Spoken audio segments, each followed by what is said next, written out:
Hello, hello, hello. Good morning, good morning.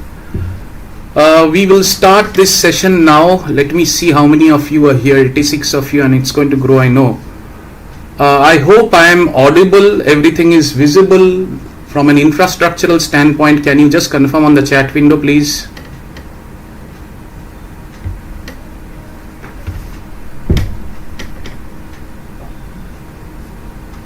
Good. Okay, so let's start. My intent is to get into 9 a.m., which is when we start the lectures. And before 9 a.m., I wanted to confirm and commit to you what we are going to do, what we'll get to take away from this session. So we are where we are today, and at 8:30 and 9, between 8:30, and what are we doing today? We are trying to cover the entire syllabus of this particular paper code, which is your programming for problem solving using C. It's very difficult to cover it in a 10-hour shot, but I've tried to make it very concise so that it's more exam focused rather than knowledge focused, right? So don't take it as something where topics are not being explained to the extent of a knowledge perspective. I will try to do my best. But then I will be more focused on the questions that are asked, the pattern of the questions, the knowledge around that, and then move on to the peripheral ecosystem of questions that can be asked towards that. I will explain all the important tips that you can use in order to solve critical questions. But then, is that enough from a knowledge standpoint of C? I would say no.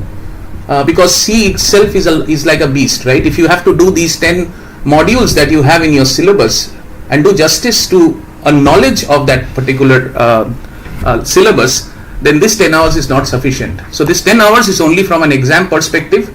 So that's the caveat with which you should start grasping the concepts here. We are here, and I'm sure all of you have done this platform setup. If you have not, please do it. The instructions are there in your WhatsApp group. Please do it and make sure that your last name has the roll number associated to it, or name has the roll number associated to it. Unless you have a roll number, I will not be able to track you from a quiz result standpoint. Quizzes have the intent of doing the quizzes is, of course, to make this session more interactive, which I will 100% try to do. And then, of course, give you the credit of being the top performers in each and every quiz. 1, 2, and 3 will get goodie bags from us. And then, of course, you will have the quizzes in terms of the top leaderboard and the participation of the quizzes. At least 5 out of the 10 quizzes that we will be doing will be mandatory in order to get the certificates.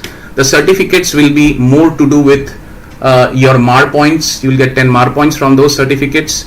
Certificates will be provided around. Let me just go through this. Certificates will be provided around a couple of months from now, if not earlier. That's the largest time that I am taking.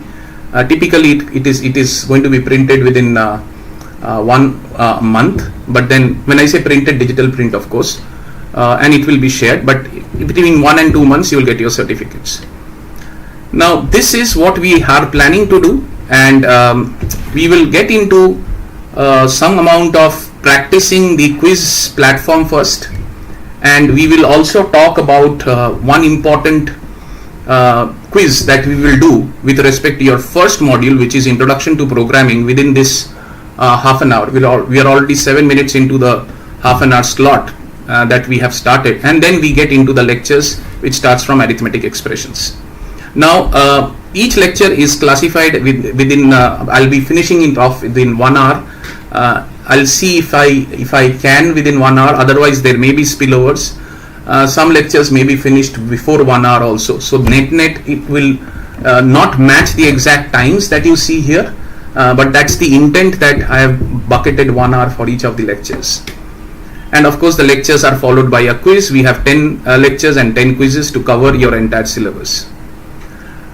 Now, the prerequisites, as you know, I told you already that you'll have to go into this platform and register yourselves, which you have already done.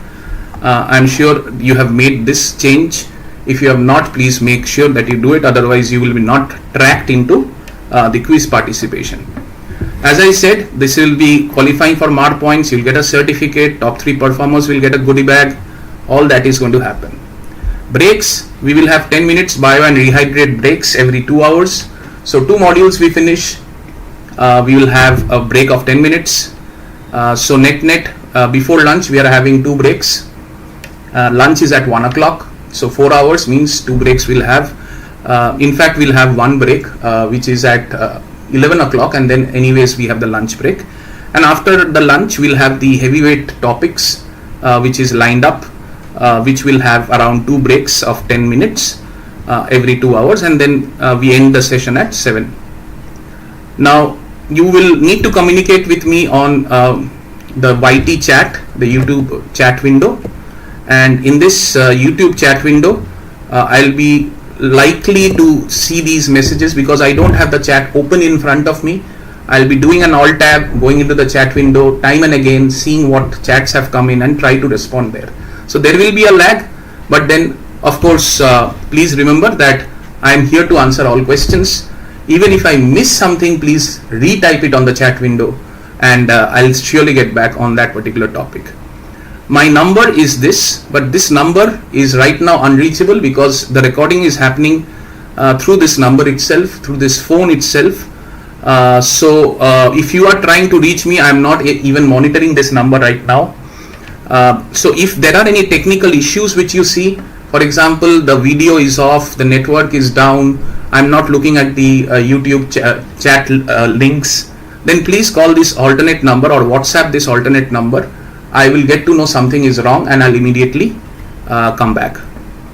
So please note this alternate number so that you can WhatsApp here, and I will immediately rectify whatever are the technical issues in case I don't look up the chat window.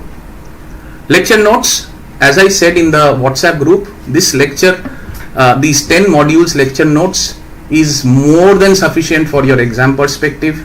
If you read these lecture notes along with the notes that I will be annotating today in front of you, it is 100% sure that you will be covering almost 80% of what will be asked, right? So don't even worry of going into any other source. Of course, it's up to you on your comfort feeling where you want to go in terms of sources that you are already collecting, but this source is already being used successfully the past 2 years. You can check with your seniors the way this marathon session is done. This is not the first marathon session I am doing.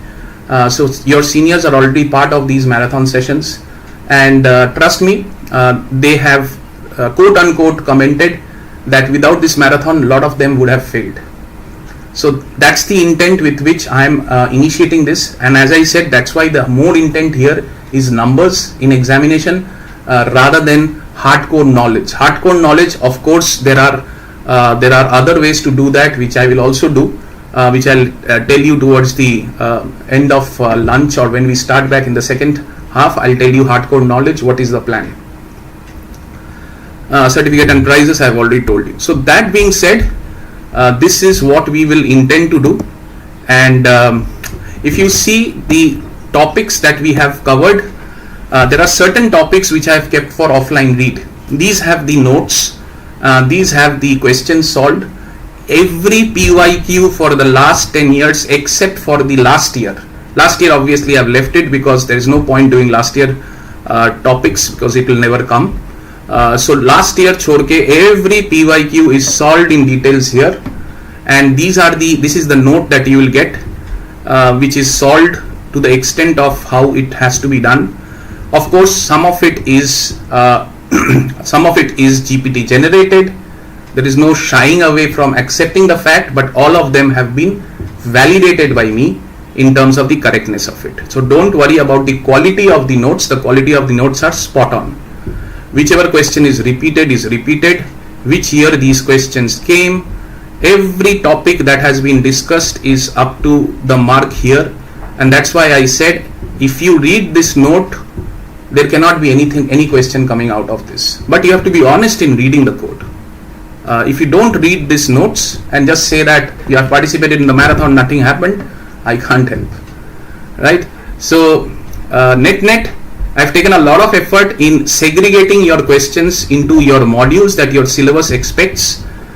These are your modules on the left side. You will see this is how your syllabus is structured, and each of these topics will be taken. There are 4 topics that I have kept as an offline read because they are of lesser importance, or they are not that you cannot read them and understand it. So they are easier topics in nature, or very little weightage is there. So because of the time constraints, I have left out 4 topics. This is a part of your syllabus, but files, if you see your syllabus, it says that if time permits, then do files. I don't know who created that syllabus, but then very less questions come from files. So I have kept files also as an offline read. There are 2 other things which is not part of your syllabus, but I have kept them here, and these are again offline reads because they are not part of your syllabus. But then you feel free to probably not do it or do it. It doesn't matter. But of course you will have to do this unit 1 because it is part of your syllabus, and files, because of that nature of the problem, you will have to do that anyway. The syllabus says if time permits, so of course you will have to do it, right? So files and this offline read of the introduction to programming, I am expecting you to do on your own. Rest everything will cover in this topic. The binary and preprocessor are not part of your syllabus. It's your choice whether you want to do it or not. Every topic is covered, every PYQ is covered. I will try to go through all PYQs. Coding, we will do a bunch of codes in front of you. I'll try to explain the code as I go along the way, but of course I cannot do all codes of all PYQs asked. 1 or 2 codes I'll pick up from each module, and we'll do that. So that's how this session will be structured. Now to start off, let me see the chat window first so that I don't miss out on any chats. One shot recorded video. Recorded video, right now it is permission based. I have got no information about this being recorded and published in the channel. If it is published, it is published. Otherwise, the whole intent is to make you sit in one shot and do it. You do not have the luxury of seeing a recorded video because your mind will go haywire here and there, and that's the whole point. Sit for 10 hours, finish one paper. And trust me, if you follow this entire session, you will be done with this topic. Your preparation is done. That's all I can say. So that's why recorded is not here. I understand there are limitations to sit for 10 hours at a stretch, but I am sitting for 10 hours. I am hoping that you can sit for 10 hours. However, if the recording is permitted, which I will ask for permission, then the recording will be available. I cannot comment on it right now. I will not be able to speak in Hindi because there are people who are also not conversant on Hindi. This is an English medium course, so I am hoping that you can follow English. Will it be available on completion? I don't understand, Meda, what you are talking about. What will be available is what you need to say.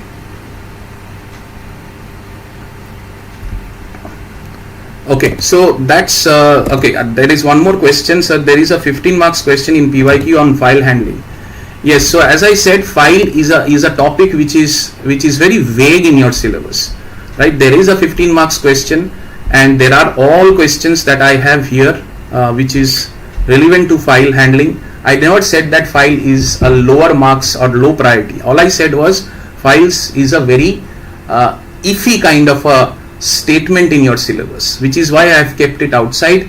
If you need a separate session on file, I am more than happy to provide that session, but this will be not part of this session. Every question is solved in files here, whatever had come in the last 10 years, and you can see only these questions have come. A handful of questions of only what? 7-8 questions have come in the last 10 years on files, and the last question that came was on 2018-19. That's what I can see from my repository that I have collected, right? So these are the questions that have come on files. Every question is solved anyways. You can have a look, but if you want a separate session, more than happy to organize it for you. That will be 1 more hour. Recorded lecture and note, Meda, I have already informed about recorded lecture. If it is permitted, it will be available after the session. Notes will be published after the session into your WhatsApp group. It will be available in the WhatsApp channel, whatever you have joined, wherever you have joined. So let's start off. We will be starting off right now. We have 10 more minutes. Now to start off, what I want you to do is be comfortable with the platform, the quiz platform. So we start off one icebreaker kind of a thing from a platform perspective. Let me see, I'll be pulling up screens now. Okay, so I will need to close this and put in this. Yeah, so I just switched screens and you are seeing the quiz platform from which I'll be launching quiz. So we'll do a Josh meter quiz now, just to help you just for me to understand what is your energy levels and for you to be also conversant with how the quizzes will be. So on your screens right now, please open the platform that you have logged in, and on your screens you will be seeing a QR code and a joining code. Either use the QR or the joining code in order to log into this quiz. So this is your joining code, which is 303514. This is the QR. You can scan this on your quiz platform in order to join to this QR. I'll be waiting for the participants to come in here.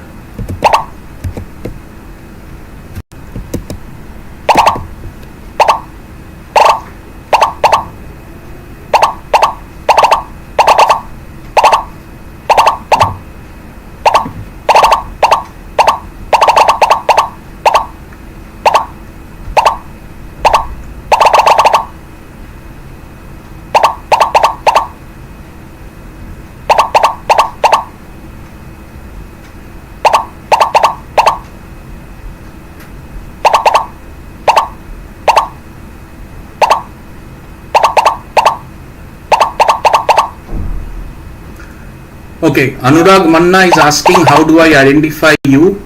I identify you through your roll number, which is part of your, this is the roll number that you have, which is part of your name. So you have to change your name to include your roll number along with it. Please see the instructions on the quiz. That is how I'll identify you. For example, Abhishek Nath, I will not be able to identify Abhishek Nath because there is no roll number associated to his name. Ayan Ali Khan, I will not be able to identify, there is no roll number. Unless you put your roll number to your name, I won't be able to identify yourself. There are a lot of people who have not put roll numbers. They will not be eligible for the marks of the quiz. You can still put your roll numbers and you can make sure that subsequent quizzes are identifiable. So let me see how many participants are here.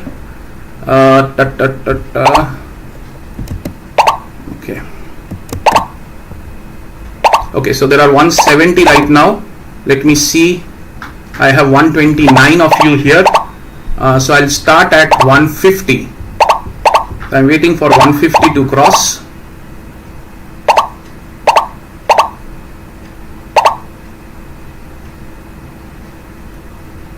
Okay, so most of you have joined. So I'll be starting just one question, just an icebreaker, so that you understand how the platform is. I also understand how your energy levels are. So I call this the Josh meter quiz. Nothing fancy about it. I'm starting the quiz. The question is on your screen right now.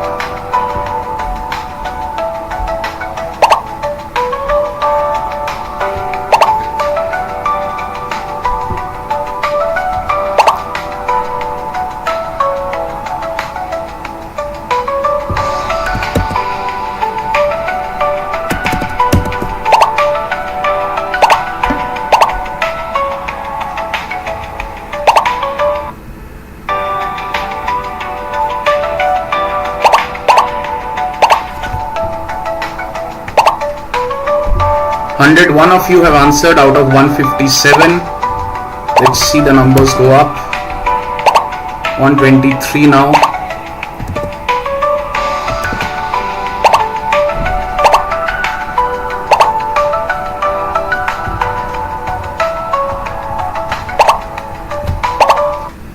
I've intentionally given 1 minute. After 1 minute, the screen will die out or time out. So I'll give the full 1 minute for all of you to answer. So it's just around making sure you're comfortable with the quiz platform. This is how every quiz will be. and we'll have 10 of these. Please make sure your last name has the roll number associated to you, otherwise I'll not be able to identify you.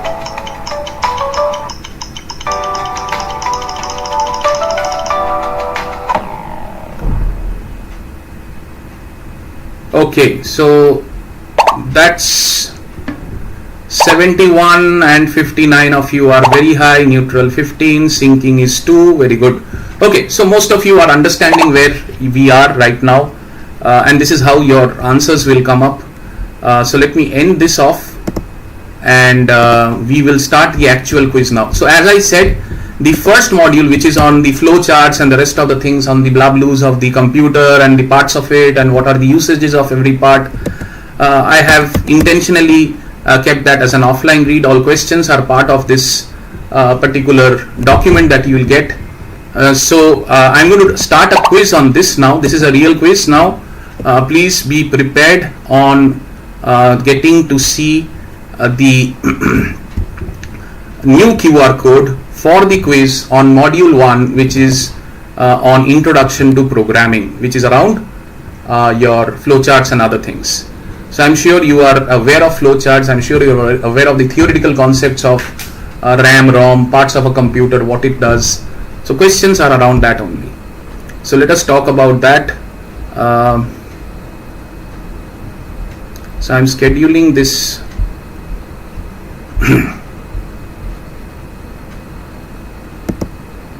So this is a live quiz now. The performance here will go into your aggregated performance, and after this it will be almost 9, and then we start the live lectures.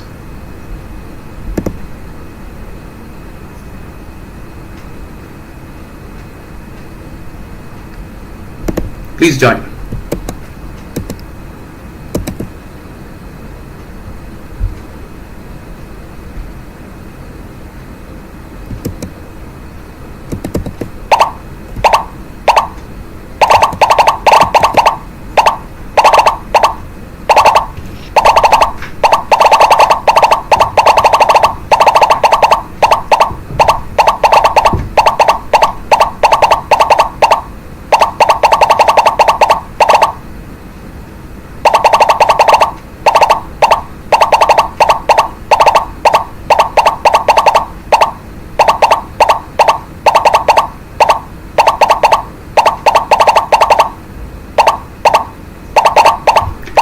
Any communication with me, please use the chat window.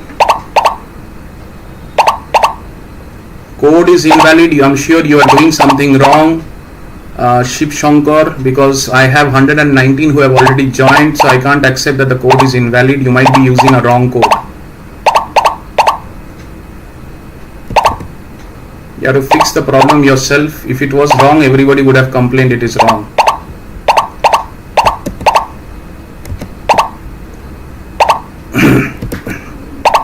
I'll wait for 150 and then we'll start. Okay, we'll start now. By the way, the quiz, it depends on the question. There are 5 questions. Depending on the nature of the question, it can be 30 seconds, 45 seconds or 1 minute per question. Net will finish off this quiz just before 9. So let me start the quiz now, and all the best. Let's see how much you can score.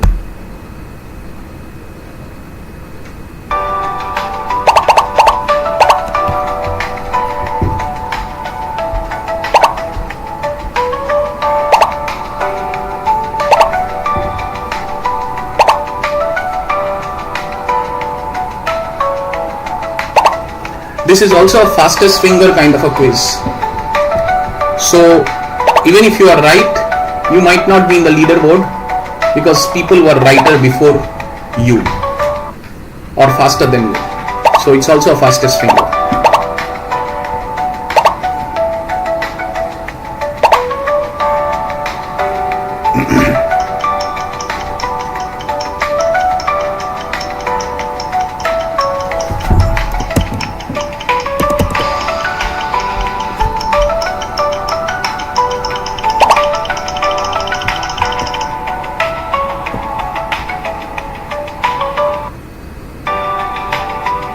Okay, 163 of you have answered. 88 of you have answered correctly. Nice going. If you remember the basic characteristics of, and you'll find it in my notes, basic characteristics of an algorithm will be input, output, definiteness, finiteness, effectiveness, and generality. So definitely recursion is not part of this. Next question.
Okay, so we are almost nearing the end of the timer.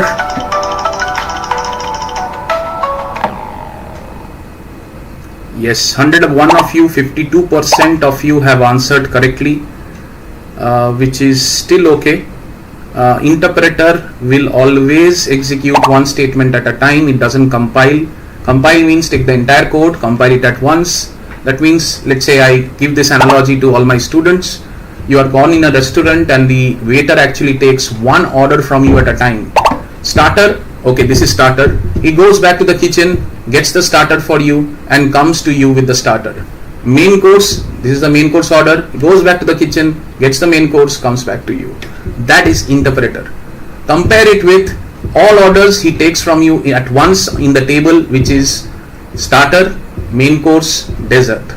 He goes back to the kitchen and brings the starter, main course, dessert all at once to you. That's compiler, right? So of course it will execute one statement at a time, and that's the answer. Next question.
Okay, most of you have answered. Let me just end the timer now.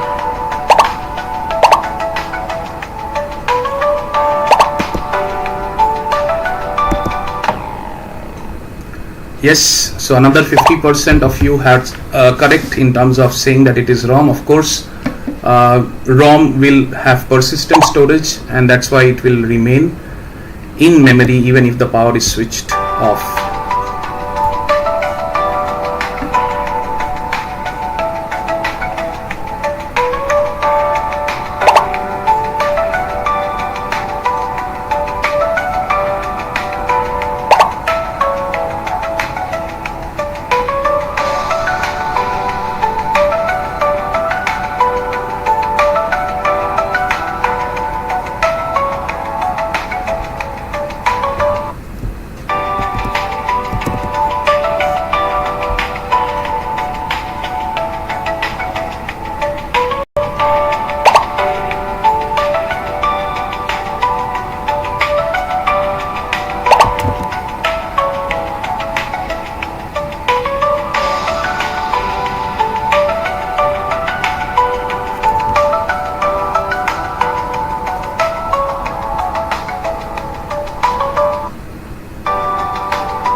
Okay, during program execution, the fastest storage location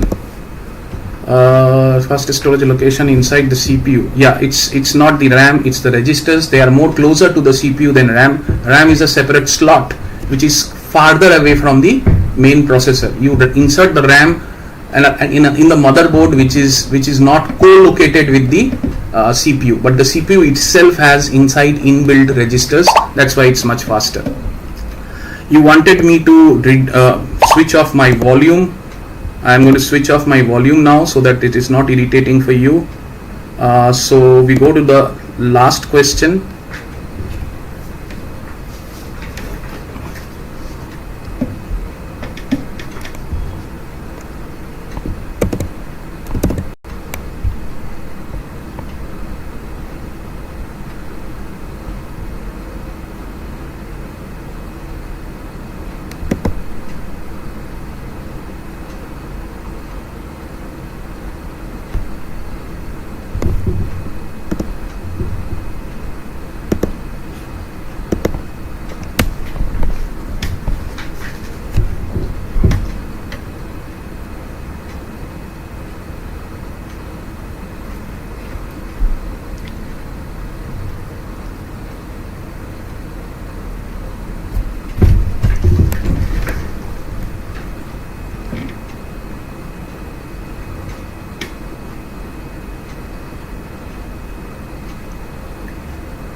Okay, so let's see the answers.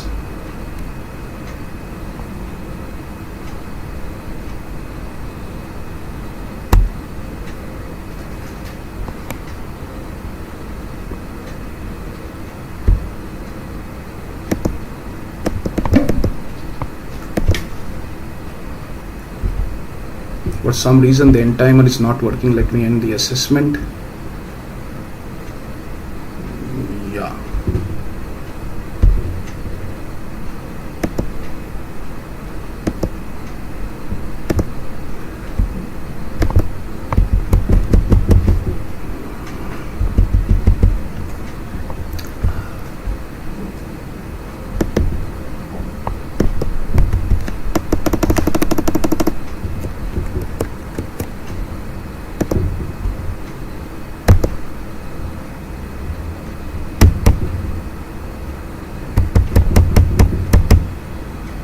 Okay, so here is your 1, 2, 3. Omnisha, Otoshi, and one more Otoshi, Pradhan. Good job, guys. You will also have the leaderboard that will come up. So the class performance is around 43%, and the leaderboard that will be there, and I will be publishing an aggregated leaderboard. This is just this quiz leaderboard. So I'll publish the aggregated leaderboard after today's session. So this is your leaderboard, which is coming up here,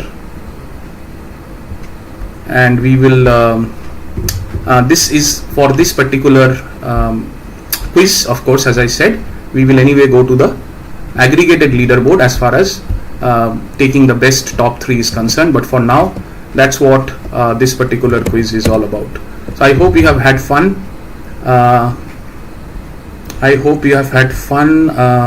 I am just checking the chat window. Okay, good.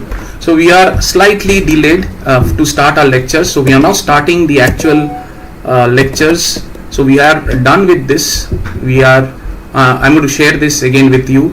So this will have all questions answered, and this will make sure that you are geared up to answering any questions coming from this. Normally 10 marks will come from this particular module, is what my study is. Now let's get into arithmetic expressions and precedence, the second module, and we will let me switch the screens.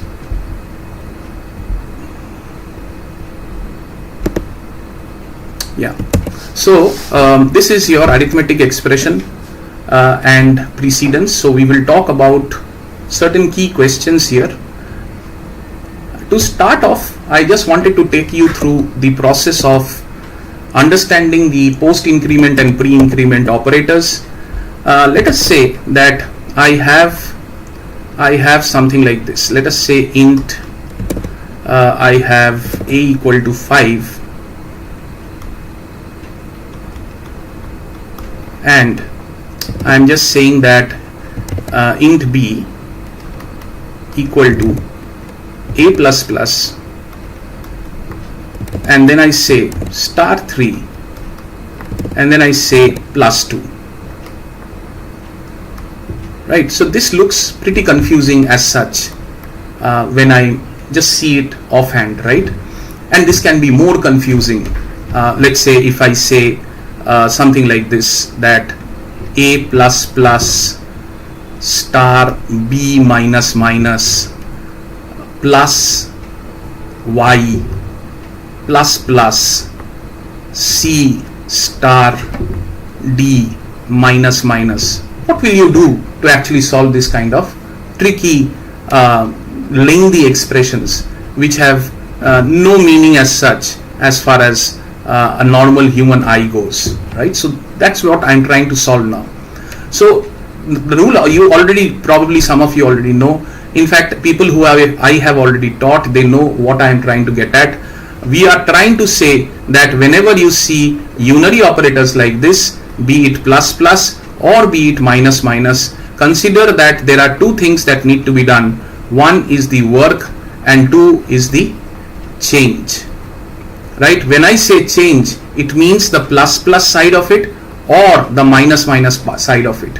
So when I say that change, which means that a plus plus, change would mean that a equal to a minus 1. That is, do this operation, a plus 1. When I say a minus minus, change would mean a equal to a minus 1. Do this operation. What about work? We are more concerned about work. If change is this, then what is work? Both of them will need to happen. Which one will happen first? First, what will happen is the position of the change.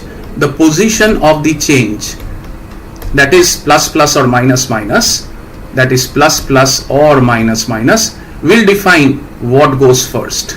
What goes first, right? So if you have a post as the position, then the work happens first and then the change, right? So the work will happen first and then the change. If this is at the post means what? Post means a plus plus. This plus plus is at the post, that is after a, or a minus minus. This minus minus is after a, so that is post. In that case, work will happen first, change will happen last. If it is pre, then at the pre, when I say pre, then the work will happen last, or rather I will say that change will happen first, and then the work will happen, right? So then what is my example? Example of pre is minus minus a or plus plus a, right? So whenever this minus minus is before, then what happens is the change will happen first, because the change is saying that I want to go first. So let us see what this expression would be. This expression says that a plus plus star 3 plus 2. So of course, in terms of BODMAS, if you apply, this star will happen first, not this plus, right? So to get this star going, we need the evaluation of this, right? So therefore, we will need to evaluate this. By the way, all unary operators have the highest precedence, which means they will anyways be evaluated first. So a plus plus will anyway be evaluated first. Now what do? I have to do two things, work or change, or work and change. This is post. So what will happen? My post means that my change will happen last, work will happen now.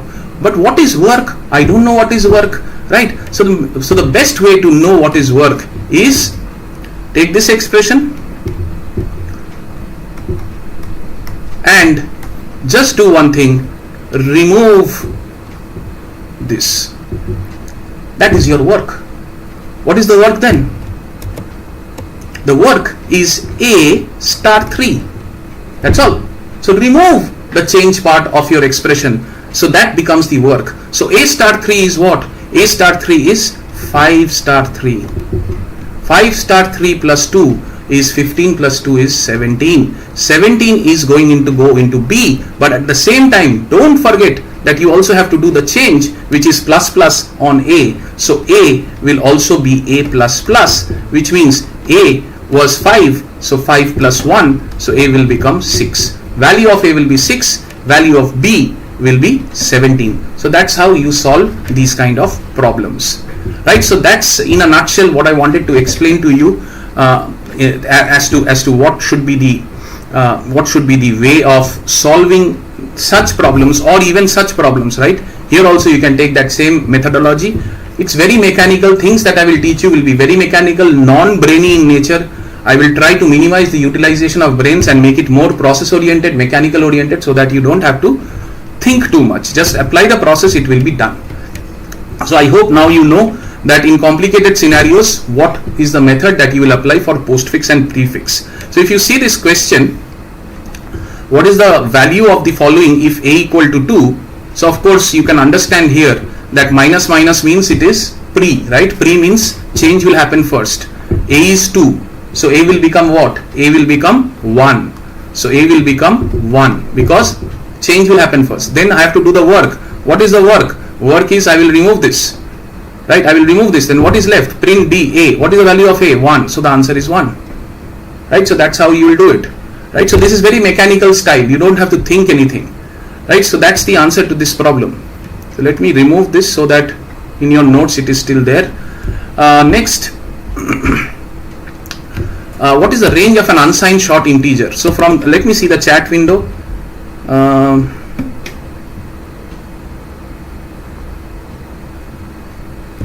Okay, nothing much that I can see. Okay, now here let's talk about signed and unsigned integers. A lot of questions have come in certain years of this. So let me try to explain a basic concept which comes from your class 12 days. So here, let us say that you have 3 bits. You have 3 bits to store.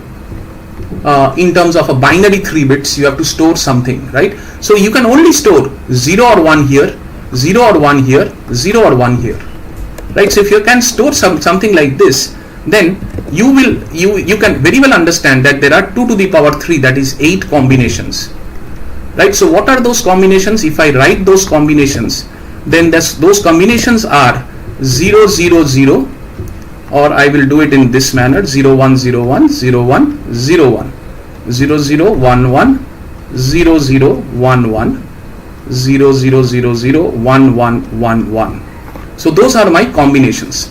So in these combinations, what are we trying to talk about? We are trying to say that these are my 8 numbers that can be stored. This is 0 1 2 3. These are decimal numbers: 4 5 6 7. So this is totally 8, and the way it comes is 2 to the power 3 equal to 8. And there are only 2 possibilities in 3 blank spaces, so 2 to the power 3 equal to 8. Now imagine that is the size that the computer gives to you to store your number. Then when it is an unsigned storage, then the range of the unsigned storage, as you can see from here, is from 0 to 7. So I can store 0 to 7 as decimal numbers inside these 3 bits, right? So can I generalize this? Can I say 0 to 2 to the power of n minus 1, right? 0 to 2 to the power of 2 to the power of n minus 1. 2 to the power of n, what is n here? N is 3. So 0 to 2 to the power of 3 minus 1, 0 to 7, I got the same number. So that's my general formula. So 0 to 2 to the power of n minus 1 is the total number of is the range that you can store in a particular set of bits. Given to you a particular set of bits, you can store that. So now if you go for signed storage, so this is unsigned, right? This is unsigned. Unsigned means you cannot store the sign here. You cannot say -1, -2, because the bits here, the bits are used for actually storing the portion of the numbers, not the sign. So if you want to make this sign specific also, I want to store negative numbers also, not 0 to 7. I want negative 4, negative 3, negative 2, positive 4. So how do we do that? So then I will say, but you are only given 3 bits, not more than that. So then I will say that I will take the last bits, that is the least significant bit, as my sign bit. Right? I will take the last bit as my sign bit. So again, I will have 0, 0, 0. Let me do this 0, 1, 0, 1, 0, 1. And then I will have 0, 0, 1, 1,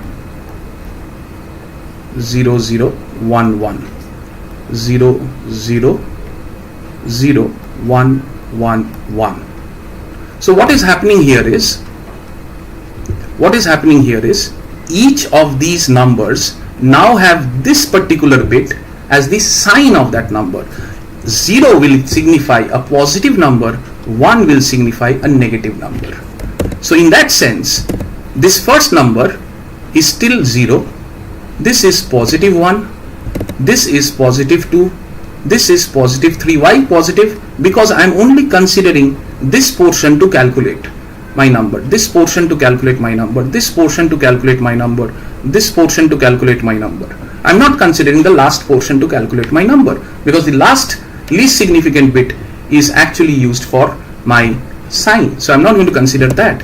And it oscillates after that. Whenever I get negative 4, then it follows a 2's complement method, and there you will anyways get negative 4 as your next number that will be coming. So use your 2's complement, because here this 1 is going to signify a negative sign, and you will get minus 4 if you use the 2's complement method of these 2 bits. 0, 0 for 2's complement, if you do, you will get 4 here. Then if this will become negative 3, this will become negative 2, and this will become negative 1. So if you see, the range here is from minus 4 to plus 3. The range in this entire sense is minus 4 to plus 3. So you have actually reduced the number of positive items by half. You were able to express 7 positive items here. Now you are only expressing 3 positive items, or taking 0, 4 positive items only. Right? So almost half is what you get in terms of the positive range reduction, just because one of the bits you are using for your sign bit. Right? So that's where I'm saying that, okay, I understand this part, but then what is the generic formula for this? The generic formula will be, if you see here, negative 4 is actually minus 2 to the power of 2. Right? So minus 2 to the power of 2 is the negative range that you can go till, and the positive part is 2 to the power of 2 minus 1. So that's your positive part of the range. So 2 to the power of 2 is 2 minus 1 is 3.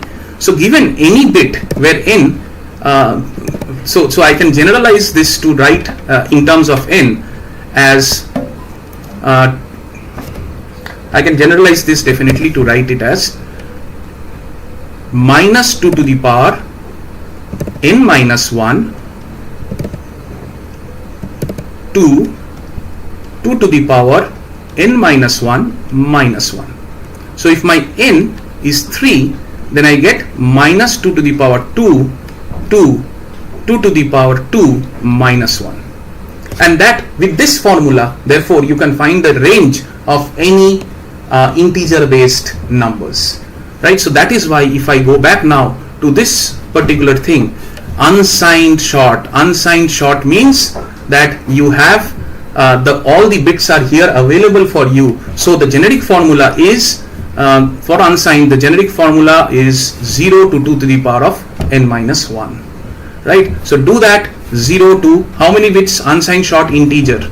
Now unsigned integer, short integer is typically 2 bytes. This you have to remember.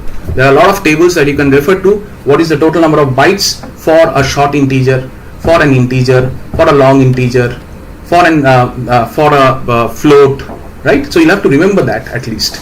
Once you have those bytes, 2 bytes means 16 bits. 16 bits, I have taken 3 bits here for your example. 16 bits means 2 to the power 16 minus 1, see, 2 to the power 16 minus 1, and you calculate that, you will get this.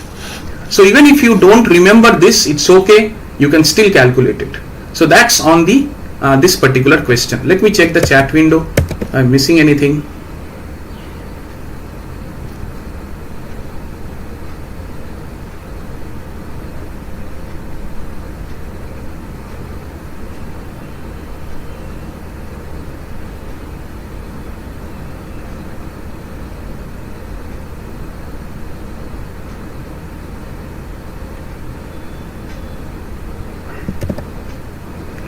Okay, I don't have anything definitely here. Okay, now here let's talk about this particular question, which is the float variable. Number of bytes, anyways, I told you to remember what is the number of bytes for the float variable, for the integer variables, for the character variable. You'll have to remember that from your tables that is available in any book. Once you do that, you will definitely be able to answer this. Right, so I'll not spend much time here. Let's talk about this. What is the output? This is a confusing question. Please hear me out. This question has come multiple times. Now, when we talk about a function which is printf, the order of evaluation of these format specifiers being replaced by these values is not specified. There is no sequencing that a compiler follows in order to say that I will take you first, then I will take you, then I will take you, right? So this actually is an ambiguous question. While you have the options here which do not say it is an ambiguous question, but this actually is an ambiguous question. In some cases, the order of the compiler that selects is from right to left, right? So the sequencing is marked by some compilers from right to left. However, there is no C rule that says that the order has to happen from the right to left always. Depends on the compiler. There is no hard and fast rule that C has actually given you. So which means, can you say this will happen first? I don't know. Can you say this will happen first? I don't know. So if you can't say that, then how will you do the plus plus and I plus plus? All of this, how will you do? So what we will do is therefore say that this right to left, because we have given options. I don't have an ambiguous option, so I can't answer this with ambiguity, right? So I have to go with one answer. So I will try to see if my right to left, which is the most common sense, will match. So if I do a right to left, then I plus plus will go here. Now what is I plus plus? I plus plus is plus plus will happen last, change, work is what? Remove the plus plus and do whatever is being asked. So I will go means that will be 1, and then plus plus of I will happen, so I will become 2. Now this comes, which is plus plus I, so I will become 3, and then 3 will go to the print, right? And then 3 is again printed, so 331 becomes your answer if you take a right to left.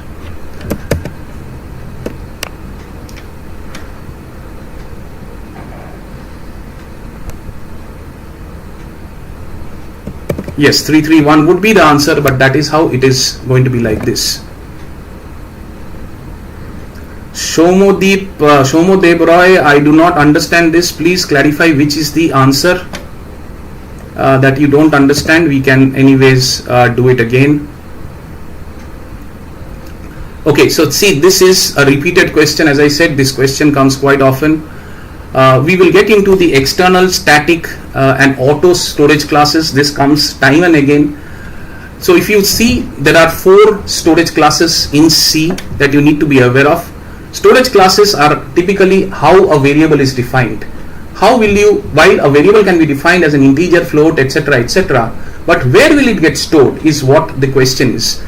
So if I say an auto variable, it's the default location of an auto variable is whatever you do today is an auto variable.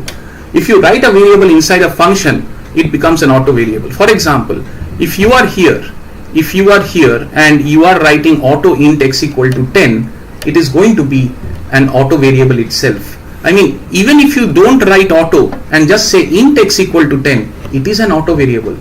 A variable that is defined inside a function is always an auto variable. So that's the storage class for an auto variable, which is the scope of this is very local to that function block. As soon as the function dies, the variable will die, and the storage will be inside the stack memory, and the default value for an auto variable will be garbage. So if you just define int x, don't put a value to it and then print it, you will get a garbage value. So that's the answer to this auto part of it. The static part of it is when the definition of static happens only once. For example, if you are inside a test function and you say static int instead of int, if you would have done, it would have been auto.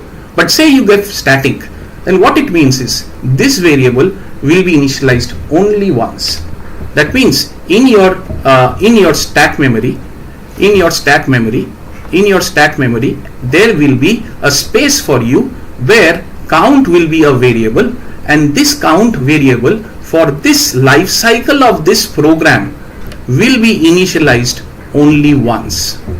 This variable will be initialized only once, which means that no matter this test stack, right, if I'm calling this test, main is calling this test first one time, next time it calls, see, the first time it calls, second times it calls, third times it calls, right? So each of these time this variable will not be defined every time. This is defined once, it stays there. All the while you call it, the count variable will always remain in the stack and it will not create a fresh memory every time you call it. If you don't put static, then every time this variable will die. Every time it calls, another variable will be created, another position will be created for that variable.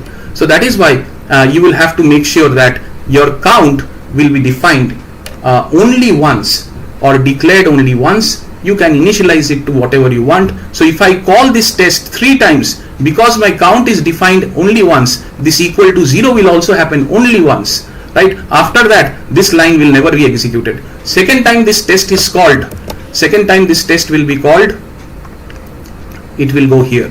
It will go to count plus plus, and therefore it will become, so initially what it was, first time this was called, count became 1. Second time it was called, it went here, and the count became, it went here, and because count was 1, count was incremented by 1 more time, then count was incremented by 1 more time, the third time it was called. So the answer to this problem is 3, right? So that is what is static. If you want to preserve the content of the variable throughout function calls, then you mark that variable as static.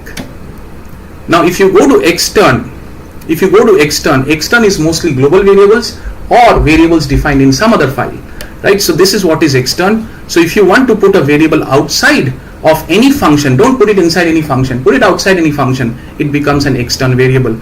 And inside the function, you have to say that I am trying to use this variable, right? So therefore you say that I am going to use this variable here, right? So that's why you use the keyword extern, so that this variable's content can be shared by the display function, it can be shared by the main function, because this variable is not defined inside any function, because outside the function you cannot access the variable, the scope is limited to inside the function. That's why you will have this kind of a situation where you will see that to utilize that variable across multiple functions, you will need to have this kind of a declaration where you say extern int x inside wherever you want to use it, but don't forget to do this as a global variable, right? So that's on your this particular thing. This is again a same ambiguous question. Whenever you have a function, there is no guaranteed order of sequencing, but of course we are in Macout and I don't know how people create such questions, but then there are options like this you will have to answer. Again, if I take int I equal to 6 plus plus I would mean this will be 7, then this would be j minus minus, or rather I, yeah, this is I, so I minus minus, which means this will be 7 and this will also be 7. So first this plus plus I will make my 6 will become 7. So 7 is printed. Then I minus minus, which means that I will be printed, work will be done first, and then I will be incremented to 8, right? So this is where I gets incremented to 8, and then I'm just printing this value, which is 8. So 8 will go to my output. So 877 will be the answer, but I don't have any answer like this, so my right to left doesn't work here. right? So my right to left doesn't work here, which is why it's creating a problem. Let me see if I did things correctly. This is 7, yes. This is also 7, yes. It has become 8. 8, 7, 7 is the answer if I do a right to left. Now if I do a left to right, then what happens? If I do a left to right, I get 6 as my first I. This I will print 6. Then I minus minus. I minus minus will be that 6 will be printed again, and this 6 will have been the decrement of I will be to 5, right? So I still has 5. We have 6 6 as the output, which still doesn't match with any of these. So none of the ways in which we are trying to do this will match, right? And that's the problem. That's exactly the problem that I am trying to say, that this is a very ambiguous question. Only your luck favors, there will be an option that will match either right to left or left to right. Do both the attempts. If anything matches, fine. Otherwise, just write ambiguous answer with a right to left. This is the answer that is possible, and likewise the other answers left to right are also not matching. So that's the answer to this particular statement. If you want to find the errors in this, of course there are so many errors that are possible or to debug. %d not allowed. Int, both ints in one statement with a comma. If you put, you are not going to declare the int one more time or define the int one more time. So that's one more problem.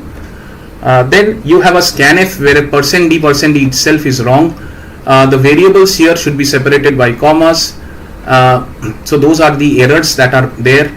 Value of SI equal to, you have not written the value of the SI here. So this was one of the code that was given to you, and you had to find the problem statement out of it.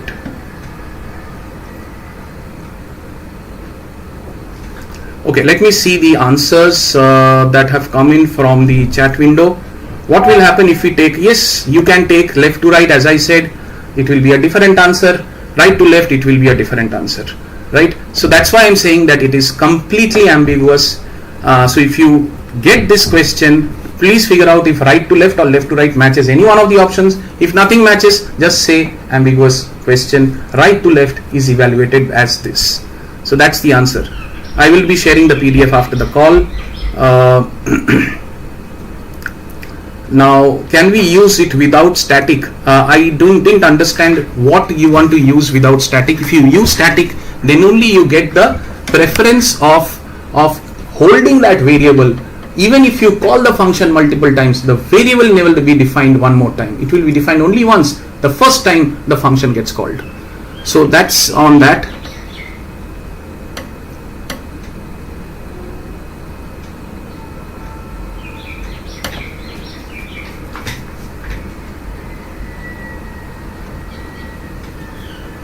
Which point did I miss, guys? 677. All of you are saying 677. I missed this point. Acha, let me see this point. Acha, 677.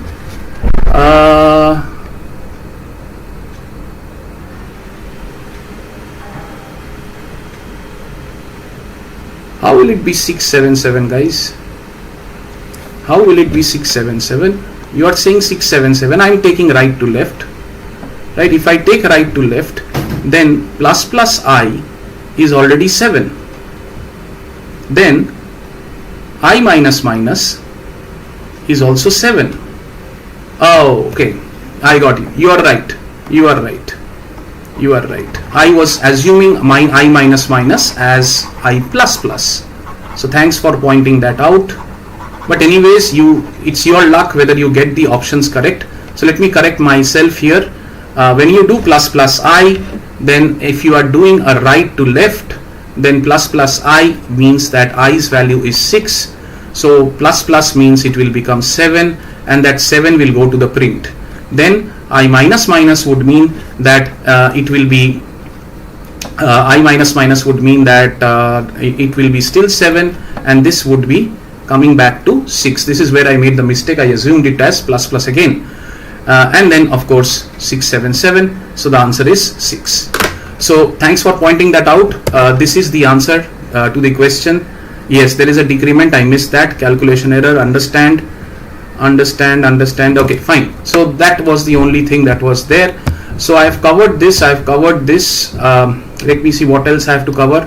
This is a repeated question. Okay, format specifiers, right? So format specifiers is what we want to understand here right now. Now, if you have to understand format specifiers, then let us talk about /n, or rather, more than format specifiers, let us talk about escape characters, right? So we know that these are called escape characters, right? So escape characters means that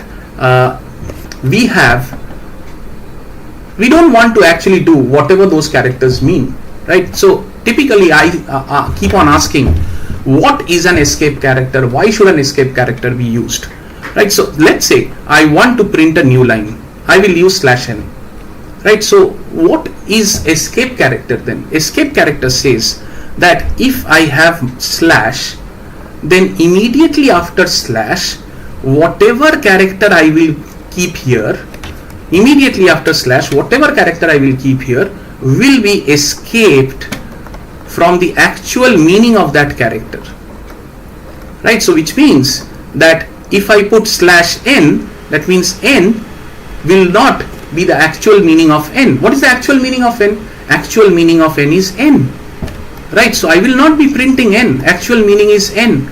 So I will not be printing n, because I have escaped the actual meaning of the character following it, right? Similarly, if I say escape t, it means that I will not print t, because the actual meaning of t is t. I will escape the actual meaning of t and I will print a tab. So likewise, there are a lot of escape characters, where let's say slash double quotes, because double quote is used as a string terminator, right? So slash quotation will be a double quote, or slash single quotation will be a single quote, slash b will be a backspace, slash r will be a carriage return. All these are escaping the actual meaning of the character following it and providing a special meaning to all of this, right? So that is what this is trying to do. Special meaning of /n is new line, special meaning of /t is tab. So escape the actual meaning of the character following it, give it a special meaning. So if you see this question, it says, by the way, all the slashes will be used to escape the actual meaning of the character following it. Only for %, the requirement is that only for % and slash, the requirement is it will be the same character. For %, the special meaning will be like this. If you want to print a %, then you have to give %. If you want to print a slash, then you have to give //. This still is understandable.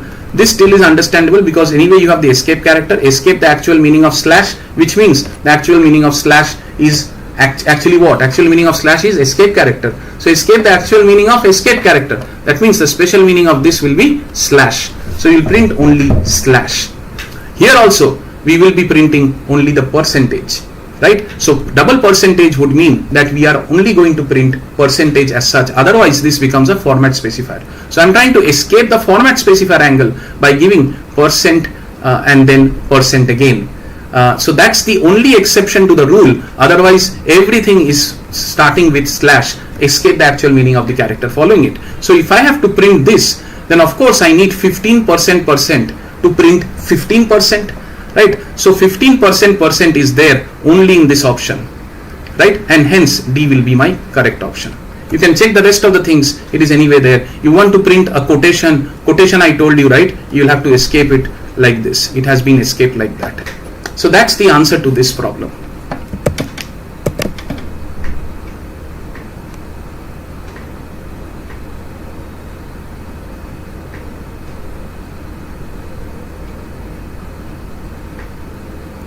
Okay, so Sarnik is asking, if it's void main, then there is no need for a return statement. Why it is stated that main should mandatorily have a return type? So Sarnik, I didn't notice that there is a void main. Yeah, so by default there is no return type here. No return type means int main. Certain compilers have a void return type. So no return type if you give, normally it is considered as the default return type, which is int. So in that case there should be a return type. That is what is being called out here. Notes you will get after the call.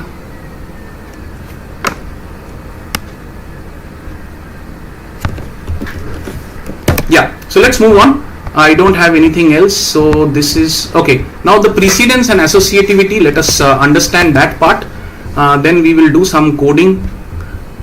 Precedence and associativity, if you understand this, then what is precedence? Precedence is given a set of operators in an expression, which operator will be done first, right? So in our case, if you see, this is the operator precedence, which is the highest level to the lowest level, and as I said, your unary operators will be at the highest level, so you will typically be performing unary operators after you do the bracket translations, and then the addition, subtraction and modulo comes, and then comes the division, multiplication and modulo, addition, subtraction again in one level, then you have the bitwise shift, and the relational logical operators will come later on. So this table is supposed to be something that you need to remember.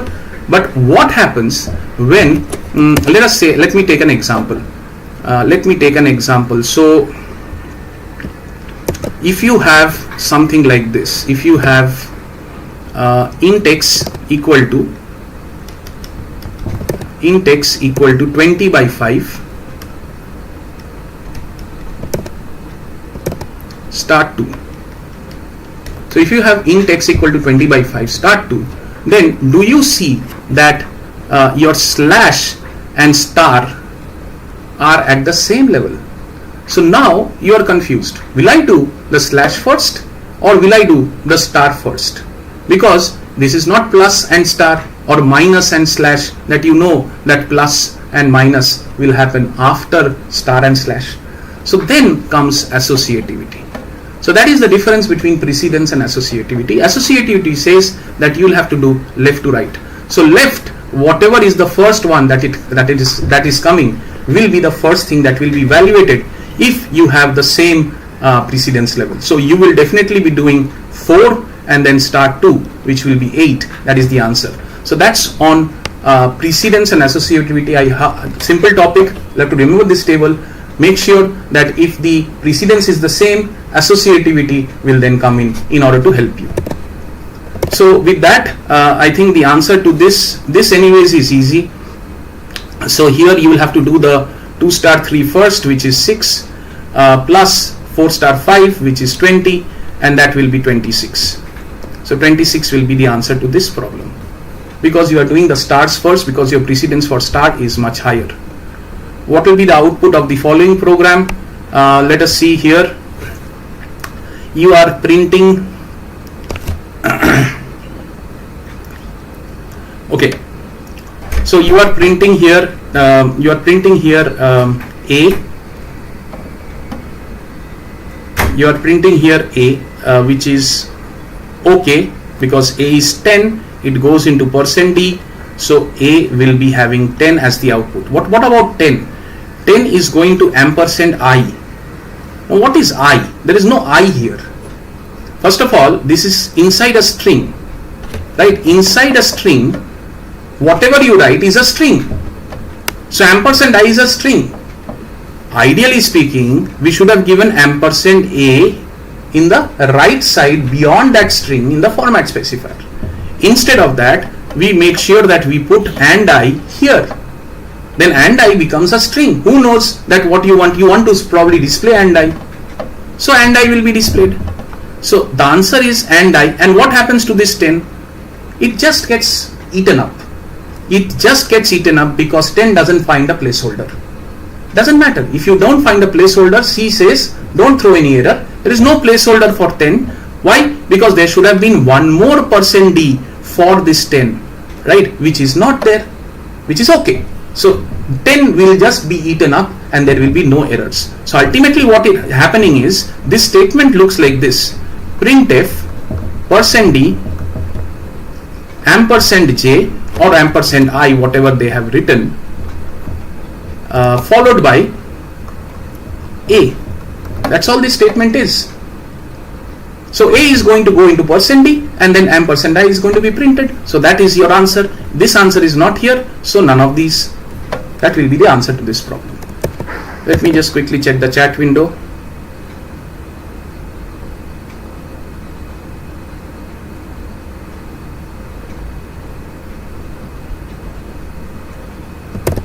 Yes, most of you are answering correctly. Typecasting, one more important topic. Typecasting is where if you say that you have x, so my int can have, this is my int box, which is my x. This is my int box which is having x as 10, and I have a float box. I have a float box which is called y, and I want to put this x inside this float box. Now int is smaller in representation as compared to float. Float is a higher data type. So I can definitely say that my y is equal to x. That means x, please go to y, and the compiler will not complain. It will happily put a smaller bucket of water inside a larger bucket of water. This is called implicit typecasting. Nobody has to tell the compiler anything. It will do it implicitly. If you are doing it as a manual, if you have to do it manually without the implicit nature of the compiler doing it, it's the other way around, where let's say you have int 3.0. That means 3.0 is a float. Because you have put 0.0, it becomes a float.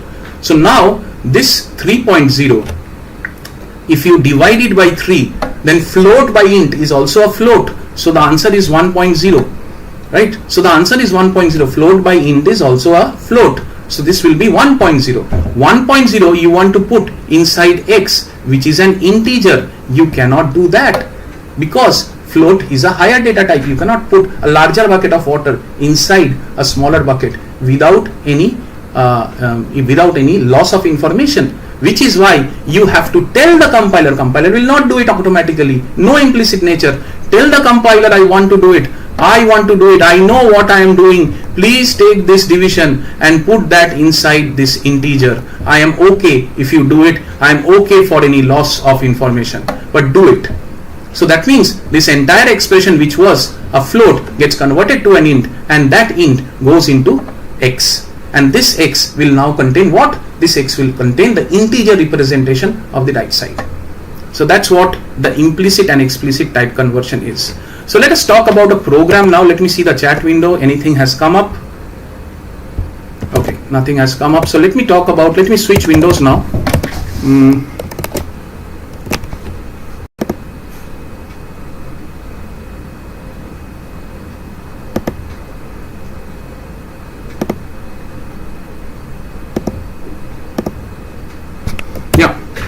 So the question is sum of what is the question? Let me see the question.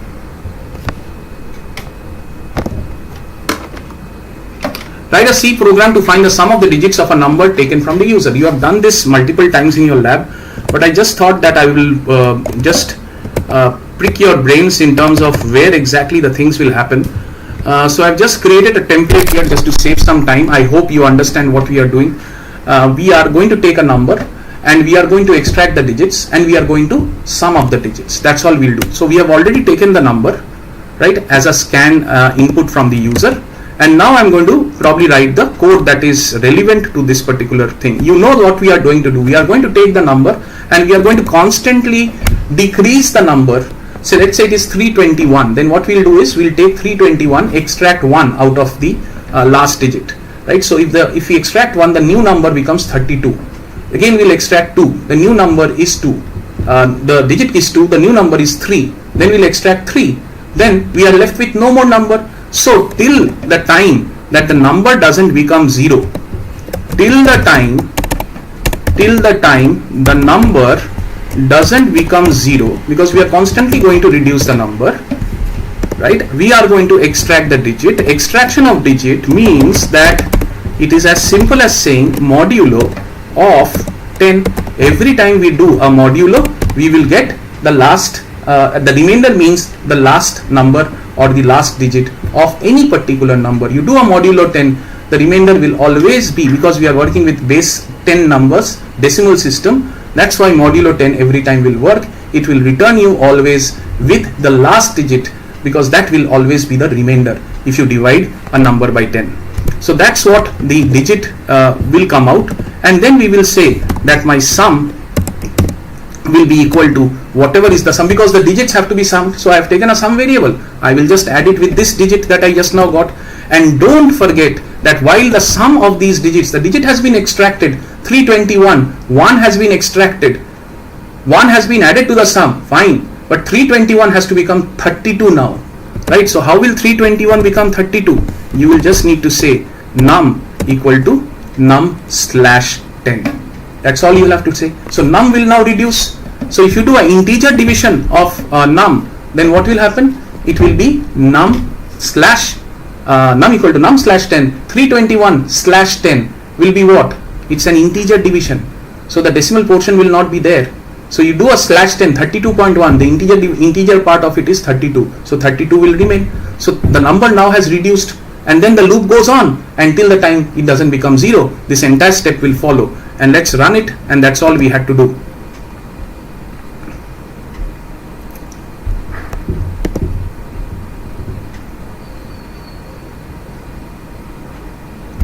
So enter a number. We'll take the same example. Okay, I didn't do the printf. Where is my printf? We'll do the printf outside the loop. Loop printf sum is %d, and we will do the sum as sum.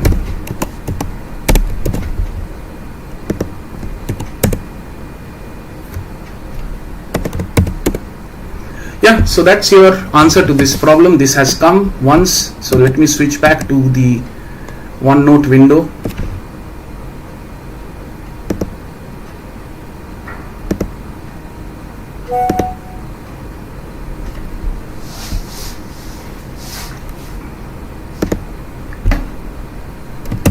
Okay, so that's on this part of the problem. I will be holding the questions where you are asking me to explain things again till the last part of this entire session, because more I start explaining or re-explaining things, it will only delay the next session. So I will budget some time and I'll answer all the queries, don't worry. Please remember that you have asked me to explain a certain topic. I will pick up that topic towards, let's say, 4-5 p.m. today. That's where I will try to budget some time and answer your questions. Okay, now let's move on to the, anything else is left from this? Okay, what will the output? This is another classical example of where there will be no guaranteed output, because you are saying x, you are utilizing, whenever you see unary operator, be careful, because if the unary operator is also getting assigned both here as is the same variable, it is ambiguous, right? It has to be ambiguous. If you are assigning as well as utilizing the unariness of that assignment in the same expression, then it has to be ambiguous. The reasoning is here, but if you really want to do a right to left, then you can actually do a right to left and try to figure out. It will not come, I'm telling you. So if you see here, right to left, if you do plus plus y, plus plus y will be 5, and then you will have to do a plus, and then x plus plus is 2, and then this 2 you will have to assign to x, which is 7, but then x also has to be increased, right? That plus plus will also have to be done. So x has to be increased. Now x is already 7. Do you increase this 7 to 8, or do you increase this 2 to 3? That is the question, and that's why it is ambiguous. I hope you are understanding. I'll repeat again. Plus plus y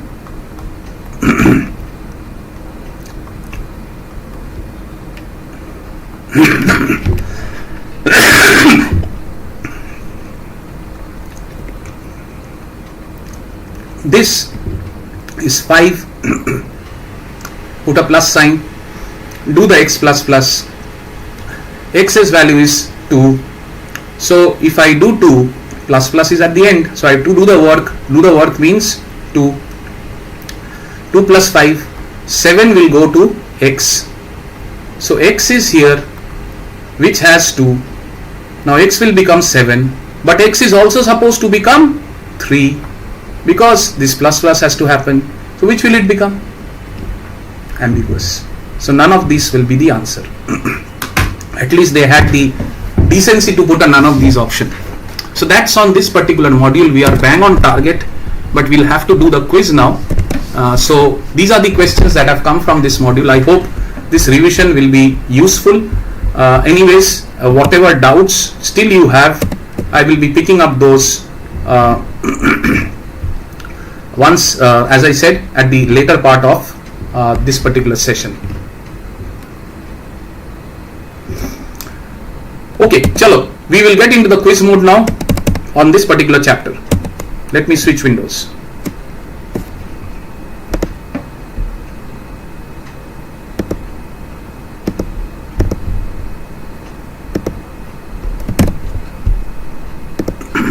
Be ready with your mobiles or desktop, laptop, whatever you are using.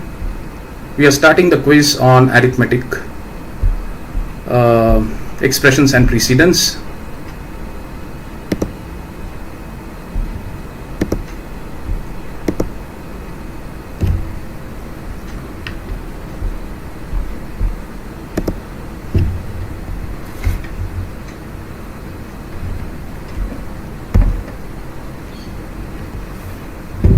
Please join.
Okay, we'll get started.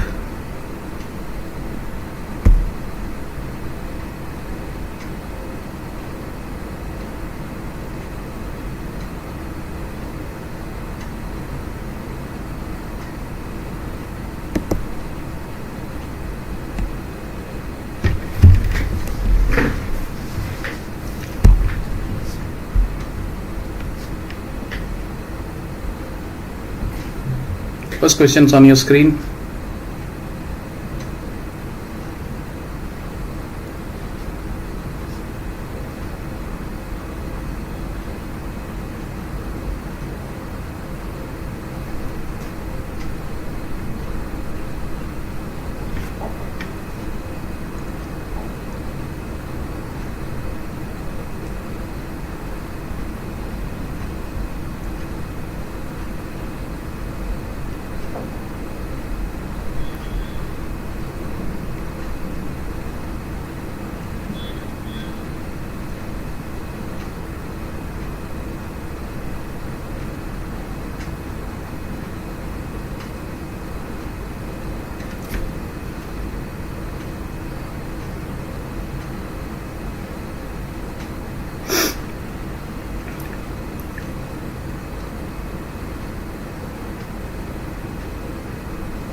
Right, so 30% accurate. Okay, I don't mind that because most of you have not answered. So out of, I think out of 70, 55 of you have answered correct. That is the accuracy I'm looking for, not how many registered, because only 186 out of 186, only 102 you have answered. But net, it's a good performance, I would say. Moving on to the next question.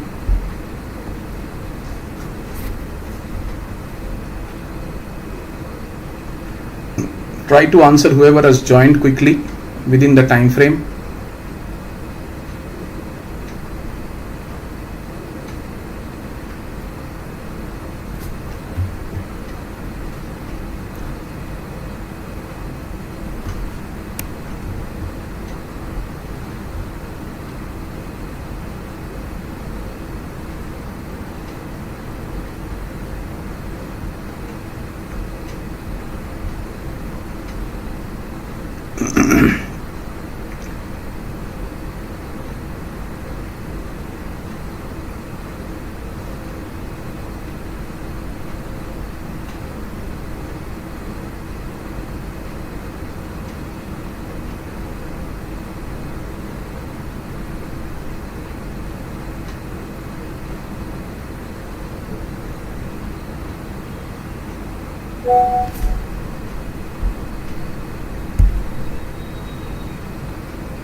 Good. So 60% on this. Answer is 1. Next question.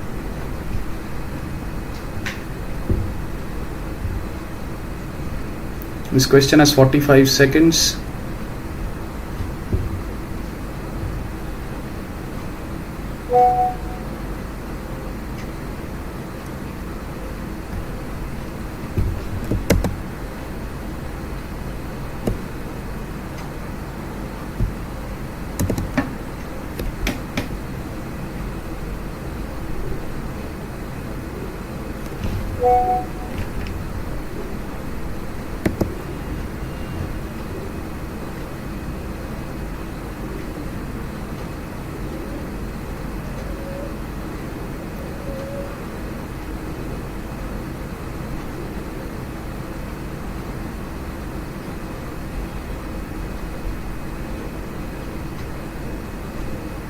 Quickly answer, guys. I think 1/3 of you have answered.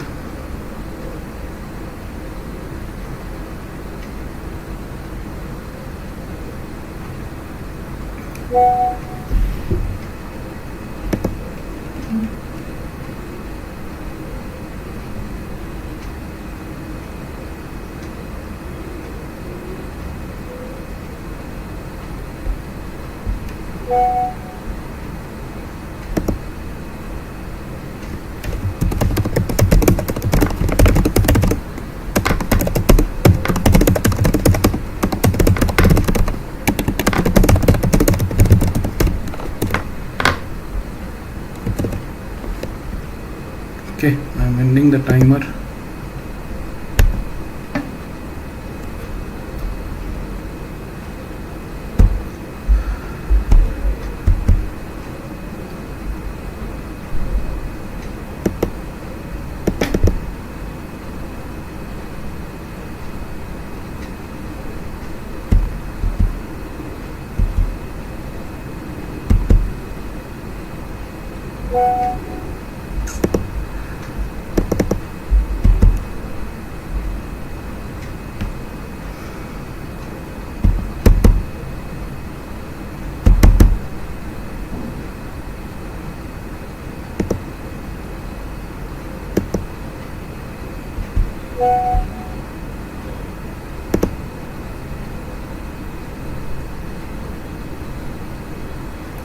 Good. I think this is also okay because around 40% of you have not answered, which is also fine.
50% of you have not answered this. Please be quick.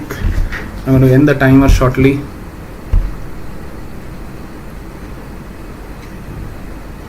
Okay, moving on to the next question.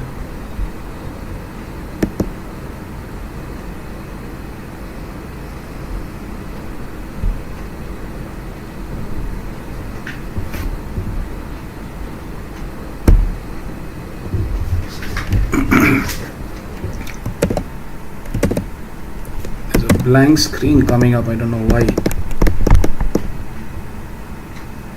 Could be because of the platform. Let me see if I can solve this. 1 minute.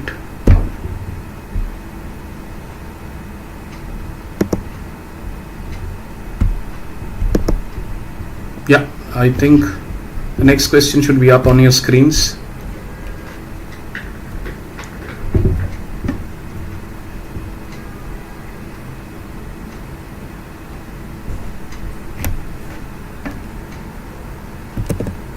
Seeing any answers.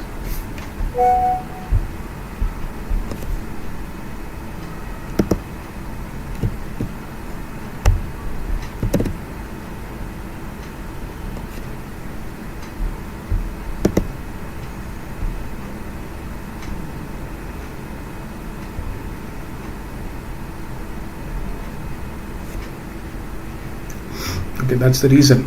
The platform had timed out, so which is why you are not getting that last question, but last question is right now available for you. I hope you can see it.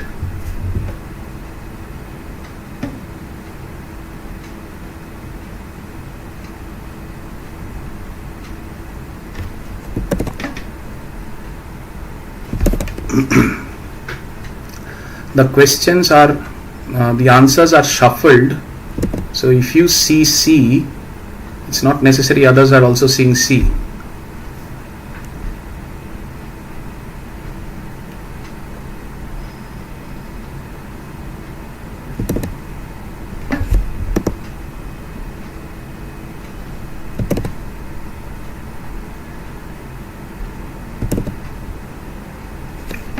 Okay, I have 93, 94, 95, 96, 97 of you answered.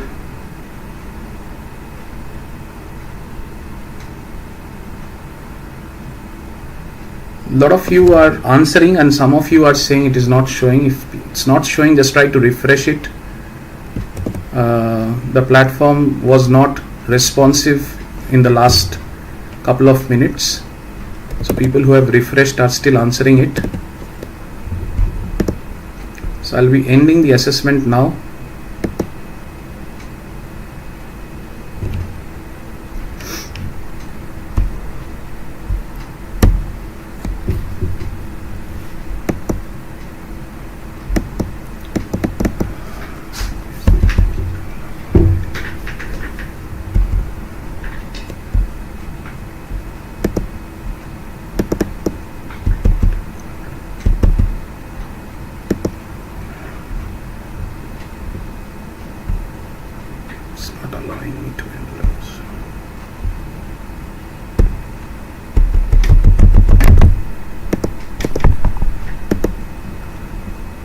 Yeah, so that's your leaderboard right now.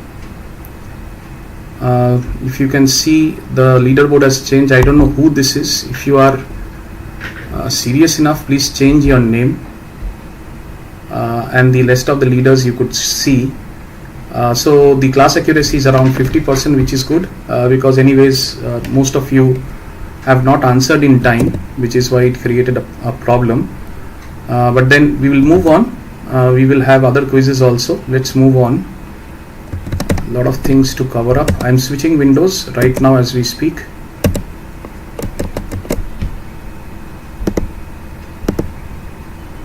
Right, so we are back here where we are going to talk now about the next topic, which is going to be conditional branching and loop.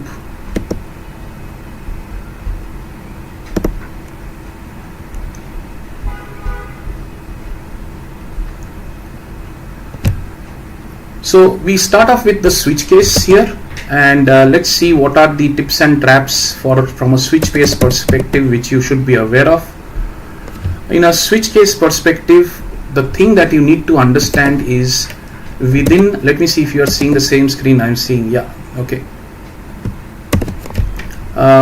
Within this switch case, you will have to put something, right? Something has to be put here. What is this something? And typically people get caught off guard here. That's why I'm trying to stress on this. The something here can be an integer, it can be a character,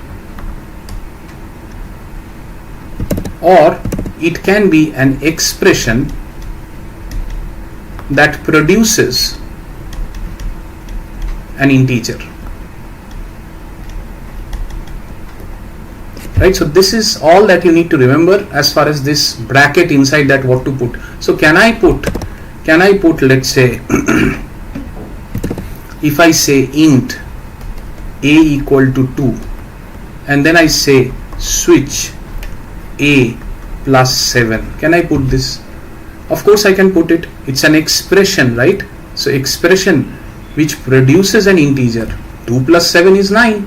So this will be evaluated as switch 9, right? So that's how we will have to evaluate this.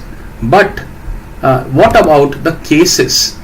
The cases here which start from, let's say inside the case I have to put something. Here also this something has a rule. What is the rule in this case? The rule is that inside the case it must be a constant integer expression. What does it mean? It means that this expression does not change throughout the life cycle of the program. So case 1 is constant integer, 1 is a constant integer, it doesn't change. Then if I say case A, that is also a constant integer expression because all characters are converted to what? Are converted to ASCII integers. C doesn't have a storage space to store characters, it stores characters internally as ASCII integers.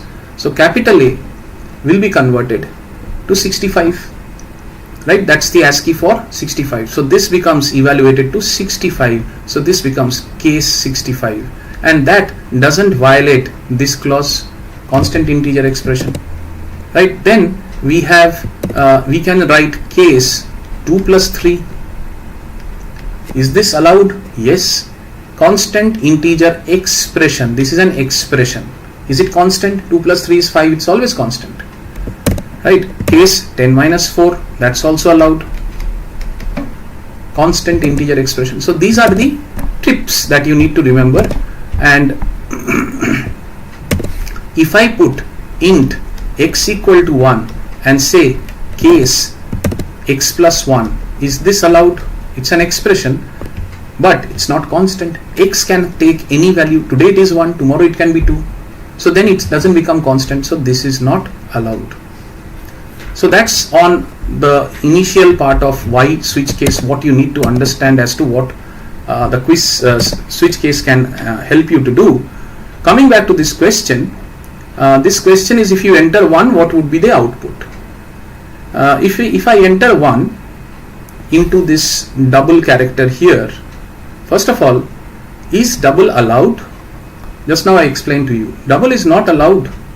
So if double is not allowed, then of course compilation error will be the output of this particular answer.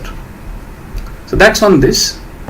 Write a C program to perform addition, subtraction, multiplication. I'll not go through this program in detail, it is already here, and I'm sure your PCAs would have already covered this topic. This is a favorite question to describe switch case or describe the utility of switch case. You just have to print a menu and then accept the choices, and depending on the choices you'll have to make the switch, right? If the choice is inside a variable, which is an integer variable, of course, if you see choice is an integer variable and you are switching that choice that you are accepting from the user, then you are going to calculate summation as this, difference as this, etc., etc. And after every case, you don't forget the case, the break, so that you don't move to the next case.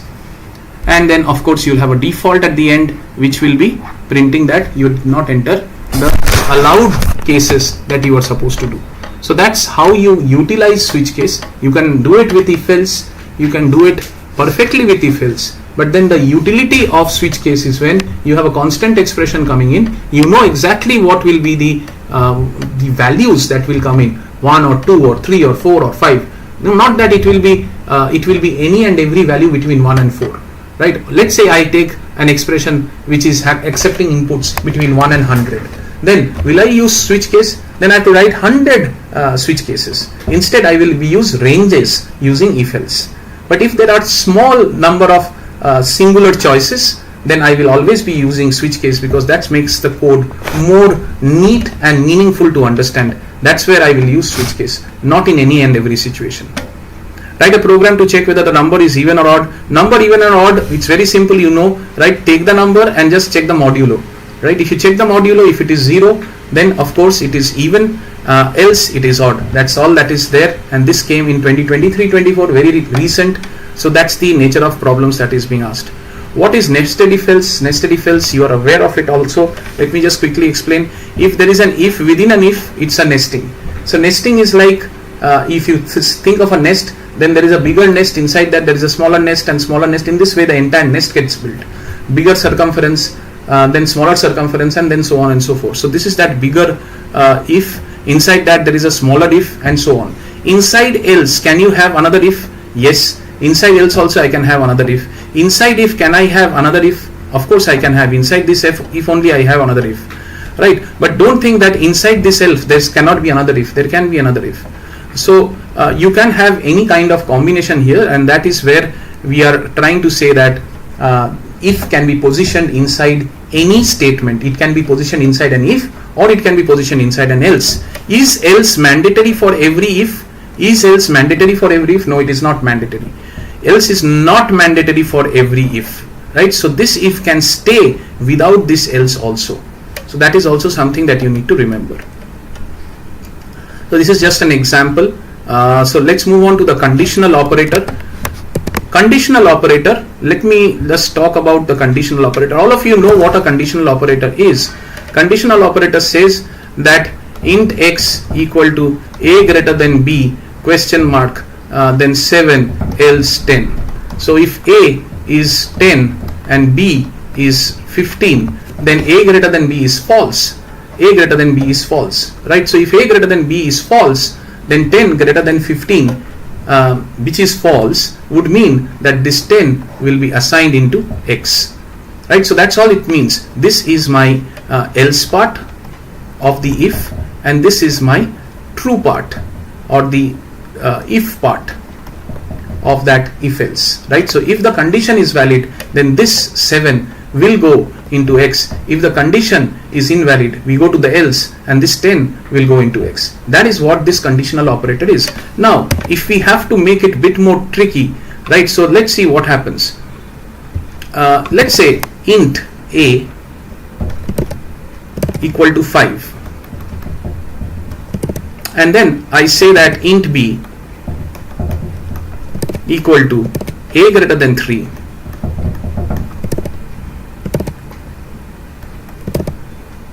a plus plus, and then say colon plus plus a. So if a is equal to 5, then 5 is greater than 3. Is this true or false? It's true. So what will happen is this part of the ternary operator will fire, right? So therefore a, which is let's say what was a 5. So 5, the work to be done will happen first, because it's a postfix operator. So the work will happen, which is assignment of this a to b. So b's value will become 5, and a's value will then further increase, and it will become 6. A's value will further increase and it will become 6. So that's going to be the output of this. So if you get ternary operators like this, be careful. You can get ternary operators which is also going to be nested ternary operators, something like this, which is int a equal to 10, b equal to 30, c equal to 20, and then if I do a print, we are talking about nested ternary operator which is %d comma a greater than b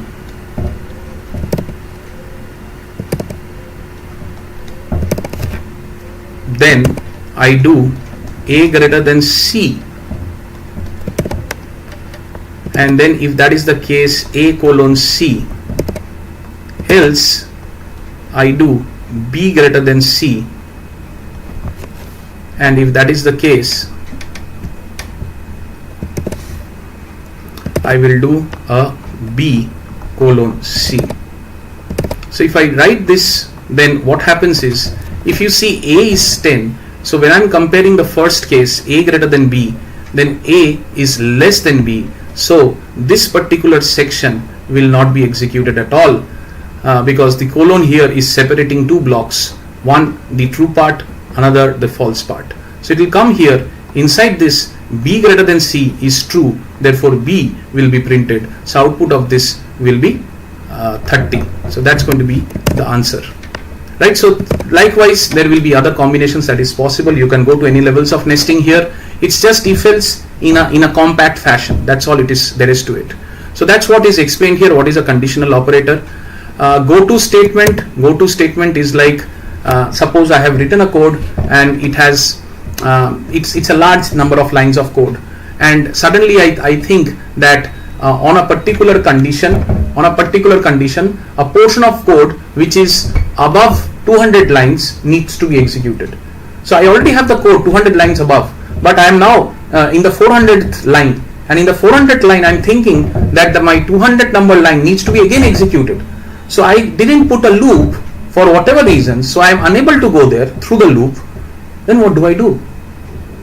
I have to write that code again after my 400 number line, because I don't have a loop to go back there. I have not created a loop. I can create the loop, but then creating the loop will need to adjust so many things. I have to create a loop variable, I have to make sure the loop variable is adjusted wherever it needs to be adjusted, and so on and so forth. Instead, what I'll do is I'll create a goto statement to go to that portion of the code with a label. So I mark, whenever I talk about goto, I will be marking the goto with a label, and I'll be marking that goto with a label, that is the label that I will put for a code. So if you see here, the same thing that I'm talking about, that suppose here I want to go up, then I will say go to start, and up I will say this is where I want to go. So it is actually creating a loop, right? Every time it will come here, it will go to start. Every time it will come here, it will go to start. So I'm actually creating a loop by actually making myself adjust to that portion of the code, and this is called an accidental architecture. I never coded it like that. I never designed it like that. I could have easily done it through a loop. I have not done it. Now what do? I need to adjust so many things if I have to do a loop. So instead of that, I'll just do this trickiest, easiest way. But is it industry accepted? It is not industry accepted at all. Because this code, if I now read it after let's say 5-6 months, I'll not understand this code at all. How did it come here? And I'll have to debug the code so many times and understand that, oh, now I see there is a label here, so through this label it is going there. Then I can understand the flow. Instead, if there was a while loop here, then I could have easily understood that this while loop will be executed so many times. Instead, I have done this. So this is not a best practice in terms of programming. Let me check the chat window. What is the difference between okay, 1 minute.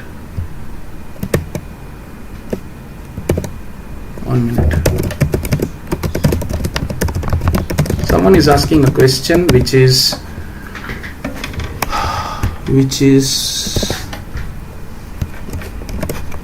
if I'm reading it correctly,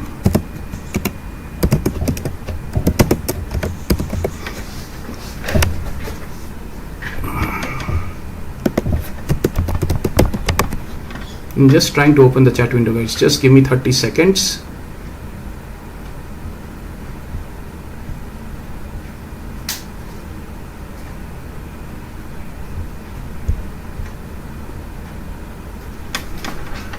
Okay, so the question that somebody is asking is, what is the I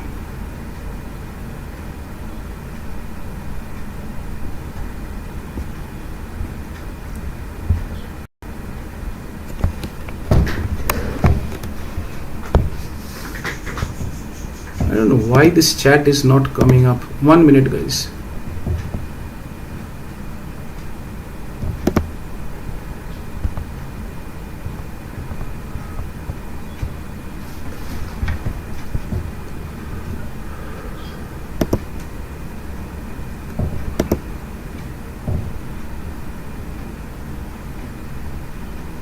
Okay, someone is asking point 2f and f, what is the difference? So point 2f, if you do a format specifier of point 2f, it's just that you are actually saying to the print engine that the output needs to have two placeholders for that floating point number.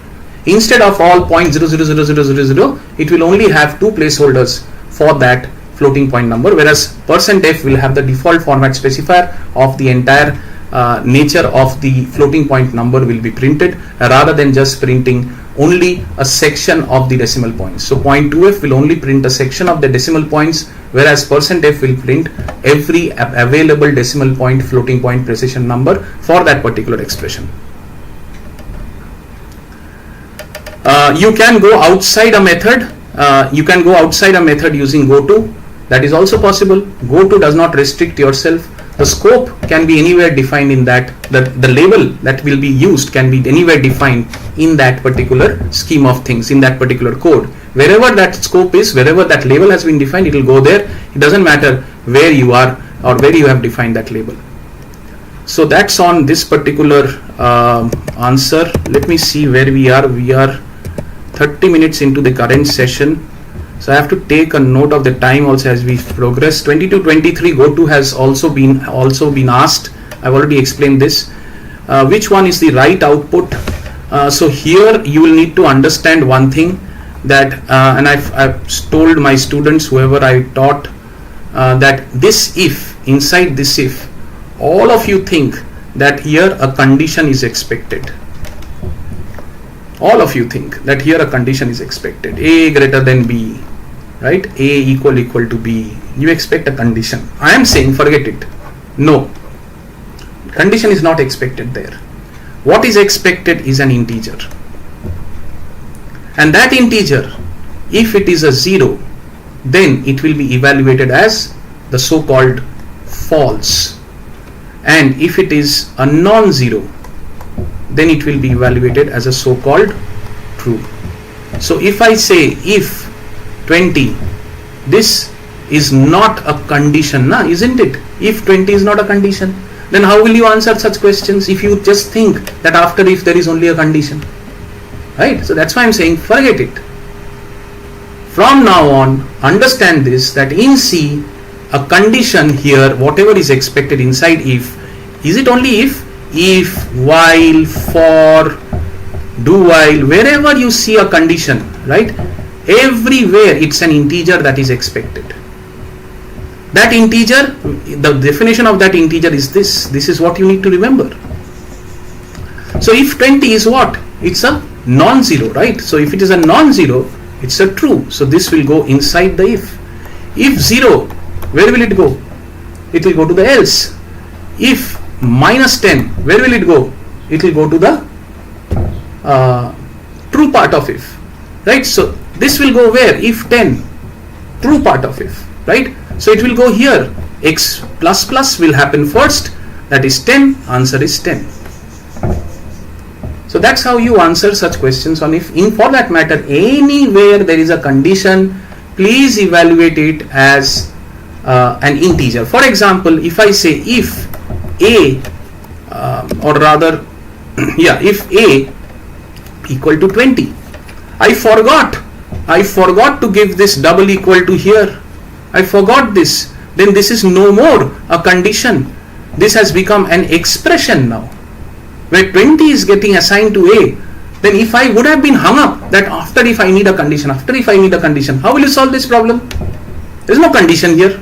It's an expression, right? So again the same thing. Whenever you assign something, the output of that assignment is the right hand side itself.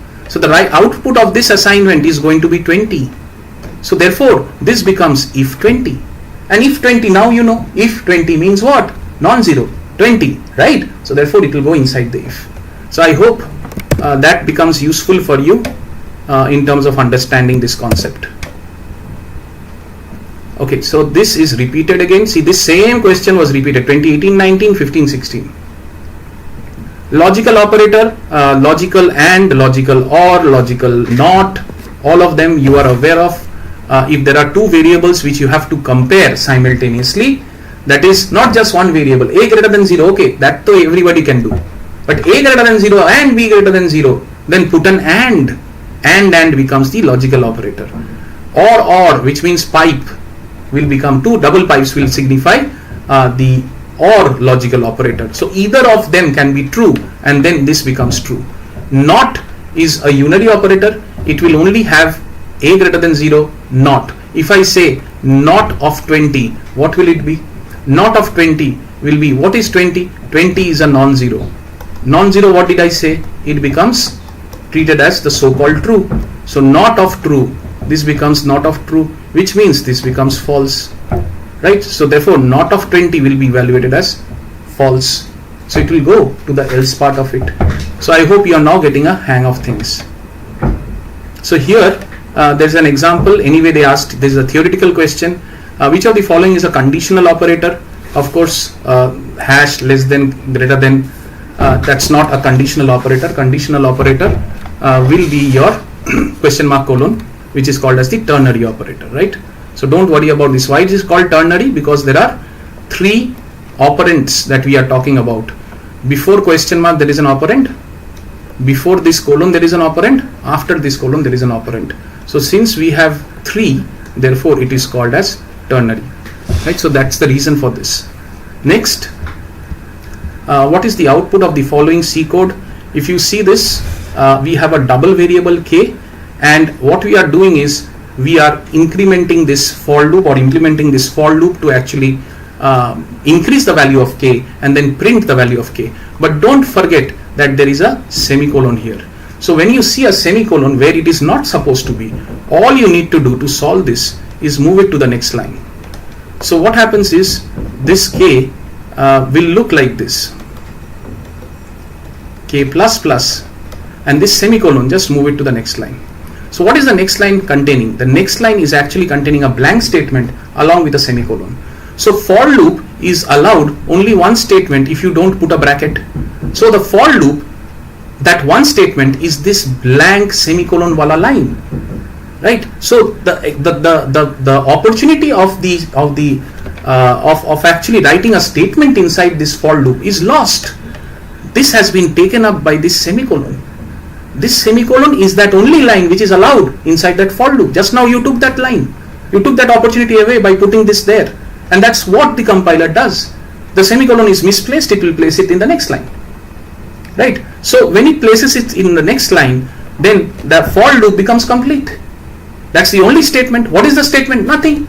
So it will not do anything. So what will happen? K will go from 0 to k less than 3.00, k plus plus. It will keep on adding to k the value till it reaches 3.0. So at whatever, at the last value of k, when it comes out of the loop, will be 3.0, because 3.0 will be less than 3.0 is a false thing.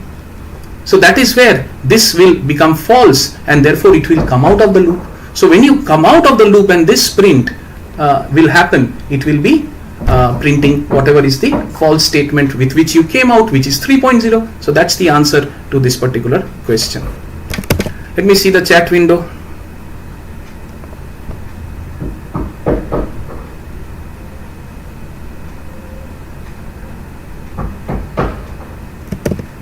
Yeah, so nothing much on the chat window, so let's move on. Okay, this is a repeated question. Ternary operator we have explained. Logical expression again we have explained. Same things are repeatedly coming. What will be the output of this following program? Very easy. 4, 5, 4 is greater than 5. 4 is greater than 5 is false. Therefore, B will be printed, which is 5. So that will be your answer. So that's on this particular question. What is a ternary operator? Okay, we get into loops now. Difference between break and continue. Okay, I think there is a mistake here. It's a difference between break and go to that I have given, but I'll change this before I send this across to you. Anyway, break and go to also can be another question that can come, though it may not have come. I'll have to see whether at the later point it has come. But break and continue, if the more of the differences you know, like break is used to come out of a particular recurring area, right? It could be a switch case, it could be a loop. You have to come out of that without what? Without the condition of that loop getting dissatisfied. The condition is still valid, so you are supposed to go through the loop, but you still want to come out, you use a break. Continue. What is continue? Without you reaching the end of the loop where it will automatically continue, you want to continue the loop from in between the loop at any point in time, you will use continue. So that is the difference. You'll have to write that. I'll anyway rephrase this table, so don't worry about that. What is the use of continue? We just now explained. I've already written it here. Write a program to check whether a number is prime or not. In order to check a number is prime, there are 2-3 ways. So ideally speaking, you'll have to divide your current number, let's say 20. 20 has to be divided by 2, 3, 4, 5, 6. At any point, if it gets fully divisible, that means the division is happening. There are other factors of 20 other than 20 itself and 1. Right? So if 20 is divisible by any other number which is other than 20 and 1, then you have a problem. It is no more prime. Right? So if you can run a loop from 2 to n minus 1, if 20 is the number, then if you run a loop from 2 to 19, then and divide it every time with 20 divided by 2, 20 divided by 3, 20 divided by so on and so forth till 19, and you see that none of the times it was divisible with that number that you are trying to divide it, then it is a prime number. Right? Instead of that's the first way to do it.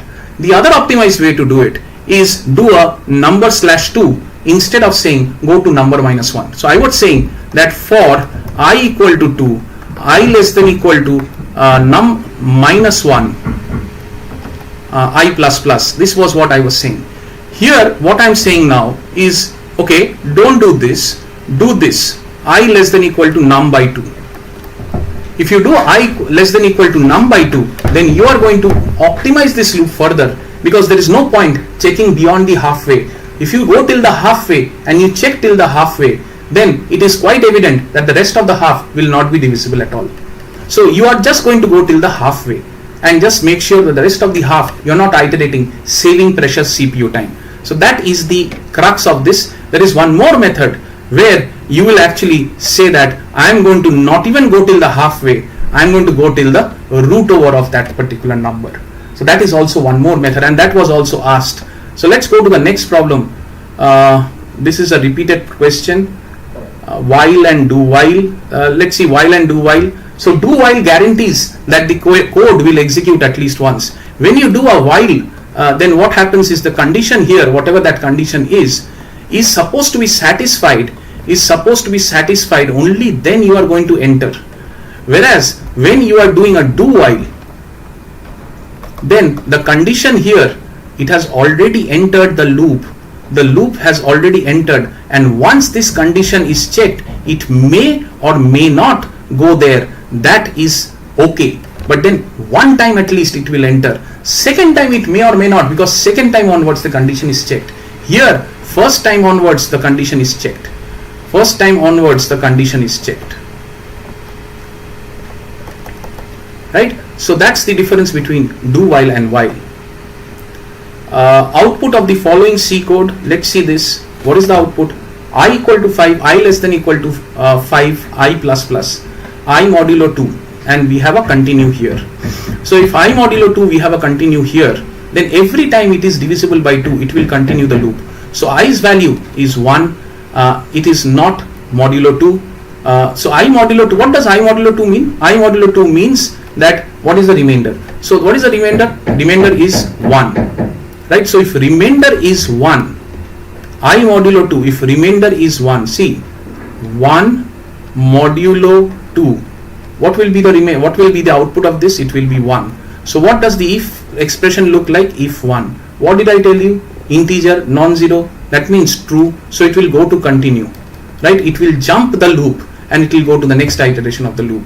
So this print will not come. Therefore, I will become 2. Now 2 modulo 2 will become 0. So if 0, 0 will go to the else. There is no else, so it will go here. So the print will happen for 2, right? And then likewise 3 will be again skipped. The print will happen for 4, and at 5 it will be skipped and the loop will end. So 2, 4 will be your answer. Let me quickly go to the this one. Yeah, so most of you have answered correctly. 135 is not the answer, 24 is the answer, right? Okay, so this is what it is. Okay, differentiate between do while, we have just done that. Fibonacci series, don't forget that Fibonacci series, only thing is these two are exceptions. This you have to just write, hard code it, right? There is no pattern of these two because Fibonacci starts from the third number. So in order to get a Fibonacci number, you need the previous two numbers. So the first two numbers are anyway something that you will need to hard code like this. If it is 1, then print that number. If it is 2 also, print that number. Right? So this is 1, 1, and then your Fibonacci starts, and that Fibonacci will be the last two numbers, add it and print it. Again, go through the loop, last two numbers, add it and print it. So that's your Fibonacci. So the code is here. Then there is a code for checking the Roman digits 1 to 1000 Roman numerals, where these are your valid Roman characters that you will have to use. So anyway, here also it is the same thing. If it is, let's say, 999, then you will have to keep on dividing this. So 999 means there will be 1 time d, right? 1 time d. 500 is anyway part of 999, right? Similarly, after you subtract 500 from here, you will get 499. Now you have to talk about 499. What is 499 going to consist of? Definitely it will consist of 4 C's, right? There will be 4 C's that will be there, right? So likewise, that is how you will have to move on. So 499, after it has 4 C's, the number will be reduced to 99, right? So this 99 will have 1 L, right? And then so 4 C's and then 1 L, right? And then you will have 1 L, which is 50. So this 50, if you reduce, it will be 49, right? And then 49 will be 4 X's, and then you will have 9 left over, and that 9 will be 1 V, and then 1 V, after 1 V you will have left with 4, and that 4 will come from I. So this is your translation of this 999. So in the code, you know what to do. All you have to do is you'll have to start from the topmost, that is take 1000, and then print whatever is there, and then reduce. This is the most important step. Reduce. Just I was reducing, right? Whatever I took, I will reduce. Now that is how this will happen. So whatever I will take, I will reduce, and this is how you will actually do it. So that's the code. Every time I'm reducing the number, every time I'm reducing the number with which I was working, so that it comes down to a matter of the last number. So that's the code for that. This is the square root wala prime number that I talked about. So this is where the square root, we are checking till the square root of the number instead of going till n by 2, or instead of going till n minus 1. So this is where we are optimizing things further. This is Taylor series expansion. Typically you can neglect this problem because Taylor series expansion has not been seen. It came in 2017-18, but that was before your syllabus was changed. 18 and 19 your syllabus got changed. Anyways, if you have to find the sign of a number, it has to be done through a Taylor series, which involves factorial, and this is the natural series that you'll have to evaluate, and that is the factorial that we have. This is the code for that, where we will take that degree, whatever has been given to us, and compute this every term of this series in order to calculate sign of that particular number. So the general nth term will be this, and this is the formula that we will have to apply. Minus 1 to the power n, and this is the formula where it is applied. Minus 1 to the power n into this, etc. is what is being applied. You can have a look, small code but very tricky. This part is where you need to understand this is what is mirroring this particular formula, right? X to the power 2n plus 1. So you are actually doing that 2n plus 1 here. So that's what is happening in this. And then you are adding whatever is coming out of that particular general term, you are adding to the sum, so that at the end you will have to sum all these terms and get that sin x. So that's why you are doing this sum here. So that's on this topic. These are repeated questions. Okay, now come to a pattern question. Now let me do this pattern question here. Before that, let's understand what this pattern question is all about. Let me see the chat window first.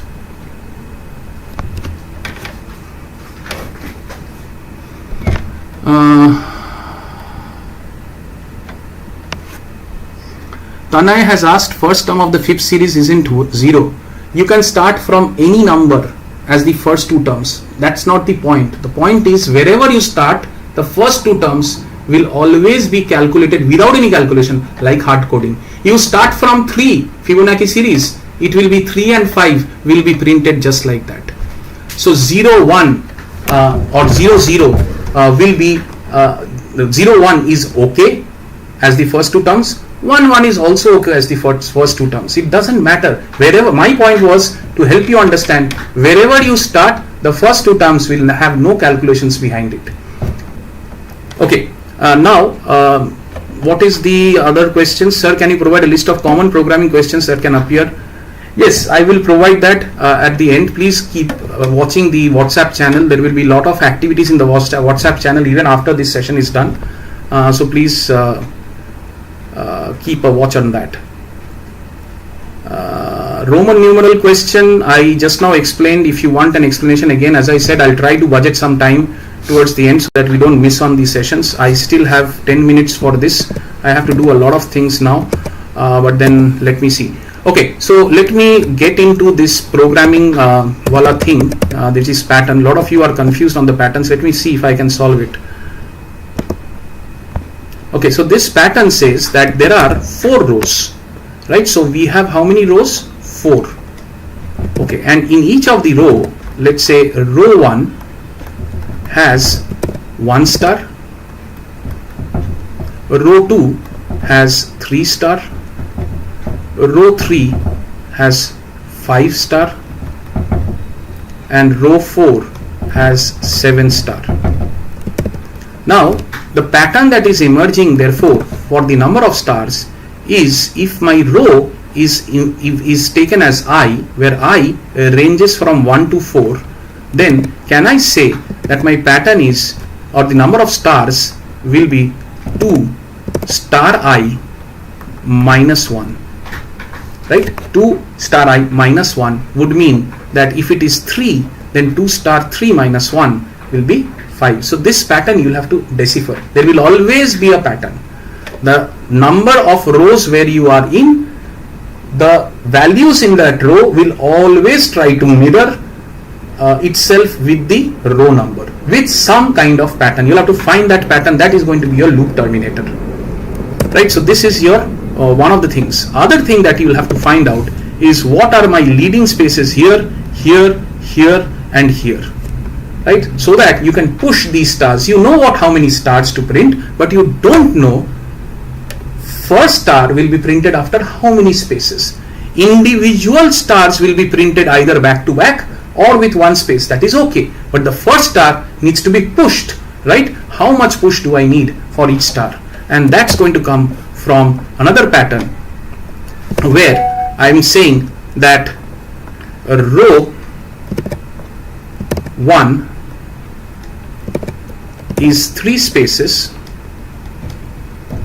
row 2 is 2 spaces, row 3 is 1 space, and row 4 is 0 space, right? So that's what these spaces will look like.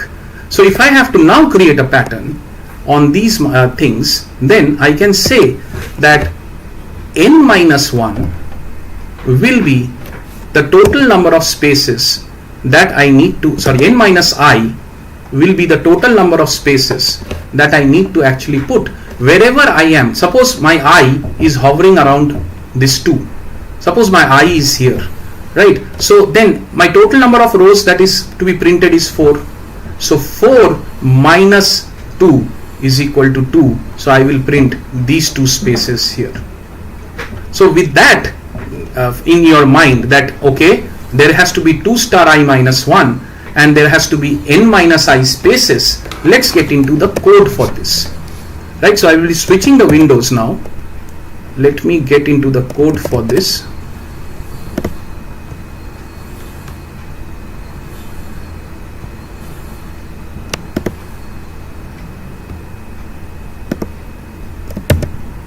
Right, so we are in the code window. Let me open the template. Okay, yeah, so see, the question was with 4 rows. I could have easily taken n as an input from a user and then put n here, right? Instead I have taken hard coded because the question did not say that you have to take it as a input. Now with these 4 rows that I have to print, each row will have some funda. I'm going to put that funda in that code. So let's see what is the code going to look like. First, whenever I am in a row, what will I do with the row? I will first need to print the spaces and then the star, right? So how many spaces do I need to print? N minus I, right? So therefore I have to print n minus I times space. So I have to run a loop.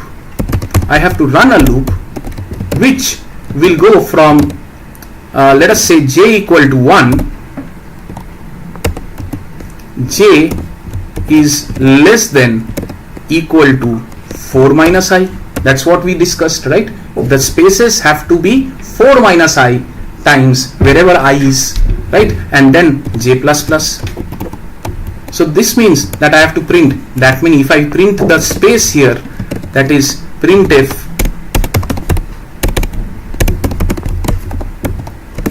this space, then I'm good. That many number of spaces get printed for that ith row. So if I am in the first row, that many number of spaces will be printed. 4 minus 1, that is 3 spaces will be printed. For the first row, that is 1, 4 minus I, that is 3 spaces will be printed, right? So I therefore need a loop to print those many number of spaces. I use that loop, right? Next I have to print the stars, right? The space is printed. Now the star. Now the star also can be 1, 2, 3, 4, right? If you remember, the formula of that was 2 star I minus 1, right? So let us see the formula wise how do we code this out. So what we'll do is so 2 star I minus 1. So again I will take another j. For j equal to 1, j less than equal to 2 star I minus 1, j plus plus. Sorry, not 2 star I. Yeah, it's right. 2 star I minus minus. This print stars will be here, which will be a semicolon. Done. So that's all we need to do, and that is j equal to 1, j less than equal to 2 star I minus 1 and j plus plus. So I print my stars. So I'm just following whatever the pattern that I discovered, and then each of these problems will become very simple. So that's how this comes up, and then at the end I'm just printing a slash n just to come out of this particular row. So every time one row gets done, we print a slash n so that it moves to the next line. So that's all the code is about. Let me run this code. And that's your triangle that you are getting, right? So this is how you will solve typically these kind of problems. Let's go back to the OneNote.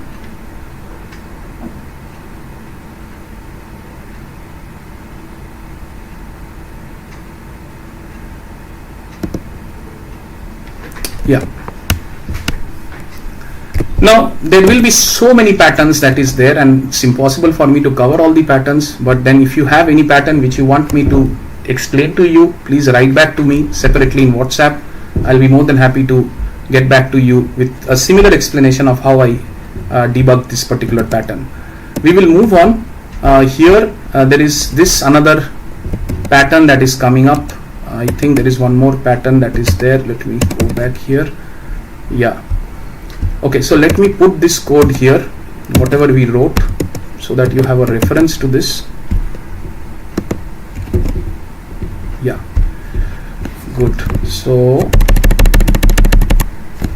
this is another question that has come.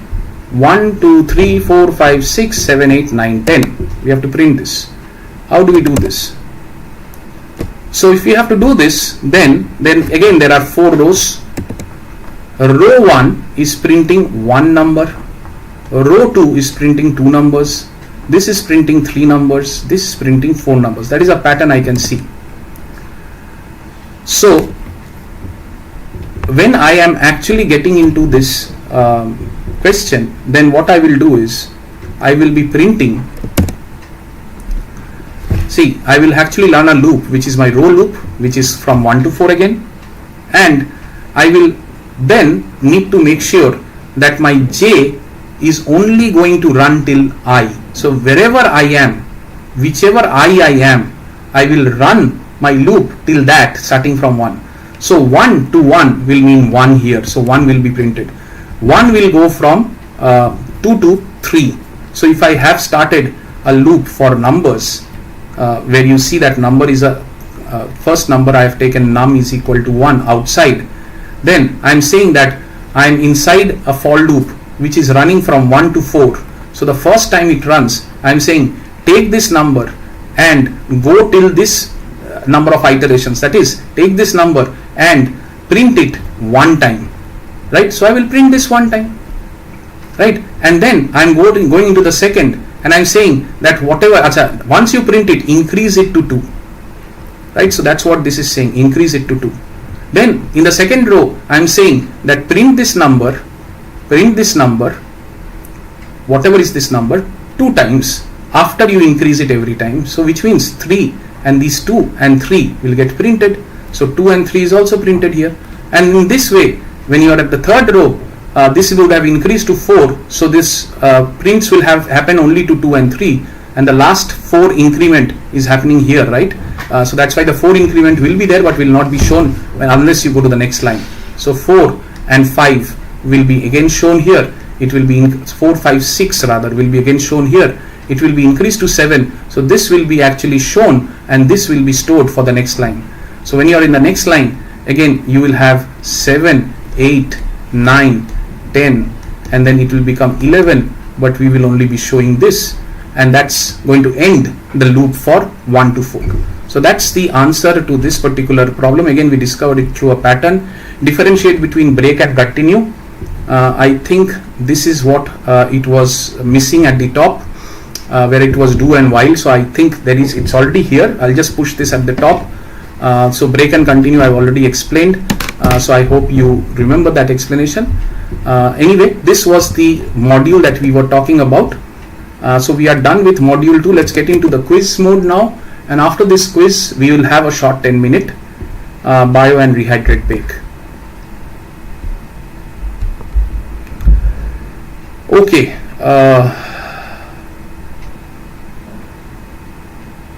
I'm just checking the chat window. 2 plus 3 so 12 2 24. Okay, if the question there was an option 2 plus 3 star 4 star 2, that's also correct. 2 star 3 plus 5 star 4 is also correct. If you have answered any of these answers, I will take it as a correct answer. Don't worry about that. Okay, let's move on to the quiz now.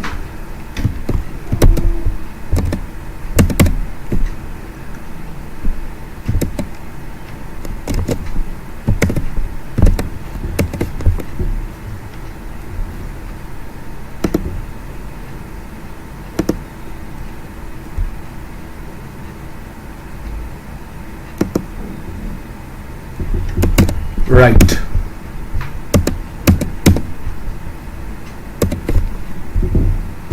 Okay.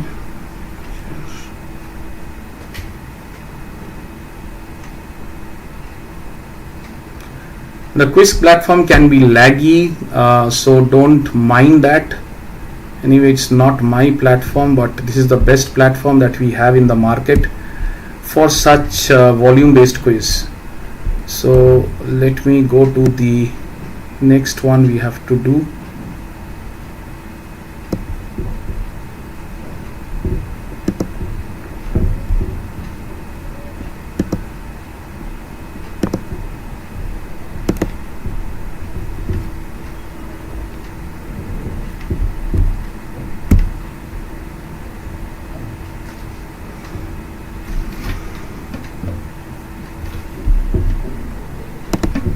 Yeah, please join.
Okay, we'll start off.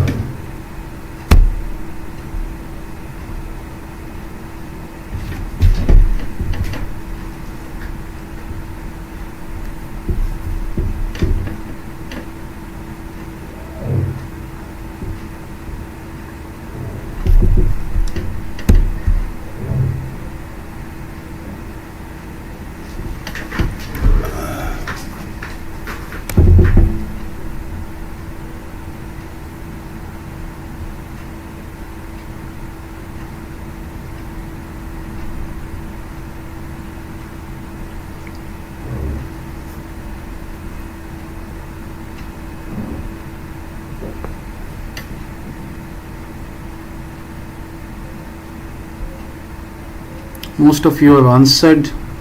Timer will also close. I'll wait for the timer to get over.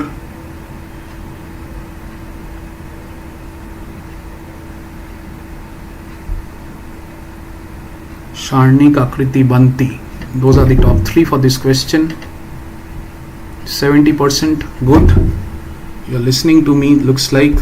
Let's move on to the next question.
Very nice, 80%. Aishan, Ritisha, Kaushani. Good. Next question.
63%.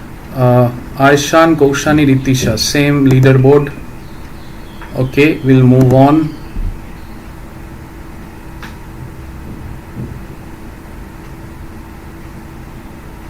This is a typing question. You need to type the exact word.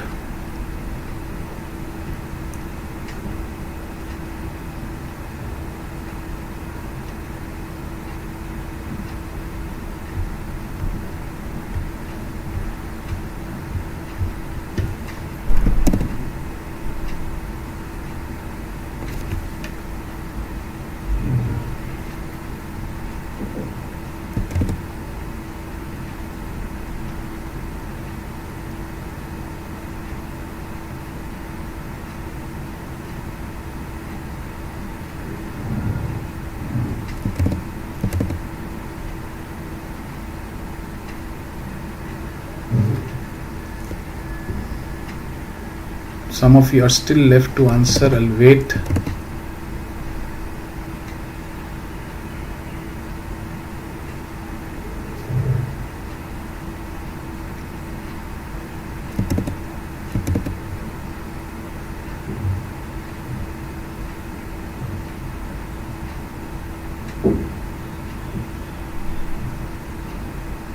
Your aggregated quiz results and top 1, 2, 3 will be announced tomorrow.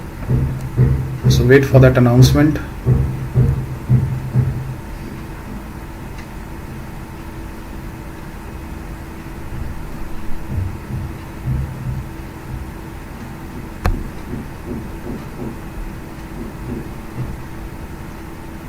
Okay, Aishan, Kaushani, Banti.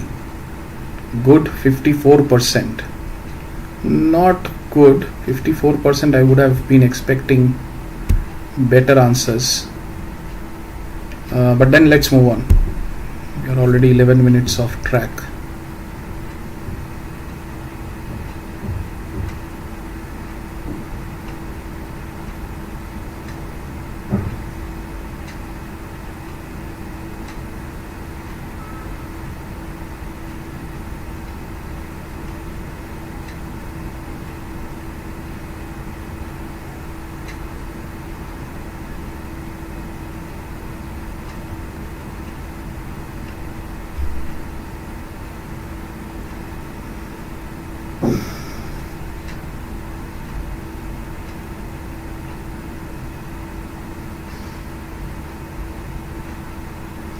This is multiple options may be correct, so be careful.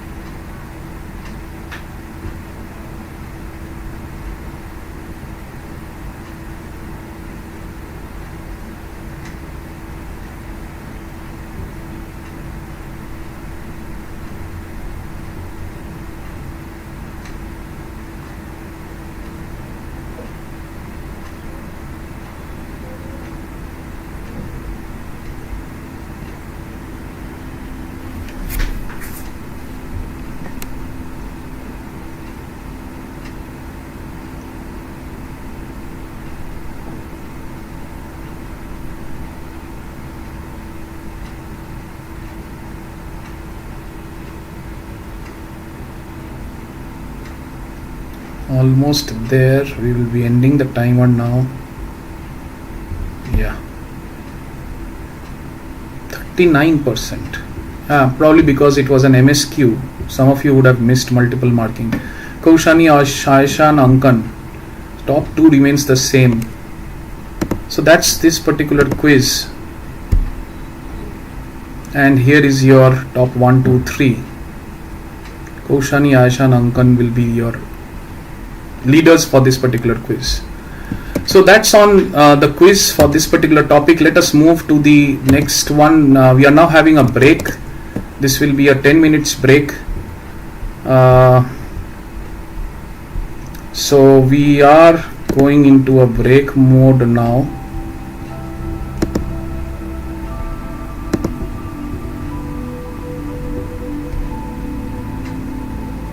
And we'll be back when this timer becomes 0. So be rehydrated, have some snacks, come back.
Okay, come back guys, we are getting started.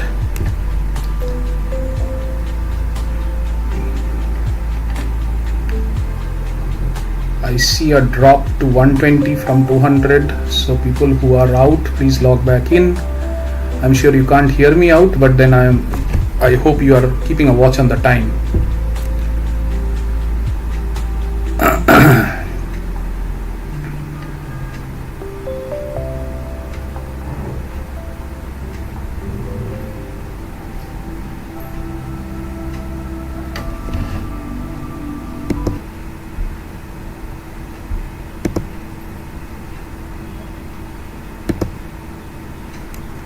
Right, we start with arrays now.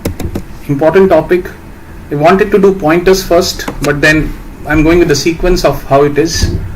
But then when we do pointers, you will understand what I'm saying, why I wanted to do pointers first. This question says that what is the output? All of you are aware that array is a contiguous set of similar data types in memory, right? So contiguous would mean that if you have a memory, then these blocks which represent memory blocks, and let's say this is your total RAM, right? Out of this you are saying, Mr. RAM, please give me 5 blocks for integers. So this is the first block for integer, second block, third block, fourth block, fifth block. So 5 blocks of integers is what it allocates to you in a contiguous memory location, that is from here to here without any gap in between. It will allocate to you those 5 blocks. So that's the most important thing for an array to understand. One is same data type, and two is that it should be contiguous. So these are the two things you need to remember. Now in this code, what we are asked is int a23 1 2 3 4 5 is stored, which means this is a 2-dimensional array. In a 2-dimensional array, it says 2 rows 3 columns. So 2 rows and 3 columns. This is what the array will look like. So in these 2 rows 3 columns, this is 0 1 by a 0 index policy, and this is 0 1 2. These are your 3 columns. So here the assignment is this 1 will go to the 0th row, 0th column, which means this will go here. Then 2 will go here, 3 will go here, 4 will go here, 5 will go here, and here what will go? 0. By default 0 will go because you have not given anything here. Since it is integer, default value will be taken as 0. Some compilers will also give a garbage value here, and some compilers will give a special value which is a 0 value. It depends on the compiler, but then you can safely assume it is going to be 0. Now you will run a loop, and this loop is actually printing the values of aij. What will be the print? It will be printing sequentially. First it will be at 0 and then 0, then it will increment this, then it will increment this, so 1 2 3 will be printed, then it will move on to 1, then again it will go on here, which is the 0 1 2, so 4 5 and 0 will be printed. So this will be your answer at the end. So that is the output of this program, right? So I hope you have understood. The more critical point here was to understand that the number of elements that is provided is not equal to the total number of pockets that was there in this array. What happens to the element which we have not provided value with? It will be 0 in most of the cases. You can also write garbage, whatever it is, right? So that's on this particular problem. What will happen in a C program if you assign a value to an array whose element subscript exceeds the size of an array? So if you say int arr of 5, right, and you provide the value of these elements like this, these are my 5 elements. Now suddenly you say arr 7 is equal to 200. What will happen? There is nothing called arr 7. The highest you could have gone is arr 4, right? Because arr 4, it's a 0 index, right? So arr 4 means your this particular pocket, the 5th pocket of the array. So you have 1 7 20 11 99. So this is your 4th index, 5th, 3rd index, 2nd index 1 0. So you can highest go till arr 4. What happens when you say that I want to go to 5, I want to go to 6, I want to go to 7? Nothing happens. C doesn't complain, but it will give you unpredictable behavior. Ideally speaking, it should give you out of bounds error. That is, you are given this contiguous block, you are going beyond this contiguous block. Who says this block was available in memory? The compiler gave you this block just because this particular block was available in memory as a contiguous piece of block, and it could be so that these blocks were occupied by some other program. Now if you are shifting to ARR5, this you are encroaching into some other program's dimension, and that whatever that block contains in that program's world, that value will be printed, which is an undesirable value for us, hence we call that as a garbage value. Or it could be an unpredictable behavior also. If it is protected by that program, then your program might also crash. So it's an unpredictable, ambiguous behavior that you will get. So that's the answer to this question. C doesn't complain. It will go and directly hit that particular block which is beyond your contiguous allocated memory, and that means you are going into someone else's garden. That is not allowed. What is the output of this code? This is again repeated. No, this is not repeated. This is a different code. Okay, let's see the output of this code. What does it say? It says array has these, okay, and AI means 1 or 2 or 3 or 4 or 5, right? AI means that every time it will loop through AI, and I'm saying take the character typecast of this 1, take the character typecast of this 2, take the character typecast of this 3, take the character typecast of this 4, take the character typecast of this 5, right? So this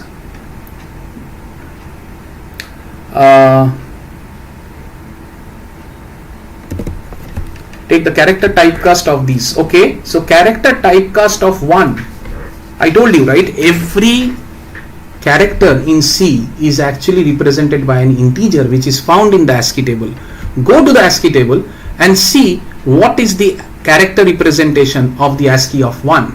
So if you see the ASCII of 1, the character will be a control character, right? Characters with which you control various signals. Those are the initial set of ASCII characters. So this is not a printable character. It's something like control is not a printable character. It's called a control character. Alt is not a printable character, but they will also have ASCIIs, right? So those are the ASCIIs we are talking about.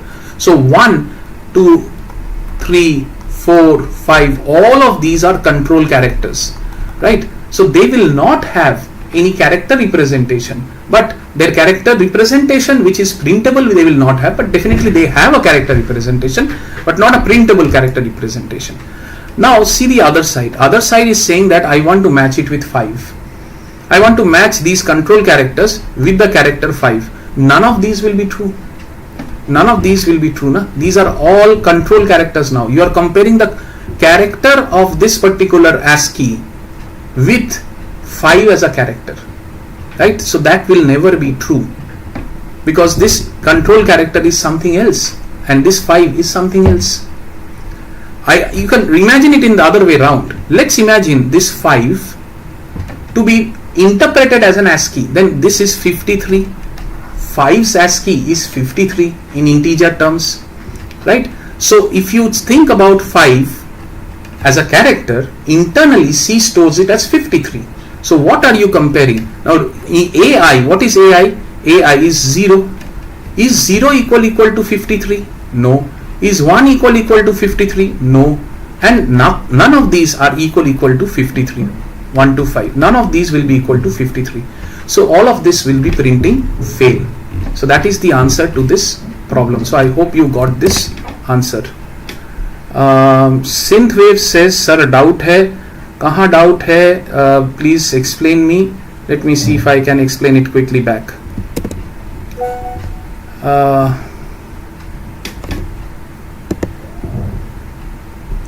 Write a program to add all even numbers from an array. So even numbers, if there is an array that contains even numbers, how do you find out those even numbers? Again, modulo will come to your help, right? So if you run a loop, take the modulo, and if it is 0, that means it is an even number, put it inside a sum. That's all. The rest of the things are anyway standard stuff. This is the critical part of the code. So this came in 22-23. Write a program to print the diagonal elements from a 5 by 5 matrix. So diagonal elements will mean that your I and j will remain the same. So if you see the diagonal elements of a matrix, and if you have 0, 1, 2 here and 0, 1, 2 here, then this diagonal, and this diagonal, all of them have the same row number, column number. They are either 0, 0, 1, 1 or 2, 2. Therefore, all you need to do is print the same value of AI, that is AI I. Instead of putting a J, just say AI I and run I from 0 to 2. That's all. That's the print of the diagonal elements. Write a program to input n by n and print the maximum element of the matrix. Again, you have to find out the maximum element. All you need to do is run through this loop of I and j, so that you move to every cell, right? So I and j, y, again the same thing. If you have these,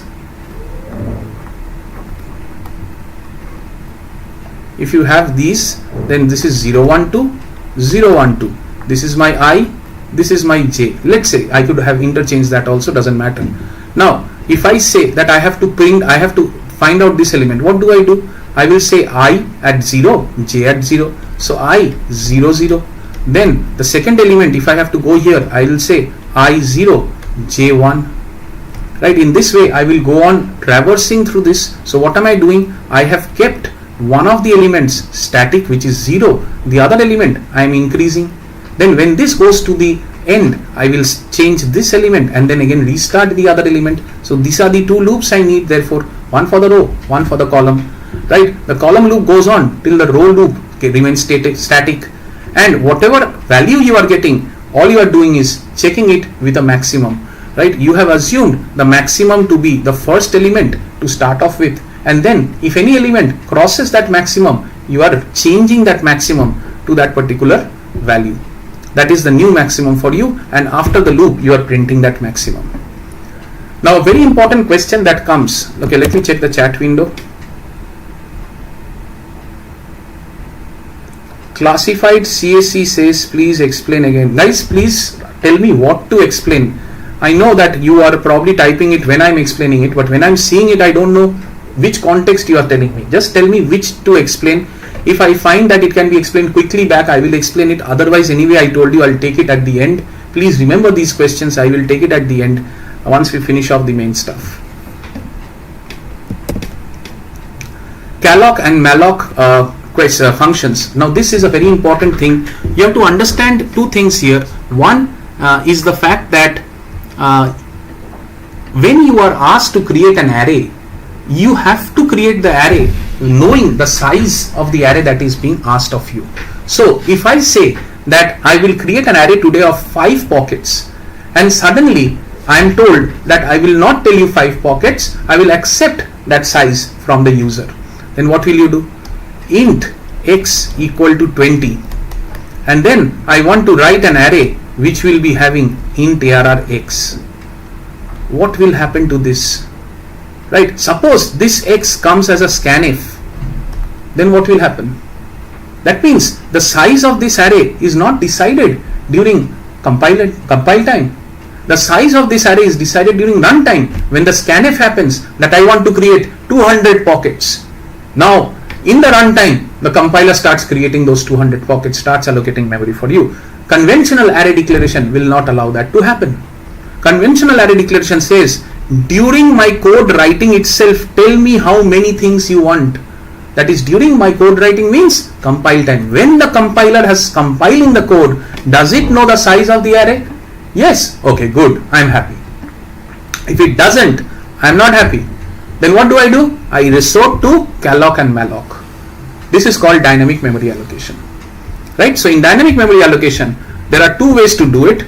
The two styles are different. All it says is that, let's take malloc as an example. So malloc, if you see, how much memory do you want is what the compiler needs. So here, what did I say? If I am creating an array of 10 pockets of integer, each integer assuming it is 4 bytes, how much memory do I need? I need 40 bytes of memory. Right? So to the compiler, I am actually saying give me 40 bytes of contiguous memory. That's all I'm saying. I'm not saying give me 4 bytes and then 10 pockets of 4 bytes. I'm not saying that. That C doesn't care. The compiler doesn't care. The compiler says, tell me how many bytes of memory you need. I'll give it to you in a contiguous manner. I said, then 40 bytes I need. And then it gives me those 40 bytes, and internally my code treats that as int ARR 10. So similarly, when I want a dynamic memory, I will tell it how many bytes I need. So I will tell it malloc, which is a short form of memory alloc. Malloc, please give me whatever is the size of an int, which is what? 4 bytes, multiplied by how many such 4 bytes do I need? I need, let's say, 10. So can I also write this as malloc, size of int is 4, start 10? Yes, this is also allowed. Can I write this as malloc 40? Yes, this is also allowed. Because this is a function, it doesn't care how you are producing the variable or the attribute of that function. Whether you do it like this, it doesn't care. All it needs is an integer. All it needs is an integer. This is an integer, this is an integer, this is an integer. You are making your life easy by writing it like this, so that 2 months down the line, when you see, you understand that I wanted a 5 pocket integer array. This is a 5 pocket integer array that you are requesting. Right? So that is what is malloc for you. Now malloc just allocates this 40 bytes of memory. Does it know what you are going to do with this memory? It doesn't know. You wanted 40 bytes of memory, I have given you 40 bytes of memory. In that memory, what you do is up to you. Whether you put characters, whether you put integers, whether you put float, I don't care. You wanted memory, I have given you memory. So that's why it returns a void pointer. It will always return a void pointer because it doesn't know what you are going to do with that particular memory. We'll get to this pointer concept in the second half when we discuss it, but that's what it does. The void pointer helps us to understand that the malloc memory that is returned is a void pointer. My role now is to typecast that pointer to whatever data type I want. That I will take this void pointer and make it an int pointer. That means now I can create an integer pointer called ARR, which will be pointing to this particular memory that is allocated. So I have now my array, right? A pointer here, which is int star ARR, typically means an array. I will explain that to you during the pointer session again. Don't worry about that. But for now, malloc has returned me with a memory. The memory was a void pointer. That void pointer, that means if it has created this particular memory block here, which is starting at this location, then this 1000 location, which was containing 5 bytes of integer, right? So this was this 5 bytes of integer that it has allocated for us. Then this 5 bytes of integer that it has allocated for us is having a starting address of 1000. So it is going to return me with this 1000. Right? I am going to say that I will create an integer array pointer, which means this is my block of that integer array pointer, and I am going to store this 1000 here. So now I am pointing to this starting address, and that is what this line tries to explain to you. I hope you are getting this. So this is what happens during malloc. During calloc says I need 2 things. I need 2 things. You don't give me 5-star size of int. You give me 5 comma size of int. That means you tell me how many pockets you need, plus you tell me what is the size of the integer. So in this case, calloc, if I would have done, so I would have written calloc 4 comma size of int. So it will then do the multiplication internally, and it will return you again with a void pointer. Again, that has to be converted to an integer pointer. One other difference is that calloc is very neat. Calloc is very neat. See, it was very specific here. It wanted you to give it as 2 parameters. Here it says, I don't care, give me anything. Right? Any integer you give, I'll give it to you. But because calloc is very neat, it also says that I'm going to initialize this particular memory that I'm returning to you with zeros. right? So that's where it is saying that it is going to clear the memory that is being allocated to you. Malloc will not clear the memory that is being allocated to you, right? So that is what is calloc malloc. I hope you are understanding. Dynamic allocation of memory I have explained. This is with an example I have given. By the way, if you are allocating memory like this and then you are subsequently using this array, right, then do remember that after you are done, you will have to use the free. See, when you are doing int ARR 10, you are not asking the compiler that give me a memory, allocate a memory of, let's say 10 star 4. You are not asking it like this. You are directly making this statement. If you are making this statement, internally it will do this, and internally once it does this, and once your utilization of this array is over, then this allocation will have to be reversed. That is, the memory has to be freed. So it will free the memory that was returned. So these two steps will happen or happens automatically when you do an array. This happens automatically when you are actually defining an array like this. But this, you have not defined an array. You have only taken responsibility to do this step. Then you are responsible to do this step also, right? So if you only use the array syntax, then there is no concept of freeing the array. But if you are saying no, I will not use the array syntax, dynamically I will want memory, then dynamically you also free it. That is a requirement. So that's why the free pointer is required. Let me see the chat window.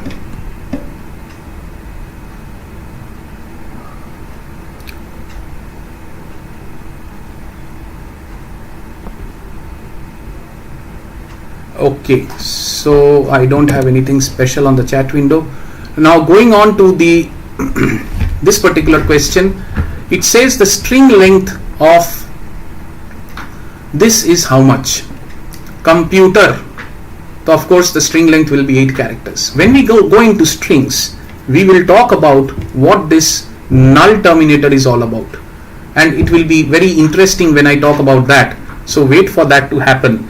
But then if I just do a special 5 minutes on that, then let us say that I create an integer array like this. Let us say I put 23, 47, 11, 29, right? Is there any necessity to view all these numbers in one shot?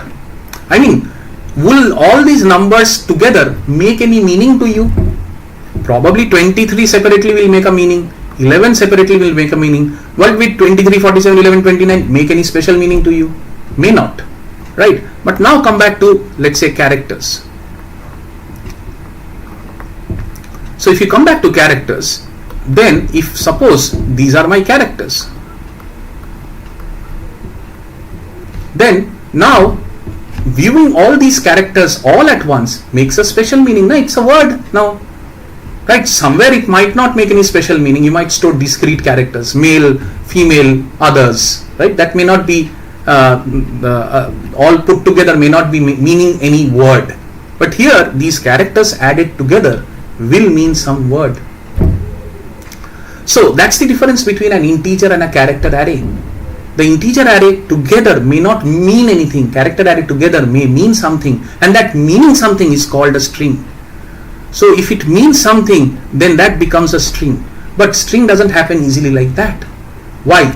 Because if let's say I know this address, which is 1000, if I know the starting address of an array, and if I don't have any reason, can I go from this 1000 to this 47? I can. Why?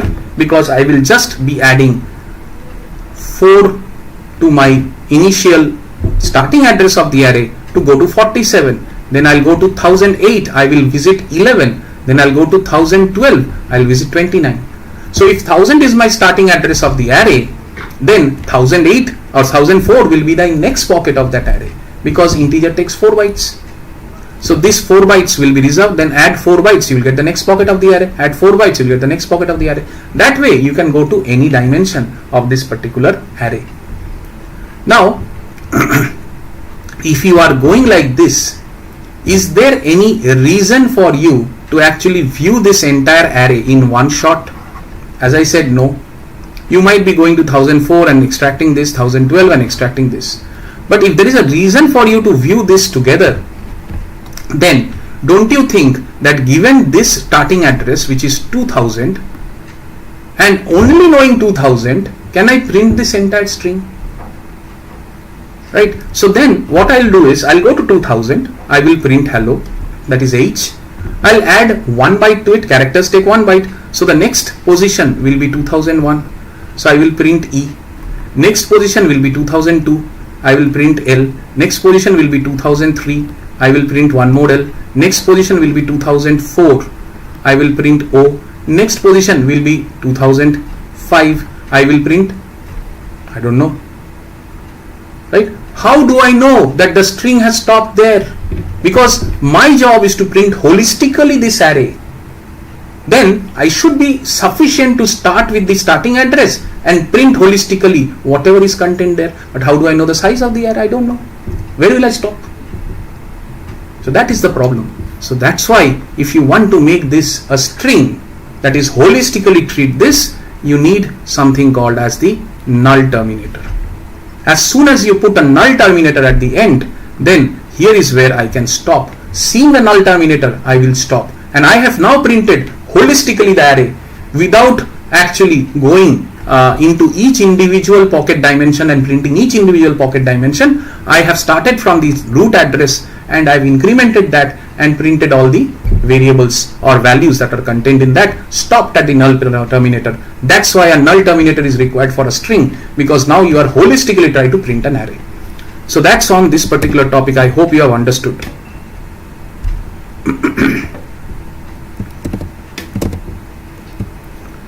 Okay. Write a program using procedures functions to create a dynamic array.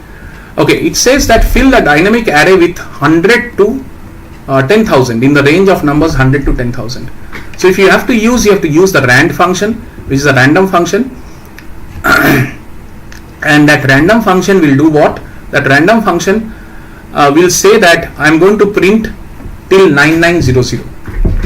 Right? So 9901 is the last limit. So you will not print 9901. Actually, the rand function prints between 0 and 0.9. Right? So definitely, if you want to now make it that it should print for any number, then you just replace or multiply this rand function with that particular value that you want to use. So if I say 9901, then rand function will print till 9901, and then 9901 plus 1000 will be the largest number, or sorry, 100 will be the largest number that you can print with the lower limit set at 100. So this is how you are actually going to get this 100 to this 10,000, because this 10,000 will be 9901 plus this 100, which will reach to this 10,000. One will be excluded because you will have a less than criteria in the rand function, which excludes the one. So this part of this particular whole program is most critical. All we are saying here is that we are going to create an array which is going to be n star the size of an int, which is through our malloc, which we just now learned. And then this array we are going to fill up with random numbers, and the random numbers we are going to generate with this rand modulo, the highest limit minus the lower limit, to actually get to the range of how many random numbers you want. So this is the range of the random numbers. 1000, 10,000 minus 100 means 9,900 random numbers you want. So we are saying 9,900 random numbers we want with a lower limit of 100. Sorry. So that's what this particular program is talking about. Yeah. So that is there. Write a program to convert a decimal number to a binary representation. This you have done multiple times. I'm sure you can understand. When a decimal number is given to you, you will have to modulo it by 2 so that you get 0 or 1, right, out of that. So if you are dividing it by 2, you will get whether it is divisible by 2 or not. So you will get a 0 or 1 out of it. Then you will have to subtract whatever 0 or 1 you got, right? So let's say you have 27, right? 27 modulo 2. 27 modulo 2 will be 1. And then you will do 27 by 2, right? So this will mean that your number now becomes an integer portion of this, which is 13, right? So 27 by 2 will be 13. So this 13 now goes through the next iteration. So this 13 will go back into this. So 13 modulo 2 will be 1 again. And then 13 will be divided by 2. And in this way, if you go on dividing, whatever remainder you are getting, you are putting it inside a string. That is your binary number. That is how you convert a decimal number to a binary number. Difference between calloc, malloc, done. Compile time, array initialization, runtime, array initialization. I have already told you that when I am writing the code, giving it to the compiler, if I am able to write this A5, then it is going to be called as compile time. Then it will be called as compile time, right? And when I am writing the code and unable to tell the program initialization, 1 minute, where is this? Okay, this is not about dynamic memory. I understood the question wrong. This is about initialization, not about declaration. There is a difference between initialization and declaration, right? So initialization means that you have defined the array, but you have not put any values to it. So when you put values to it, it becomes initialization, right? So we have to understand now that array initialization, that is compile time array initialization, means during compilation itself I have initialized the array like this. So this is not about this left hand side. This is more about the right hand side of the problem, right, where I am able to say during compile time itself that I will put these values. But if these values are not known while coding, if these values are coming from the user, then that is called as runtime. By the user means what? It has already started running. Compile time you will not know. While writing code you will not know. Compile time means while writing code. As simple as that. Runtime means when it is executing. So when it is executing, what will happen? You have defined this. Where is the initialization? No. Why? Because I don't know during writing code. Okay. Then how will you going to know it? Take it from the user and initialize it. Right? So this is where you are initializing the array by taking it from the user. So this is your runtime array initialization. Okay, that is done. Next is dynamic memory allocation. How many bytes? Okay, see here, txt 20 hello world.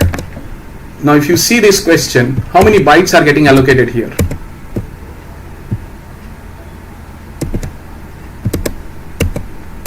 How many bytes are getting allocated here? txt 20 hello world /0. How many bytes are allocated?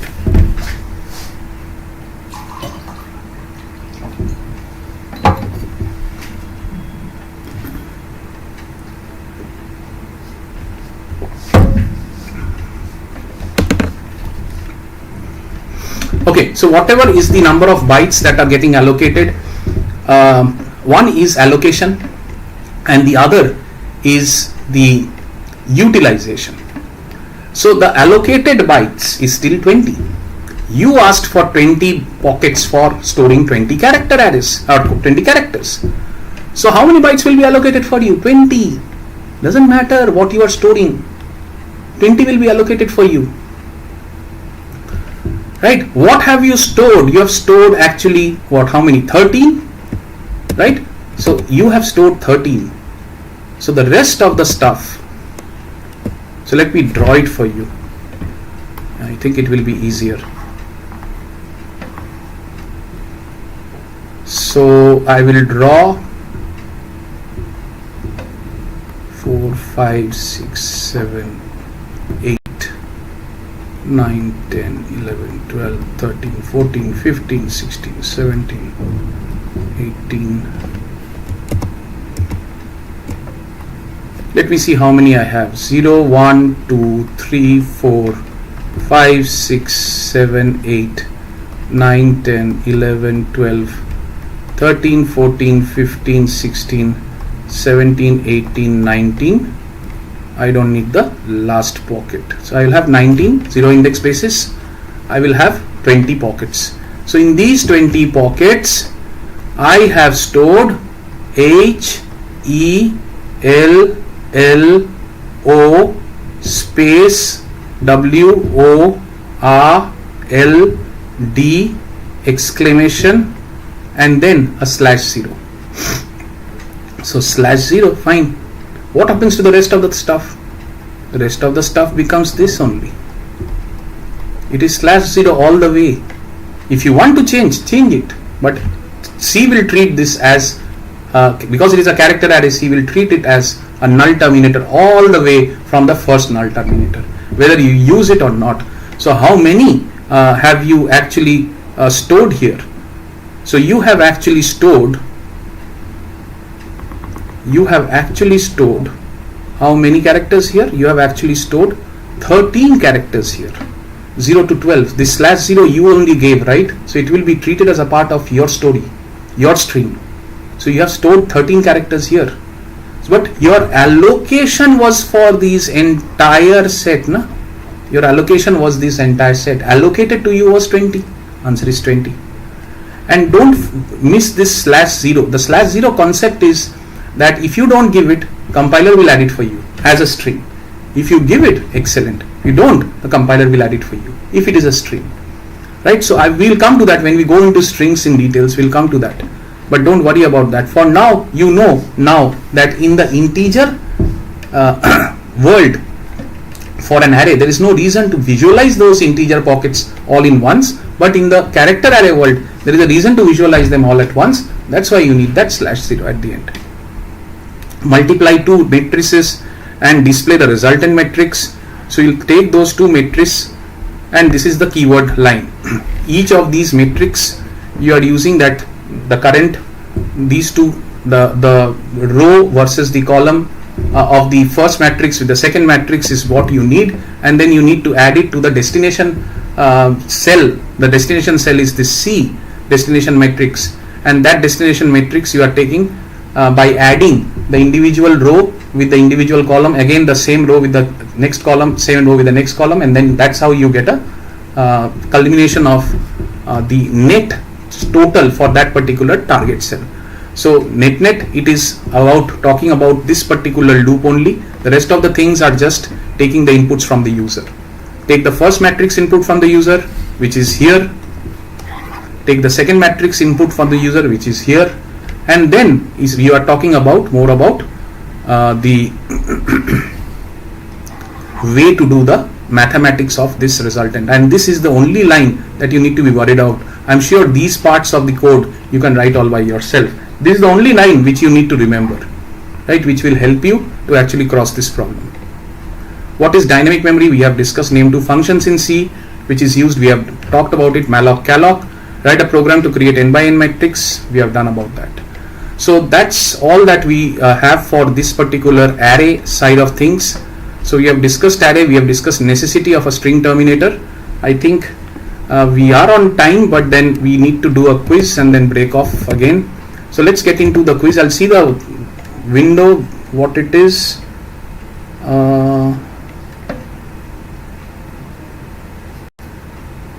Yeah, so Rohan, you are right when you say total initialized characters is 12, right? But then you had given a /0, don't forget that. So in that case, that /0 is your responsibility to be counted into it. So it's actually 13 that you had given, and the rest /0 is what C will put. As soon as you say this, Rohan, this is particularly for you since you have raised that question.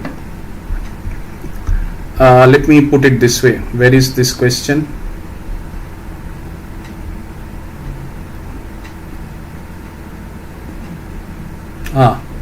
Not here, sorry.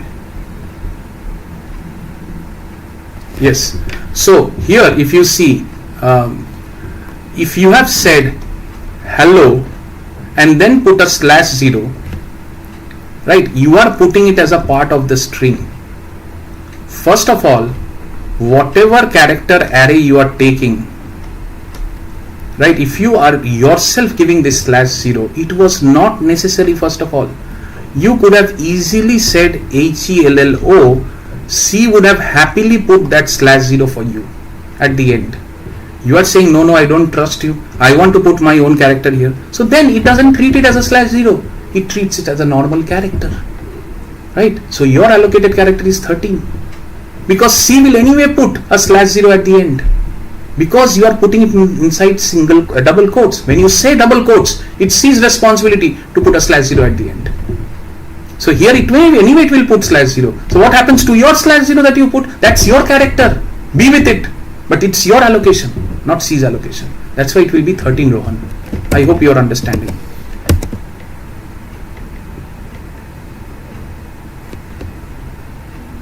Good. So all of you are getting a hang of things. Nice. Let's move on to the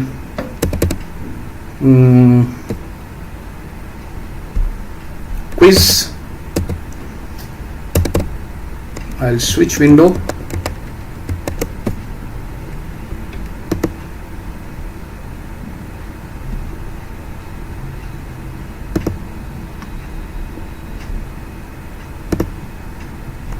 Yeah.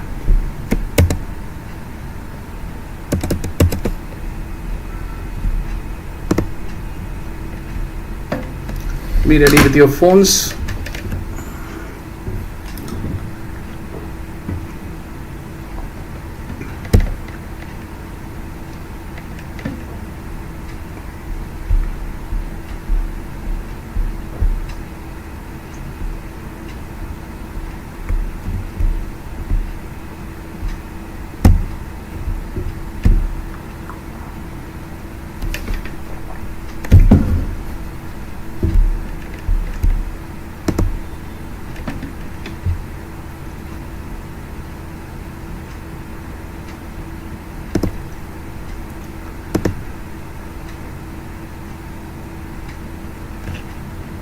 Go ahead, log in.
Okay, we will get started.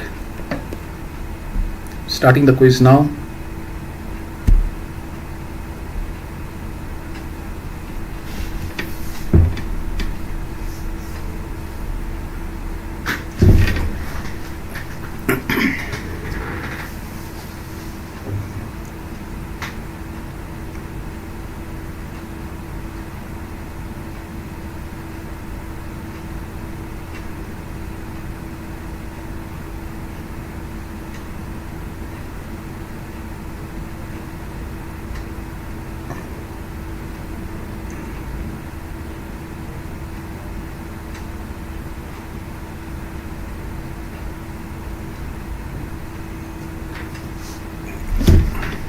Aisha, Rupa and Bunty. Good. We have a change in the leaders.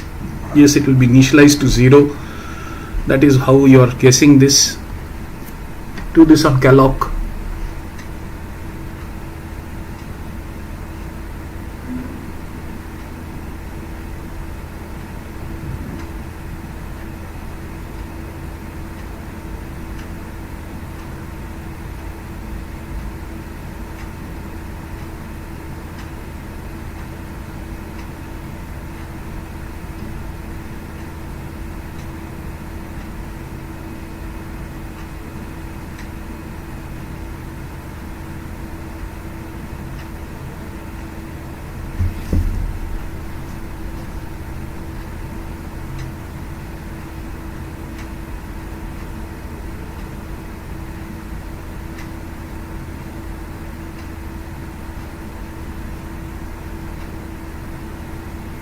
Nice. 76% of you got it correct. Yes, it will be 0. Next question.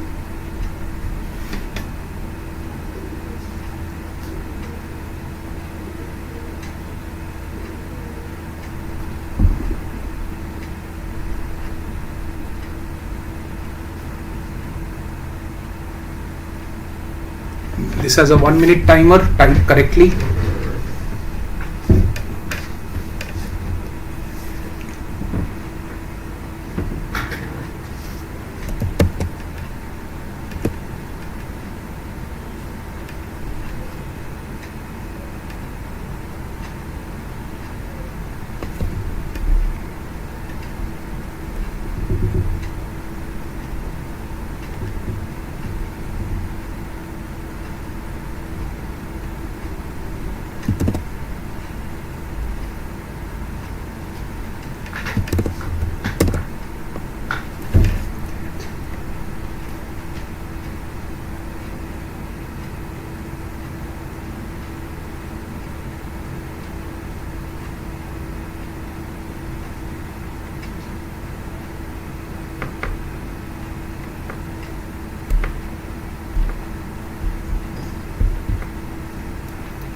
Okay, Bunty, Tuhin, Arifa.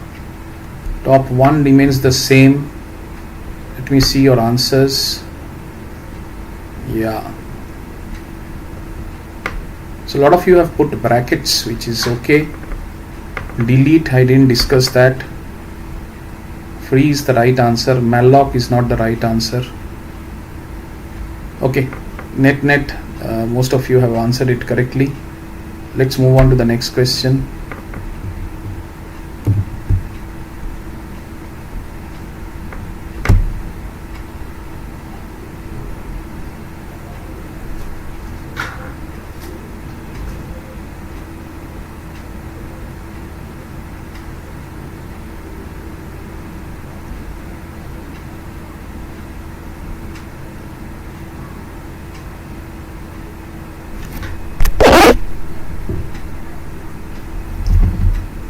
You are going out of bounds, or rather you're not going out of bounds. What is the value of A3? Yeah, so you don't have anything initialized in A3, so what do you conclude?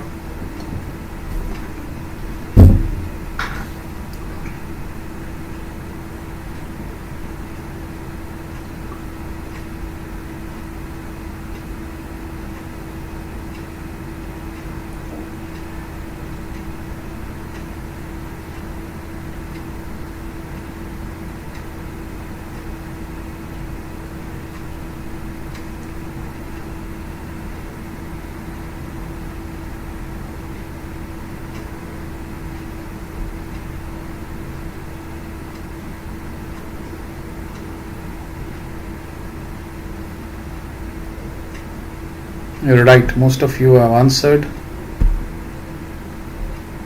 79%. Very nice. Yes, it will be 0. Next question and the last question.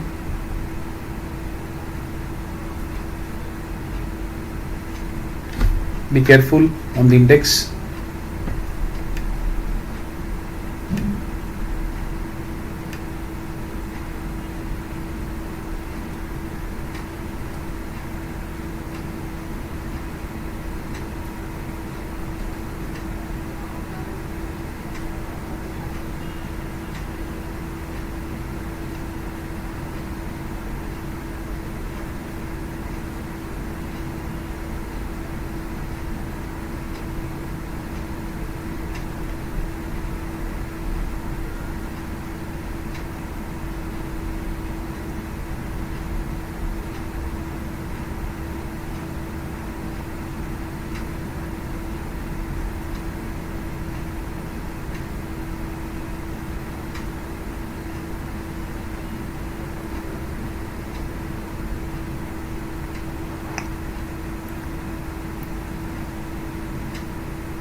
Okay, end this off. 58%, it has dropped. Arifa, Tuhin, okay. Yes, I knew that, because you will be confused. It says third row, fourth column, natural tendency A34, but we are at a 0 index basis. So 3 is actually 2, 4 is actually 3. So A23 is the answer, guys. Be careful. Next, this is what your leaderboard looks like. Bunty, good. Arifa, Tuhin, good.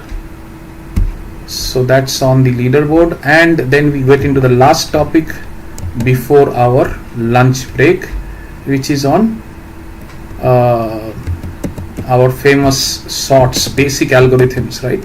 Particularly sorts is what we are talking about. Let me switch windows.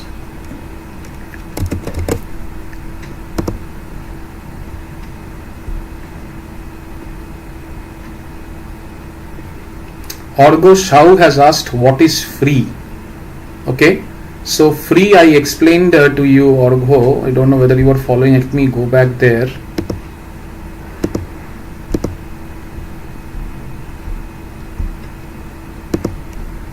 Yeah, so if you see here, Orgo, I explained this particular concept where I said that if you are writing an array like this, internally these two steps happen, which is allocation of 10 bytes of memory for an integer, 10 buckets of memory for this integer. That means 10 star 4, 40 bytes of allocation. And once you are done with this array usage, the compiler automatically removes that allocation from you by using free. So if you are not writing the allocation like this, if you are not writing an array like this, but you are using dynamic memory to do your own allocation, then this step is being taken by you. Then this step is also your responsibility. That's why you need to free it. So I hope you understand now, Orgo.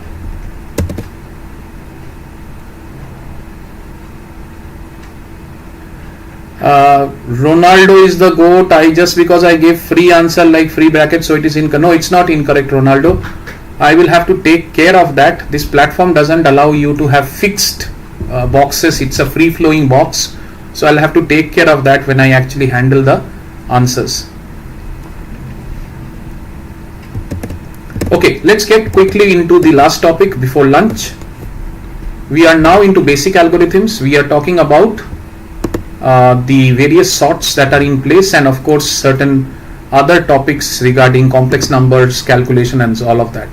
So I've tried to put some infographics for you which will help you understand everything in one shot along with the code.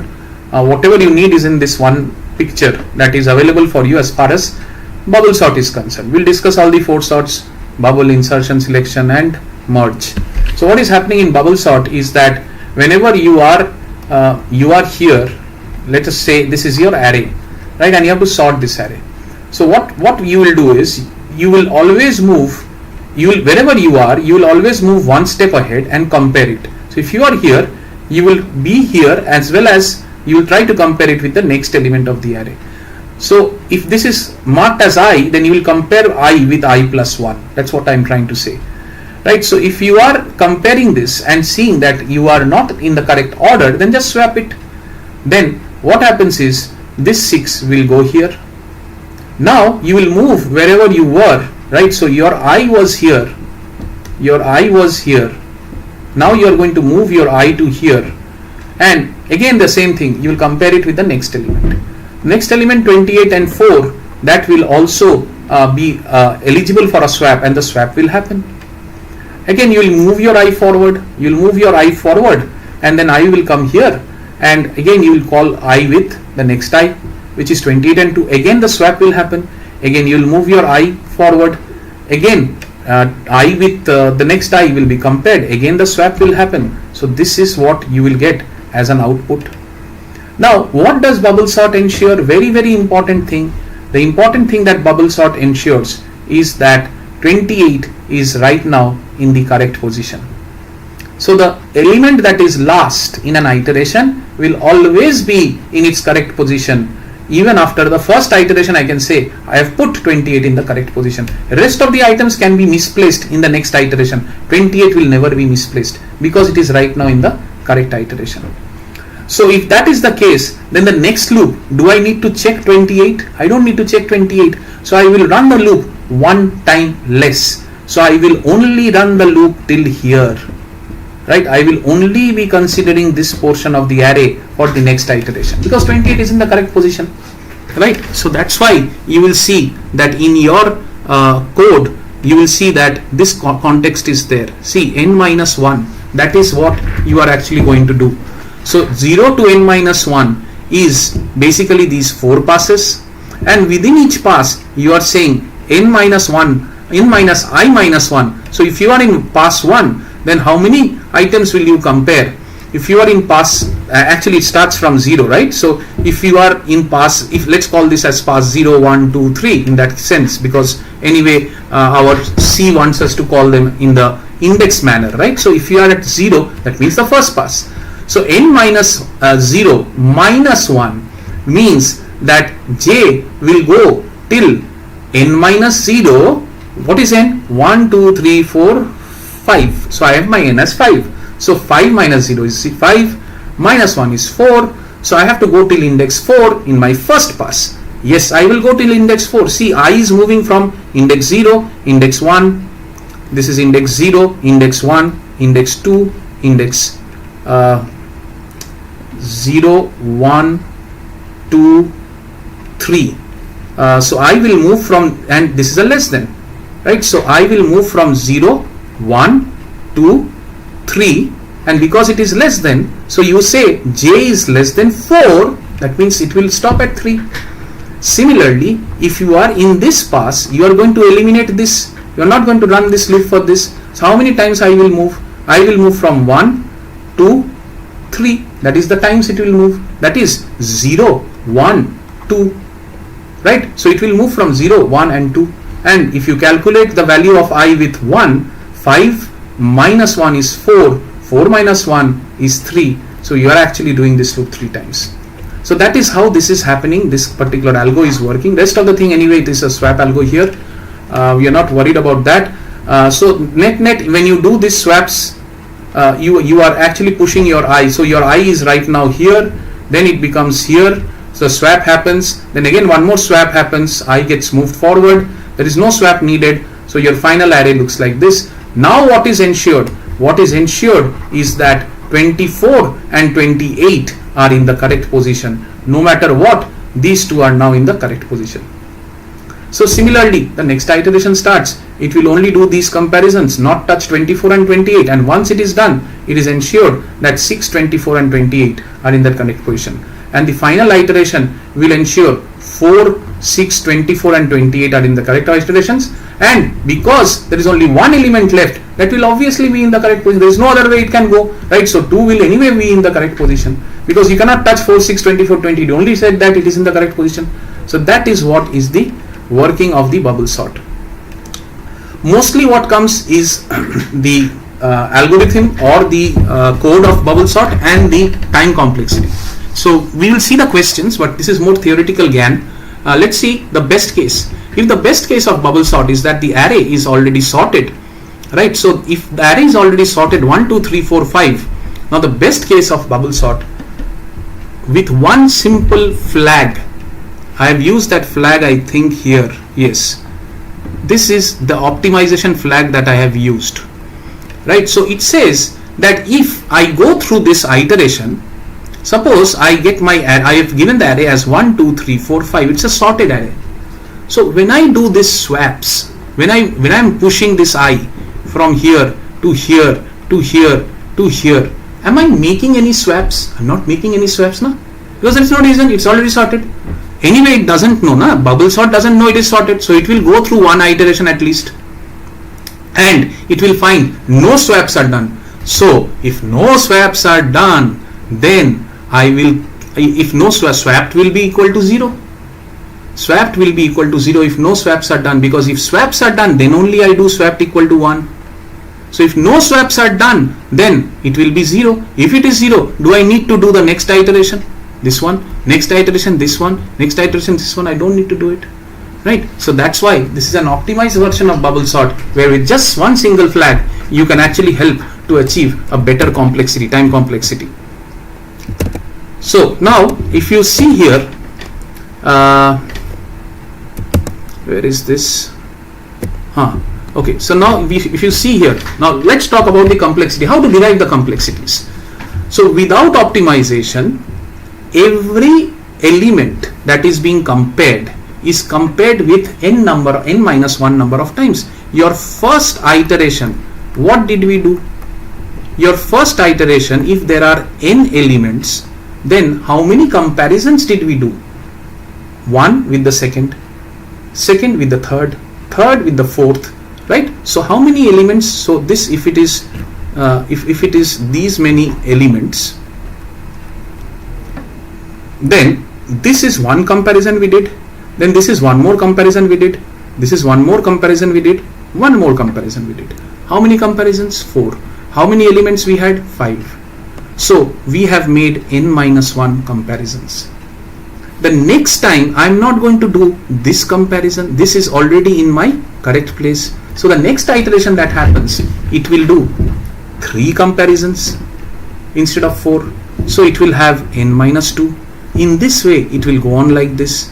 So if you now see the AP series of this, the answer to that will be n into n minus 1 by 2. So ignoring constants and why this is happening, you'll have to see my lecture. By the way, I run a very free channel on all the topics of MacOut that will be there in your subsequent syllabus, subsequent semesters. DSA is a part of your next semester, then DAA is part of your next to next semester. All these, everything on MacOut, exclusive lectures of every topic, not like this marathon, but then exclusive lectures of every topic is available as a part of your syllabus. PYQs are discussed, free for all. You can visit that, and that's where I have explained why n into n minus 1 by 2 is order of n square. It's part of your DSA curriculum, but for now you have to assume that it is n square minus 1 by 2 is what the answer here is, which means n square by 2 minus 1 by 2. Now what is the dominant term here? Dominant term of course is n square by 2. Now if n is very large, then n square is very large, right? Which means the only term that is visible here in this entire equation is n square, and hence you will have the asymptotic complexity as order of n square. So that's how this comes as n square. If any of you are interested, you can join this channel, which is my personal channel. It's called Code to Win, and that's where you will get these lectures of your next semesters, which is also with your PYQs.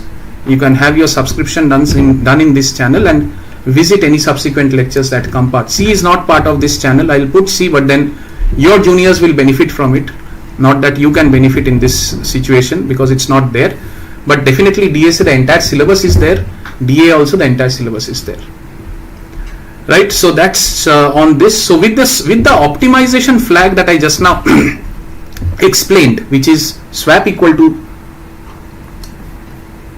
this particular thing, like that, where we use this swap function, right? If after going through one iteration I don't swap anything, why do I go through other iterations? Then what will happen to the complexity? The complexity will be only order of n, because I only have to execute n times that particular swap, right? So I have to do n minus 1 comparisons, right? So I have to do n minus, you remember I told you, right, that when I am actually doing this first iteration itself, here I told you, when I am doing this, I am doing how many comparisons? I am doing n minus 1 comparisons. 4 and 5 is here, na? So here I am doing n minus 1 comparisons. So if after doing n minus 1 comparisons I see there is no swap, what do? I come out.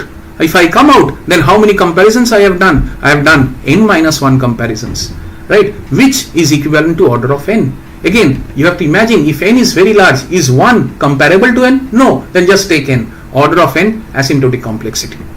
Average case, again, bubble sort doesn't care whether the array is sorted or not.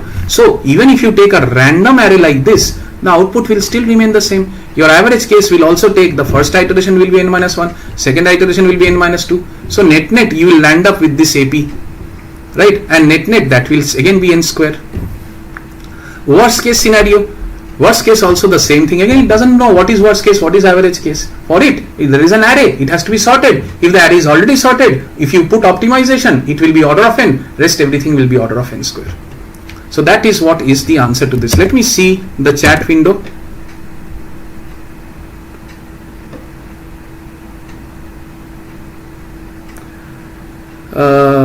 Yes, time complexity I have just explained, my cricket news. I hope you are understanding. Otherwise, there is a video in the channel that I have just told you. There, a detailed time complexity, I have made a video on that, which is part of your DSA syllabus. You can visit that lecture. The built-in quicksort function in C library offers the lowest time curve also and quite inefficient in terms. Yes, of course, they are inefficient. Horgo Shavu, I agree, they are inefficient. We are not talking about efficiency here. We are talking about if given bubble sort, what is the efficiency of it? Is it best? No, of course it is not. Okay, let's move on to insertion sort.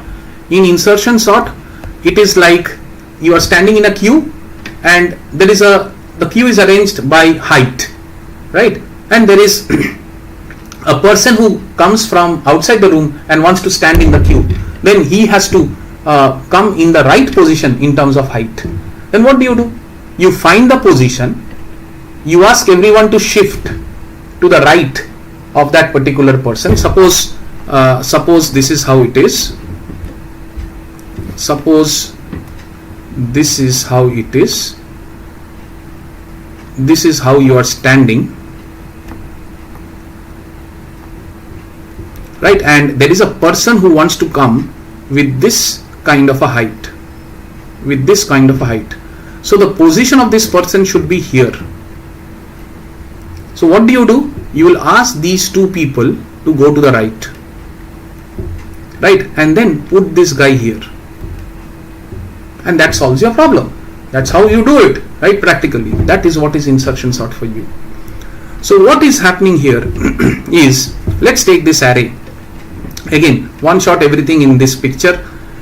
Let's take this array, and if you see here, you will see that this array, I'm assuming that 85 is correct, right? So let's assume that 85 is a sorted list. Now what is a sorted list? I'll tell you, just hold on that thought. 85 is a sorted list. I'm starting from 12. I'm assuming 85 is already sorted. That is, 85 is in correct place. My assumption is wrong, I know, but then I'm assuming that to start off with. I start with 12 because 85 is already sorted for me. And this 12, I'm seeing that this 12, when compared to 85, right, means that 85 is not in the correct position. So I will push out 85 and try to push it to the right of my 85. Right, so I am going to say that shift 85 to the right, so this place becomes empty for me. So when I do that, this place becomes the placeholder for this 12, and therefore 12 comes here and 85 goes to in the place of 12. So I am trying to push 85 to make a placeholder for 12. Then when I am getting into 59, then 85 is greater than 59. So now I was here, right? I'll move my pointer to 59. So I'm actually here now. So when I'm here 59, then I'm actually seeing that 85 is greater than 59. Right? So then I will have to shift 85 to the right by creating a placeholder, and that placeholder I will put 59. 12 is less than 59, so no need to worry about any movement. After that, I push my pointer to 45. 59 is done. I push my pointer to 45. Now 45 and 85. 85 is not in the right place. 45 should be there. So I will push out 85.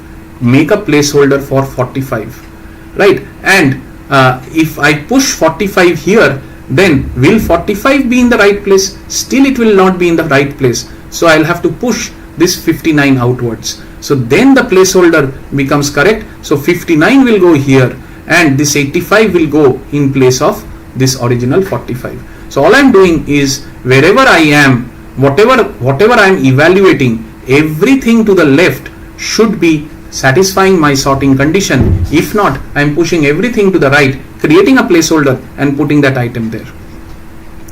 So in this way, if I go on, this will be the same concept that I just now told you. The same concept will be repeated. 72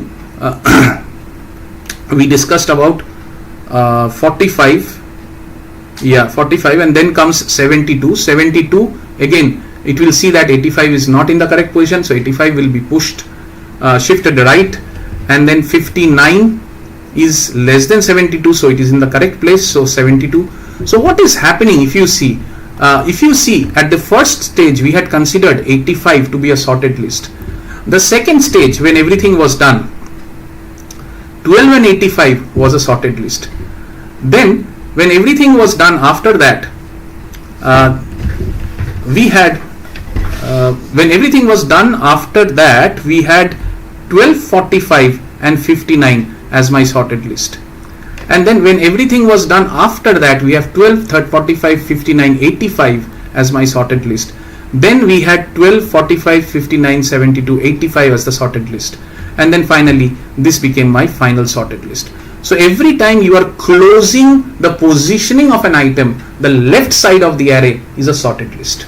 So that is what this is achieving. So A, bubble sort, after every iteration, what happens? The highest number is to the end of the array. Highest or lowest, whichever sorting you are doing, is at the end of the array. Correct position of the array. The highest number is at the correct position of the array. Insertion sort, after every iteration, what happens? Left of this is a sorted list. Whether that sorting is correct in the final term, nobody is saying. Is this sorting correct?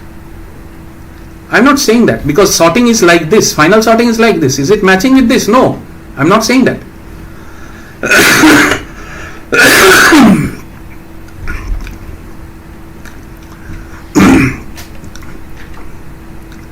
All I am saying is that this 12, 45, 59 at this stage is correct, because I have completed this amount of iteration.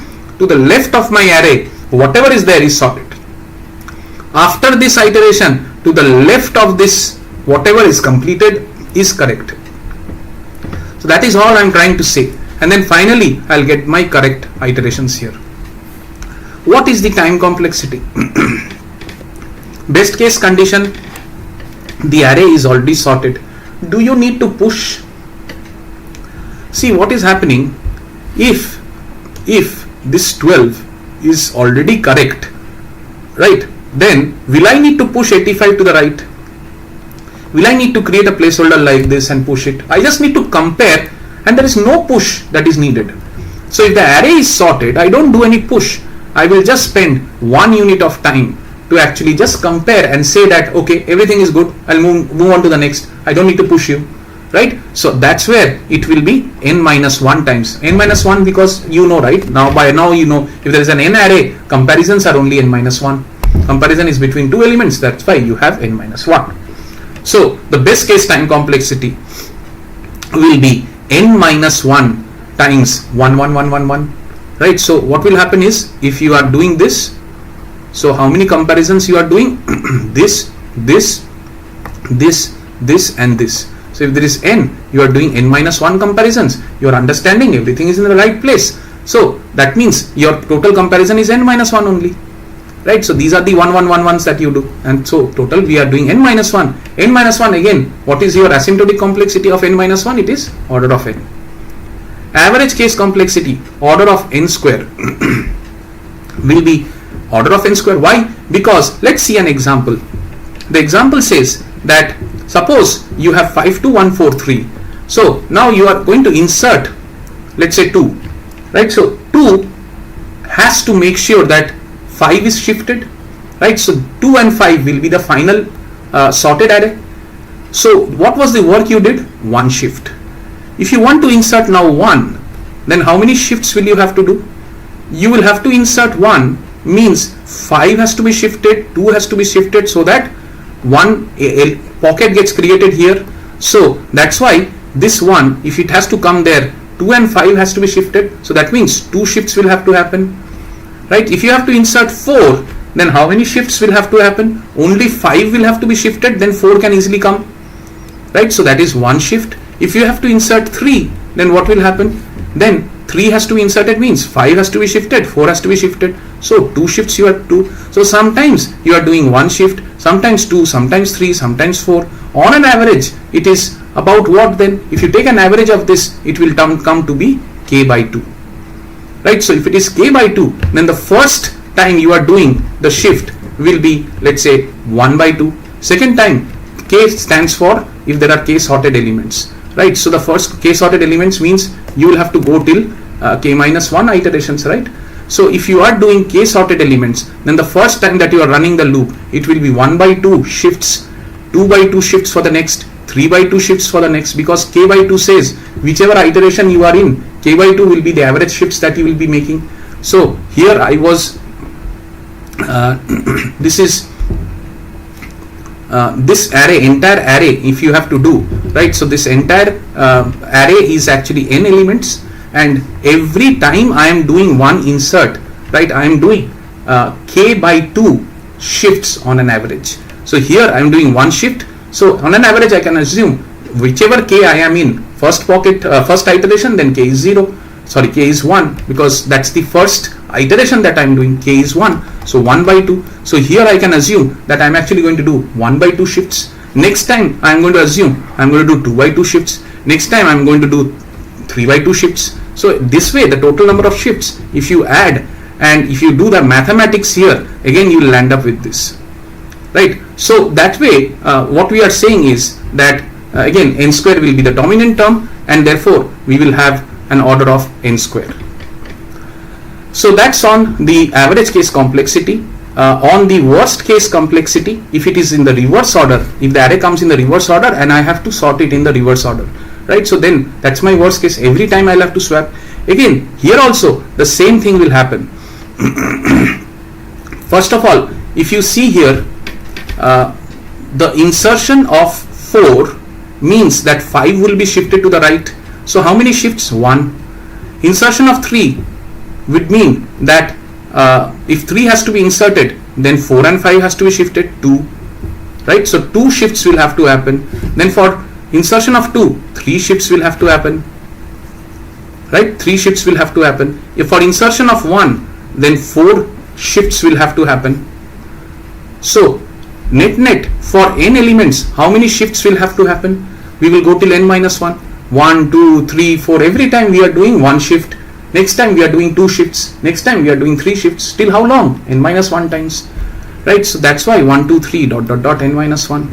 And if you just do that asymptotic complexity, again you will get the dominant term as n into n minus 1 by 2 arithmetic progression, and from there you will get order of n square because the dominant term is n square. So that's on the insertion sort. On selection sort, it is a very easy and very useful kind of a algorithm, very easy to understand rather. I would say initial unsorted array is this. So what I do is I position myself here, and then I say in this entire block from here till the end of the array, this entire block, what is my smallest element? Whatever is the smallest element, I will just swap it with wherever my I is. So now this is where it is supposed to be. So in insertion sort, therefore, selection sort, therefore you are saying that after the first iteration, the first array position will have the correct element. So you are saying that 3 will always be in the correct position after the first iteration, right? Next, when you say 2, that is you have moved here, then from here to here, because this is already correct, you don't need to check it. Just like the ulta of bubble sort. Bubble sort, the last element was correct, you didn't need to check it. In selection sort, the first element is correct, you don't need to check it. Again you will do the same thing. In this entire block, you will make the swap, right? And array after insertion will look like this. Now these two are in the correct position. So the next time you run this, you will have to have just these 2 elements. And there you again do the swap, you get this. And here again your I is at 4, and this is already sorted. This is a single element, it is already sorted. So that is your answer. If you talk about the time complexity, let's say if the array is already sorted, it doesn't care. The array is already sorted. I'll tell you why. 1, 2, 3, 4, 5, if that is your best case condition, even though the array is sorted, selection sort does not know about it. How will it know that the array is sorted? It doesn't know, right? So it will go through its normal process. So what will it do? It will take 1 and search for, it will position itself at 1 and search for the minimum item in this, right? So how many comparisons will it do? 4 comparisons, right? So 1 will be compared with 2, 2 will be compared with 3, 3 will be compared with 4, 4 will be compared with 5 to find which is the minimum item. 4 comparisons. Pass 2, it will neglect 1 because 1 will be positioned in the correct place. So then pass 2 will be 2, 3, 4, 5. So the comparisons will be 3. Next time the comparisons will be 2. Next time the comparison will be 1. If you add it, what are you getting? Again you are getting an AP. Again you are getting an AP. N minus 1, n minus 2 plus dot dot dot dot 1. Right? Again you do this. Mathematics is the same. Order of n square. Average case. Anyway, you are not, it doesn't know, it doesn't care whether the elements are like this or sorted or not sorted or reverse sorted. It doesn't care. Every time it will go on like a donkey and do everything every pass. Everything every pass. So how much? What does it do? It does n minus 1 comparisons, n minus 2 comparisons, n minus 3 comparisons every pass till it reaches 1 comparison. Again you get order of n square. And the worst case, it's also going to be order of n square. So the net for selection sort, there is nothing much to change in terms of these deriving these time complexities, because every time it will do the same thing. It doesn't care, it doesn't know what is sorted.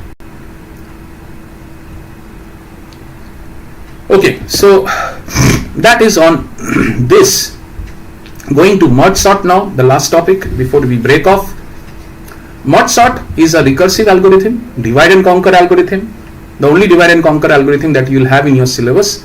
It actually solves this problem of sorting this by dividing it into subsequent smaller problems and solves those smaller problems and then aggregates the result to create the aggregated solution. I'll again repeat, this problem is going to be divided into smaller subproblems with the understanding that if I can solve those smaller subproblems, then I can solve the bigger subproblem also. Let's see how it does. It takes this array and then it splits this array from between. If there is an odd number of elements at one end and even number of elements at the other, so be it, right? But it will split it at the approximate position of the midpoint. So this is the first half of the array, second half of the array. Now what does it say? It says that let me merge, let me divide this array again, right, till I get to another situation like this.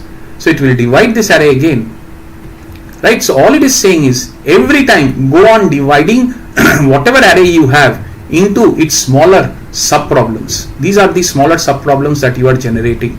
That okay, you can't sort this, at least try to sort this. If you can't sort this, at least try to sort this. You can't sort this, then at least try to sort this. Now this is where the divide phase of merge sort ends. So this is my divide phase. So it divided the larger problem into the smallest subproblem and says that now you know what to do. Now this is already sorted, 38 is already sorted, 27 is already sorted. Inside this box, do we have 2 elements? No, we have only 1 element. So inside this box is 38 sorted? Yes. Inside this box is 28 sorted? Yes.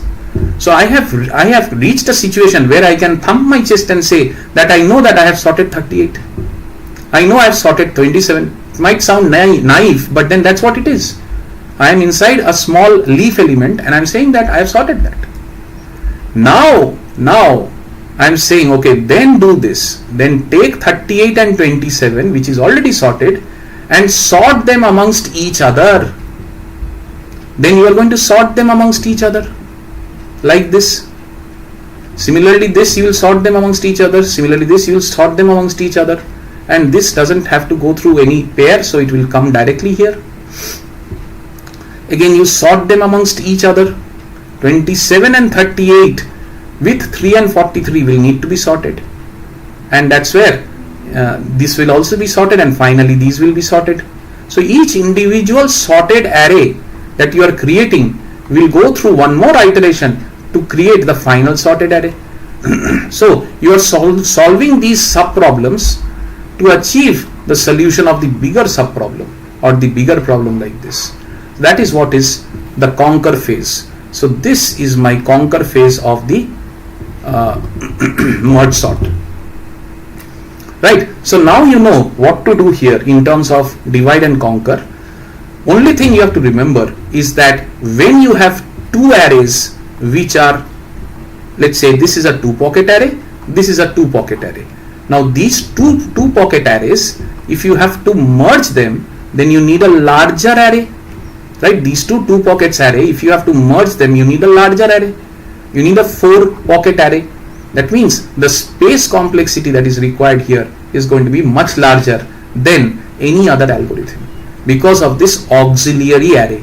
It is a temporary array, auxiliary array that you are trying to create, so that is going to consume larger amount of space. No other array creates one more array to actually solve the problem. Just now you have seen bubble sort, insertion sort, selection sort. Nowhere did we create another array. But here, every time we are doing a merging, we are creating a larger array. So now if you get into the complexity, suppose the array is already sorted. That is the best case situation. Right? So the best case will always assume that my array is sorted. Then what will happen? Acha, if my best case is already sorted, if I have these number of elements, where will my division happen? So 8 elements will be divided into 4 plus 4. Then 4 elements, each individual element will be divided into 2 plus 2, 2 plus 2. Then each of the 2 will be divided into 1 plus 1 plus 1. So how many times have you divided this? You have divided this 3 times. You have divided the original array 3 times. And what is the relationship with 3 and 8? 8 is equal to your n, and 3 is your total number of levels you have divided. What is the relationship between levels and n? So 2 to the power n will be equal to your levels, right? So if you say 2 to the power of 2 to the power levels, let me correct this out. So the relationship is, if you say 2 to the power what is equal to 8, then this what actually can be substituted by 3 to say that I now have a relationship between my total number of levels and my n. So this is my n and this is my total number of levels. So given an array of n pockets, I will always be sure that I'm going to make 2 to the power 3 equal to 8, which means 2 to the power x, 2 to the power of whatever that, let's call it as L, equal to n, right, as the total number of levels. Then what is this L? How can I do this L? Right? So the way to do that is, as you know from your mathematics days, that we will have to say log base 2 of 8 will be equal to 3. So log base 2 of 8 will be equal to 3 means what? Log base 2 says what? Log base 2 of 8 says what? It says that if you see this on the left side, it says 2 to the power of what is equal to 8.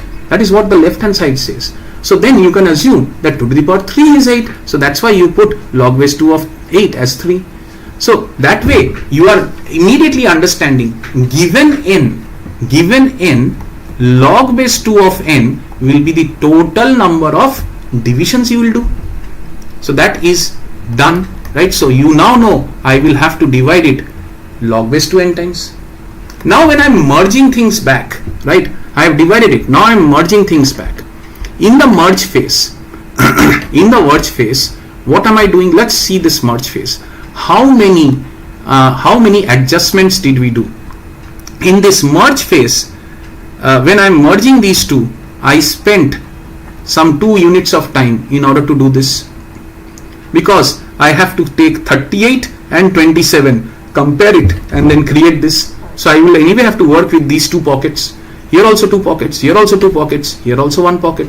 So how many adjustments, or how many swaps, how many array sorts we have to do in order to create this array and then this array and then this array. At each level, if you see, at each level I am doing what? N number of comparisons. I am doing this is 2 comparisons, this is 2 comparisons, this is 2 comparisons, this is 1 comparison, right? So at each level I am doing 2 plus 2 plus 2 plus 1. Here also I am doing 4 comparisons, here I am doing 3 comparisons, 7 again. Here also I am doing whatever number of comparisons I need, right? So at each level I am doing that many number of comparisons as there are number of elements. So at each level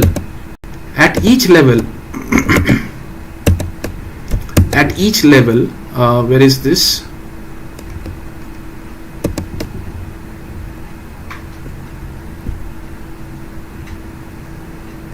Okay, I'm just checking your chat window. So at each level I am doing the same number of comparisons as there are number of elements. So now if I go down, you will understand that my total number of levels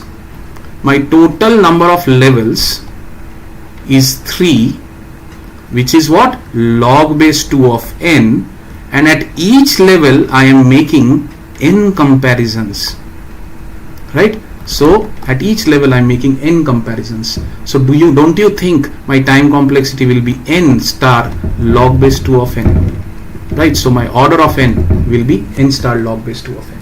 So that is what will be your condition for this.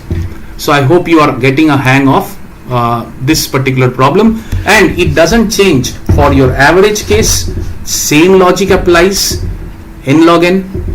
Worst case, same logic will apply, n log n. It doesn't change because it doesn't care. It has to be broken, it has to be merged. So the amount of time that is required will be the same there. So that was the theoretical GAN on the sortings. Now if I get into the questions that have come, what are the advantages of selection sort over the other sorting techniques? This has come quite recently. Simple to understand, as I told you when I was talking about this, that fix a block and sort, get the minimum item and push it to the first point, and then neglect that point and then move on with the next block. Neglect the point, move on to the next block. Neglect the point, move on. Every time you find the minimum of the next available set of numbers and push it to the correct position, and then neglect that position and create a new block and start working with that. So that's why it is simpler to solve. It's an in-place sorting. You don't need to create another array. So your space complexity will be order of 1, etc., etc. Merge sort, write an algorithm. It's already here. You may want to refer to this merge sort algorithm that is here. If you are given an algorithm, you can write it either in a pseudocode fashion or you can write it in plain English. It doesn't matter. It's all correct. I have anyways given the code as well as the algorithm. For this, merge sort is going to be first time difficult for you to understand because of recursion, but then because of lack of time I'm not going through that. But anyways, don't worry, when I go to recursion I will explain a different way for you to understand recursion. So that's on second half, we will talk about that. Write a program to sort any elements of an array. So the keyword here is, again, you can use anything, bubble sort, etc. Keyword here that we are trying to do is, if for two loops will go on, right? So one loop will take the passes, right? I1, I2, I3, I4, first pass, second pass, third pass, and in each pass you have to go through all the elements, all the pockets, right? So that's why you need 2 loops, and you are going to check j with j plus 1. So this is a typical bubble sort way of doing things. Linear searching is what? Linear searching is so easy. If you have this this is not sort, this is search, right? So if you have 7, 8, 1, 12, 13, 99, and you want to search for 1, right? So how will you search for 1? You will run a loop. You will run a loop from 0 to, let's say, 5, 0, 1, 2, 3, 4, 5, right? And every time you will check whether the element that is 1 that we are searching for is there or not. If I find it, I will break out of the loop. That is what is linear search. So that's what you have to write here. Write functions to sort an array. Display the sorted array inside the main function, which is a repeated question. Roots and complexity. Worst case, we have a bubble sort question under roots and complexity. I think roots and complexity will be there later. But then question is worst case complexity of bubble sort.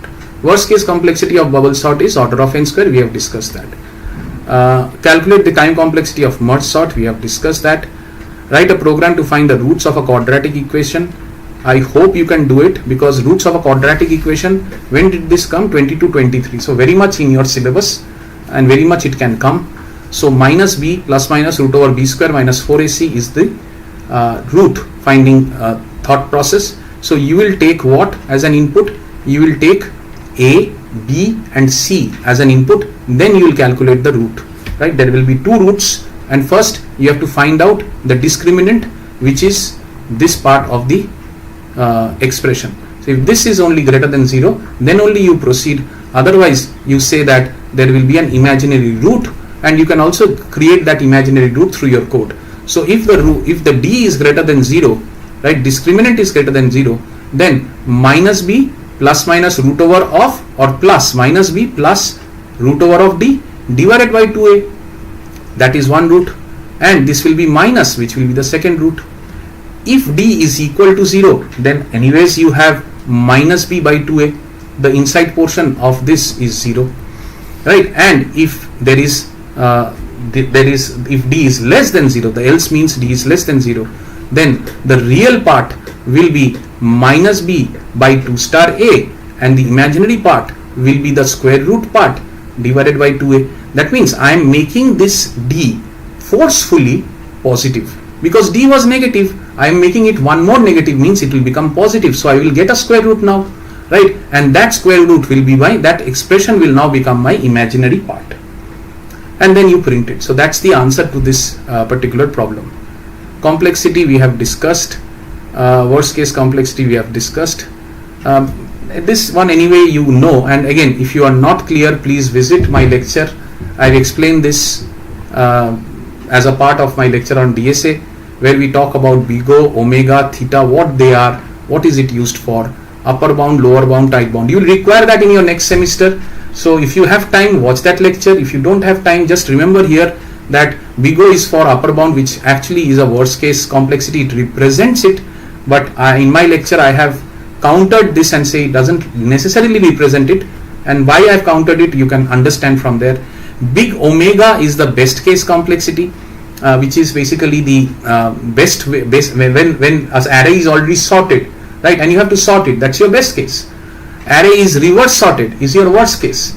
Array is average sorted, that is your tight bound or average case, right? So those are the three things and three notations that help you achieve those three things.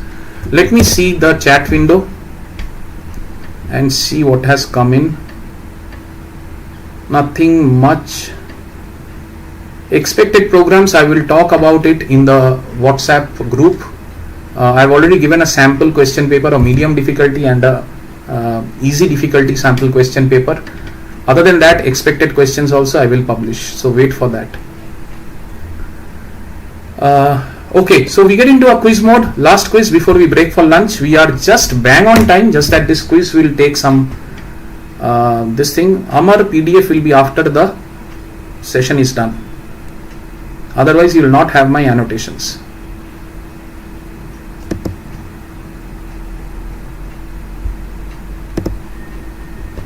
Okay, getting into quiz mode now.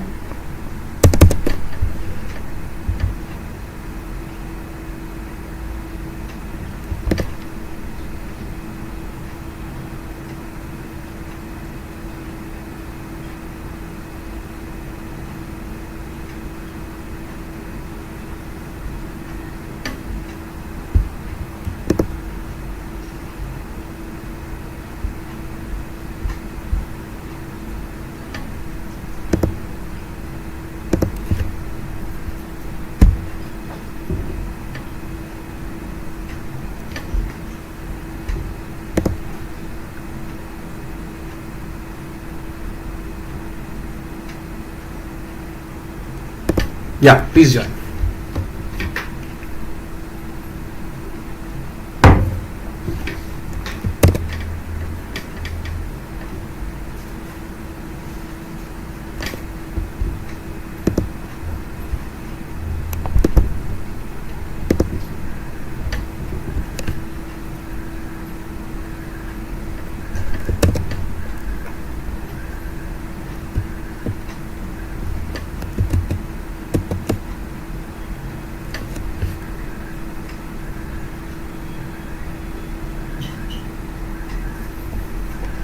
Sharnik, you have asked the question on space complexity. There is a lot of explanations that need to be done on space complexity. For each and every program, we have to calculate space complexity in a different manner. If you are interested, follow the lecture that I have in my DSS series on space complexity. You will get an answer. In fact, the time and space complexity is one lecture. Watch that. I'm sure you'll get an answer to this.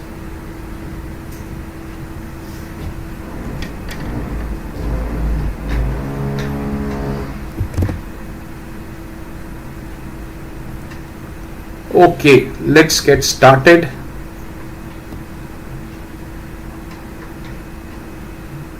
Yeah.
Samir, Dev, Kaushiki.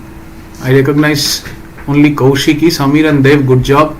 Samir, if your roll number is not there, you will not get credit. I don't see your roll number. Okay, so that is the answer to this. Let's move on to the next question. Okay.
Nice, 73% of you are correct.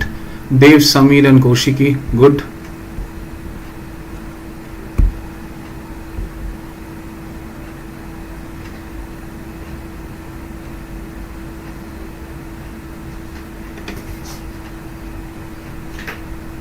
The typing here should be correct. There cannot be two types here, only one type.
Okay, we have Dev, Sabyasachi and Nivedita.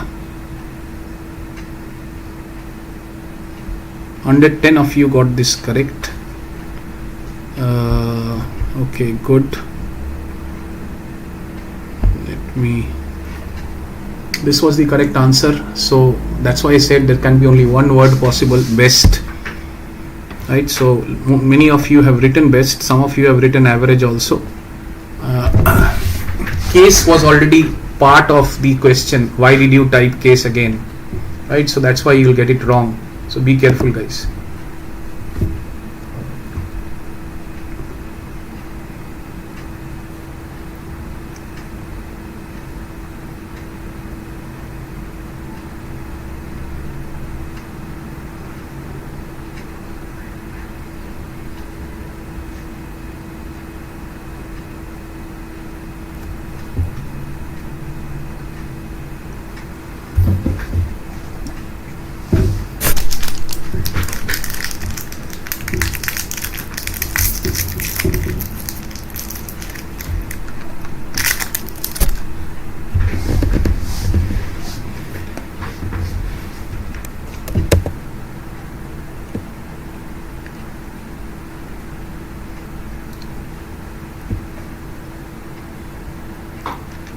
Abhishek Roy, you're asking how to join the group. Which group are you talking about, Abhishek?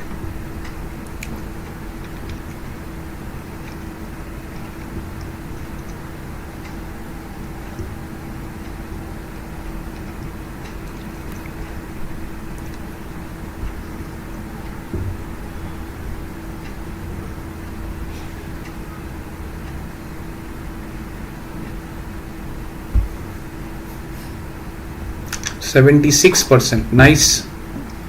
Dev, Nivedita, Kaushiki, good. Last question.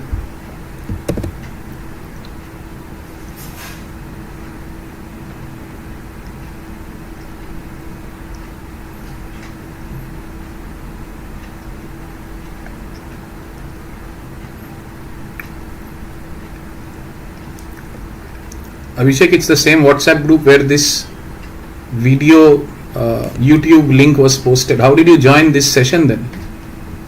Aren't you checking your emails? Your email has clearly told you what is the WhatsApp group link to join. How did you join this session if you don't know that, or if you have not received that email? That's the same group we are talking about. Check your email. Everybody has received an email. You can't say I have not received an email. If you have registered, you have received an email. If you have not registered, you have not received an email. The email says which WhatsApp group to join, and every documentation, everything that I am posting is in that WhatsApp group. Check your email, join the WhatsApp group, you will be part of the community. If you don't have that, check with your friends, they can invite you into that group.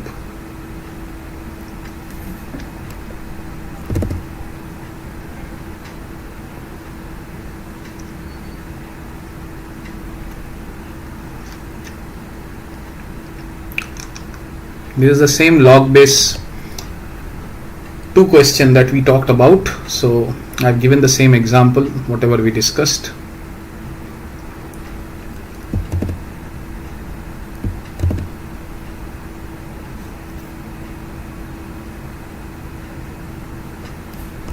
Okay, let me end this now. 70, nice. Okay, good. That means 70% of you are following this class. Good, so I'm ending this assignment. Let's see the top 3. Dev, Nivedita and Arifa. Good job, guys. Others, you have to beat them in the next quiz. We meet after lunch. So right now it is 13:30. Let me just quickly go here and do this. So we start off with a 60 minutes time, after which we'll join back. When this timer goes to 0, we'll start the session.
Okay, welcome back guys after lunch.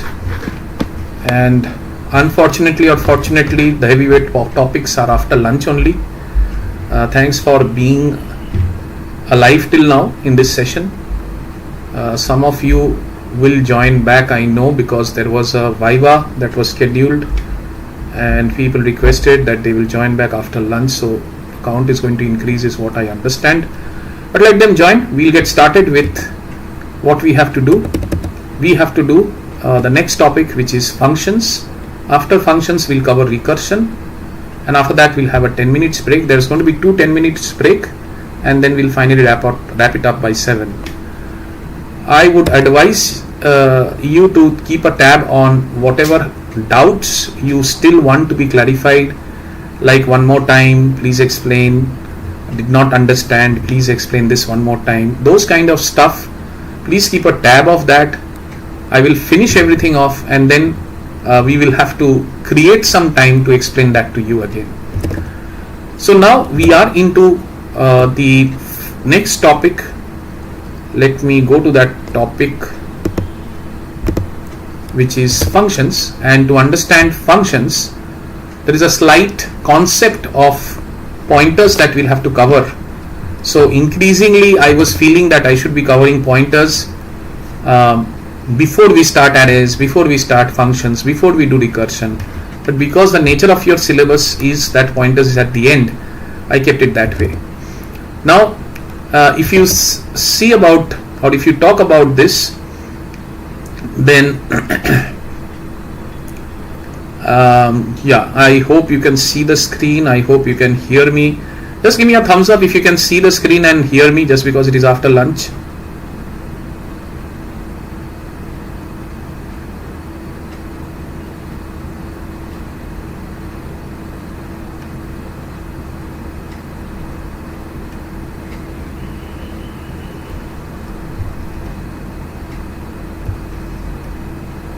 Okay, good. So call by value, call by reference. Okay, so what is a pointer? Let's just revisit the pointer concept, and whatever is typically required for this particular concept, let me explain. And this is a very favorite topic, so don't neglect this particular question. It can come, even if it has come the last year, it may come this year also. It's such a favorite topic. So let's hear me out what it is. Let's say I have an int x and I have put 10 in int x. Right now I'm saying that 10 will be here inside the memory, whose starting address is, let's say, 1000. So this is my RAM. So inside RAM, 10 is a block, or rather 4 bytes of block has been given to me, whose starting address is 100. I have put 10 inside that. Now I want to change this 10. I want to change this 10 through a function, right? So if I have to change this 10 through a function, then we can do it 2 ways. One, create a function where I pass this variable. That means I will say that let's say change as a function which accepts an integer, which is y, and inside this change function, it could be void. Inside this change function, what I say is that I will make y equal to 20, and from my main I will say that I will have int x equal to 10, and then I'll say change x. So my expectation is that x would be changed to 20, because this x is what goes here, right? And from here I'm changing it to 20. So what happens on the memory front? Let's see. This is the memory that main got, right? So main received this amount of memory, and main utilized this memory in this manner. But the function change says, don't treat me like an orphan, I also want a memory. So the function change says, I also want a memory, and my memory requirement is that I also need a variable for storing integer. So I need a y, which, let's say, is starting at 2000 and has been given a block of 4 bytes. So this is my change. So both of these are RAM, by the way. the stack memory in the RAM, and there you are having main having a memory, change having a memory, right? And when I say that x, the 10 goes into y, what are we saying is that we are putting the value of this 10 from x into y. So when I say this x go here, right? So when I say that x goes here, that means x goes here. Then what is going? X is just a variable. What is going? The value inside that x is going. So this 10 goes inside this y, right? So when this 10 goes inside this y, at that point this particular function is happy and it starts to execute, and it says y equal to 20. Okay, y becomes 20. What is the value of x here? It is still 10, right? So that's why this has not changed. So that is what is call by value, right? So now let me explain to you through a code what this is trying to say. Let me switch windows through a code. Right, so here you'll see that, let's talk about the change function that I just now talked about.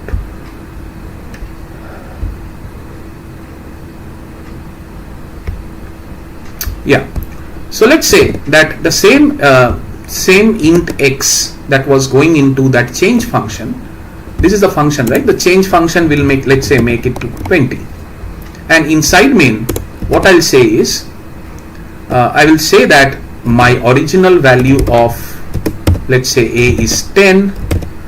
Then I will say that I'll make an effort to change a, and then I will print a.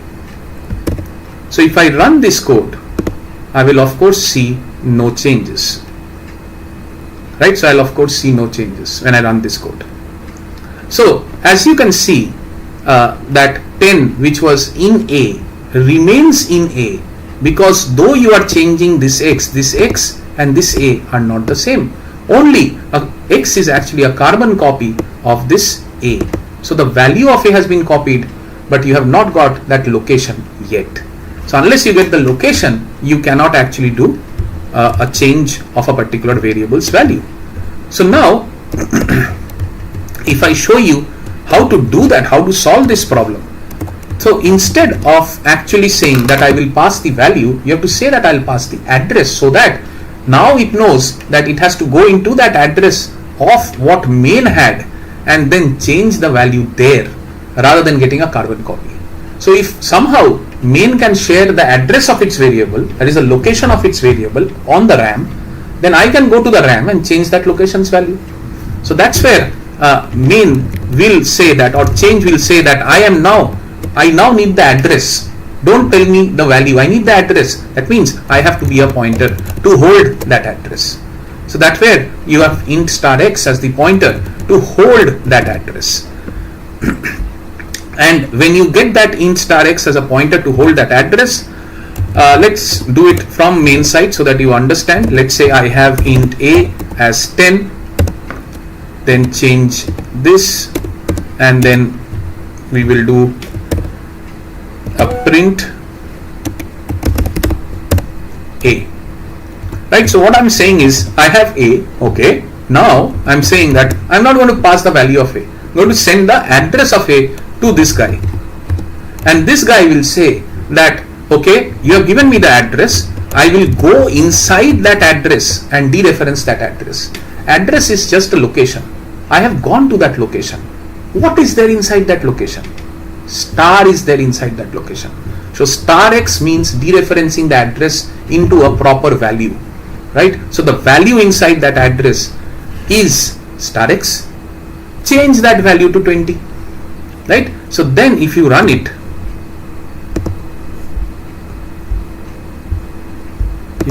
now,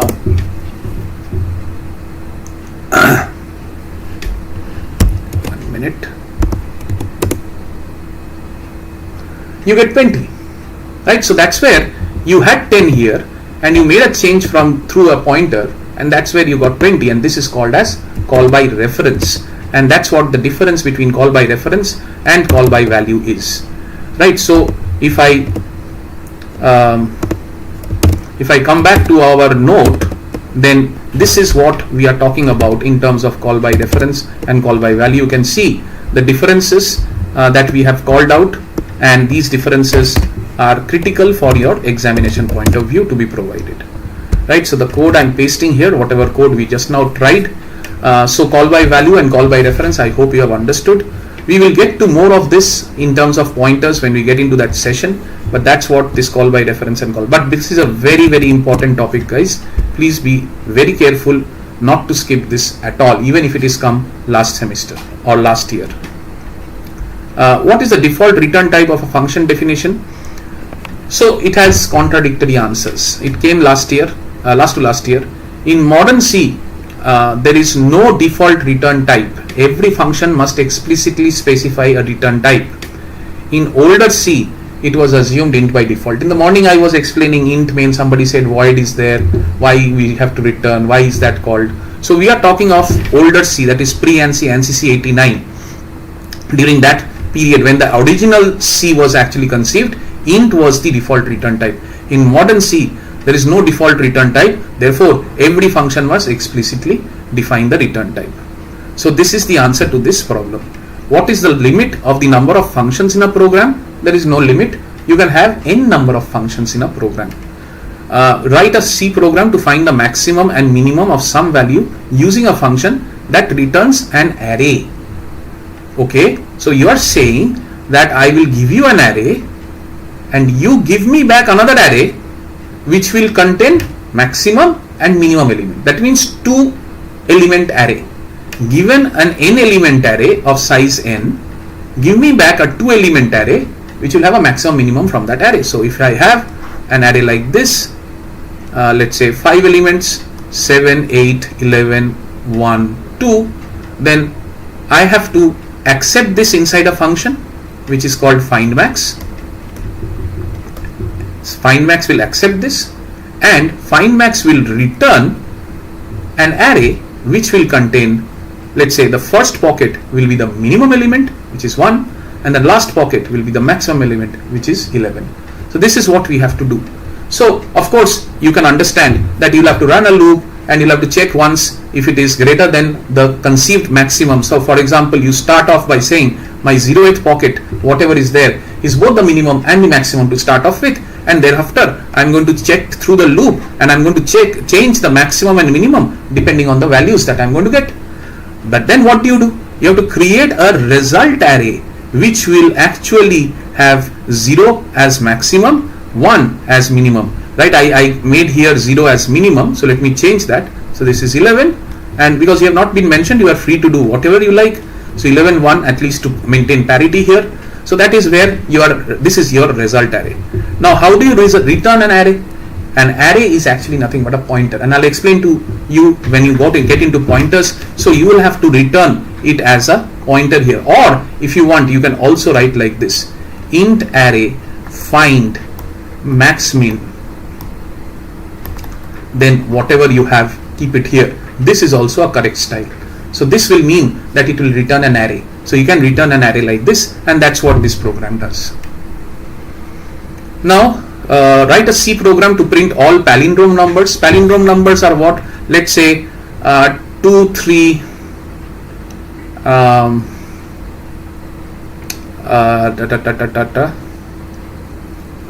twin palindrome numbers in a given range using a function. Okay.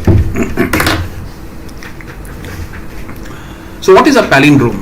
When the reverse of the number is equal to the original number, it becomes a palindrome. So if I say that 1, 2, 3, 3, 2, right? So this is a palindrome. Sorry.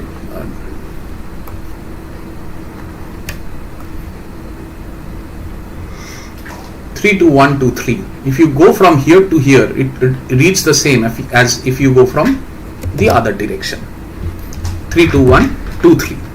How do you find such numbers in a range of numbers? So at least let us find it for one number, and then we can anyway run a loop to change that number. So I'm trying to find it out for a single number, right?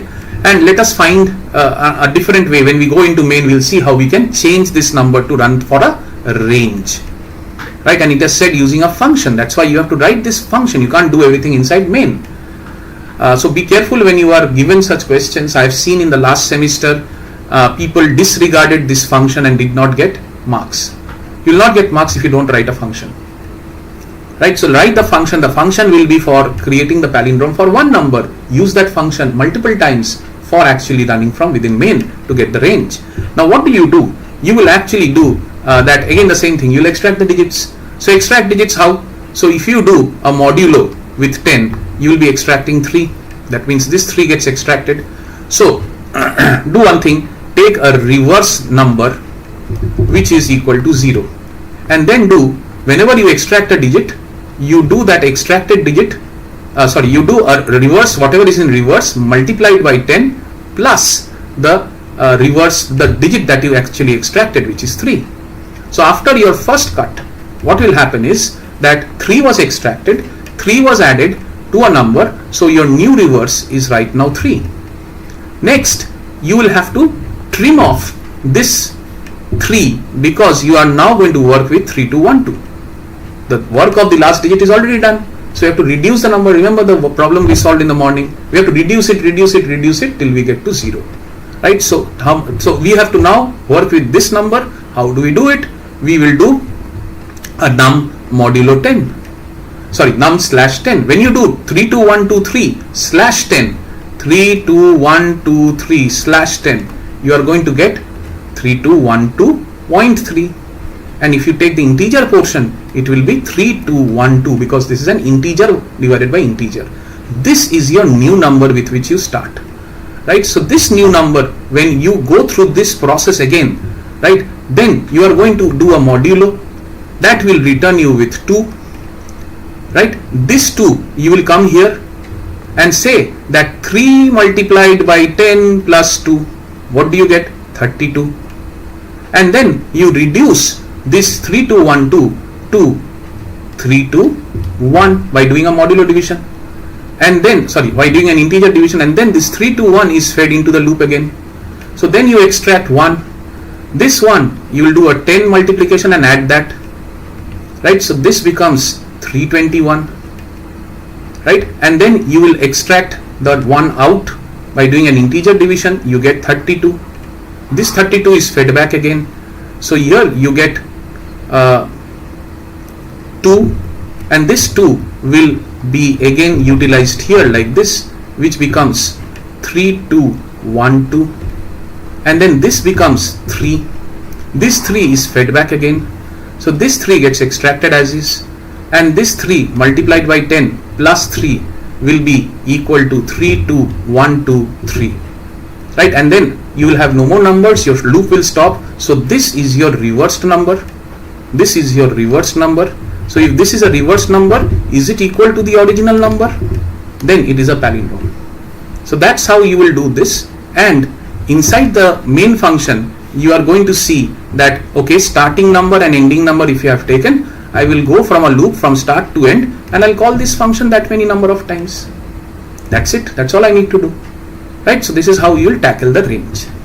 Let me go to the chat window and see what are any questions that might have come up.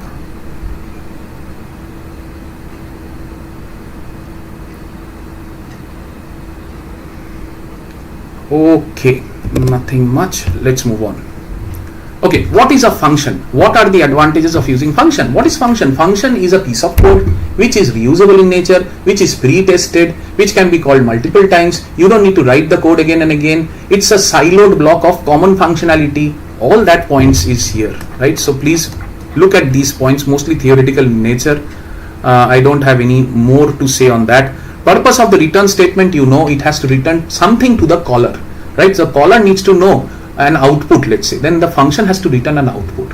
That's the only purpose of the return statement, and also it moves out of the function, right? So it transfers the control back to the point which it was starting. Write a C function to find the square of a number and use this function to evaluate x squared, y squared, z squared, which x, y, z are read through the standard input device. Very simple. So you take 3 numbers and do a square, right? So you do a square, but then you have to define a function. This chapter is about functions, so define a function. So function square is what? N star n, that will be the return, right? And then utilize that here, square x, square y, square z, right? So this is how you will do it. Next, what is a function prototype? Function prototype is basically the signature of the function, which is consisting of the function's name, the return type, and the parameters. So if you say that this is a function, if this is a function, right, this function, the way of writing this function is applicable when you are writing the body along with it. But if you are not writing the body along with it and you are doing a forward declaration of the function, what is forward declaration? Forward declaration is when main comes here and main sees an add function, at the top does it get to see that there is a signature of the add function? If this line was not there, then at the top it would not have seen if there is a add function.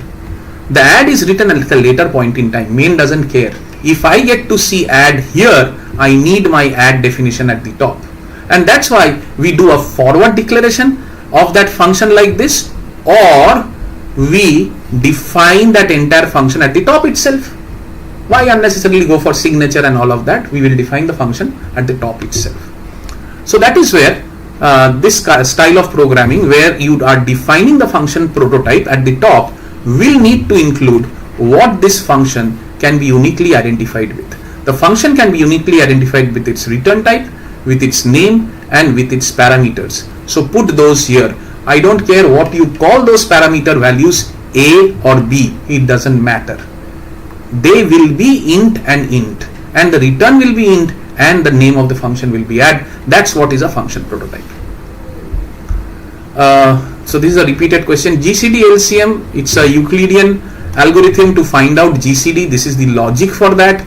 I'm sure you have done it multiple times in your PCAs. But then what is GCD of XY multiplied by LCM of XY is equal to X star Y? This is a function that, or formula that you have to remember.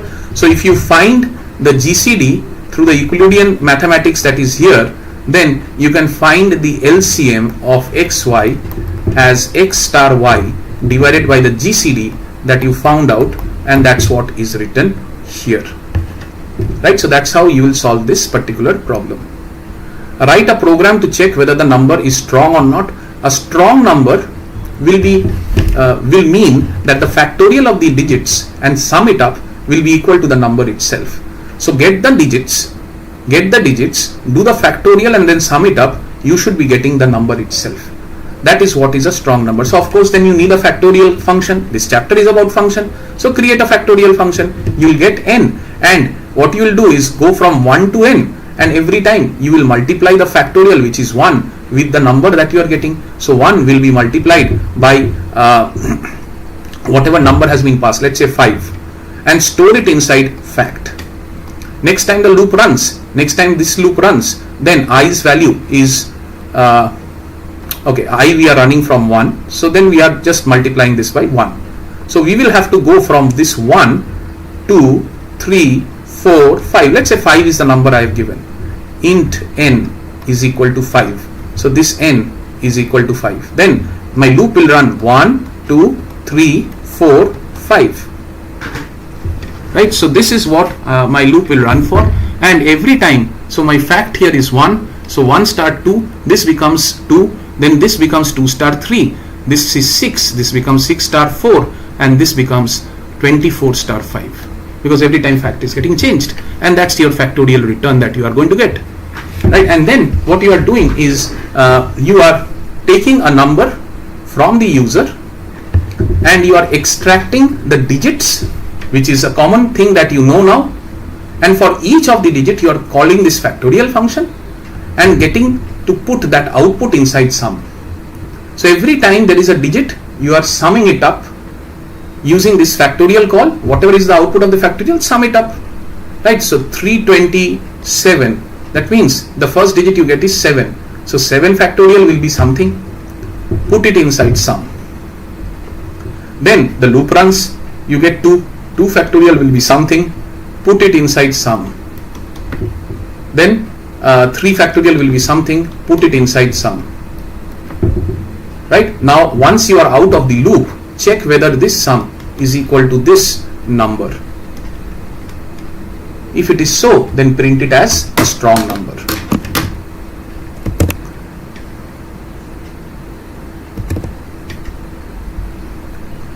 The correct syntax to send an array as a parameter to a function. How do you pass an array? We'll pass it similar to how you pass a variable, right? So it doesn't matter that it is an array or it is a simple variable. You'll pass it as a simple name of the array. And why I'm saying name of the array will need to be passed goes back to my thing that I've been telling you from the beginning of the morning, that when I get into pointers, all of these will be clearer. So let me go into pointers quickly. Why this can be passed as a name, I will make it clear in the pointer session. How does call by value method differ from call by address? Explain call by value, call by address. Write a C function to swap two integers and call the function from the main function. Okay, swap two integers. Okay, let's see swapping of two integers. Let's do a code for that. So we will move into the code here, and yeah, so we are inside a function. So function chapter, so of course we'll have to have a swap function, right? We can't do a swapping within main, of course. So main has two variables, and these two variables we have accepted from the user, and I've said before swapping this is what it is, right? Now I have to do the swap routine. So if I have to do the swap routine, if I have to swap the two numbers, then again by the same concept that I explained, I can only swap the contents. I can only change the content. Swapping means what? It was 2, 3, it becomes 3, 2. The two variables x and y had 2 and 3 respectively. At the end of this routine, it becomes 3 and 2. That is, it got swapped. That means the contents of x got swapped, the contents of y got swapped. If I have to swap or change the values inside those contents through a separate function, the function needs to know the address of this particular variable. Then only I can do it. Same funda as what we did in change. So if I have to get the address, then I will say that I will call swap function with this. That is, I'll pass both the addresses, and then I'll print whatever is the swap after that, and then I will return a 0. So inside swap, what do? I have passed the address. So the swap was accepting this as a parameter, int star a, int star b. So those are the pointers. That is, you got an address, you have to store it somewhere. You take a pointer to store it. Okay, now we have a pointer to store it. Now what do? We say that in order to swap, I need a third variable. So if I need a third variable, I'll create that third variable as temp. Now, what will be the value of temp? The value inside a, but I have the address of a only. So how do I get the value of what is inside of a? I will dereference the address using this star a. The star operator is the dereferencing operator. I will take the address of this a that I got. I will dereference it using the star operator. I'll get the value inside that. Now what do I do with that? I will say that put it inside temp. So now the contents of a is safe. So then can I therefore say that the value of a, that means once I dereference a, the value contained inside of a can be replaced with the value contained inside of b. Again I dereference that. That means b goes inside of a, and then I will say that okay, now b has gone inside of a, that means b is safe. Now let us change b, because b has gone into a. So now we will take b and say that you are equal to a, and a is already inside temp. That's all you need to do. So if we run this now,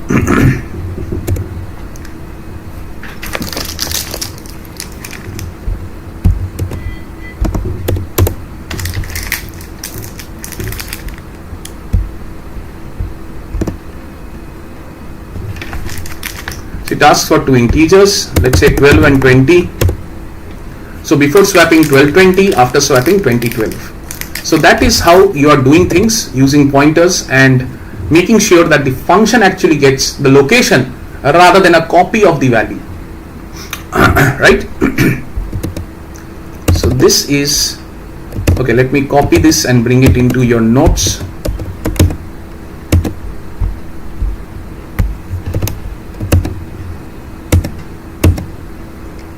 and let me switch to OneNote.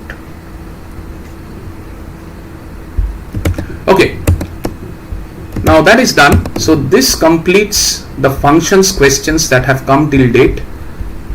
So the only thing that I will put more stress when I get into pointers is the concept of addresses, the concept of dereferencing, the concept of what is star, the concept of what is ampersand. I'll go to all of that. I hope that will make things clearer when we get into pointers. So let's get into the quiz mode now.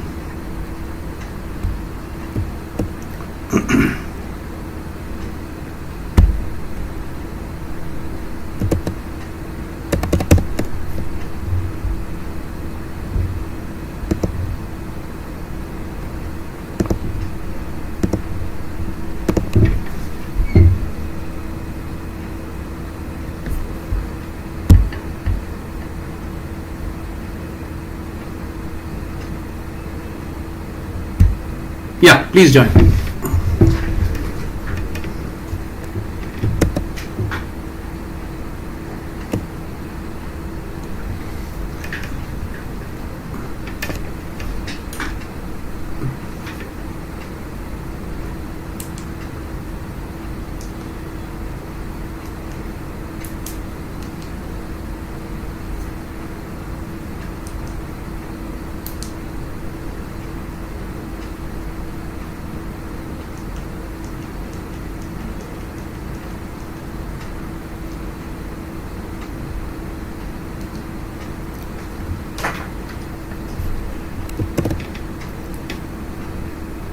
Okay, how many of you are here right now? 113.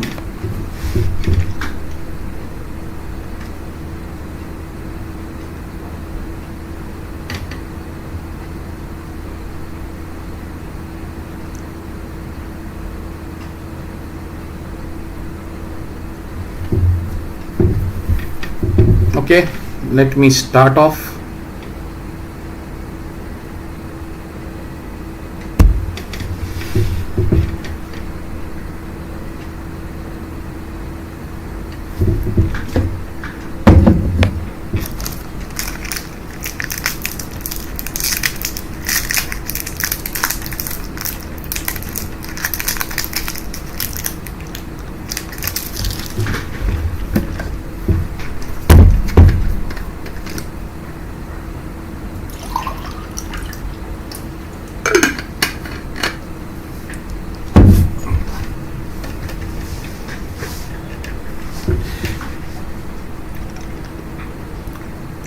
Ronit, Tanay, Aishan, 77%. Good.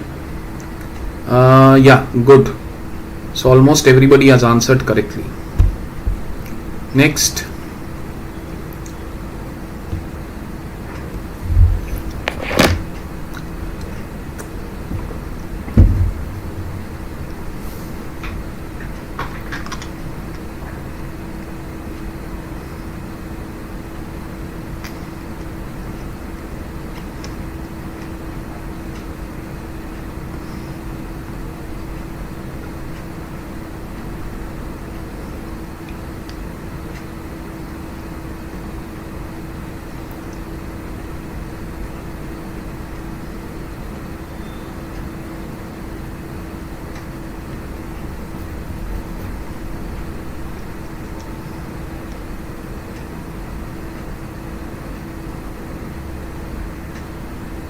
$78, nice.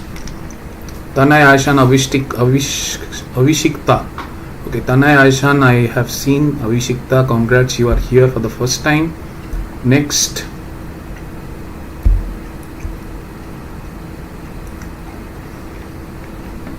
False, be careful.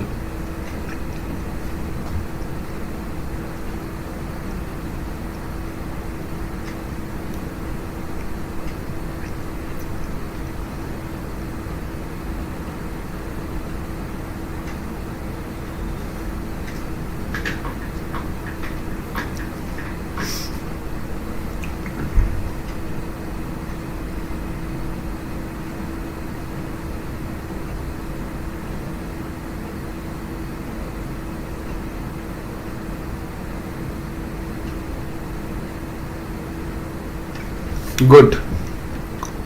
Aishan, Sohail, show me, congrats, first time you're in the leaderboard. 78% accuracy, good.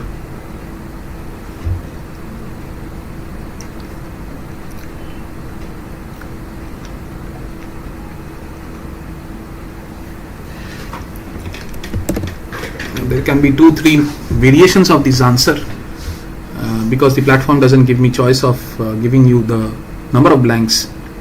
So I'll consider all variations, don't worry about that.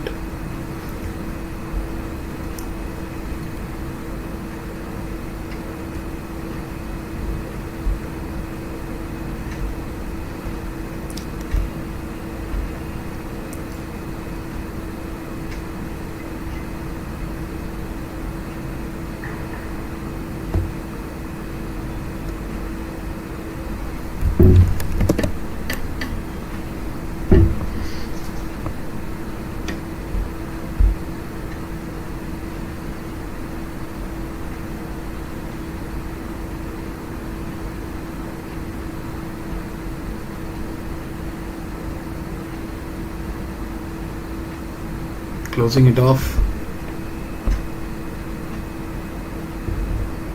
Abhishek, Sandeep, Shubham, all 3 new faces, good.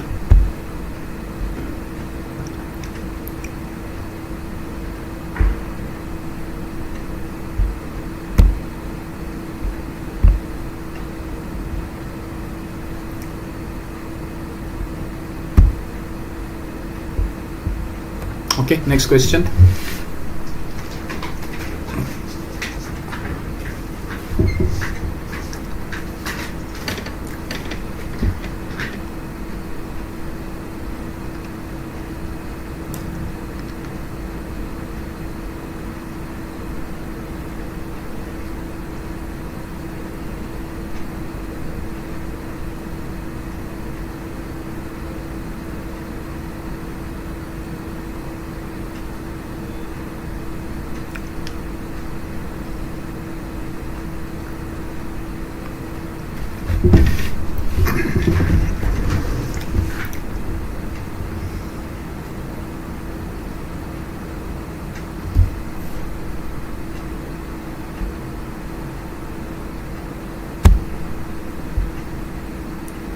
%, good.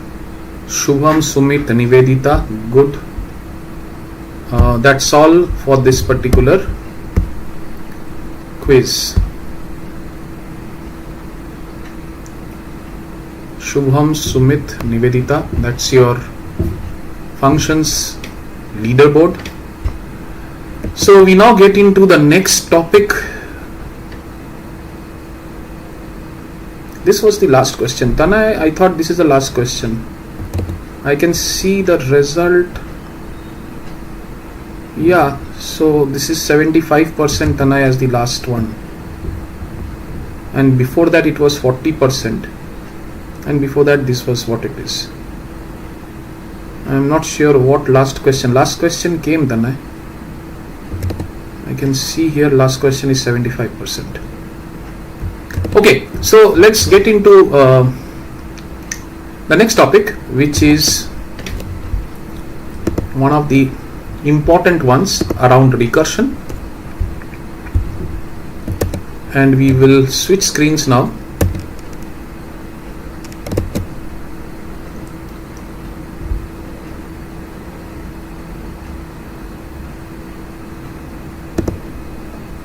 Okay. So we have some 5 minutes to go, and I should have done this a bit earlier. Intentionally was delaying it to see if we have some time, right? So I'm not sure how many of you I have taught in the last 2 months that I have been with you in the semester that you are. So I teach in Netaji and I teach in Techno International Newtown. These are the 2 colleges I am associated with. My background is that I was with the IT industry for the last 25 years, and 1.5 years back, in fact 2 years back now, I have joined the education industry. I am the IT director and consultant for Techno India group of colleges. and my 50% of role is to automate systems for Techno India, and 50% of my role is to make sure I take trending classes which are useful from an industry standpoint. So I typically don't cover standard syllabus content. I normally get into stuff where you can benefit from what the industry needs, and if there is any shortcut way of helping you to solve questions faster from an interview perspective or your exam perspective, that is where I get in. So this is why I'm doing this marathon, just to help you, so that I may not have taken your theoretical classes in terms of completing your theoretical syllabus, but then my job is to make sure that irrespective of the theoretical syllabus, your standard set of questions that comes in your examinations is well understood, the topics are understood, so that you can answer them clearly. So I follow a question to knowledge perspective, not a syllabus to knowledge perspective, at least as far as these sessions are concerned. Again, if you want to follow the knowledge perspective, that okay, I have this in the syllabus, but first I want to learn. Don't worry about PYQ, I want to learn first. Then you have to come and see my lectures in my YouTube channel, free of cost. Don't worry about any payment, any subscription, nothing from me will be anyways monetary related throughout the next 4 years that you are with me. This group that we are creating in the WhatsApp group, that group will stay beyond this marathon. In this group, we will be discussing a whole bunch of things beyond this marathon. Next semester papers, sample papers, creation of question banks. I create a lot of question banks for students, even if they are not related to my topic. I use my own methodologies to create question banks. Then we discuss a lot of things in the group itself. I did not discuss. You can discuss amongst yourselves in the group itself. The last group that I have is already filled. The last group is around 1024. WhatsApp allows only 1024 people to be filled. So this group that is already filled is a group that I'm using for the last 1.5 years. So I started them with C, like you are being started with C. They moved into DSA, then they moved into DA. They are right now with me with DA. Similarly, next semester we'll move into object-oriented programming. So I will be with them throughout that next set of whatever years you are in this particular stream, college. I will be with you at least one subject every semester. You will get benefit either from me in the form of a marathon or from me in the form of pre-video lectures which are available in my YouTube channel. If you want, please visit it. It's up to you. I have no monetary gains out of it. So you want to visit it and consume it, please feel free to do so. The channel's name is Code to Win. You can go ahead and subscribe to that. You'll get notifications of whenever I launch a fresh video. Anyway, DSA, the next semester series, it's all there. Everything is there. Right? So that's on the knowledge part. How do you do it? And that's who I am. I should have been introducing myself. So you may find that that the way that I will try to take you through the problems will have a different, probably a different style, but then it's a style that I have learned throughout my years in the industry. So whenever I see some tips that I have used in the industry, I try to pass it on to you. So for example, we are talking about a program to compute factorial of a number using recursion, right? So first we have to understand what is recursion.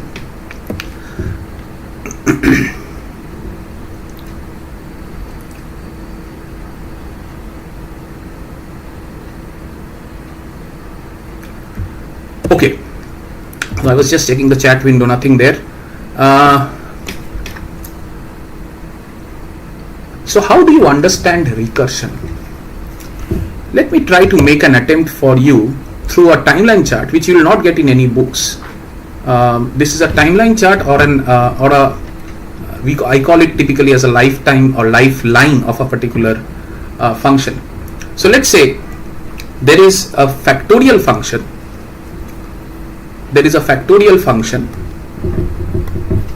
Let me reduce this thickness. There is a factorial function which accepts an integer, and this factorial function does what? It does two things. One, it will return this. That is what you know. That it will say, okay, n, I am okay, but I am not okay in finding out the factorial of n minus 1, so I need help, so I will take help of myself again. So there will be a copy of n. So if I have, let's say, factorial of 4 given to me, then this particular person will say, I am okay with 4, but I don't know what is the factorial of 3. So I will rely on my friend here, which will get factorial of 3, right? So that this call will come here. So this call is still holding. This call is still holding because this return has not come in yet. So this is a copy of that same function factorial, and when from within yourself you are calling yourself only, that's what is recursion, right? So this says that I am okay to extracting 3, but I don't know what is the factorial of 2, right? So that is what this says, which makes a call to another factorial box function which does a factorial of 2, and this says I am okay to returning 2, but I don't know what is the factorial of 1. And then this goes and calls this particular fact function with 1, and this says that let me check if I have got 1. So if the number that I have got is 1, then I know the factorial. I know it is going to be 1. So let me return this 1. Else I would have anyway done these steps, right? So else I would have anyway done the step to call whatever the normal functionality that I used here, here or here. This is where that else part comes. But this part where I know what is the factorial is going to be called as the base condition. This is your termination condition. Without the base condition, this code will go on forever. So at some point you have to say, I know the answer. Now stop. So that is how any recursive function behaves. It's called a base condition. Now, if I show you how the stack works, the stack works like this. You have a factorial function getting called with 4, and as soon as the factorial function gets called with 4, then its lifeline of that function starts. This is the lifeline of the factorial function. What is a lifeline? The time in which the factorial function 4 is alive. That is, it is not terminated. So when this factorial function starts, then it says that I know that what is this 4, but I don't know what is the factorial of 3, which means a factorial of 3 function will now start its lifeline. So this says I know what is what is 3, but I don't know what is factorial of 2. So that is where factorial of 2 lifeline will start. Remember, these lifelines are still holding, they have not returned, right? And then we are saying that I know what is 2, and I know that, but I don't know what is 1, so I will wait. And here when I call this and when I call this guy says, hold on, I know what is 1, so I will return 1. I know what is 1, I will return 1. As soon as I do that, this function's lifeline ends, because this fact1 ends after this return is happening. As soon as that happens, where do you think return will go? This return will go here. So this indirectly becomes, after this, it becomes return. This will be returning 2 star whatever it came, which is 2 star 1, because it was saying return 2 star fact of 1. So that is what you are returning. So as soon as you return, this function's lifeline is over. So when this return comes, then this particular function which was waiting says, okay, you have returned me something, so I will return back 3 star whatever you have returned. What have you returned? 2 star 1, right? So I will return you with this, and as soon as I do that, my lifeline gets over. Then what happens? Then this function is coming here. It says, okay, you have returned me with 3, 2, 1, and I know that I can return with 4 star 3 star 2 star 1, and that completes my lifeline. Right, so that is how this factorial 4 will actually complete its lifeline, and hence this is the stack in which the functions are getting called. This is the way in which a factorial gets called, and this is called a lifeline diagram. So I hope you understand this, and if I move into the concept of a code here, write a program to compute the factorial of a number using recursion. Let me see if the code is here. Okay, code is not here, so let me do the code. So we'll do a code for a recursive way of doing factorials, the same code that I just now discussed. Yeah. So I have entered a positive integer, and all I'm saying is that factorial, if it is negative, I cannot do the factorial, otherwise I'm going to follow this factorial of n. So I have to write this factorial function here. So this factorial function will start with the base condition. So you can say that if n equal to 0 or n equal to 1, right, that is your base condition. That is either 0 or 1. 1 also, why do you need to go to 0 and then say I know the factorial of 0? So you can stop it at 0 or you can stop it at 1 and say that I know the factorial, which is return 1. Else you do this n star fact of n minus 1. That's all. That's all there is to it. So now you run it. Let's run it.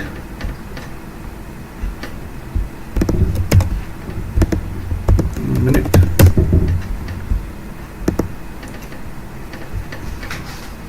Enter a positive integer. Let's put a smaller number, 120, right? So that's the factorial of 120.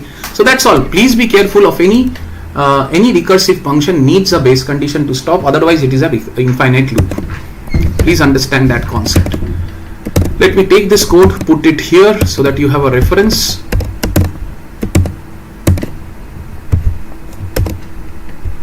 Done. Yeah.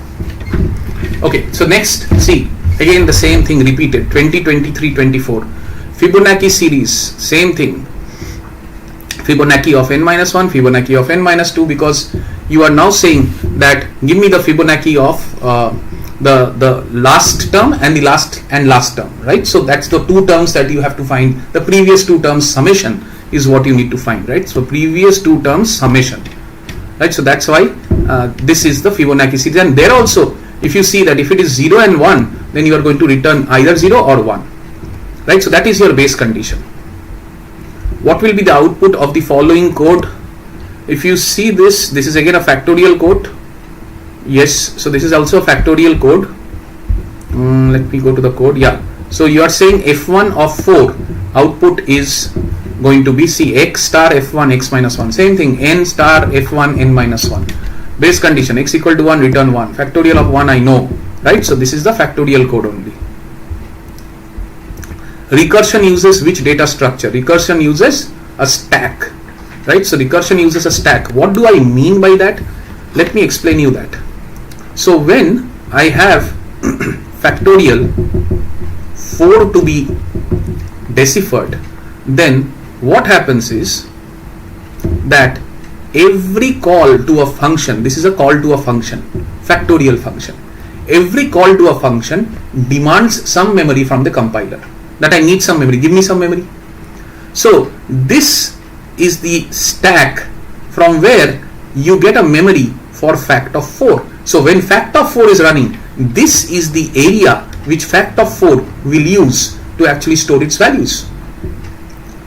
So when this happens, right, fact of 4 says what? It says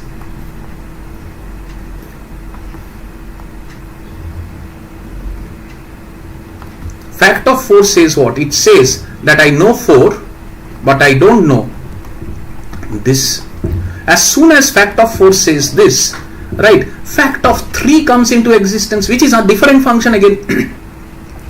So if it is a different function, it demands memory from the stack. So it demands memory from the stack, fact of 3, which says I know 3 but I don't know fact of 2. When fact of 2 is called, then fact of 2 gets into existence. It's a separate function. Separate function, separate memory. It demands from the stack, give me memory. So fact of 2 gets this memory here. This stays 2 star fact of 1. Fact of 1 gets called. Fact of 1 says what? Fact of 1 says that I know what is the factorial of 1. It is return 1. As soon as that happens, right, as soon as that happens, this function is over. Fact of 1 is over. Fact of 1 is over. The memory for fact of 1 need not stay in the stack. So this gets killed. So the fact, the memory for this will not be used, and therefore this will now look like this.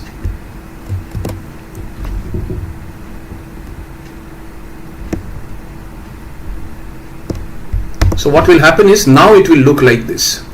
This memory is claimed back by the operating system because it is gone.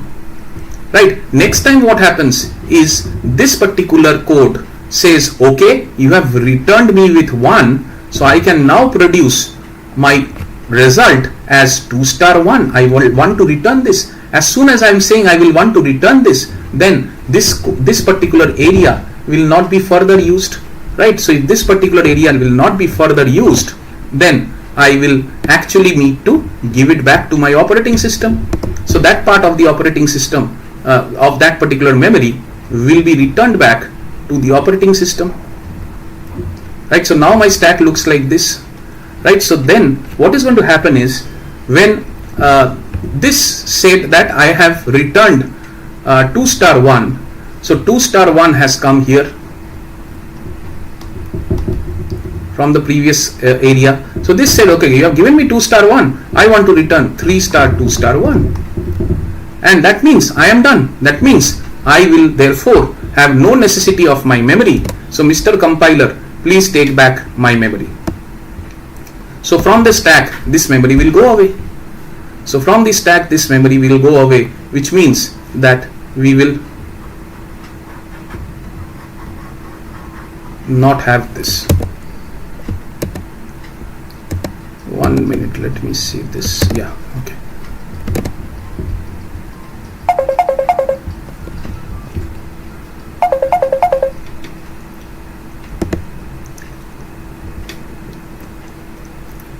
Oh, sorry guys, sorry.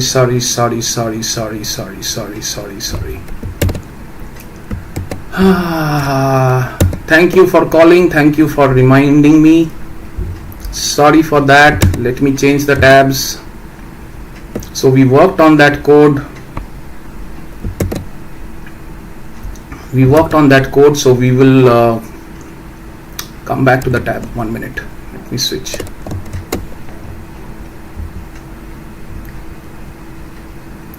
Okay. I'll have to change this also because some of you are calling me. This also needs to be changed.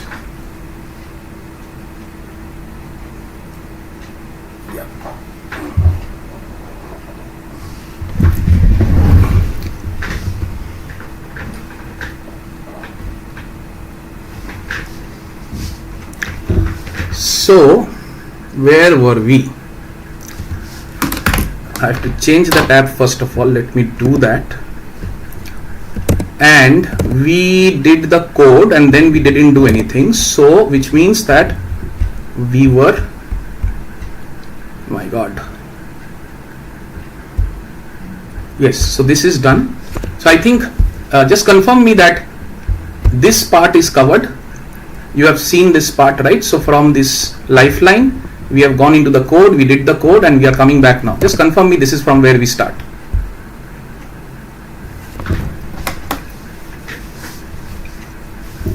Okay, good. Thanks for calling me. I hope it doesn't get repeated again, but I can't confirm because I get lost in what I want to speak. I typically miss the lower terms. So now, if you see 2023-24, the same question was asked.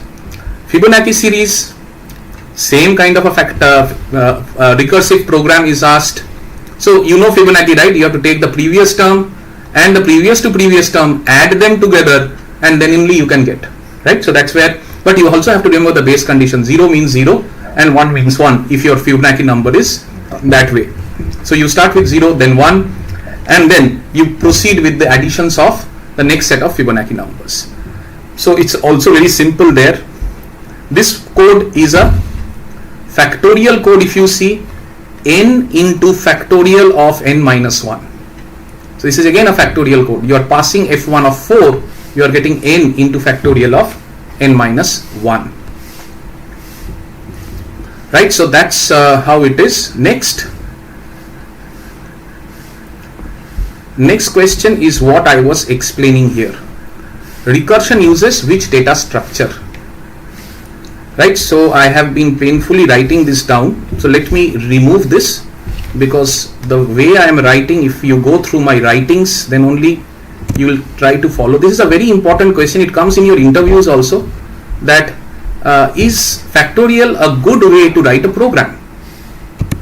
That's the question that they ask. Now you have to understand this to answer that question. Right, so let's say I have a factorial 4. I have a factorial 4. So what happens is, everything that this function needs, it will demand it from the stack. That is, it will demand it from the compiler. Compiler will go to the operating system. Operating system will say, okay, go to the stack and take this memory. So factorial 4 says, I want memory. I am a function, I want to run, I want memory. Right, so this therefore becomes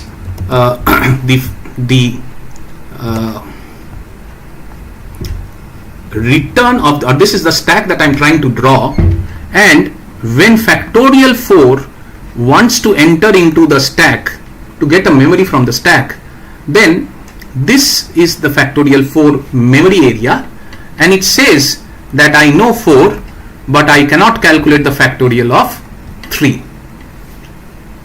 which means it is making a call to a function. So if it is making a call to a function, that function will also demand memory. It's the same function I know, but it's a different copy, right? So a different copy means a different function. So different function means it has the right to demand memory from the compiler, compiler to the operating system to this stack, and then again it creates a memory here. So therefore you have factorial of 3, which says I know 3, but I don't know what is 2. So that creates one more copy of factorial 2. Factorial 2 says give me memory, I will go into the stack. So all these functions are coming into the stack demanding a memory in the form of what? Last in, first out. That's what is the stack. So this is what it says. Okay, I know 2, but I don't know what is fact 1. And then fact 1 comes into the scenario, and it has the base condition which says yes, I know what is 1, I will return 1. As soon as this happens, this return 1 happens, right? What happens is, this stack will look like this, because your return has happened. Therefore you are now safe to say that this position or this block of the stack becomes free. Compiler reclaims it, because fact 1 has returned. There is no scope of fact 1. Return money, it has gone out. So why does it need memory? So it has returned. What has it returned with? It has returned with 1. So this says that okay, you have returned 1, I can also return now. I have no problems to return now. So this says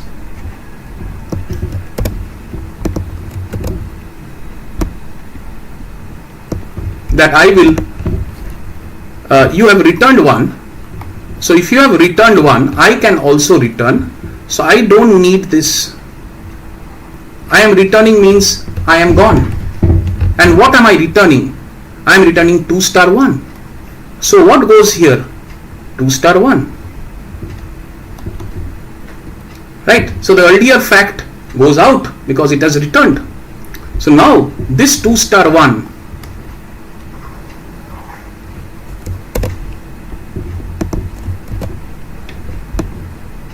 now this 2 star 1, when it comes here, then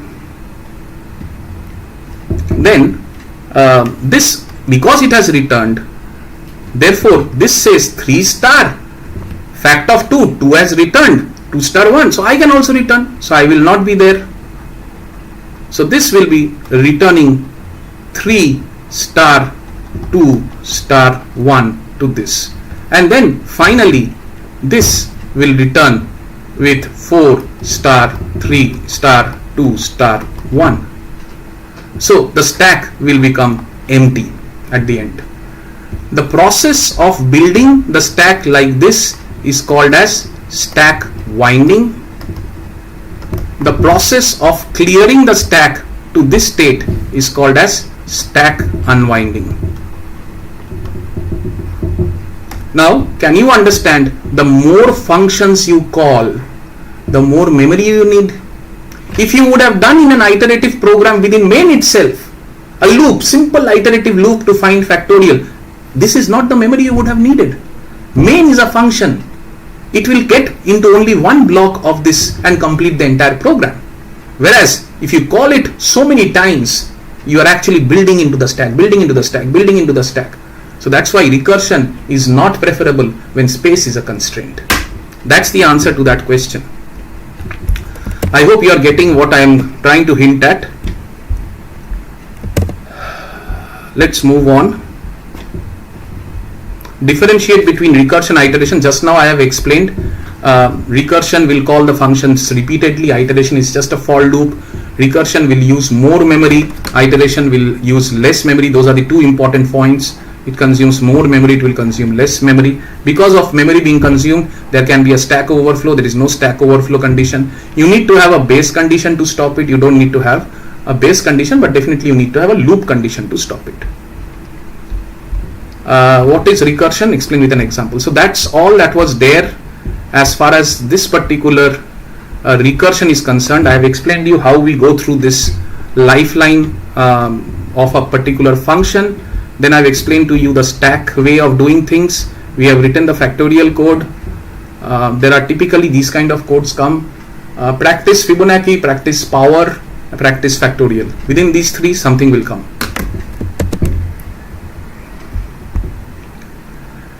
Okay, now let's move on to the next topic. Next topic is a quiz, and after that we will have a 10 minutes break.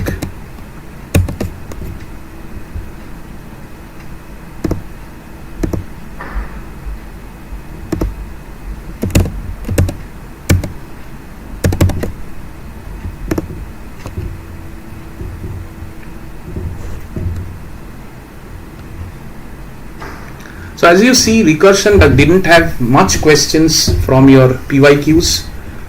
Only a couple of them, some 7-8 questions have only come. But it's a very heavyweight topic from an interview standpoint. Once you get lost with what is recursion, you will not be able to follow your Pythons, you will not be able to follow your Javas. So please be careful of understanding recursion. Don't leave it to the last moment, just because questions do not come from recursion that much. If it comes, it will come against these three things only: Fibonacci, factorial, and power. And of course the difference between recursion and iteration. So anyway, I'll give you a suggestion list at the end. Between tomorrow or day after, you'll get a suggestion list in the WhatsApp group. As I said, the WhatsApp group is not just limited to this marathon session. If you are there, continue staying there. You will get a lot of benefit by being there.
121, 107. Let's get started.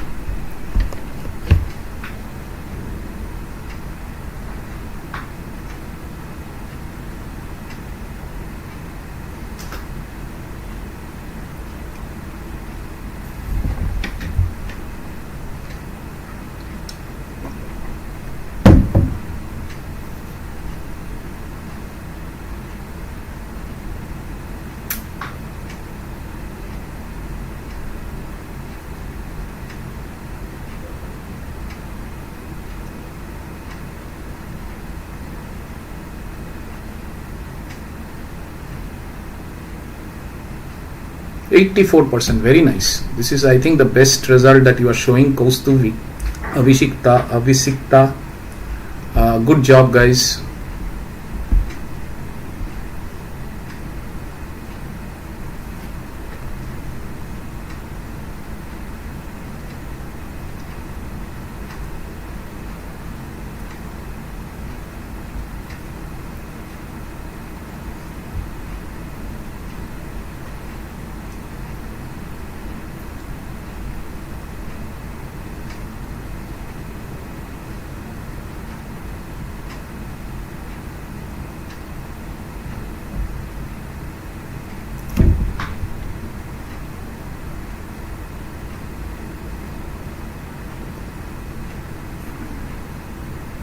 Aishan and Umang, new entries.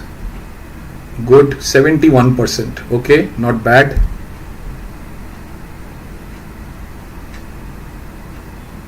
False, be careful.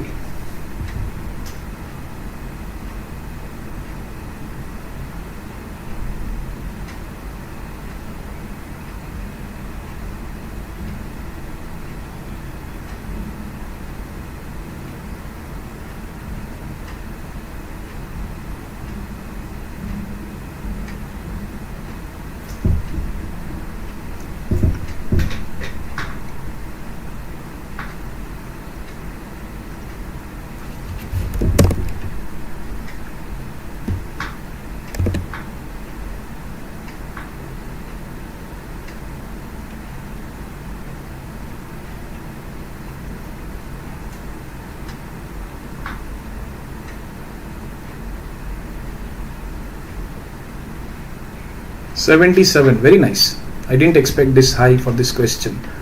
Kaustuvi, Umang, Aishan, leadership remains the same. Next question.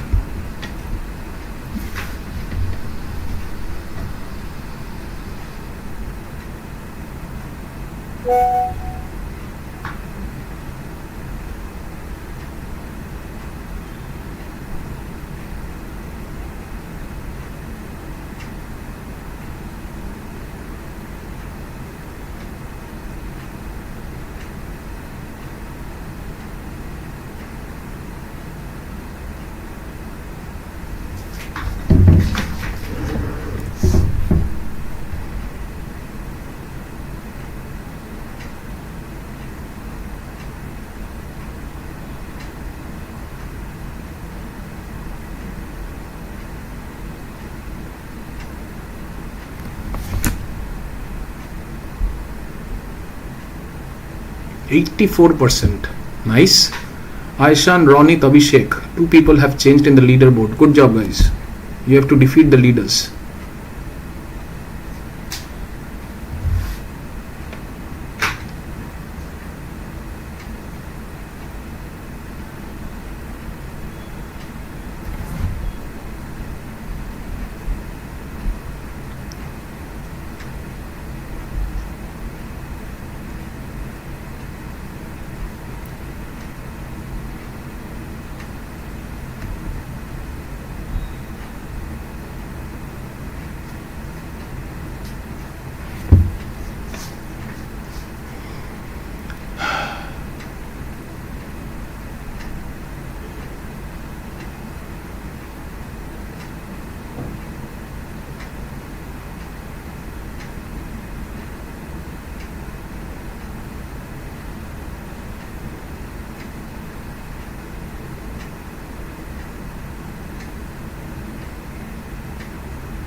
69%. I didn't expect 69%, but good. You have understood that this is just returning this, right? It's not like adding it to something, multiplying it with something. This is just returning this. So that means that it will always be returning. If this returns 5, the next one will also be returning 5. The next one will also be returning 5. Next one will also be returning 5. Because there is no aggregation of this lowest level into the higher levels. It will always be, if there was an aggregation, there should have been a plus something here, star something here. There is no aggregation, unlike that factorial program that you saw. That's the correct answer. Good. I didn't expect this performance, which is good. So your leaders are Aditya Saha, Arijit and Atashi Pradhan. Good. I still see a lot of you not having roll numbers in your names. You might be first, second, third year, but you are not going to get credit for that, because I won't be able to recognize you without your roll number. Please change your name to roll number. The process is there in the WhatsApp group, as well as the email that was sent to you. So let's go on. Let's get into a 10 minutes break now. We come back once this timer becomes 0.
Okay guys, let's get started.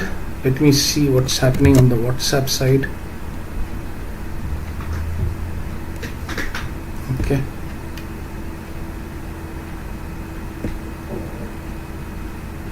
Shankolpo Chakraborty, you're asking for the link. What link? Everything is pinned. Every link is pinned in the WhatsApp group. Please check the pins.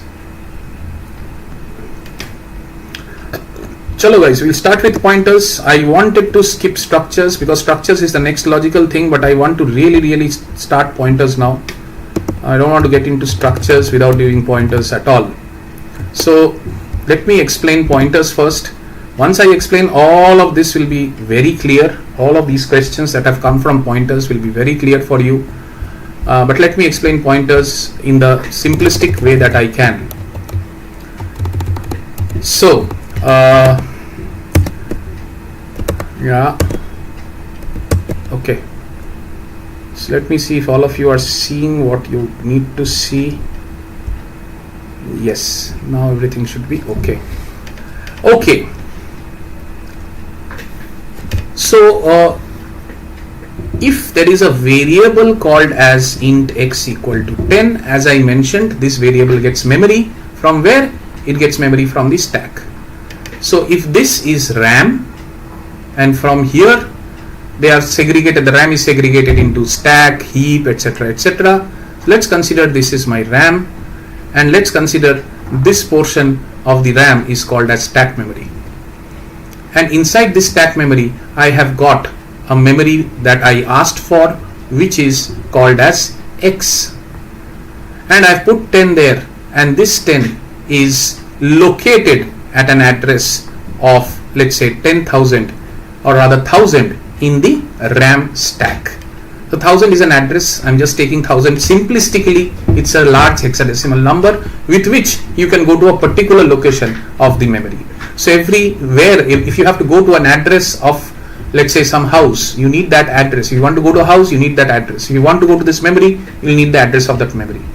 So that's where this address concept is coming. That if you want to go to that portion of the memory, you need the address of that memory. The compiler doesn't understand X. It only understands that X is mapped to 1000. So if somebody says X, it will go to 1000. That's what it understands. So that's the concept first that you need to understand. Now,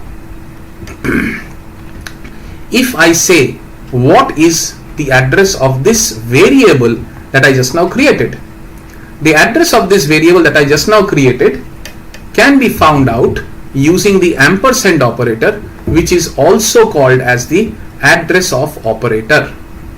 So this ampersand is called as my address of operator. Address of X, right? So address of X. So what is the address of X? 1000. So fine, 1000. But this is just the address of X, right? It's a value, 1000. It's floating around. I need somewhere to store that address. It's floating around. No, right now it is floating around. Address of and X, okay, lost, gone. Next line, and X is forgotten. What do I need therefore? Somewhere to store this address. What is this address? Looks like an integer, but it's really not an integer. It's a large hexadecimal number. So it needs a special treatment. It needs a very special treatment, which is where you start saying that I will call this variable. Don't say pointer. Okay, I'll not introduce pointer here. You can call it any Tom, Dick and Harry. You say, I will say this as star y. Okay. So I'm going to store it inside a special variable. Can I store it inside, let's say if I say int y, I cannot store this address inside an integer variable because this is a large hexadecimal number. So this large hexadecimal number requires a special treatment. So give it the special treatment by keeping the star before it. This is the special treatment to distinguish between normal variables and pointer variables. So this special treatment creates a pointer variable, right? So that is what you are doing. You are saying that the address I'm going to store inside a special variable and I'll mark it as star so that this is not a normal variable, it's a pointer variable. So this star signifies a pointer. This star signifies a pointer. Right, that's all. This star signifies that star y is a pointer. So then what is happening? Then this is what is happening here. You will have, again, this requires some memory. This int star x will require some memory to be stored. So this int star y will require some memory to store this address. So where will that come? Again we go to the RAM. So again we say that okay, this is the special variable. It holds the address of x and it itself is at an address of, let's say, 2000. Everything needs an address, so it also has an address. It's maybe a pointer, but it also has an address, right? So this is how your RAM now looks like. So I hope so far so good. Now what happens is, when we have done this, now I will move out of this box and I will just quickly draw the scenarios that we have seen. So we have defined a variable which is an integer variable, which is holding 10, whose address is 1000 and which is called as x. We have defined a pointer variable which is holding the address and hence it is pointing to that x, because this is saying go to 1000. That means go to there, go there, go there, look at my hand, go there means pointing, right? So that's why it is called a pointer. Now this is at an address of 2000, right? So now if you see this, what do you understand from here? You understand now that this 1000 and 2000 that is stored here have occupied two portions of the memory. Now if I want to start from here, and go there and print x. So suppose I want to print x directly. What will I say? I will say printf %d x. Okay, that's what we know. But I'm not allowing you to use x. You can use y.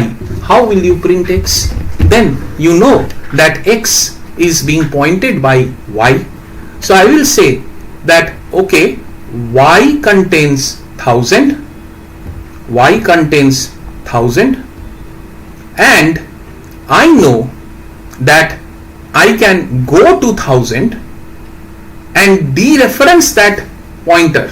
That means let me go to this 1000 and dereference the pointer to actually get inside this house. So this is a house where I want to go inside. I know the address, I will go there. As soon as I go there, I am waiting inside this house. That means what I have done, I have dereferenced that address to the actual value inside that address, and that's why I will say star of y, which means star of 1000, which means that this will eventually translate to 10. So 1000 will be dereferenced by using a star, and that star will say I will go to 1000 and I will get the value inside that 1000 address. So this is my 10. So now if you see this, then this star and this star, these two stars are not the same. What did I tell you? This star is a special treatment star to distinguish a pointer variable. What is this? This star is used to dereference. It's a dereference operator. Star is a dereference operator in this scenario. So this is called as a dereference operator, or it is also called as a value of operator or a value at operator. Value of or value at that particular address, right? So I hope you are getting the where I am trying to go with. So now you have a fair understanding that these two stars are not the same. Don't confuse things. Second star is the dereferencing, first one is the special treatment wala thing. Now with this you can now get into a storyline where you can say that acha, if I am not given access to this 1000 also, but I know this 2000, if I don't have access to this but I know this 2000, can I reach to 10? So what we'll do is, suppose I have been given 2000 as an address. Then I will dereference that address. Then that means whatever is inside this 2000 I get in return, which means this will return 1000. This is an address again. I will dereference it one more time. Then I will go to 10. Right? So this is how you will work your way up by just dereferencing the address. Remember that this dereference operator always expects an address to its right. You cannot dereference anything else. You will have to have this as the dereference operator. Now if I therefore say that int y or star y equal to ampersand of x, right, and that means that this is what has happened, then I can definitely say something like this to get to my 10. What will I say? Just this one is what I am writing. Just have a look. I am saying that whatever is the address of y, I will dereference that address. So then I get this. And then I am saying that I will further do one more dereference of this address. Right? So this will return me with what? First of all, this returns me with what? Let's do step by step. This is my 2000. Then I put this star. With this star, this becomes 100,000. Then I put this star. With this, it becomes 10. Right? So that is going to be how I'll get into x starting from the address of y. So as I said, whenever you see a star, you should understand everything inside is an address. Star means it is an address. Right? So be careful on that scenario. Now, if I extend this concept further, then let me see the chat window, whatever is happening.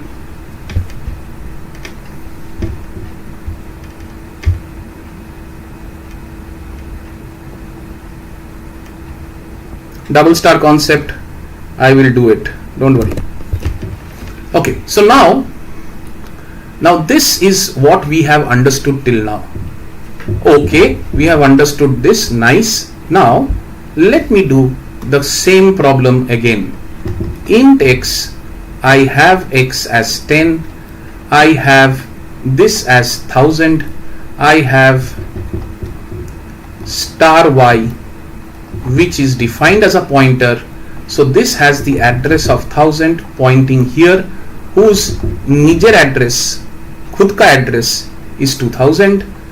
Now if this is an address, see, if this is an address and you created a variable to store this address, then this is also an address. Can you create another variable to store this address? Of course you can. Of course you can. Let us create z as another variable that stores this 2000. But what is z? What is z? Z is a pointer to a pointer. Z will be a pointer to a pointer, right? So z cannot be specially created using a single star. You will need to call out z with a double star. So this is a pointer to pointer significance. And then again, the special variable type that I was talking, right? With star you make it a pointer, with double star you make it a pointer to pointer, with triple star you make it a pointer to pointer to pointer. So what we have done here is, this is a pointer, this is a pointer. So we are actually talking of a pointer to pointer. So now this z is itself as an address of 1000, let's say, sorry, 3000, let us say. Now can we do whatever we did earlier? Now let us say that, assuming that I have access to z, can I go to 10? So if I have access to z, that means I have 2000. So can I say star z means star of 2000? Of course it means that. Then star of 2000 means dereference 2000 and get me the actual value inside 2000. What is the actual value inside 2000? 1000. So this becomes 1000. After you get 1000 here, right? You say, okay, I want to do a star of this 1000.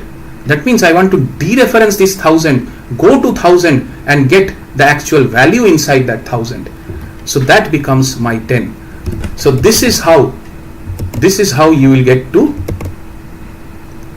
your 10. So what we did, we say star z, then we will say a star. Star z will take us to 1000, and a star of that will take us to 10. So this value, if I print, then I'm going to get 10 as an output, right? And therefore, if you see, the net effect is, however you defined it, the same way you are giving that many number of stars to reach to the final destination where you are actually supposed to go. Not the final destination movie, final destination here in the pointer, right? So that is what this actually talks about in terms of the double pointer concept. Now you can extend this. Let's do one more iteration. Let us do an iteration where we say that, okay, we will start with this 3000, right? So we will start with ampersand of z. What is that? 3000. Acha, okay. So let me put a star before it. The value at 3000. What is the value at 3000? 2000. Okay. Let me put a star before it. What is that? That is the value at 2000. The value at 2000 is 1000. Okay. Let me put a star before it. What is that? The value at 1000, which is 10. So with this concept, you are actually entering into a triple pointer concept where you start with this address and go to the very top. How do you implement it? You implement it like this. You will implement it like this. Int x will be having 10, and that is having an address. Y is a pointer variable which is having 1000 pointing here. Z is a pointer variable which is having an address. Sorry, this is my 2000, this is my 3000, and this contains 2000 as the address. And then I'm saying I have one more variable which is going to have 3000 here. Now we'll have to be careful on the pointers. So this is a single pointer, double pointer, triple pointer, pointer to pointer to pointer. So this is a pointer to a pointer to a pointer, right? So that is how you are defining your map of the memory. Now when you are here, then given p, which is 3000, can you say star of p will be the value at 3000, dereference it, which is 2000, right? So then you say one more star, that means star of this 2000. So the star of this 2000 will be your 1000. The value at 2000 is 1000. So then you say one more star I want to give. So that one more star will act on this 1000, which means you will go get into 10. Right, so what did you achieve? You achieved a triple pointer like this. See, you were defining it like star star star. You got a star star star p, which took you to the first element. So this is single, double, triple pointer concept. Why you need pointers, we have explained in the change code that we just now did in the morning. Right, swap codes, change code. If you have to change a variable through a function, we will definitely be using pointers. So that's the benefit of using pointers. And then what we have here is the concept of arrays and pointers. Before I get into the questions, now listen to this part also very carefully. Not that you have it in many of the books or you have been taught, but this is a concept that you will carry with you throughout your next set of whatever years you are with the course. What is an array? Let's take an array, int arr. So int arr, if I say that int arr is a 5-pocket array, then this has an address of 1000, 1004, 1008, 1012, 1016. So if this is an int ARR, then this int ARR with a bracket of 5, the map of memory looks like this. You all know that. Why did I increase 4 bytes? Because it is an integer. So what is my starting address? 1000. So suppose I give you 1000. Suppose I give you 1000 as an address. Can you print me all these numbers?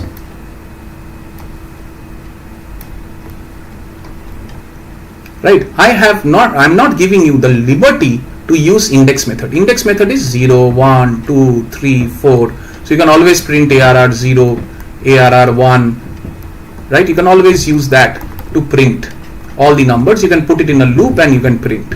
I'm not giving you that liberty. I'm saying use this starting address that I have given you and use this starting address to print the entire chain of numbers. What will you do? So all you know is that at 1000 I have a value which is 23. So if 1000 is an address, then can I say that this PTR contains this 1000? Right? So this PTR contains this 1000. It's an address. To store it, you need a pointer. Right? So this PTR contains this 1000. After this, can I say that star of PTR, that is dereferencing PTR, means go to this 1000 and print it. So if I print star of PTR, I will be getting what? 23. Now I'll say PTR plus 1. What will happen? PTR's value is 1000. Plus 1 means what? Not 1001. Plus 1 means one block of memory that needs to be skipped in order to justify the data type that you are using. You are using an int data type. One block means you are skipping one block. You are skipping one block. One block therefore means 4 bytes. So PTR plus 1 would mean 1000 plus 4. 1000 plus 4 multiplied by 1. One block, int 4. So 1000 plus 4 multiplied by 1. So this would mean you are at 1008. Now if you do star PTR as a print again, what will you get? You will get your 11. And likewise you go on, and if you do the same concept of PTR plus 1, PTR plus 1, PTR plus 1, you will, and this PTR plus 1 you are storing it inside PTR. So every time you are doing PTR plus 1, store it. That means your pointer is actually shifting from here to here and so on and so forth. Right? So that way you can understand that yes, pointer arithmetic, this is called pointer arithmetic. Pointer arithmetic can help you get into these blocks of the array by just knowing the starting address. Right? So now how do we therefore visualize this array with respect to pointers? As I said, you have to remember one important concept. That concept is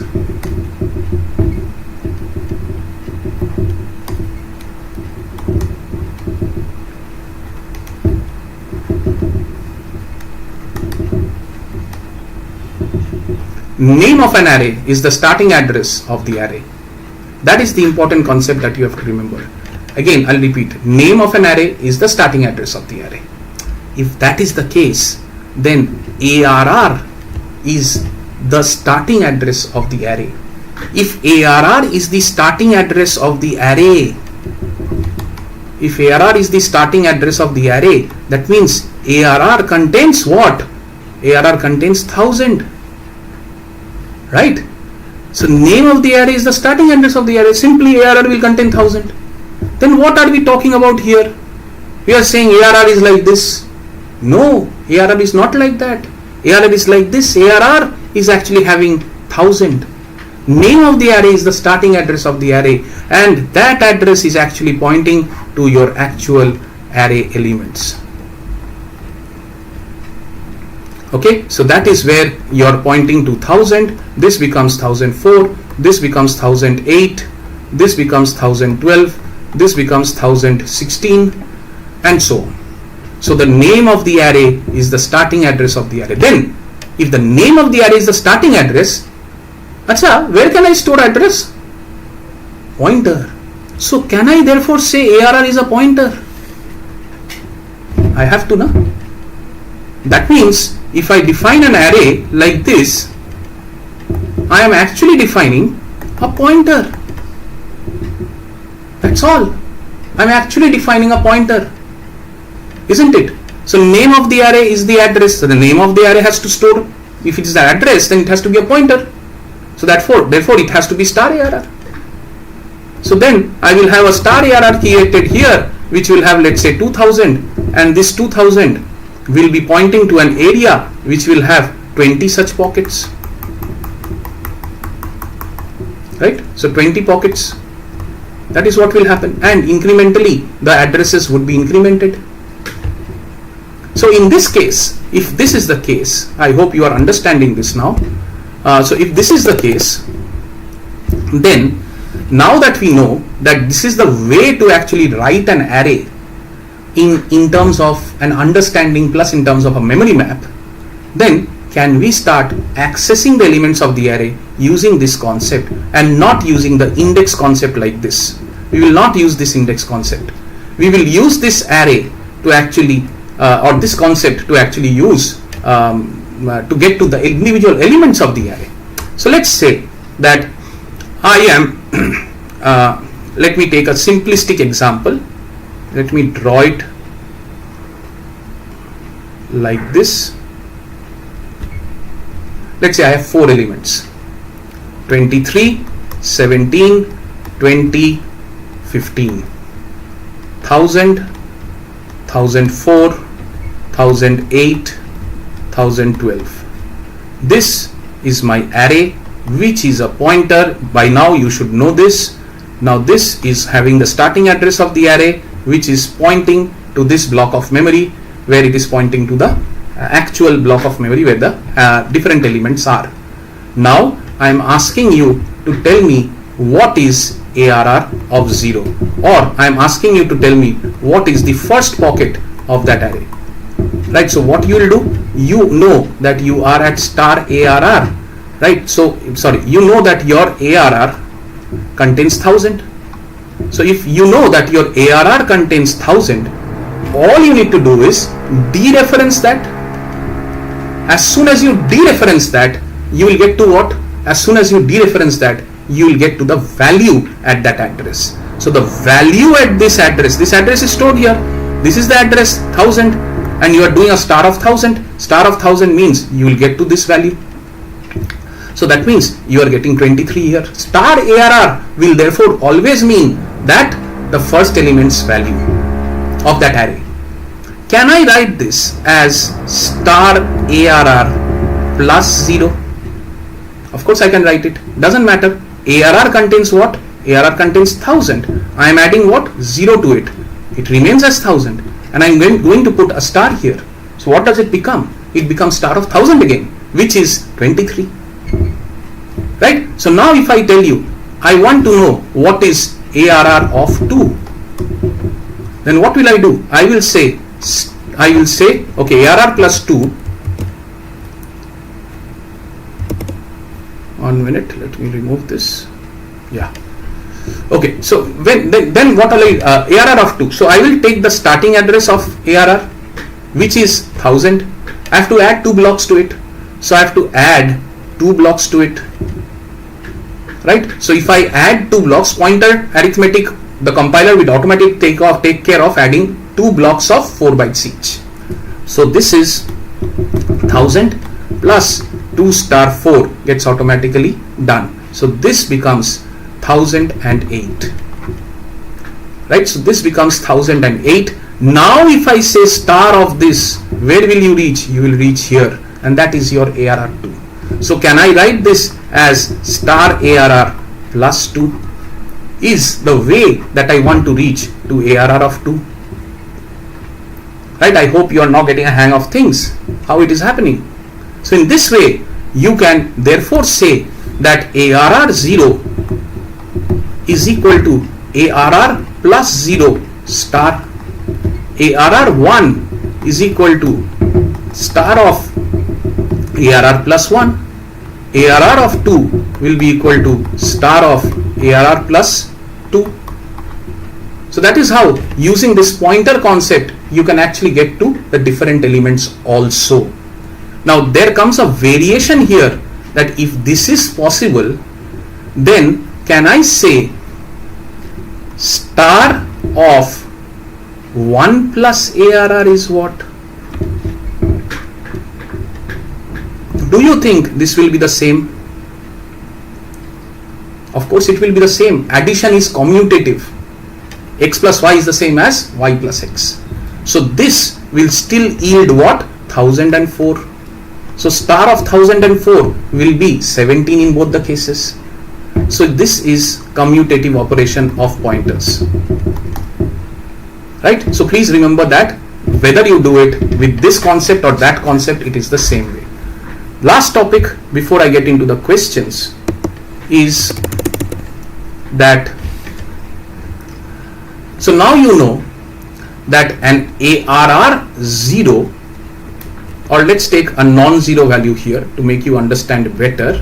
Let's say ARR 3 is or can be represented as star of ARR plus 3. Now you know that. What do you see as matching things here? Do you see this ARR is here, and do you see this 3 is here? Right? And the other way around, I see that this first, whatever is it here first, goes in the first area, and whatever is the second goes in the bracket. Now think about it. If I say 3 ARR, is it a syntax error? No. Why? Just now I told you the first thing goes inside this star, the first thing goes inside this star. Just now I have discussed the first thing goes inside the star. Forget about the word ARR, think about the content ARR, right? So 3 is there, it will go there. Then ARR comes, so it will take the next position, right? So what is star 3 plus ARR? Star 3 plus ARR will be the same as star ARR plus 3, and which is actually nothing but ARR 3. So 3 ARR is the same as ARR 3. Right? So I hope you have now got a full picture of what is an array, how to represent an array using pointers, and what is a pointer, double, triple pointers. I hope this is useful for you. We'll now get into questions.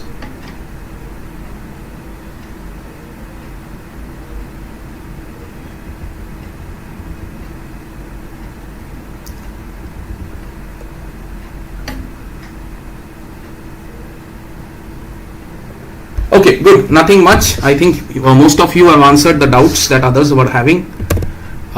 So that is done. Hinata, you are asking, please explain pointers again, but I don't know what you have. I think you have joined long back. Then what is the reason why you want me to explain it again? Let me see if I have time. Then again, I'll explain this, but this is the best I could do in terms of time. We have certain things more to cover. Let me do that. If I have time, definitely I'll explain it again. Okay, now let's get into the questions that are typically asked. What will be the output of this given program? Int a equal to 3. Okay, a equal to 3 as an address of 100. I create a pointer b. I put there ampersand of a, which means the address of a, and therefore it starts pointing now here because that is the location. So now I say a star b. What is the output? A star b. What will be the output? I am saying multiply a, which is 3, with b, which is 1000. Not possible. Pointer arithmetic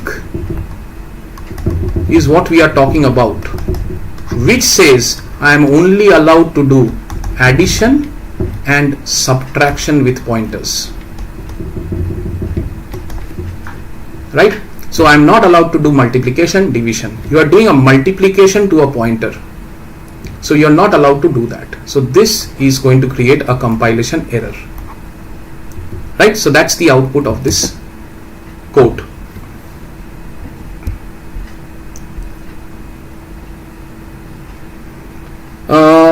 Bunty Agarwal, no, it is not 3000.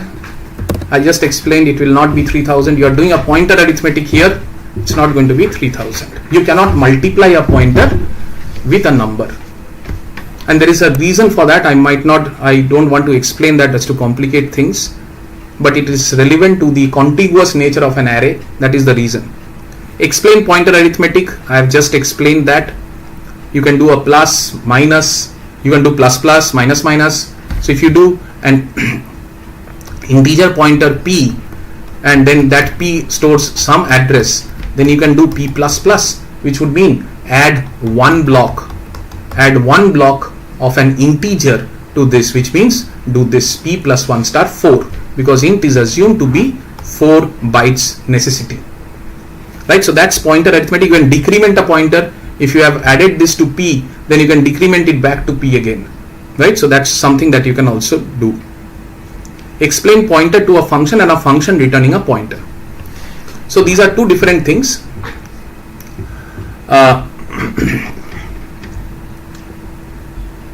Now pointer to a function means that, let's say you have a function like this.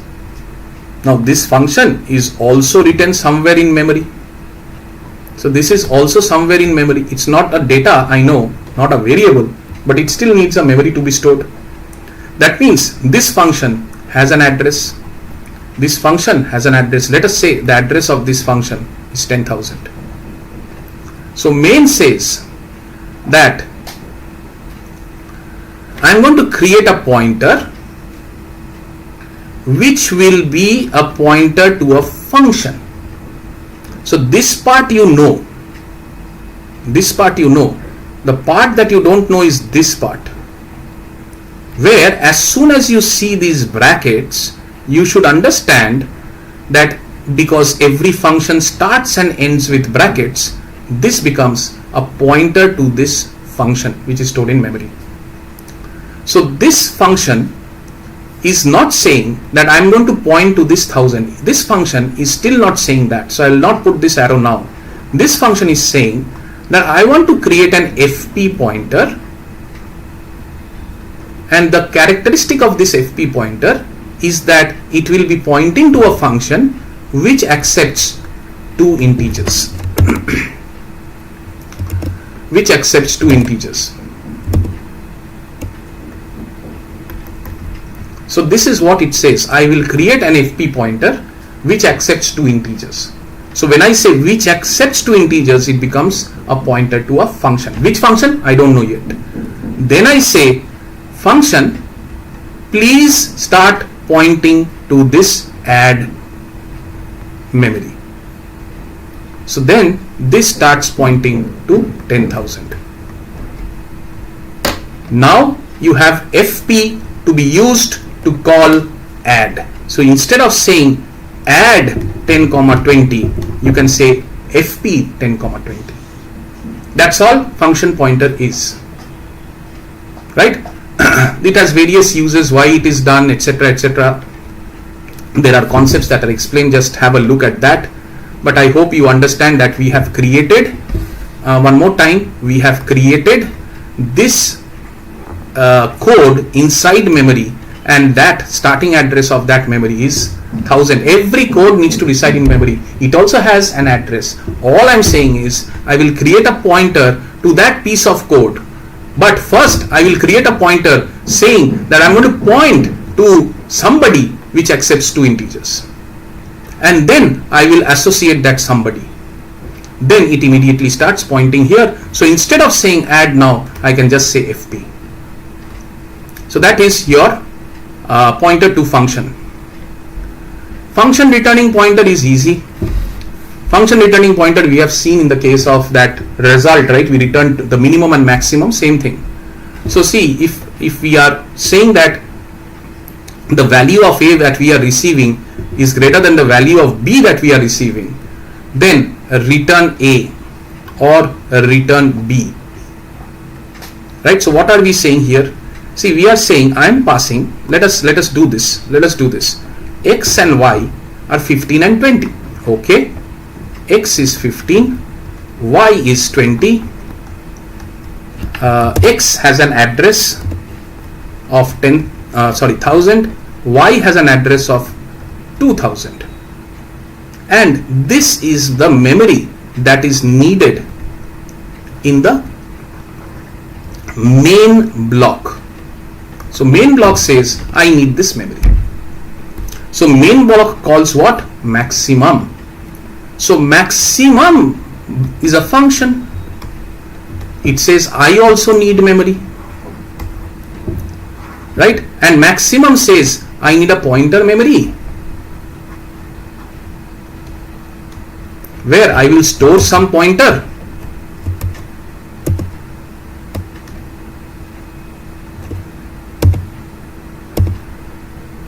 Yeah, where I'll store some pointer which is called as A, and I need a pointer memory where I'll store some pointer which is called B. And I'm passing AND, that is the address of X to A and the address of Y to B. So the address of X is being passed to A and the address of this is being passed to B. So now I have 1000 here and I have 2000 here. Now I am saying star A. So what is star A? A is having 1000. Star means dereference 1000. So go back. That is what is star A. Dereference means convert the address to the actual value in that address. That is 15. So this checks 15 is greater than 20. If not, 15 is not greater, then it goes to else. So it returns B. What is B? B is a pointer. Right? So B is a pointer. That means this B is being returned. This B is being returned to A. Sorry, this B is returned to main. So where do you hold that? B is a pointer, na? So you have to hold that inside a pointer again. And that's why you get back a P here. You get back a P here, which has a value of 2000, because this is what this return goes to. Right? So maximum will return B, which is the star B, which means the pointer B, to another pointer which is P. And then you are printing what? You are printing the star P, which means the value at P. So that's what you are printing, the value at P. Value at P is go to this 2000 and print the value. So you get an answer of 20 here. So this is how you are going to return pointers from a function, and that's what the function returning pointer concept is about. This question has come multiple times, so please be careful with this question. Void pointer. Void pointer is like that function pointer, right? First you are pointing to nowhere and then you start pointing to some function. Similarly, void pointer is, you know you need a pointer, but you still don't know the data type of that pointer. Whether it will be an integer pointer, character pointer, float pointer, you don't know. You know I need a pointer. At that time you will define something called as a void pointer. So if you see here, this is a void star pointer. That is how you define a void pointer. Then you associate it with this integer, and once you have associated this with the integer, your job doesn't stop there. You know that this pointer is still a void pointer, but it contains the address of an integer. So typecast this pointer. See, this pointer is void. But what does it contain? It contains address of an int. So the pointer is void, it contains the address of an int. That means the pointer probably contains 1000, which is an address of an int. Let's say A, 10,000. So my void pointer star ptr contains 1000. What is the data type of this? I don't know, because it's a void.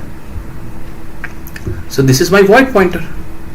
So if I have to use this pointer, I will have to typecast it to the proper pointer now. Int star is my proper pointer. If I think that this pointer, which is void, is to be converted to an int kind of a pointer, then I will say that Mr. Pointer, you are supposed to be typecasted from a void pointer to an integer pointer using this typecasting. And then you do whatever you want. Then you got what? You got a valid integer pointer. Then if you do a star, what does it mean? Star of some address, which means you will get back 10. So that is what you are doing here. What is the advantage? You don't need multiple pointers. The second line says, okay, I am done with my integer pointing. I now want to point to a float. So now the pointer starts pointing to this float variable, which is having 3.14 at an address of 2000. So this pointer now is pointing to 2000.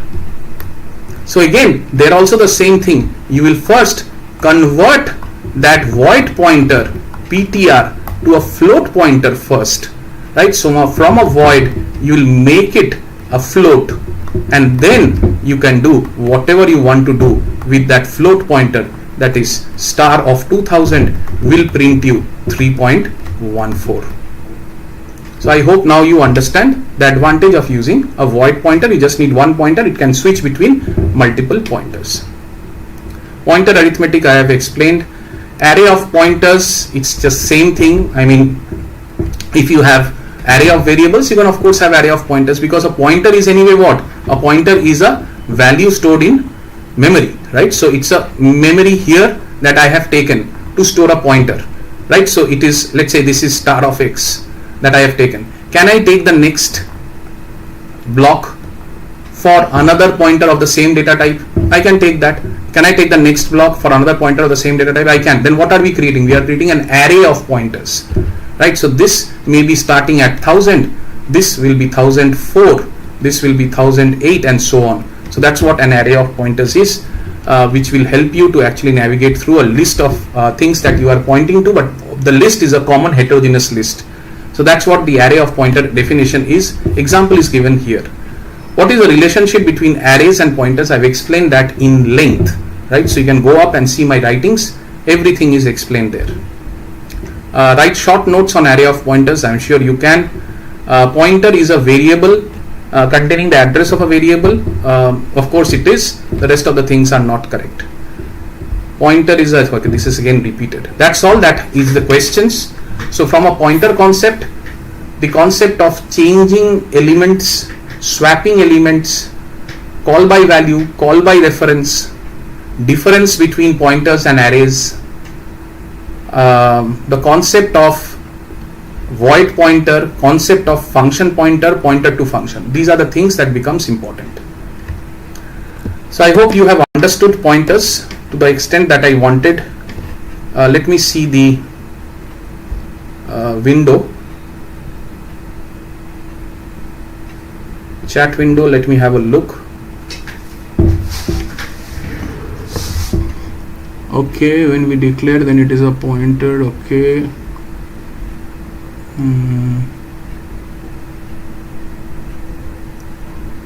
Okay. How many quizzes are left? Why are you worried about quizzes? Okay, let me increase this light here. 1 minute.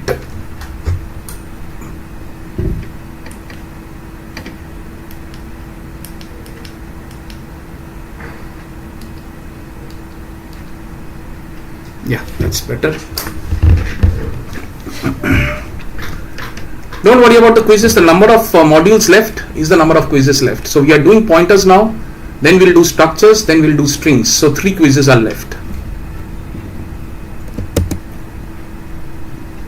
Okay, we get into quiz mode now.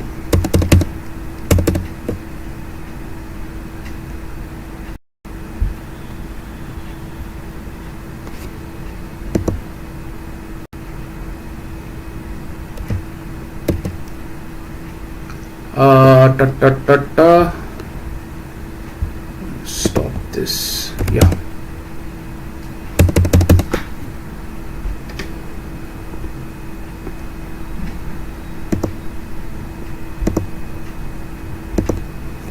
So next up is structures, and then we do strings, and then if time permits we'll do all the doubts, all the please explain again kind of problems. That is what we will attack. At that point you can leave whoever has understood, and whoever has not, and of course they stay back and complete that.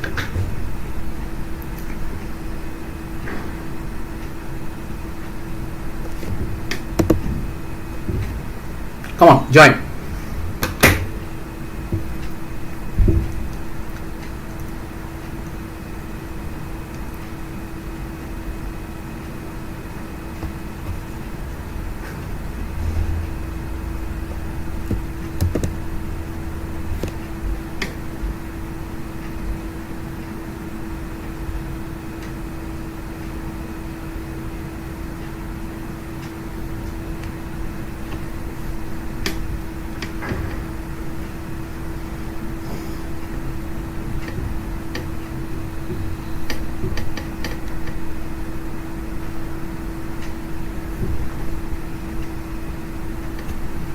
Okay, 115. Let's see how many are here.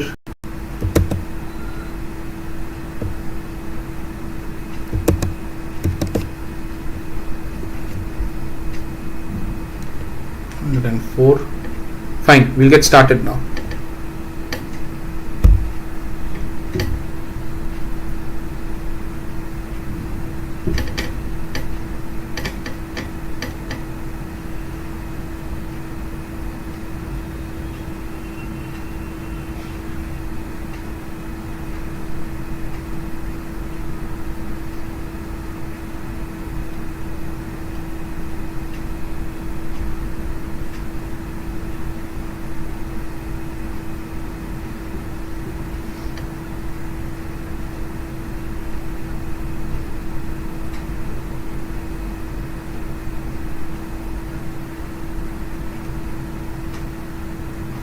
Bratin Sobboshachi Mohona, 11% accuracy. Okay. What was the question? Print %d p plus x. You are doing a pointer arithmetic by adding 10 to p allowed, but you are doing it with %d. So you cannot print a pointer using %d, right? So that is what is the problem with this. So the correct answer to this is wrong. So that is why only 11% of you got it correct. So this is a wrong answer. I'll keep a note on it so that you are not marked incorrectly. Compilation error is the right that 85 of you have answered. So all these 85 people will get full marks here, because you can't actually do a pointer arithmetic is okay, but you actually can't do okay, this went into the next question, so please do that, but I hope you have understood the explanation.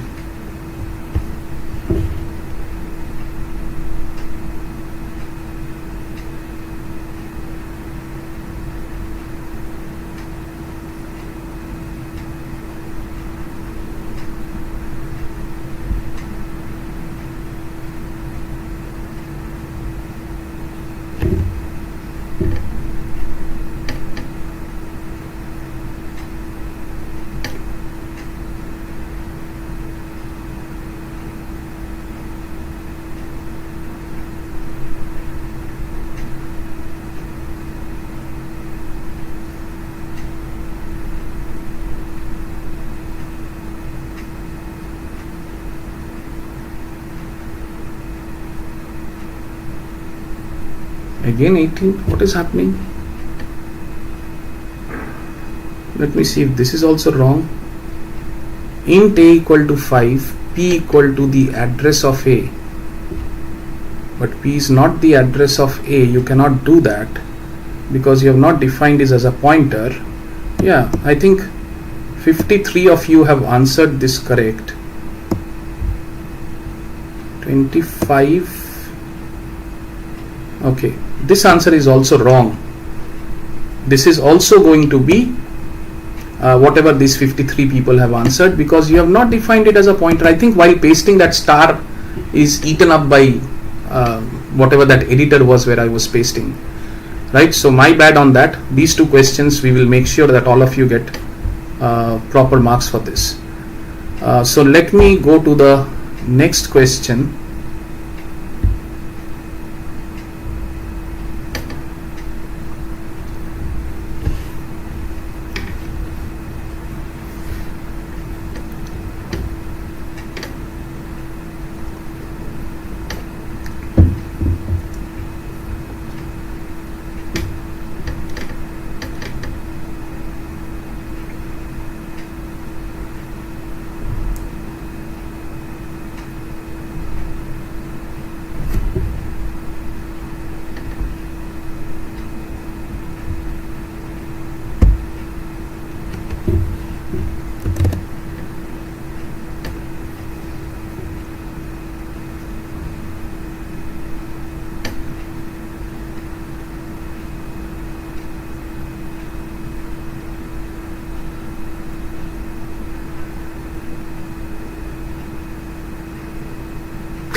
Yes, now we are back on track. 82% correct. Anik, Mitali, Shayon, good job.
Good, 78% means you are listening.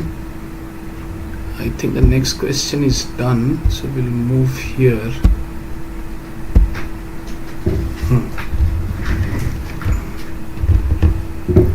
This I think 100% should get right. Easy question.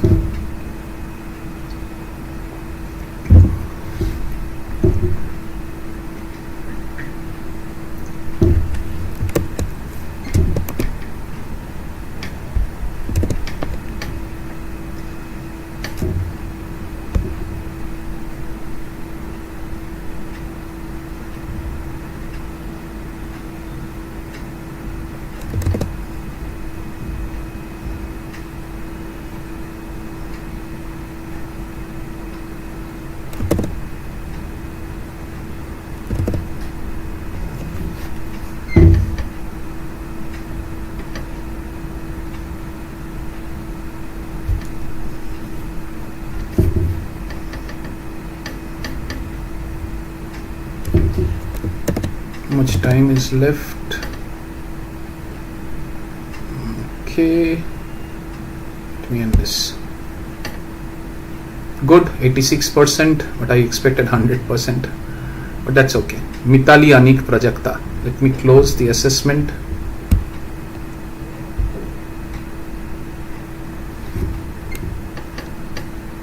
Mitali, Anik, Prajakta, the top 3, congrats. So we will now move on to the next topic, and then we'll take one more break for 10 minutes and then finish off with the final topic. So the next topic will be structures. Let me switch the window.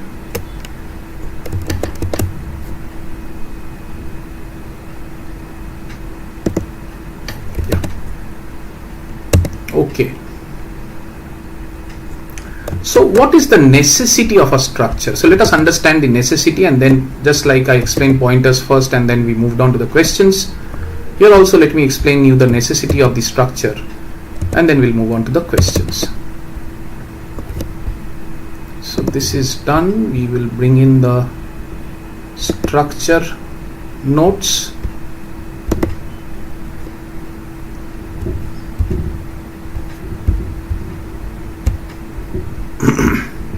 And let's talk about the necessity first.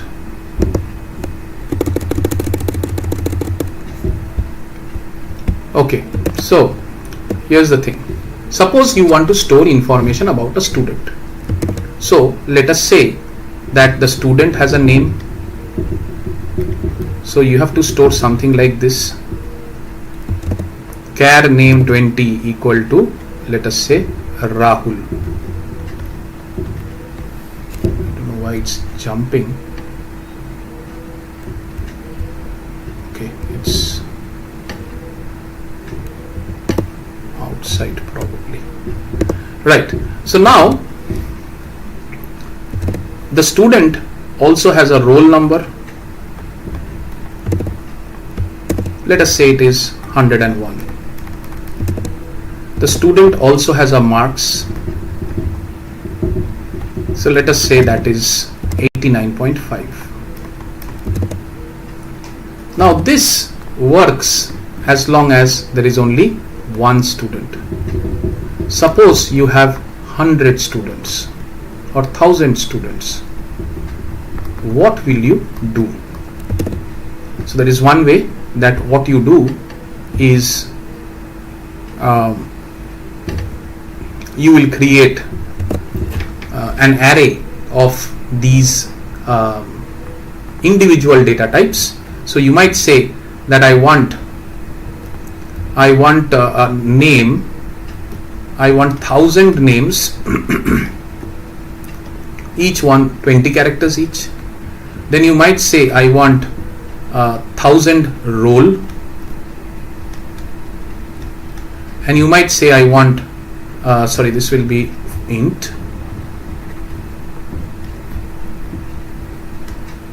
and you might say I want float marks, 1000 marks. So till this point it is okay, but can you correlate an individual student from this particular data structure? It becomes difficult to correlate an individual student from this particular data structure, because you have said that even if you don't think about these two, you still can identify that I'm going to work with this name. Now what this name, wherever let's say the 299th student, right, has a name which is, let's say, Alice. This 299th name which is Alice, how much marks did he get? So I have to then go to the 299th position of this roll, 299th position of this marks in order to get it. And that's a tiresome thing for me, because as I said, right, there is no hard and fast rule that you have to tie this to this and tie this to this. If a developer makes mistake, then you're gone. If the developer says this is going to be 10,000 and this is going to be 100, then you're gone. There is no hard and fast rule that there is a 1:1 correlation, because these three are three different data types, three distinct different data types, right? While if you are perfect, okay, I accept that it is possible, but human beings make mistake, developers make mistake. So what is the solution? The solution is structure. So in this case, so let me write the pitfalls of this. One pitfall is too many variables, right, which means that you have to manage too many variables here. You have difficulty to manage, as I said, that you have to find that index, go to another, and then get to that. And data of one student is right now scattered. Right, why it is scattered? As I said, right, the name is in one area, the role is in another area, the marks is in another area. It's not compacted inside one structure, one framework, and that's where we are trying to build a structure. Right, so a structure therefore means that it is a user defined data type. Instead of your character name, int role, float marks, I don't want these data types. I want to create my own data type, right, which is called a user defined data type. And I'll use that data type just as I use normal variables. So I will say that I will make a data type which is called as student. I will make a data type which will be called as student, and inside that I will have name, I will have roll number, I will have marks. So I will still use the native data types. What are the native data types? That which is directly offered out of the box from C. Int, float, char, double, etc., etc., whatever is directly offered from C. I'll use the native data type to create what is called as a composite data type, and which is also called as a user defined data type, right, which is also called as a user defined data type. So then you can understand that the way to do that would be to create that composite data type using a keyword called struct, and there we will talk about having char name 20, int roll, and float marks. And that's all that you need to do. This is your UDF, user defined data type, UDD rather, or UDT, right? So user defined data type, and this is also called as a structure that you have now defined. So now you have defined a structure which by the way, I missed the name of the structure. You should give the name of the data type that you want to call it. So struct student, right? Struct student, that means you have now defined a data type called student. Just like int is a data type, student is now also a data type, right? So all you need to do therefore is now use this student to actually create a variable. How do you do that? So if I say int, if I want to use and create a variable out of int, I say int x. So if I want to use a variable out of this structure, then I will say student s1. But because this is a structure, I have to just use the struct keyword before it. There is other way to actually bypass that also, that you will understand. But then this struct student s1 means that I have created a variable of what? Of my own data type.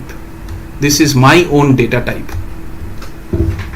So now if I say that s1 dot roll is equal to 20, s1 dot marks is equal to 200.7, whatever that marks is, and if I say that s1 dot name, I can use an strcpy to populate my name. So I can say strcpy s1 dot name Rahul.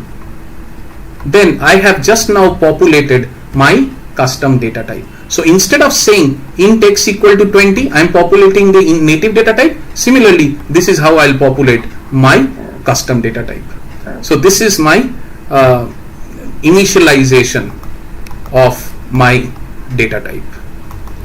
So this part is initialization, this part is declaration, right? I hope you are aware of it. This is called declaration and this is called initialization, right? Similarly, for me, I have declared it here. So this is my declaration and I am initializing it here. So this is how a structure works. So that's the necessity. Now once you have understood this necessity, the next thing that you need to understand, did I remove anything? 1 minute, let me check if I removed something. Okay, no. One thing that you need to understand is on the concept, that's the concept of structure. Now there is one more concept which you need to be aware of. Okay, we'll discuss that when we get to it. Let me go to the questions now. I will create a placeholder there. Which of the following are themselves a collection of different data types? So the answer is of course structure, because the others are native data types. What is the size of a C structure? Size of a C structure, okay, int x, if you say what is the size of x or size of int, the return will be given as 4 in most of the compilers. Depends on the compiler, depends on the operating system, but naturally it will be 4. Now then if I can get the size of an int, which is a data type, can I get the size of my student, which is also a data type? Can I say size of student, which is also a data type, right? So then this size of student will go inside and see that I need 4 bytes for roll, I need 4 bytes for marks, I need 1 byte for character. Now due to padding, what will happen is most of the compilers, see what happens is in this memory area the size of a particular student structure will be 4 bytes for roll, 4 bytes for marks, and then 1 more byte for your grade. Right, I removed the name here, 1 more byte for grade. Now what do you think will happen to this part of the memory? This part of the memory that is there, see, memory is typically given in blocks of an even number. So this part of the memory is an odd number of elements. 3 more blank spaces are left. Who will use these 3? Can a new integer come in here? Integer needs 4. Can it use these 3? It can't. What is the point then of making these 3 empty or making these 3 blocks available for others to use? That is where what happens is the concept is called padding, that because of padding compiler will say I have 9 bytes of usage plus 3 bytes of padding, unusable memory by other people, so I will pad it and I will claim the size to be 12. So it's not going to be 9, but it is going to be 12. So that is what this size of the padding talks about. Here again one more example you can see. So this is 1 byte of character and 4 bytes for 4 bytes for what? 4 bytes for, I forgot, 4 bytes for integer. 1 byte for this and 4 bytes for this means this 1 byte fellow typically will mean that the rest of the 3 bytes here will be unused. The next int can only start after this. So you need to understand one thing. Any memory is allocated in a size of 4 bytes. Right? So any memory asked is allocated in a size of 4 bytes as per the operating system and the compiler version that you are using. So if I ask for a character, then this character, and this is particularly for a structure, not from the sense of an individual data type. Individual data type character will always need what? 1 byte. That remains true. But if I am putting that character inside a structure, then this will require 1 byte. But it is a structure, right? There has to be somebody else after that, right? Because you have character C, somebody else has to be there beside you. This somebody else cannot encroach in this area, because this 3 bytes that somebody else cannot come in, right? So it has to get a fresh 4 bytes of space. So what will happen? 1 plus 3 padding plus 4 bytes for your int j. Total of 8 bytes will be the answer to this question. So I hope you are understanding. Don't confuse this with I am saying that a character variable will always occupy 4 bytes. I am not saying that. Character will occupy 1 byte, integer will occupy 4 bytes, long will occupy 8 bytes, and so on and so forth. It's only when you compositely put these memories as a demand inside a structure, then the second, third, fourth will always be picking up slots of 4, right? Therefore, if you are not consuming this entire slot, the rest of the slots cannot be used. So that's the reasoning for this. What is a structure? I have explained. What is an array of structures? Again, the same thing. Suppose you have a struct student, which we have defined, and now you create an array. Now see how simple it has become. If you have to create 1000 students, then you will create S1000, because at the end of the day, it is a data type. Data type means you can create an array of the data type, you can create an array of the structure. So S0 roll means the first student, S1 roll means the second student, S2 roll means the third student, and that's how you manage array of a structure. Difference between array and structures. Arrays are of the same data type, int, int, int, int, int, int. Structures are of different data types, but those different data types are always same. Char int, if it is a structure, next block is also char int, char int, char int. So if you create an array of a structure, then it will be a char int followed by a char int followed by a char int. So that is anyways homogeneous, but then inside that there is heterogeneous data types. So you do it with indexes, you do it with dots, the rest of the things you can actually read it from here. What is the difference between a structure and a union? So here is where let me explain to you what is a union.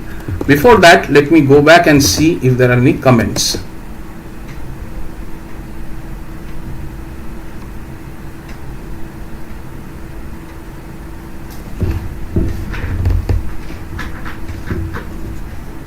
Okay, nothing much here. Okay, chalo. Next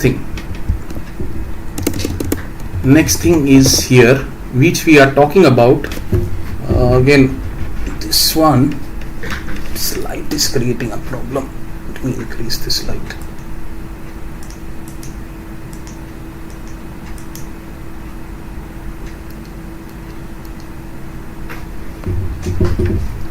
Yeah. Okay, so we are talking about unions now. What is a union? Now listen to me carefully here. Suppose you are designing a payment system, right? A customer can pay by cash, a customer can pay by credit card, or a customer can pay by UPI. You are designing a credit system here. However, only one payment system will be used, right? That's the natural thing. Only one payment system will be used, right? Now you are designing this system. So what code you have written? You are saying that I will have a struct payment, and inside that you are going to create your own data type. The data type will be looking at what is the amount I am expecting. Okay, this is the amount I am expecting. What is the type in which the payment is made? So I will have to accept this card number if he is actually paying through card number, let's say 20. Then I have to accept the character cardholder name if I am accepting it through cards. Then I have to, if it is UPI, then I have to accept char UPI as another this. If it is cash, anyway I don't need to store it, or if I can anyway store it as another variable, which is which date the cash was taken. So let's remove that and let's assume that this is the way you have defined the structure. Now okay, this was not amount. Let's say I'll put this as the cash only. So let us say that this is my cash amount. Then I can mirror exactly what I've written at the top. So if you see, this is my 1, this is my 2, and this is my 3. Right, so these are the 3 ways in which the payment can be made. I have made a structure which accommodates for this. Now suppose the customer makes a payment in cash. So you have created an object struct payment P, a variable you have created. In this variable you are saying that the cash amount that I will put here will be equal to 500. Natural, right? I'm taking a cash amount, I'll put it in the cash amount variable. Now here what happens to the rest of the memory?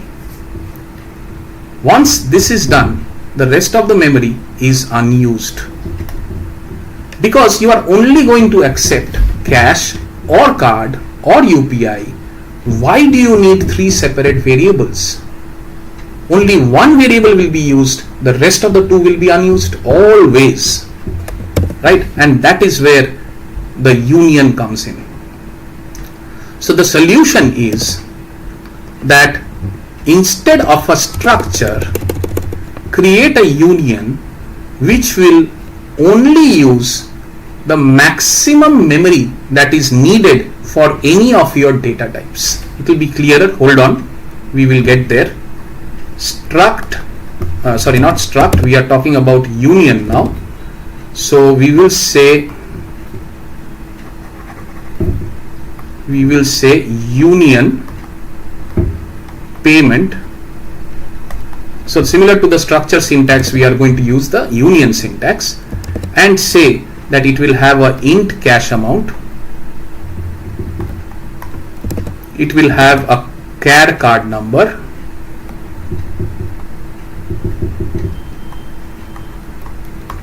and it will have, let's say I don't hold the card holder's name, I will just have char UPI ID.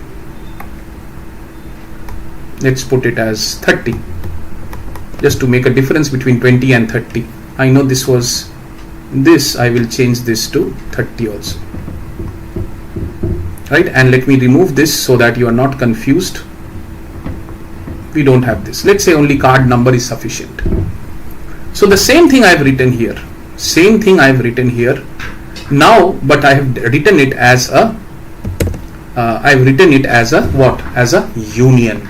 Now what happens is, each of these variables will not get individual memory, they will only get a shared memory. So the largest memory requirement here is this wants 4 bytes, this wants 20 bytes, this wants 30 bytes. Largest memory requirement is 30 bytes. The compiler will allocate 30 bytes for this structure, and in these 30 bytes, if you are putting a cash amount, if you are paying through cash, you will only be consuming 4 bytes from this 30 bytes if you are doing cash, right? If you are doing through card, you will only consume 20 bytes from this, because at any point this memory holds only one type. At the next point, if you change it, it gets overwritten with the next type. You don't need to remember the previous one, right? So that's how your 30 bytes gets correspondingly used either for UPI ID, card member, or in cash amount, whatever you require. So let's say that I say union payment P, union payment P. So union, by the way, is also my data type. Structure is my data type, union is my data type. It's a user defined data type. I can create variables like this, and I can say p.cash amount is equal to 200. Then 200 will reside in this 4 bytes of memory of these 30 bytes. The rest of the things will be junk. Don't worry about that, right? So then you can always access the cash amount by saying printf %d, what is my cash amount. You can always access that. Through this you will get 200, but remember, access it after you have done this. Now p.upi id equal to 232917651123, whatever you do will overwrite this 200. So then if you want cash amount, you will get junk value, but if you want UPI ID, you will get it. That is the pitfall of union, but you save on so much of memory. You see here 30 plus 20, 50 bytes plus 4, 54 bytes got converted to just 30 bytes. Half you reduced it. So that is the beauty of unions. I hope you got this situation that I wanted to explain to you. Right, now let's get into the questions. Difference between structure and union, now you know, nothing much to explain there, right? So it has its own memory location, shared memory location, only one value can be stored, savings of memory has happened, etc., etc. Next, write a program to using a structure for 10 students. 10 students structure means you have to create an array. Print the records, so easy question. So you create an array, use it like a simple data type. All you need to be careful is that SI dot roll, you don't have roll anymore. You don't have int roll. Int roll is inside the structure. So you have SI roll, which is the variable that you created, the array that you created. And the rest of the things you can understand very much. It has asked you to print it, so you will access it like the array and print it with the dot operator. Difference between structure and union, write short notes on array of structures, modeling complex number. Achha, modeling complex numbers. Let us see what this wants to talk about. Modeling complex number as a structure, write a program to add and print the result of two complex variables. Okay, so two complex variables, if we have to add, then let me go through some theoretical concept first, then I will write the code for you.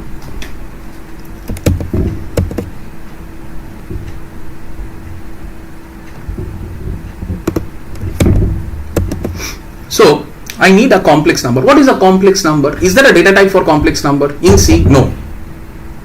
Wouldn't it be better if I have a complex number data type? Like I have an integer data type, float data type, complex number data type also banta hai na. So then what do? We say, okay, I will create a structure.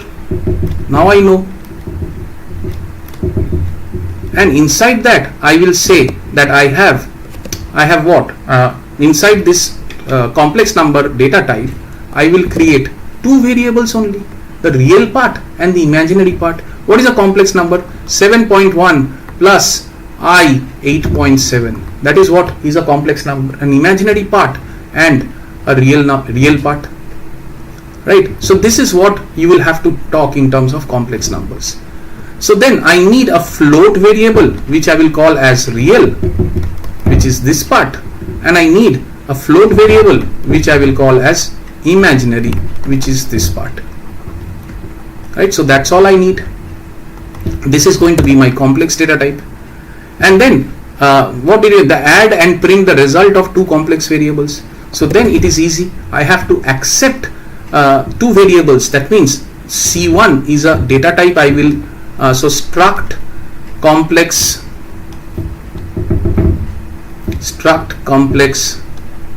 C1 C2. I'll define two variables of this newly created data type of mine, and then I will accept C1 and C2 from the keyboard as two numbers.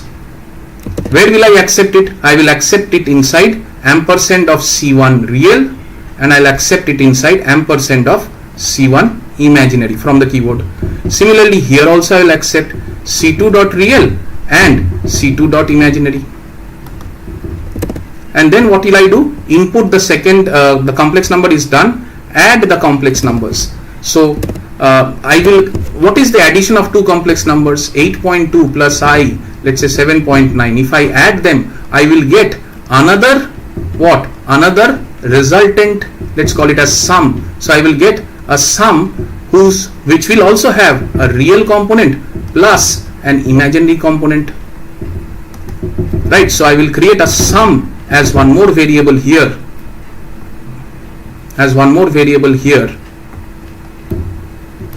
which is a complex data type, and then I will say sum is equal to C1 dot real plus C2 dot real, and then and that is your, where will it go? Sum is a variable, right? So but then inside that variable we have to use the dot operator. So sum dot real will be equal to C1 real plus C2 real, and sum dot imaginary will be equal to my C1 dot imaginary plus C2 dot imaginary. That's your answer. So this is how the entire problem statement will be created. Let me go to the coding window and show you this.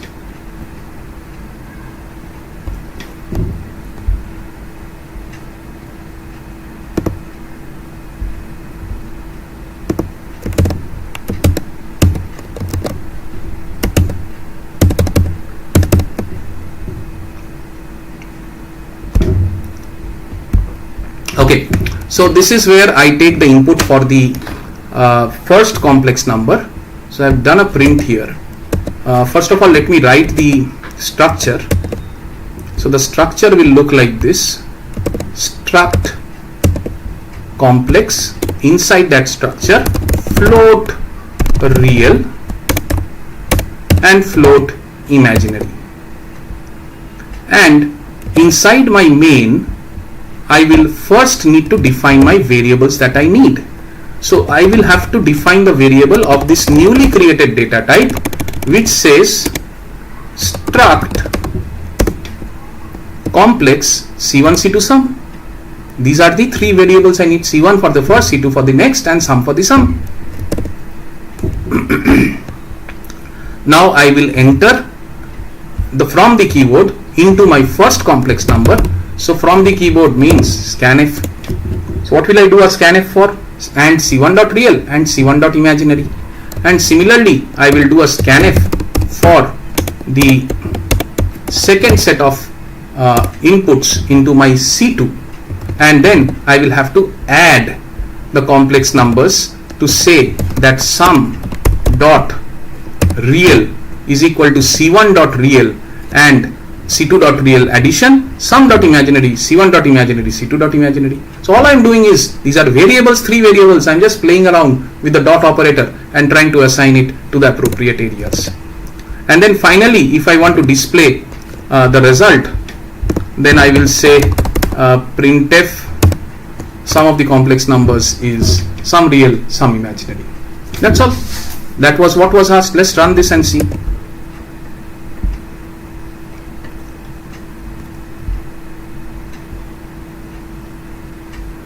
Real and imaginary parts, okay. So I will say 7 and 5, and this I will put 5 and 5. So it will be 12 plus 10i, right? 7 plus 5 is 12, 5 plus 5 is 10, sum is 12 plus 10i. So that is on the problem on modeling complex number variable as a structure, writing a program to add and print the result of this complex variable. So we will come back to OneNote.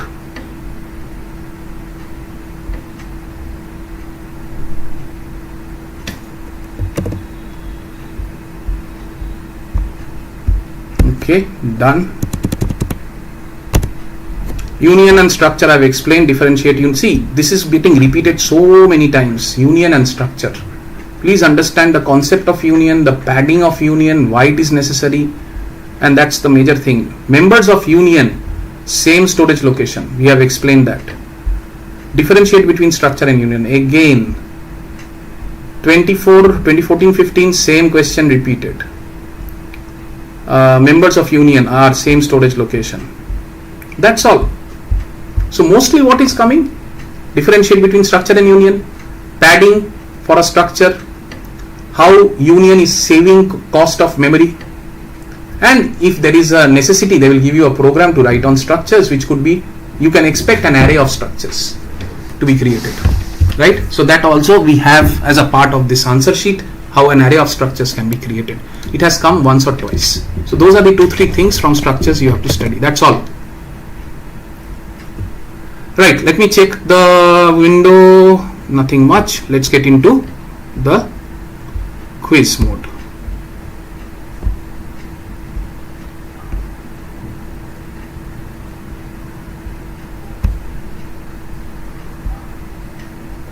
Right. Okay.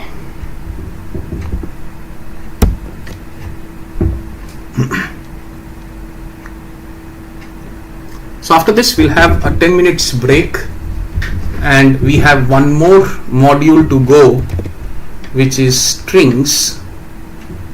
Let me see if that is the right thing I'm talking about.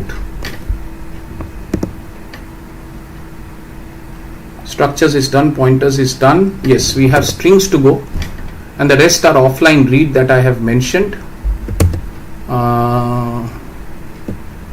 And then we will talk about the doubts that you still have. So let me open up the quiz now, my library.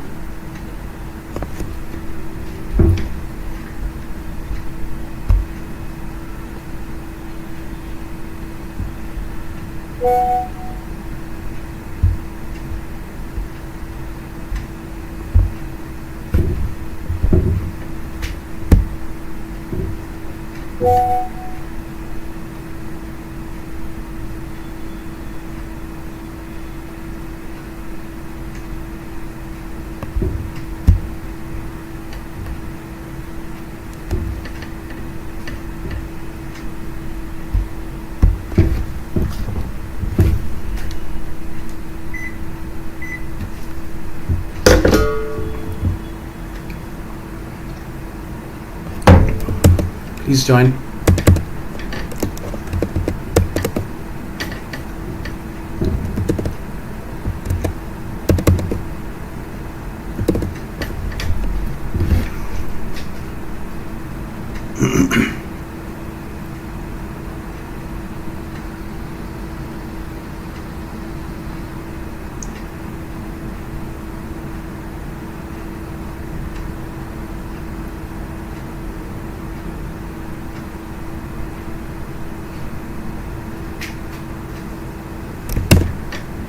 So how many we have now?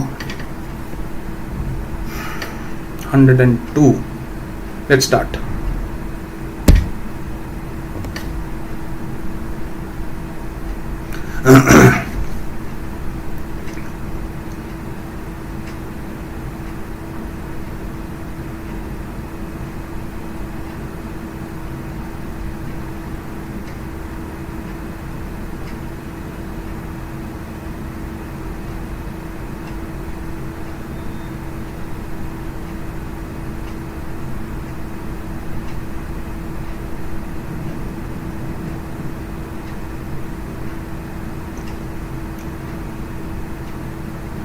Nice, you have listened to me. Good job. Arifa, Aisha, Navis.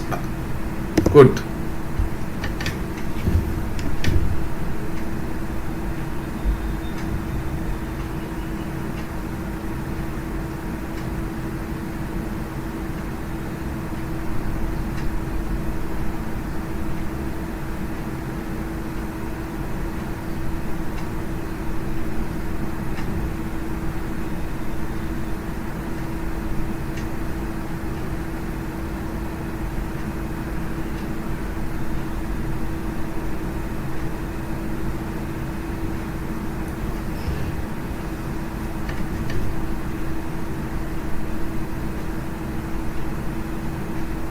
Good. Rupayan has replaced one of the leaders. So good, Rupayan. Always replace the leaders to become a leader. Members of a structure are accessed using the. Everybody should get this correct. There cannot be any variations to this. Yes, there can be a small variation, but then let's see.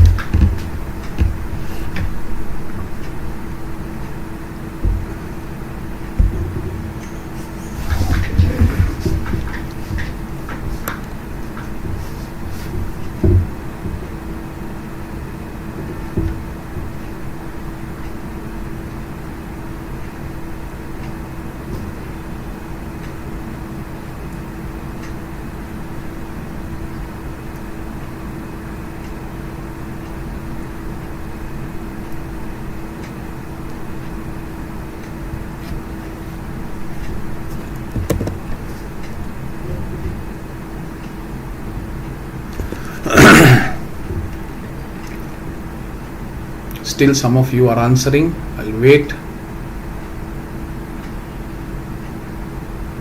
Yes, almost done. 57. I'm still not happy. Let me see what happened. Dot, dot, dot as a number. Then somebody has written dot within bracket. He has given dot again. Period. Dot. Ternary कहाँ से आ गया भाई और dot so yeah, whoever has written variations of dot, they will get marks on this, but then that's how it is. It will be more than 57% if I consider that.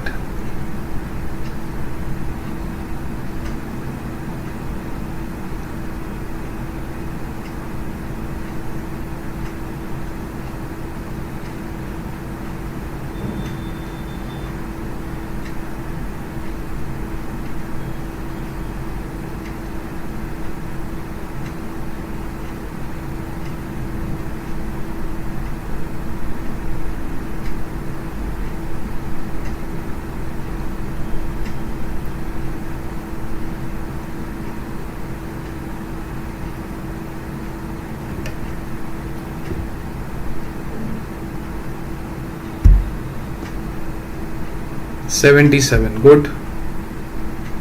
Stuti Talukdar, Arifa Aishan. Good. Last question.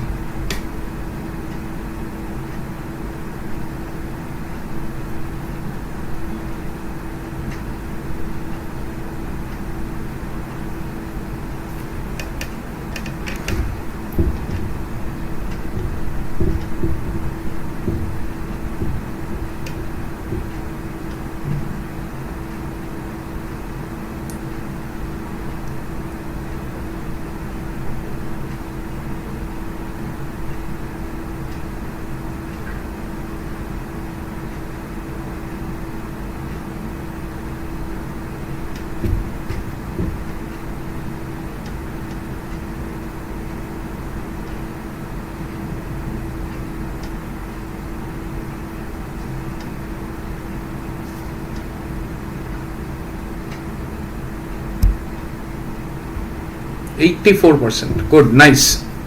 So most of you have understood structures, looks like. We'll end this assessment, and this is the leaderboard with Arifa, Rupayan and Stuti leading. Good job, guys. And we'll now break for another 10 minutes before we start. Yes, if we answered dot, it will be considered. We'll now break for 10 minutes, come back for the last part of this session, which is strings. Don't be late, we'll join back exactly in 10 minutes once this counter becomes 0.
Okay, we are back. Let me switch on the things that we have to switch on.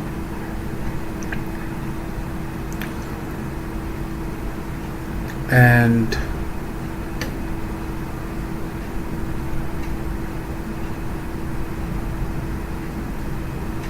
get into OneNote. We start with strings.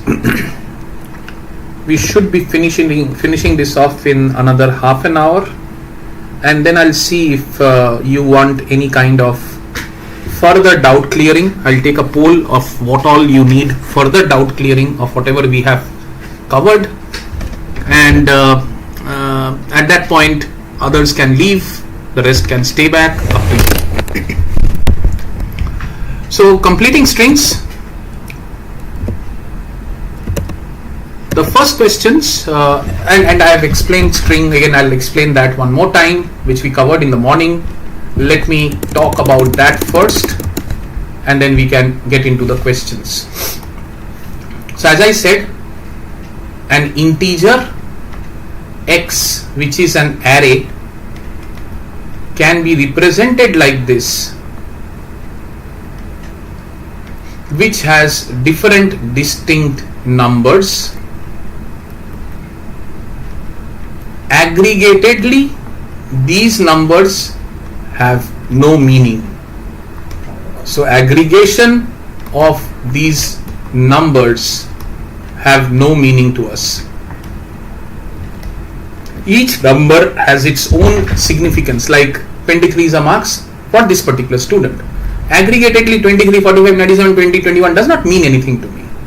So aggregatedly these numbers have no significance. However, when we get into a character array like this, then, and I put some content here,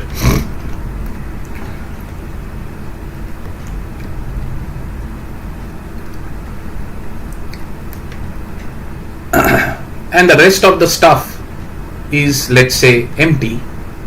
So I took a 20 pocket array. Let me take it as a 10 pocket array so that my life is easier. And this is my 0, 1, 2, 3, 4, 5, 6, 7, 8, 9, 10. So if I think about this now, this particular string or this particular character array aggregatedly means something for me. This aggregatedly means something for me. Individual characters may mean something, but aggregatedly, definitely a character array can mean something for me. Right? So there could be a necessity that I want to know what is the string rather than asking what is the character array. So the concept of string and the concept of character array is slightly different. So this means each character. This means all the characters. All the characters put together. So this means whatever is the index supplied that particular character. Or it could mean all the characters for all the indexes. But it will be returning one character at a time. One character at a time. Right? For each and every index, one character at a time is what a character array is. But when you say, no, I don't want one character at a time, I want the entire character set, then you are talking of a string. So when you do that, now you know that an array is what? The name of the array is the starting address of the array. You know that?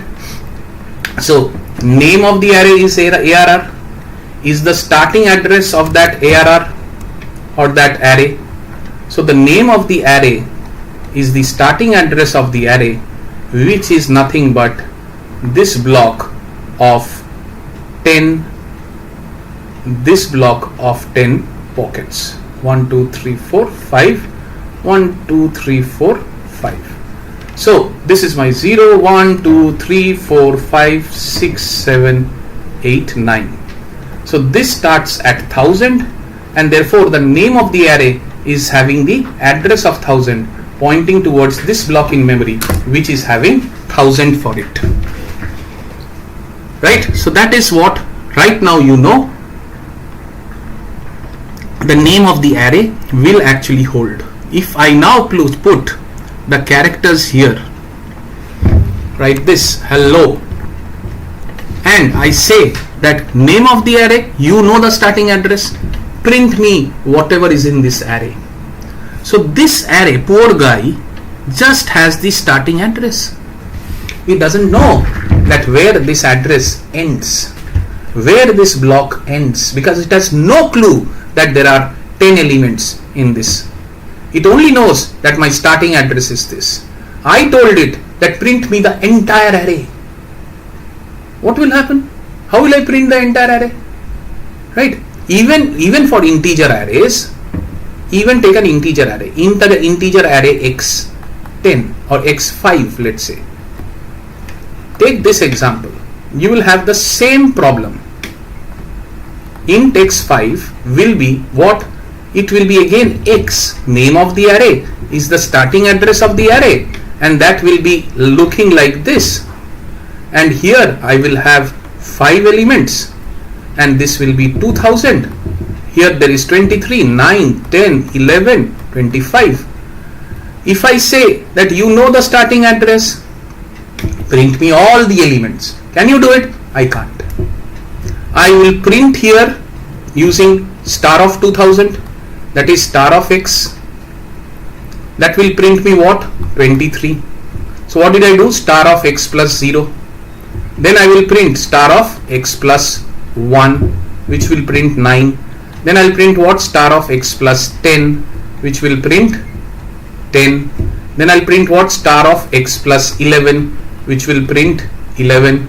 Then I'll print star of x plus what am I doing? Sorry, I was looking at the right side and typing this. Yeah, so this will be star of x plus 2, this will be star of x plus 3, this will be star of x plus 4, and that will be printing 25. Why will I stop? I will not stop. I will go to star of x plus 5. I said only condition I gave it. I have given you this address. Go and print all the elements of this array. अरे भाई कितना element है तो बता दो. Nobody is saying that to me. So why will I stop? I will keep on going till a null character is found, and then only I will stop. It can be now, it can be after 100 more pockets, it can be anywhere. Same problem resides with this integer. In the absence of a null character,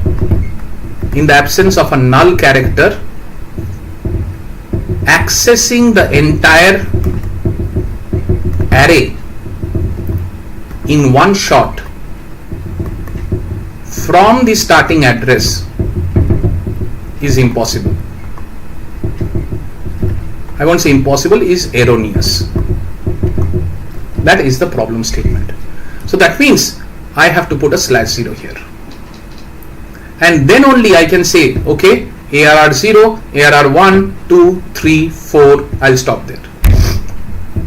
Right? So then only I can say that I will do a star of ARR 0, then a star of ARR 1, star of ARR 2, star of ARR 3, and star of ARR 4, and then when I go to ARR plus 5, I will see there is a null character, and I'll stop myself. So this will print H, E, L, L, O, and that's your string that you get printed in one shot.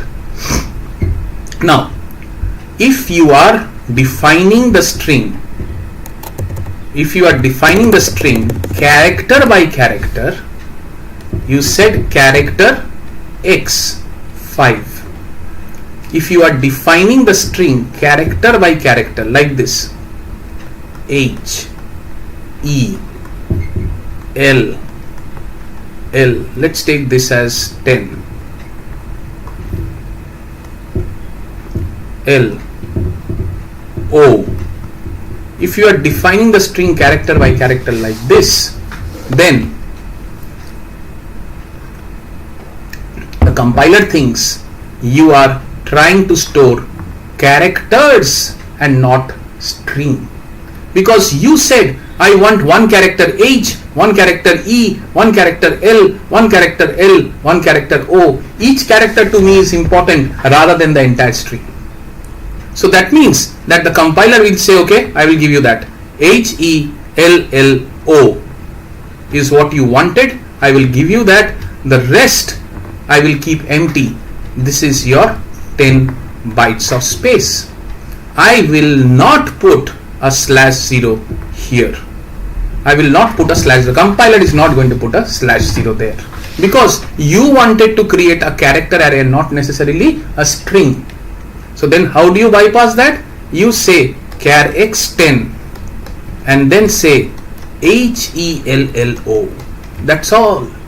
As soon as you put it in double quotes, it becomes a string, and the compiler says happily that okay, you want HELLO, but you want it as a string, so I will definitely put a /0 for you. The remaining statements or remaining blocks will also be /0 till my 10 bytes is occupied. So that way, now if somebody wants to query X as a string, it has the /0 to help it to stop.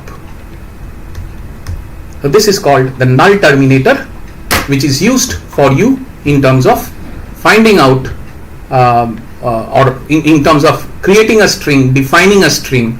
So these two may look like the same, but you see from a memory representation it is not the same. So if you have to print this entire block, what will you do? You will have to run a loop from 0 to 4 in order to print every character. That means you need to know the size. Here you don't need to know the size. You just say printf %s x. All you need to do is say printf %s x. That's all you need to do. The compiler will go inside and scan the entire thing, get terminated at /0 and print the entire stuff there. So that is the concept of what is a string, what is the difference between the string and a character array. I hope you are now understanding what I am trying to teach you. So let's get into the questions now. When you act on strings, right, it becomes a bit complicated. You are now handling the entire word now, no more characters. So there can be so many things that you may want to do. You may want to reverse the string. You may want to find the length of a string. You may want to join two strings. You may want to take a substring out of, or substring like HE. Suppose you want to extract HE from this larger string of hello. That's called a substring. So there are several functionalities of the string that you expect.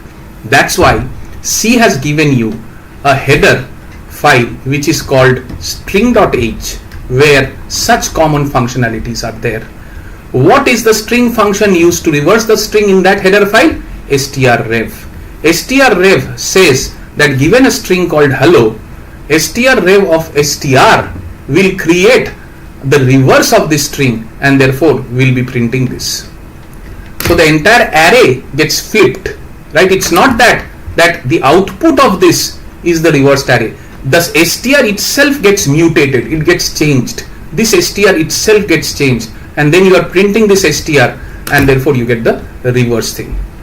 Header file, I told you, string.h. These are the standard functions. Just have a memorization of these functions. Sometimes MCQs, fill in the blanks, just very valid 1 marks. You will have to let go if you don't understand strlen, strcpy is string copy, strcat is there, strcmp is comparison, and so on and so forth, right? So have a look at that. So now it says that okay, you have a concatenate function called strcat. By the way, what is concatenation? Suppose I have a string which is hello and I have a string which is world. This is inside s1 variable, this is inside s2. Concatenation means s1 plus s2, that is append s1 into s2 or s2 into s1, whatever way you want to say. So s2 can go inside s1 that is appending the contents of S2 inside S1. So the resultant string will therefore look like hello world. Right, so this is what is concatenation of two strings. You have a ready-made function strcat for that. Strcat expects two variables to be given to it, which is your S1 and S2, and in turn it will return you the concatenated string. That is if you use string.h. But you are not allowed to use string.h. You are not allowed to use strcat.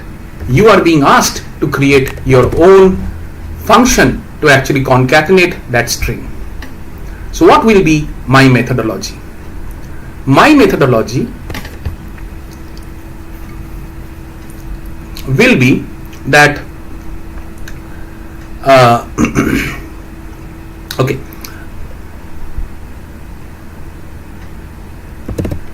I will take, let's say, two variables str1. I'll take this as whatever is the size. Let me take it as 100, str2 also as 100, and in str1 I will put I'll take the input from the user. Let's say I put hello, and str2 I'll take it from the user again. I'll put world. Now what I'll do is str1 is having a lot of empty space because it is a size at 100, but I have only used these many, and because I have taken this as an input as a string, so this has a /0 here, right? So 0, 1, 2, 3, 4 is what is consumed, and 5 is my null character position. I will do what? I will take a variable called I, and I will scan str1 to position myself here. I will go through str1 and position myself here. I'll move I to this position by finding where is my /0. That is moving it to the end of str1. So once I have moved it to the end of str1, I am now in a position to take str2, which is, let's say, world,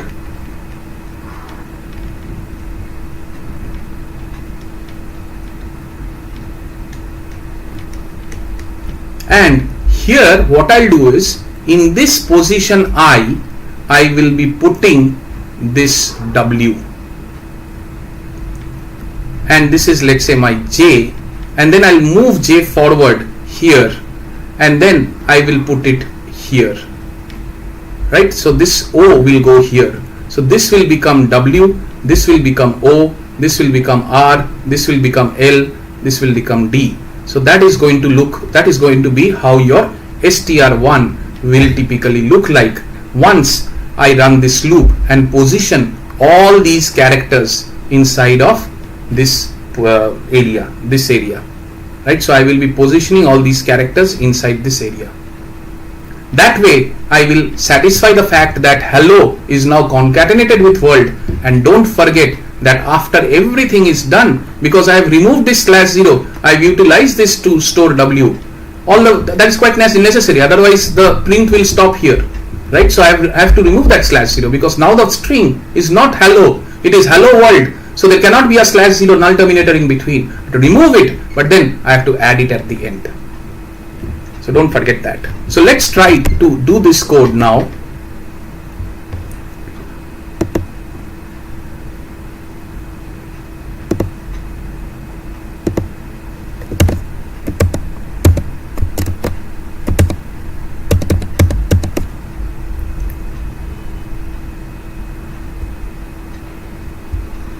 Right, so you have, let's say, these two strs, the ij's. I talked to you about these two variables. Now I'm going to take a string as an input. So I will do a scanf %s, right? And because str is already an address, name of the array is the starting address. That's why you don't require ampersand. str1 itself is an address. You don't require ampersand. Now you understand, right, why you don't require ampersand here. Whenever you are accepting inside an array, you don't require ampersand during scanf, because the name itself is the address. Now this takes the second string. Okay, now what happens is both the things are done. So I have to move my I to the end of str1. I told you, right, why I will do that. So then I will do a while loop where I will say that till the time I don't encounter a /0, I will just keep on changing my I starting from 0. So at some point I will now be pointing to where the null terminator, and it will come out, because after the null terminator I have asked it to come out. So it will come out at the null terminator position. Now I have to copy the str2 to the end of str1. So how do I do that? I will have to run one more loop, right? Till what time will this loop run? Till my str2 is not encountering a null. So str2 is also not encountering a null. str2 of j is not equal to /0.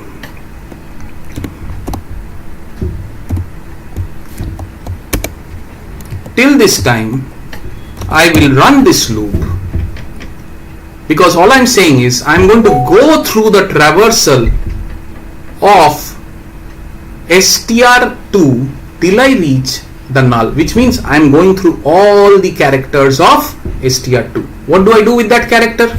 What is the character? The character is str2 of j. That is my character. So where do I put this character? I will put this character inside my str1 of I.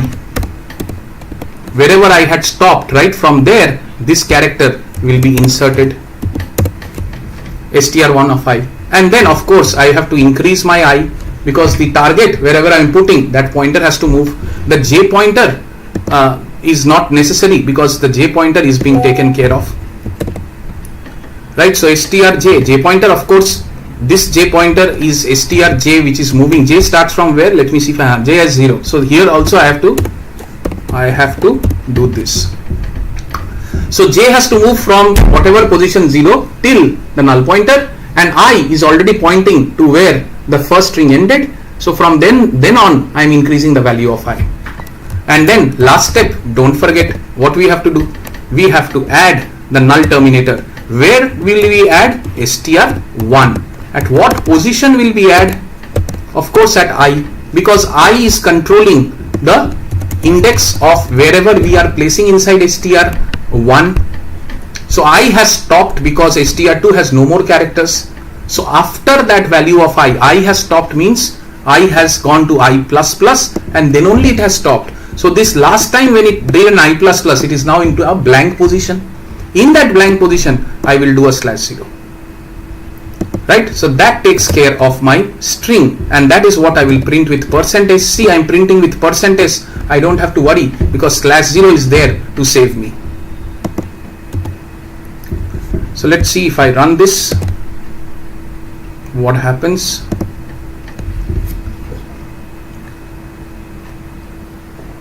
This is still stuck at complex and imaginary.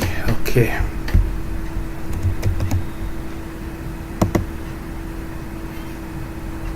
Okay, insert the first string hello, second string world. It keeps hello world. Can I beautify this a bit better?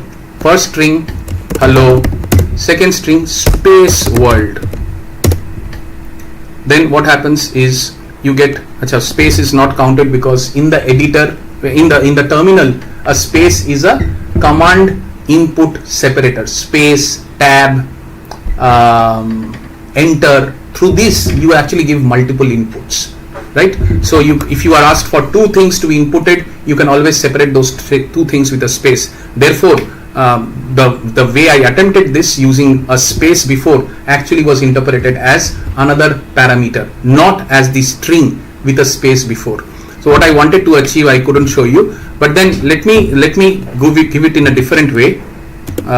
So let's say that I have hello space w.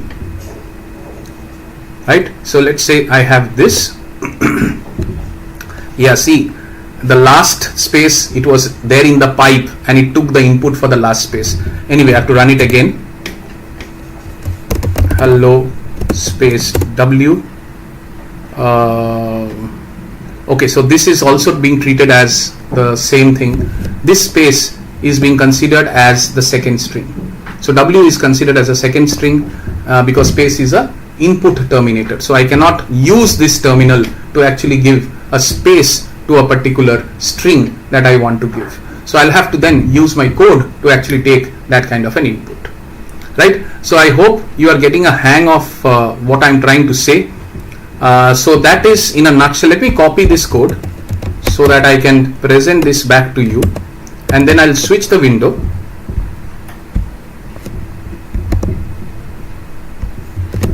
Yeah, we delete this.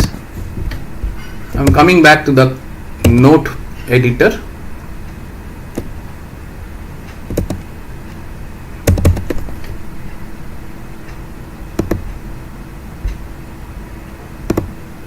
Yeah.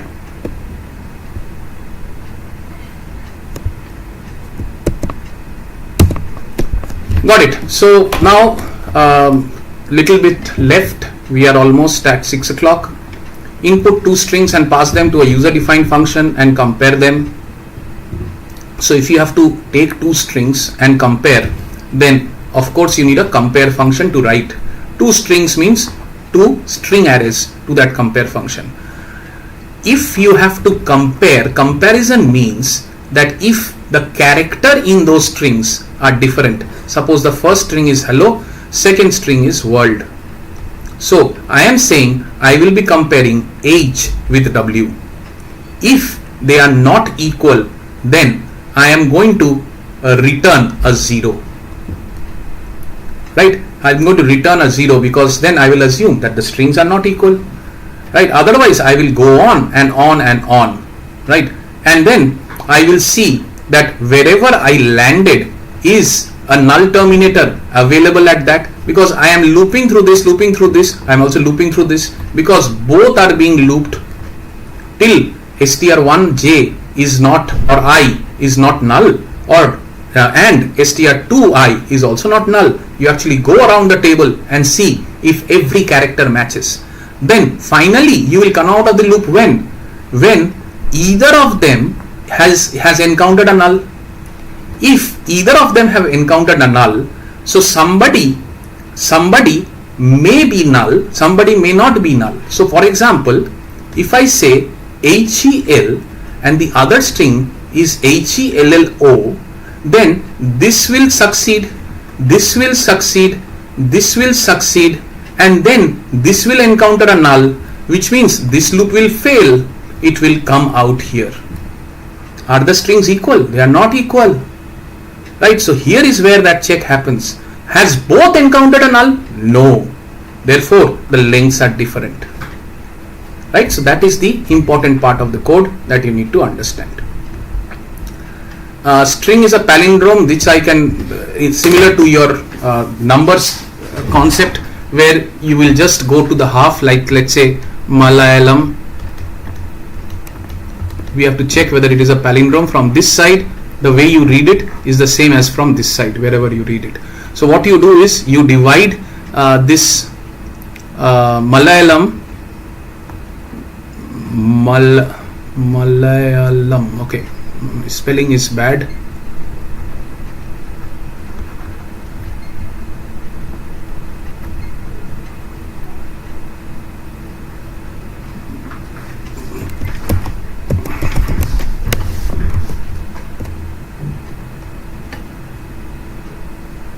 Malay,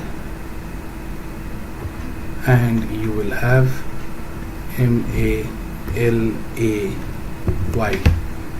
So that is your Malayalam. So whether you look it from this direction, or rather I would say whether you look it from the left or right, it is the same. So the half point of this is actually this, and the half point of this is actually this. So all you need to see now is that if you are running a loop if you are running a loop from 0 to half point of that, and if you see that this particular index position, which is 0, matches with this particular index position, then you are okay to continue, right? So you will continue. This is the area where you are seeing the match. If this particular index matches, continue. If this particular index matches with this, continue. This particular index matches, continue. Whenever you see there is not a match, then you make a flag 0 and then come out. Suppose you had A N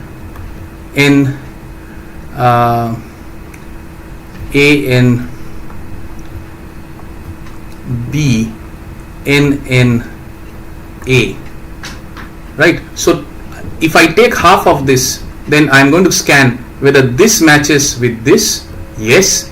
Whether this matches with this, yes. Whether this matches with this, no. I will come out and I'll say it is not a palindrome. So this is the area where I'm carefully saying that if I am at a particular I, how do I actually access this index? If the I moves forward, how does this move backwards? That is why I have subtracted I, and because it is 0 index, subtracted 1 from there. So from len, I have to subtract whichever I am in, whichever position. If I am in the second position, I will also be second position from the right. I have to subtract therefore I, and because 0 index, I have to subtract 1. So I hope you are getting a hang of things. What is the difference between a character and a string? I have already explained to you. This already has come. Write a function which will split the string into 2 halves and return results of an array of strings. So simple code, what we'll do is, split string will be a function that you have to write, not from string.h. So this is the string that I will ask it to be split into 2 halves, right? So what it will do is, midpoint will be len by 2 of that particular string that comes to me. Let's say I have a string which is hello world.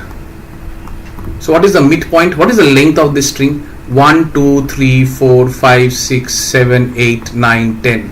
So midpoint is 5. So from 0 to 5, that means 0, 1, 2, 3, 4. What I will do is, I'll take a result string, and in that result string I will put, and result string is a 2-dimensional array, because I have to return these 2 things. 2 strings have to be returned. How can 2 things be returned from a function? It cannot. Function can only return 1 thing. Okay, then I will trick it. I will make an array and return 2 strings inside that array. I can do an array of strings. So then this is my result. So in result of 0, I will say that I will put 0 to 5. That means H, E, L, 0, 1, 2, 3, 4.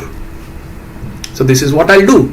So I will copy this at 0i, and I will put a null terminator here, and then the second half I will copy into the first pocket of that index, where I will put W, O, R, L, D, and again put a null terminator there.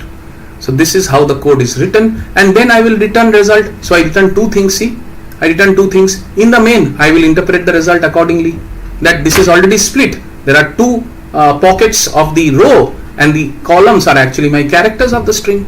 So that's how this particular function works. And that's all we had to cover from a string perspective, and that's all we have to cover from this marathon perspective. Good that you have been with me. There are more than 100 people here. Thank you for being patiently for this last 10 hours. Let me do the quiz one last time of strings, and then we can move on to the doubt part in case you want to continue with that.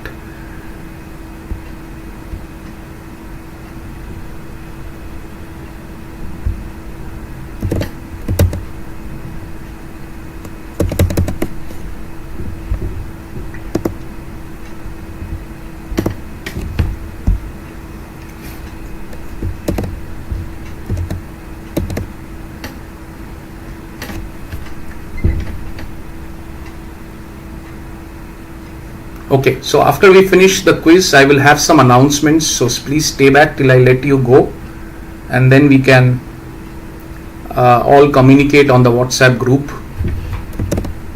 But don't log off just after the quiz.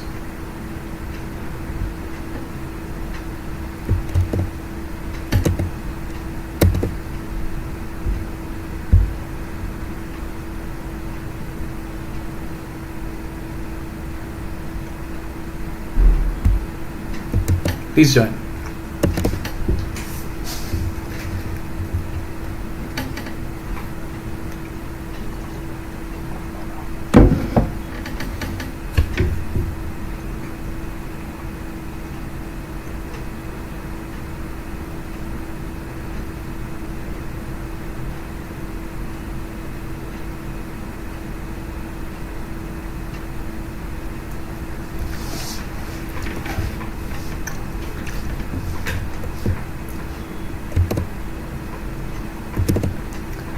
So Mitali Samanto is asking enum, left shift, right shift, steady I.H, get care. All of this, Mitali, is there in the offline read, which is part of your notebook that I will be sharing. Like for example, the first chapter was on the flowcharts and other things. There you will see get care is there.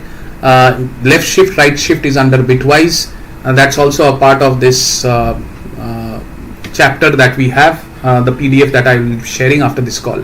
So you can have a look there. Still, if you don't understand, I can always have a session with you.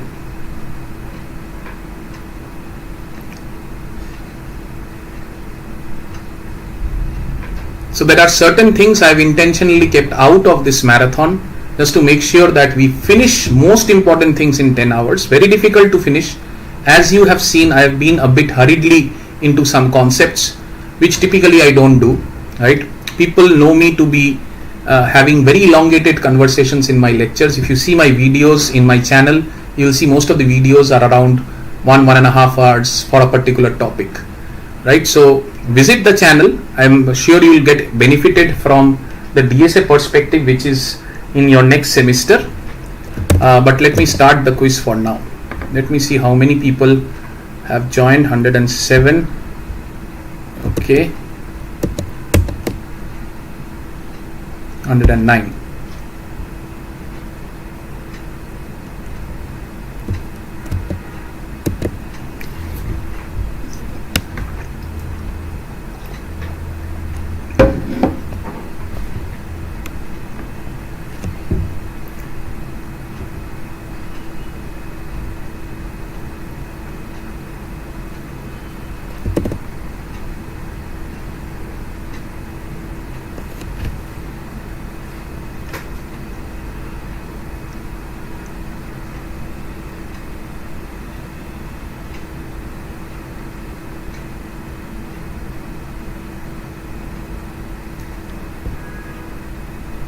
%.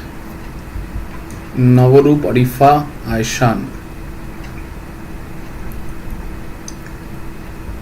Yes, we are talking about a string. I explained this exact question with you, right? So we are talking about a string, which means that we'll have to define the string using a double quotation marks.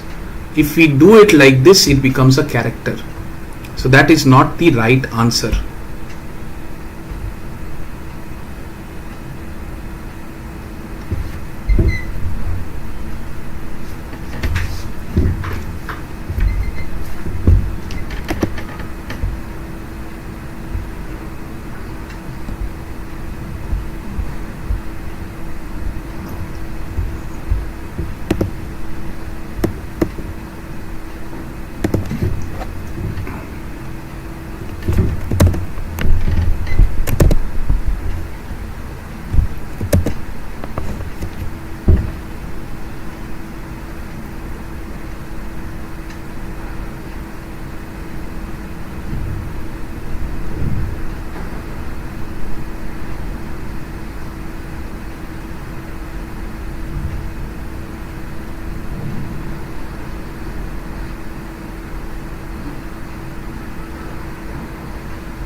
Nice, 85%, good. Next question.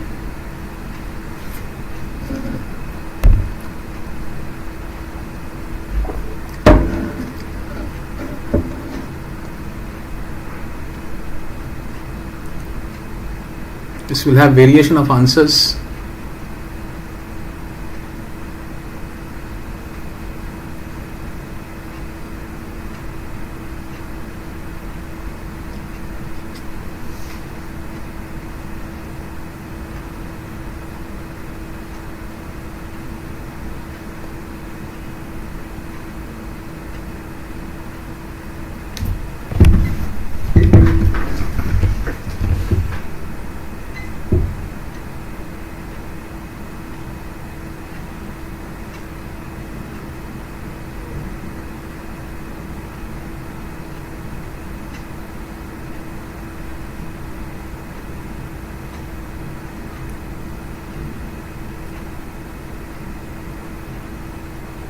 Okay, let's see what has come in. 35%. I'm sure it is because of problematic types. Null is not the thing. It's called null character. Special character, yeah. So it's not a null character. It's a null terminator. It's called as null terminator. /0. Somebody has given a wrong side slash. So null terminator is correct. So there are so many variations. This is also correct. Null is not correct. It's called a null terminator. Just null is not correct. Okay, good. Let's move on to the next question.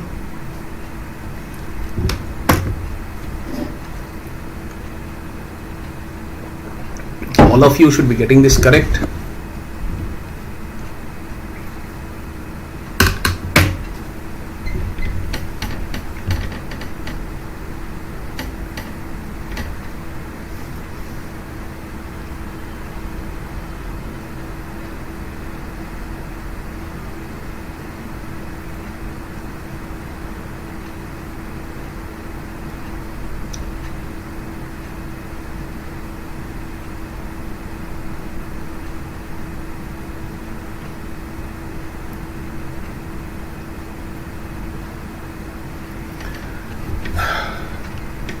Okay, so that's the end of this question. Let me see one more second.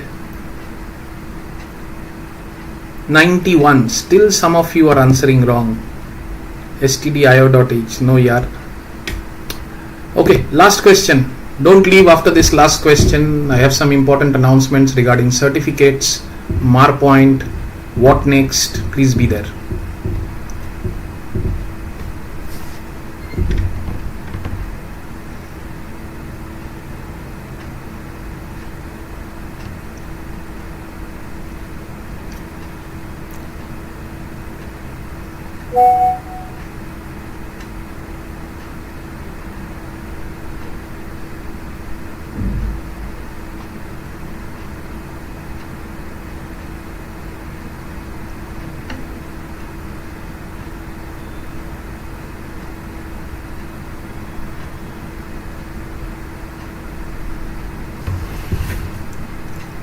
Okay, so most of you have answered. Let me end the timer. 86. Good. So the leaderboard will now look like this.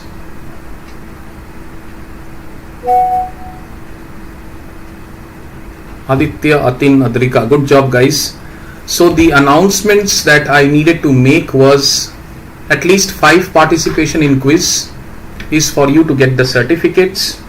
Number 1, I will check each and every person if they have participated. If you have not put your roll number in your name in the Wayground platform, I will discredit that information. I will discount that information. I will not able to track you. So next, information that I want to share, certificates will be issued in a common drive in the same WhatsApp folder or WhatsApp group that you are a party now. So I think right now there are 500 people in the WhatsApp group. This is only going to grow, trust me, because this is not going to stop with this marathon. There will be too many things that I will give you, and all of them will be valid or very useful for all of you as you go along the semester, right? So be there in the WhatsApp group for various such tech related contents from my side. which would be including question bank sharing, question paper samples sharing, suggestions, typical doubt clearing videos, all of that would be there. Last thing, anybody who wants to participate into the next semester contents, like for example, we have a time complexity question that came in the morning, right? Explain time and space in more details, right? So of course I have to have a separate session for that. Instead, you can go and visit my DSA series in my channel, which is called Code to Win. So I'll just rephrase that to you. The name of that is called as, channel name is CODE2WIN, Code to Win. So there you will see my face and everything is there, so you'll understand that's my channel. So I've created that channel specifically for one subject per semester for MacOut people, free of cost. Go inside that channel, check the DSA series, you will get the time complexity video there. Look at that time complexity video. Your doubts about time complexity has to be answered through that video, right? So please have a view on that. Next is on so I talked about certificates. I talked about mark point. These certificates will be approved to give you 10 mark points. Top 1, 2, 3 will get a goodie bag from my side. We will announce that within the announcement will anyway come tomorrow, but then the goodie bag will be coming in another 1 week's time, right? So wait for that announcement from my side. I will have to aggregate this. I will have to remove those wrong questions. I will have to remove those fill in the blanks problems, and then I'll have to manage things manually. It will take some time, but by tomorrow it should be there with you in terms of who is the leader, top 1, 2, 3, with all the details of all the quizzes that you have arranged. Again, I'm saying if you have not participated the quiz with a roll number, it will not be possible for me to identify you. So those are the 2-3 things that I wanted to clarify. Now I'll just need to understand from you.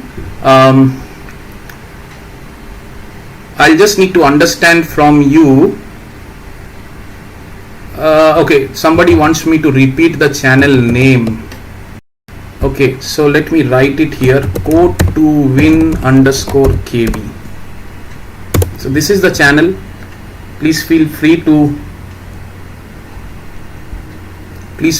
to browse through that channel, subscribe to that.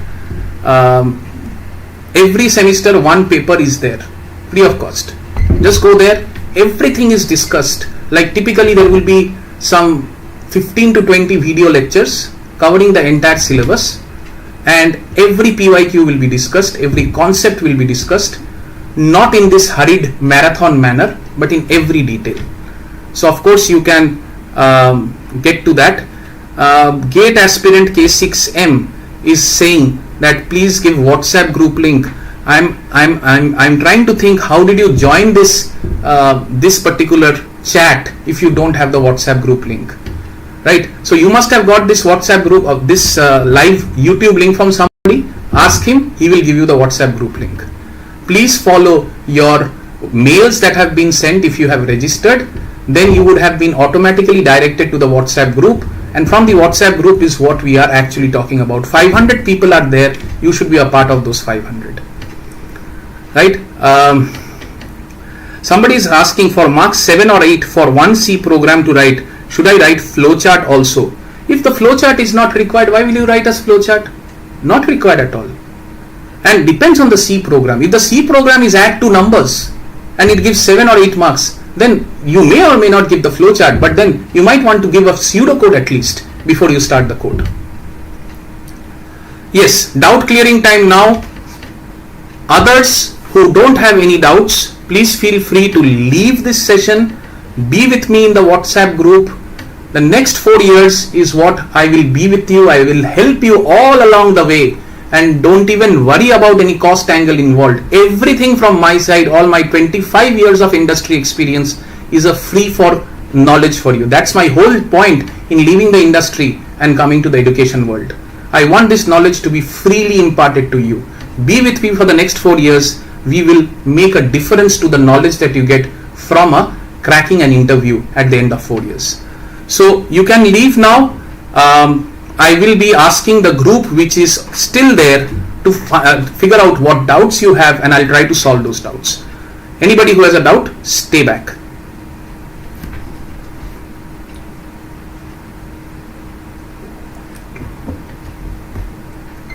Ayan Singh, yes, you will get the certificate. If you have given it in one of the quizzes, it will be replicated in all the quizzes. I hope this session has been useful, guys. 10 hours is not sufficient, I know. I have been hurriedly trying to do things, but if you follow this session and if you just revise this session one last time, I'm sure you won't have to study much in your before your exams. And of course, I'll give you the notes now and you can have a look at those notes.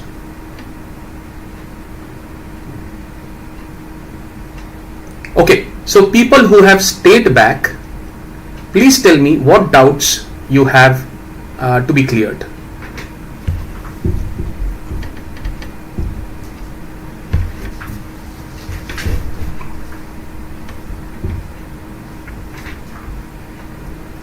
What will be the length of the string hello/0? I discussed this in the morning. /0 you have put deliberately, right? And the compiler doesn't know that. It will additionally put a /0 at the end. So HELLO/0 is 6 characters that you want to be put, right? So HELLO with the 6 characters is what you want to be put. Who told you to give /0? You are putting it as a double quote.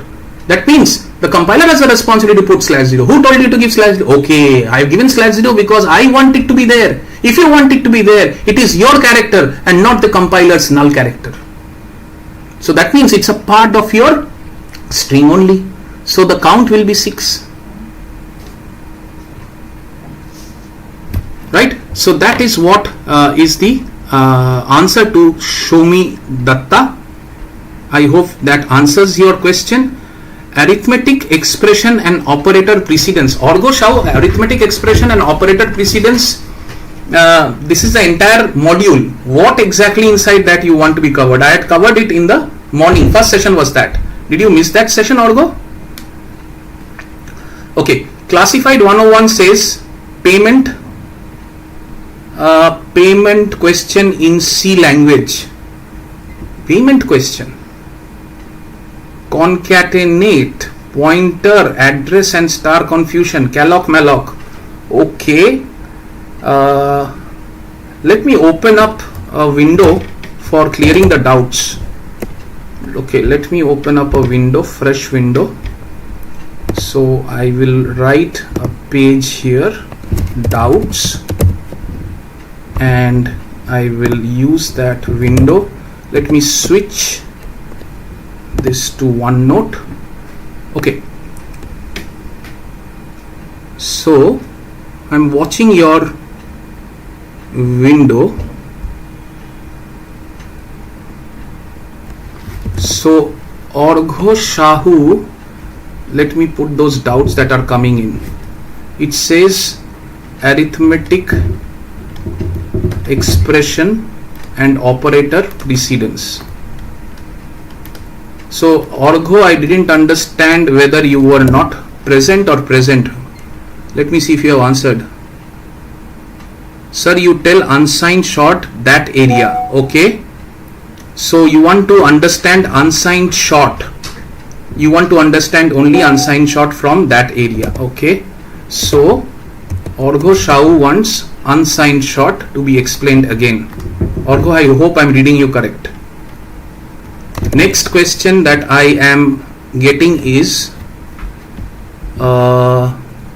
classified is saying payment question structure. Okay, structure and union. One which you have. Okay, so you want me to repeat structure and union to make you understand the payment wala thing one more time. Okay, and then what do you want? You want to concatenate.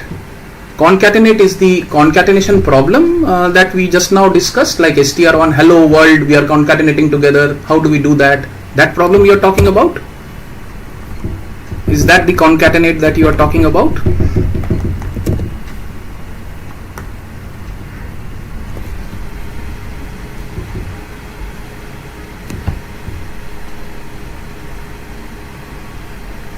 Okay, so I wait for your answer. Pointer, address and star confusion. Pointer, I don't know why you have address and star. If you were saying star and star, I could have understood. Pointer, address and star. If I don't know where exact the confusion is, it's very difficult to answer it, but I'll make an attempt. Calloc and malloc. Okay, I'll explain it one more time.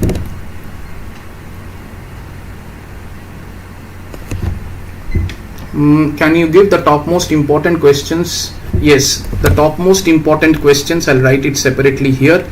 This will be shared in the WhatsApp group. I have already shared a most probable question paper, medium and easy difficulty. So you can look at that. Plus I will share one more topmost important questions. So more like a suggestive question.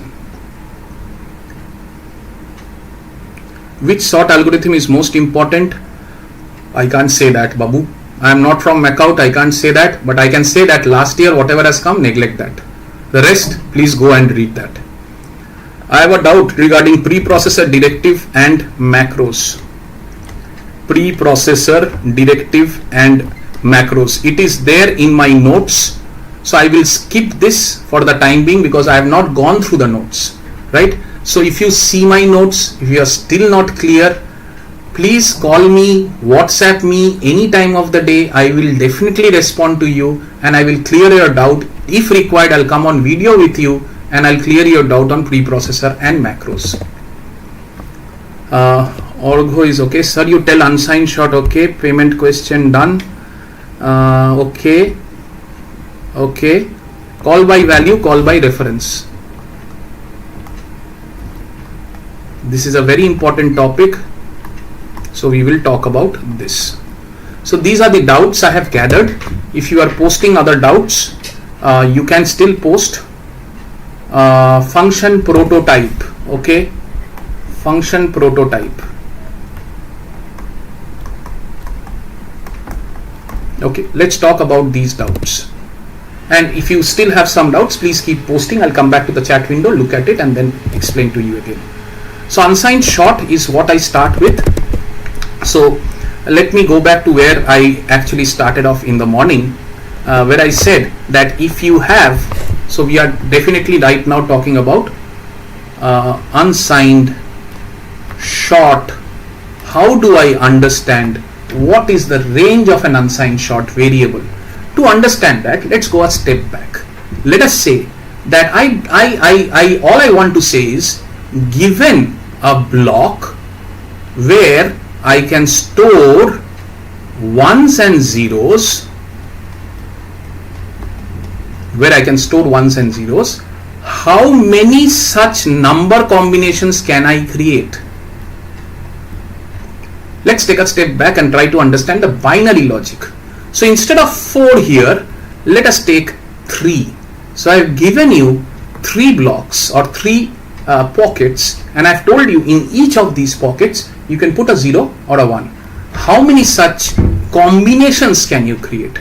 So what we do typically, we will say, okay, 3 you have given na, so I will start with 0 0 0, one combination. Acha. Next what I do, simplest thing is, instead of worrying about all the combinations, I will do an alternate 0 1 0 1 0 1 0 1 0 1. That's all I will do. And then I will say 2 and then alternate that 0 0 1 1 0 0 1 1. Then I'll say 4 and alternate that. So 4 zeros and alternate that. So I get all the possible combinations that is possible in this 3 blocks if I keep it sometimes 0 0 0, sometimes 0 1 0, etc. etc. What is the decimal equivalent of this? This is basically binary, right? I have stored only the binary numbers, which is 0 and 1. What is the decimal equivalent of this? The decimal equivalent of this is 0. Decimal equivalent of this is 1. Decimal equivalent of this is 2, and so on. We go to our last number, which is 7. So this is my decimal equivalent of the binary numbers that I can store in a 3 pocket bit that I have been given. So considering the fact that I have these many possible patterns, can I say that given 3 areas, I can create 8 combinations, which means I can write an equation like this, where this 3 is here, this 8 is here, and this binary nature is here. I hope you are understanding. Binary means 2, 3 comes from here, 8 comes from here. So 2 to the power 3 is actually equal to my 8. So if I am talking about unsigned combinations, if I am talking about unsigned combinations, can I create a generic number? So what is the range of values that I can have? So my range of values that I can have, what is the total number of values? 8. Why 8? 0, 1, 2, 3, 4, 5, 6, 7. Those are the numbers that I can store. If I have to store 4, can I store 4 here? Decimal 4. Can I store 4 here? Yes, I will do 1, 0, 0. Then I can store 4 there. Right? So I can store how many numbers here? 0 to 7. Then what is my range? 0 to 7. So what is the range here? Range is 0 to 7. What is the formula for this? Can I derive a general formula? 0 to 2 to the power of 8 minus 1. Sorry, 2 to the power of 3 minus 1. 2 to the power of 3 is 8 minus 1. So that is my general way of writing it. Can I generalize this further? This is only for 3 bytes or 3 bits. Can I generalize this further and say this is 0 to 2 to the power of n minus 1? The total number of bits that I will be given as placeholders, I can actually create a range of 0 to 2 to the power of n minus 1. Right? Take anything, take a 4-bit now. Then you can immediately say it will be from 0 to 2 to the power of 4 minus 1. That is 15. 0 to 15 will be the total range of numbers, and 16 will be the total combinations that you can produce. 2 to the power 4 will be the total combinations that you can produce, and the range will be 2 to the power of 0 to 2 to the power of 4 minus 1. So I hope you are understanding this part. Although this is for you, you wanted this. I hope you are understanding. So when we are talking of an unsigned storage of an unsigned short, whatever that unsigned short is, let me see what that question was. I will be going now into the question that was there. So the question was,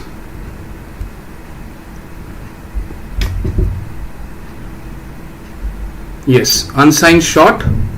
The question was, what is short?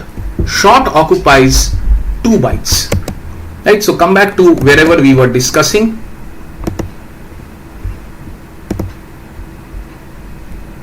So if you see here now, what I am saying is unsigned short, what will be the range? Can I not mug up things and just deduce it from the number of bits or bytes that I know unsigned short contains? So unsigned short is having 2 bytes of space. So this 3 that I gave you was bits.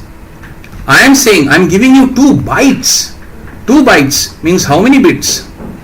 16. So I am giving you 16 such spaces to fill up with all combinations of zeros and ones.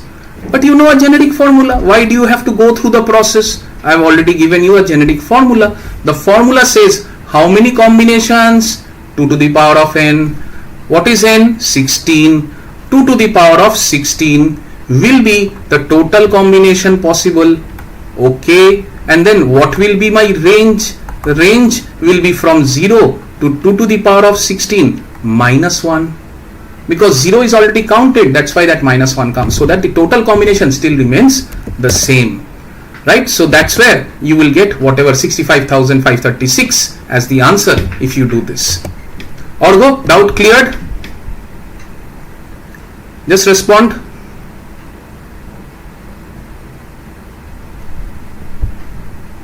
Good. So Orgo's doubt is clear on unsigned. Let me move on to the next question that we have from you, which is on structure and union on the payment front. Okay, so let's get into that mode. Let me see what was the problem. Let me pick up that problem first.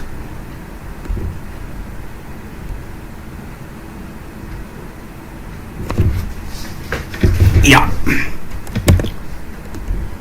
Difference between structure and union. You have to understand this difference because this is very critical.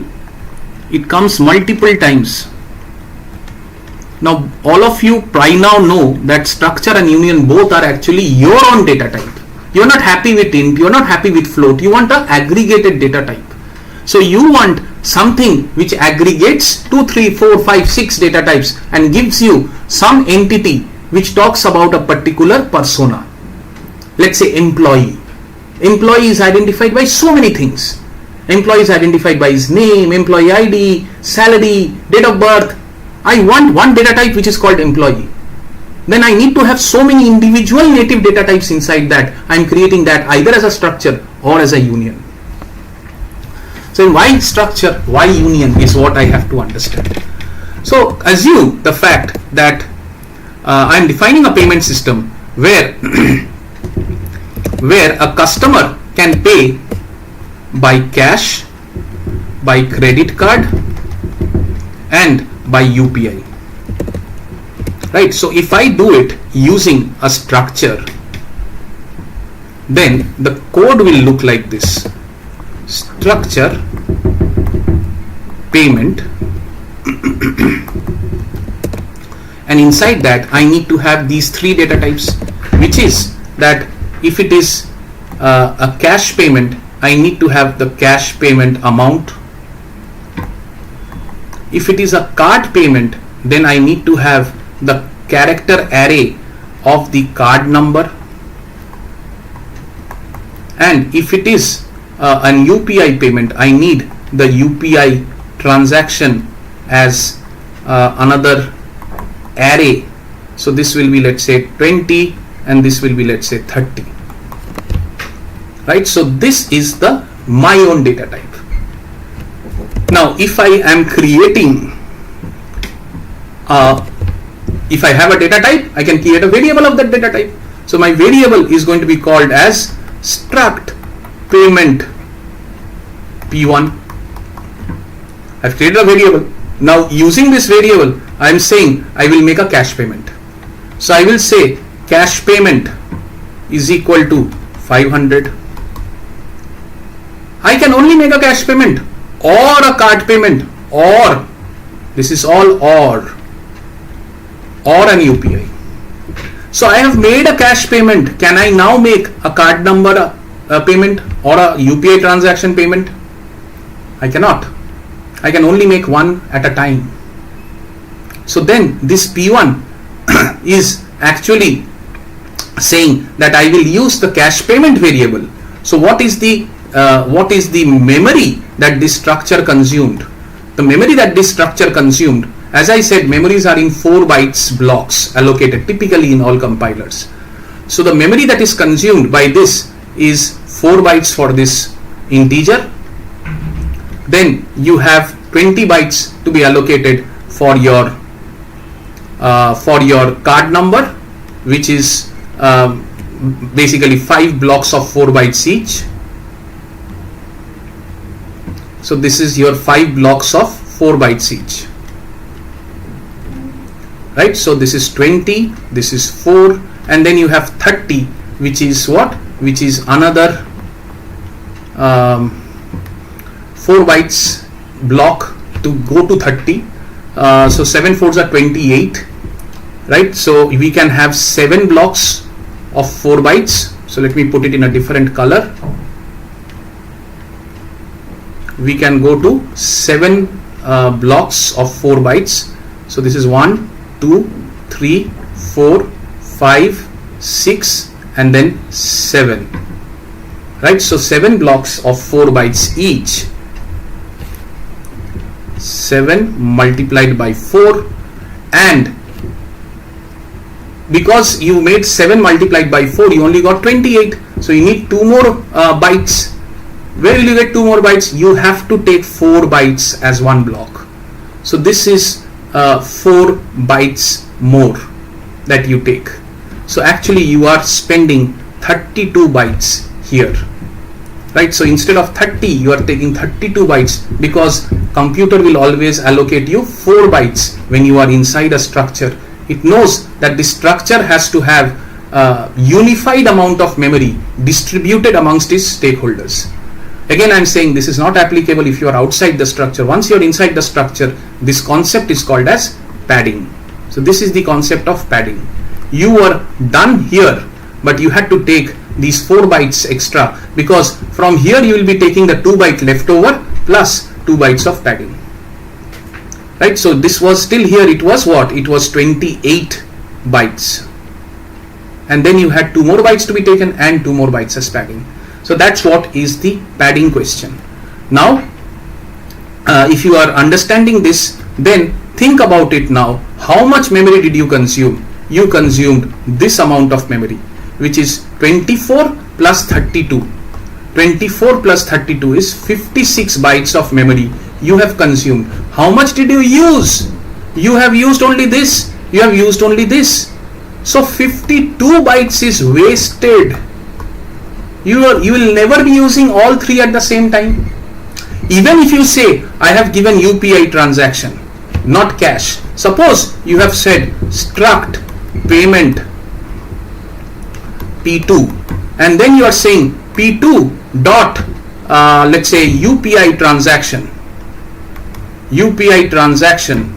is equal to some arbitrary number, right? Whatever that UPI transaction number is, then what are you consuming? You are consuming this 32 bytes of memory, right? So you are consuming this 32 bytes of memory, because that's the area of your UPI transaction. So then you are using 32 bytes out of your 56 bytes. That's still some 40% wastage. So whatever way you go, there will be a wastage. And that's the problem with such scenarios where either or concept is there. You have to define 3 fields, but only one of the fields will be active. Comes union to save you, right? So when you do union, then you will write the same thing here like a structure. It's again your own data type, union payment, and inside that you will say int cash amount, char card number, char UPI transaction. I've used the same variable names as I defined in my structure to show you there is no difference between a structure and union, but only difference is that when I say union payment P1, right, this time what happens is if I say P1 dot cash payment, right, so what the compiler has done is for this particular memory block, for this union, it has taken the largest required memory, which is 30 bytes of space. So it will allocate how many bytes? It will allocate 32 bytes with padding, right? So 30 bytes is not a multiple of 4, so it will allocate 32 bytes with padding. This is my largest space that it will use. In this space I have used cash payment, so it happily says, okay, go ahead, take this 4 bytes. Inside that put whatever you want. So I put there. So what am I doing? I have now restricted myself to 32 bytes maximum instead of my 56 bytes that I was using. My union can have at max 32 as the size. My structure at max could have was actually having 56 bytes. So I have saved some space there, right? So I can't control the fact that this space is still getting wasted if I do a int cache amount. That I can't control, but then I have controlled that almost 40% of this memory as compared to the structure I could save. So whoever asked that question, is that clear? I don't know whether classified you asked it or somebody else. Please confirm, guys, whoever asked it, if it is clear.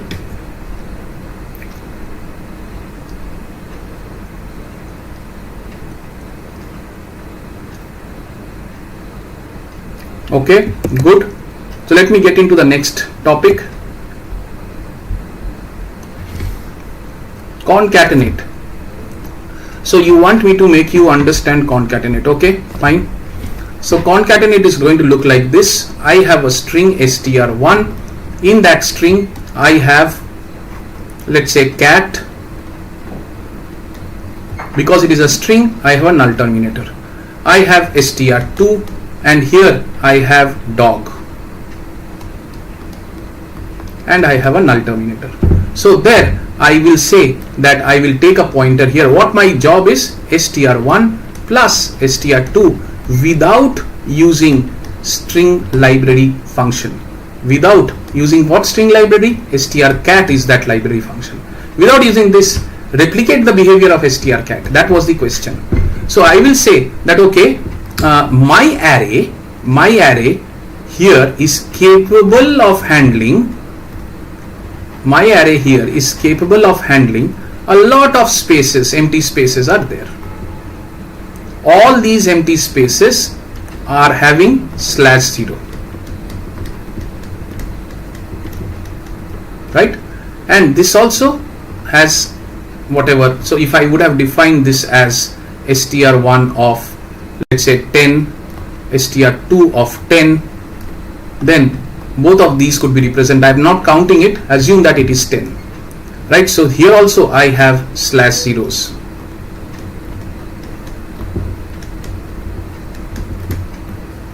I may not be counting it correct, but I hope you are understanding it.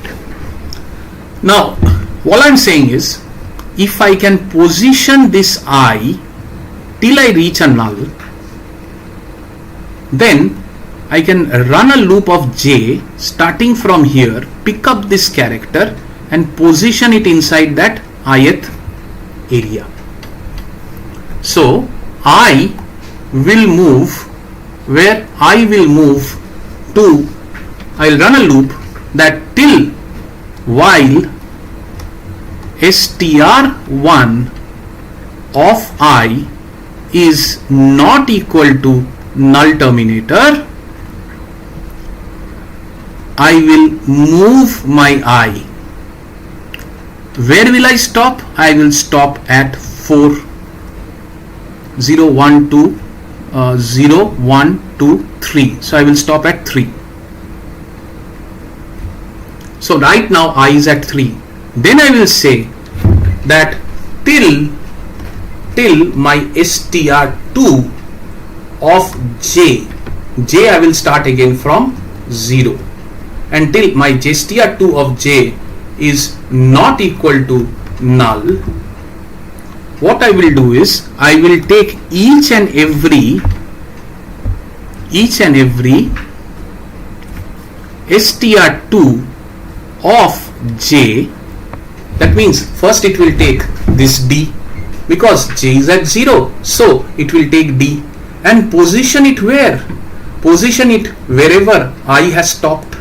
I has stopped at 3. So net I am saying str1 of I will be equal to str2 of j, because I is right now at 3. So I am saying that this third index will become d. Then this loop will go on. What will happen? J will increase, I will also increase. So j moves here, I moves here, and the same process gets repeated. This becomes O, this becomes G, and then this null terminator for string 2 is encountered. It stops. So what is the value of j now? The value of j, it doesn't matter what is the value of j. What matters is what is the value of I. So what is the value of I? So I was 3 here, 4 here, 5 here, then it has moved here, na? I has moved, and then only it stopped. So the value of I is 0, 1, 2, 3, 4, 5 and 6. So the value of I is right now 6, and I come out of the loop and say str1 of I, which is str1 of 6, is equal to my null terminator. So I terminate that there itself and say that I am done with my concatenation process. So if you see here, you have CAT was already there, DOG was printed here, and then because you did this, this null terminator came in. So it's safe to be doing that. That's the reason why it is. Okay. 1 minute, I got a call. Let me disconnect that.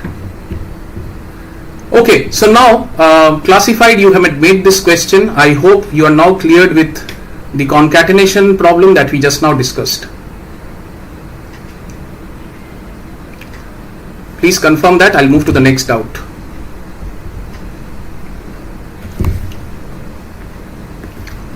So pointer and star.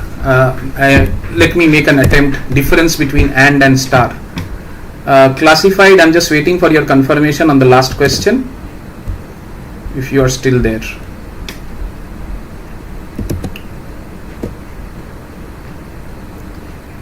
Okay, so this particular question that you are asking is, what is the difference between star and in terms of pointers? So let's say that you have defined a variable x as 10. Then from the memory, what it does is it allocates you this portion of memory block, which is 4 bytes total. So this 4 bytes will contain 10 as a number, but these 4 bytes reside in a portion of the memory. So imagine a city and there is a house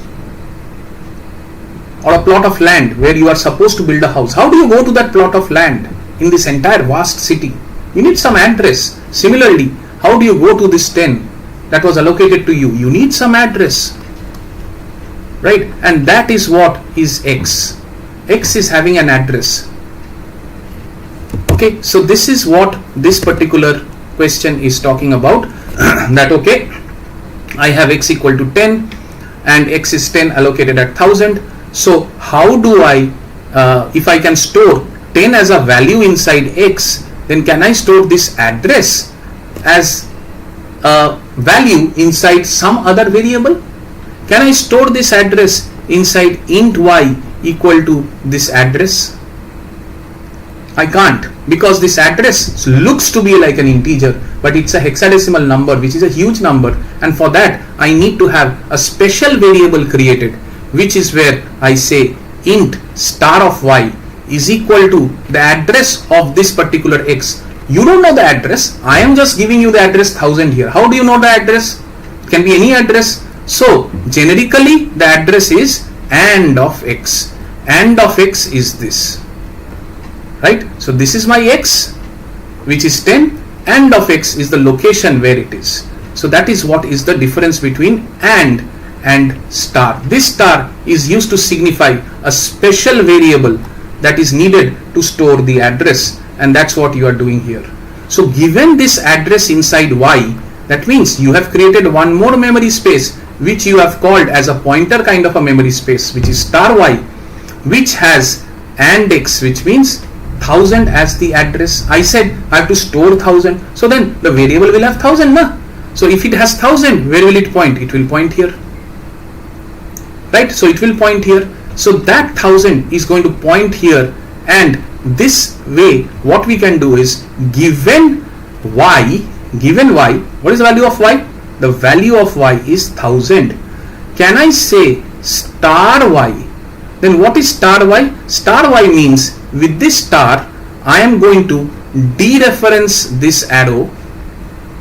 That means with whatever is the value of y, I am going to go to that particular address and I'm going to reach that location and extract this value from here, right? So I'm going to see the value at that address. That's called dereferencing.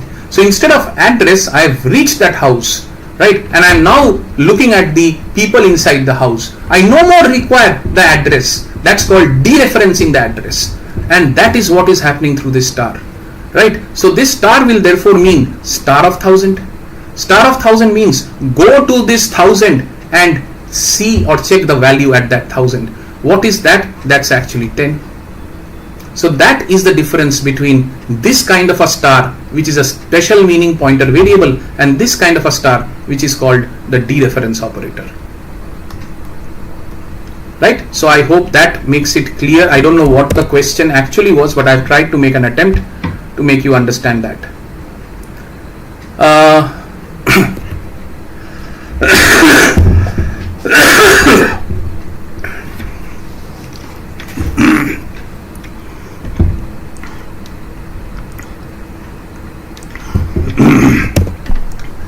Next question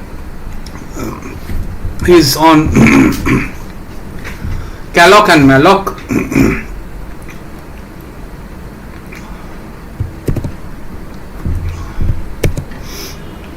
So let me see calloc, malloc.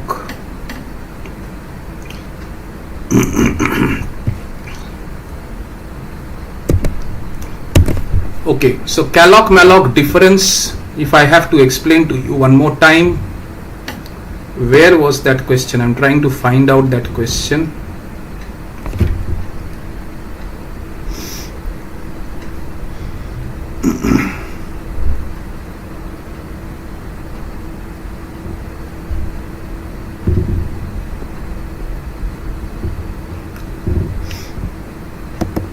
Thought it was under conditional branching. No, it will be under array. Yes, it should be under array.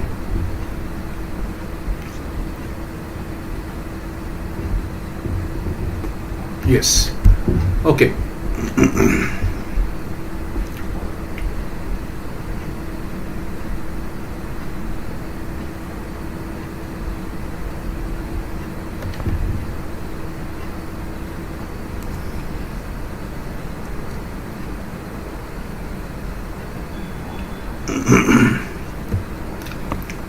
Right, so let me go back here and explain to you what we are talking about. So calloc and malloc.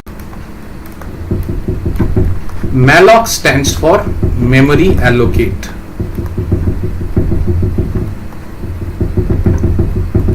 So the reasoning it comes from is the fact that I cannot be defining an array which is dynamic in nature in my code.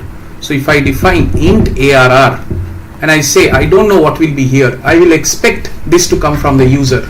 So the user says I have to input roll marks of 25 students sometime, 75 students sometime, 100 students sometime. How will I define this array? Right, whatever I do will be wasted or very less. So I have to take a dynamic input from the user and define this array dynamically, not possible in C. So that's where you have to have a dynamic memory that is required. This static memory composition is that at the compilation time, that means the time when you are writing the code, I need to know the size of the array. If you can't give me the size of the array, I can't help it. Then you have to, if you don't know the size of the array during compilation, that means you are saying only when I run it, it will come from the user. Then do a dynamic memory allocation. Right, so that dynamic memory allocation can be done through two ways. One is malloc, one is calloc. So now if you think about this, then malloc as a structure or as a syntax actually says that I just need an integer.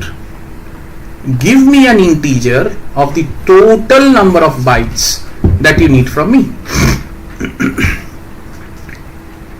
Just total number of bytes. So if I want int array of 5 blocks, what is the total bytes here? 5 into 4.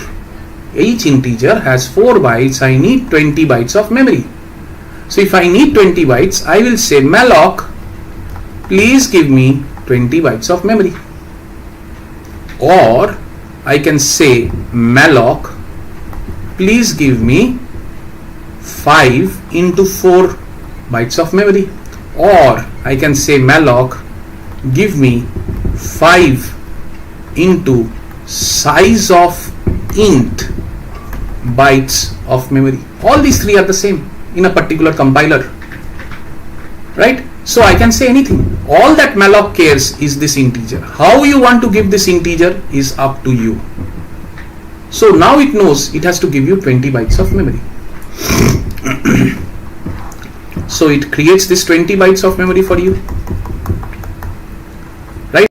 this has a starting address, and malloc is now ready to give you the starting address, that yes, I have allocated this 20 bytes of memory for you and it is ready for me to give it back to you. But it doesn't know what you want to do with those 20 bytes because you wanted an integer array. You want to use this 20 bytes to store 5 integers. It doesn't care. It will give you these 20 bytes. Now, if you have to allocate integers, then you will use this 4 bytes. Again, 4 bytes from here. Like you will use 4 bytes to store your first integer, 4 bytes to store your next integer, 4 bytes to store your next integer, 4 bytes to store your next integer, and so on. Right, so that's how you will use it. Malloc doesn't care, it will just give you all the bytes that you need. So if it doesn't care, then what is the data type of that pointer that it will return? This 1000 that it got, it has to now be returned to the caller. With what data type? I don't know the data type of this pointer because I don't know what you will store inside this pointer. I will therefore return a void pointer. Right, and then it will be my responsibility that when I call malloc with 20, it is my responsibility to typecast this void pointer to my integer pointer that I need, because I'm going to store integer array here and then store it in an integer array. I can write like this. So that is what is malloc. Malloc, whatever memory it allocates, it doesn't clear that memory. So you could have junk values here. It doesn't clear it off. And that is the classical difference between malloc and calloc. One more difference calloc is clear and alloc. So this is called as clear and allocate. So clear and allocate will mean that all these memory that it will return will all be null values or 0 values. Syntax, calloc syntax is going to be the same, almost similar. It will say that I need 2 things instead of 1 thing. Give me how many pockets you need and what is the size of each pocket. Right? So give me how many pockets means 5. What is the size of each pocket? So I need 5 pockets, each pocket the size of an int. This is same as saying 5 into star of size of int, right? Which is same as saying that I need 20 pockets. So instead of that, malloc says no, give it to me separately, I will calculate. And the rest of the stuff is the same. It will again return a void pointer. Void pointer has to be converted to your corresponding pointer. Only thing is it will return all zeros. It will clear the memory. It is very graceful in that manner. So that's the difference between malloc and calloc.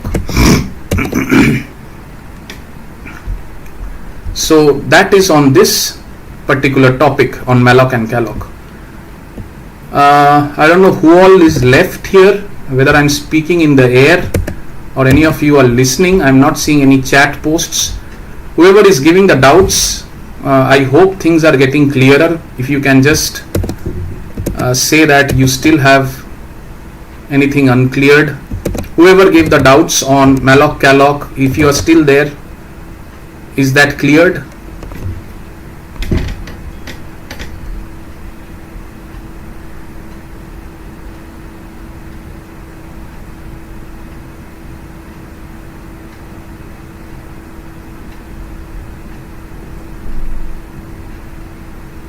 Okay, I have one more question. Preprocessor macro I have explained that you have to refer to my offline notes. Call by value, call by reference. Who gave this call by value? Called Kushal. Kushal, are you there? Then I'll explain. Otherwise, there's no point explaining. Kushal, please confirm you are there.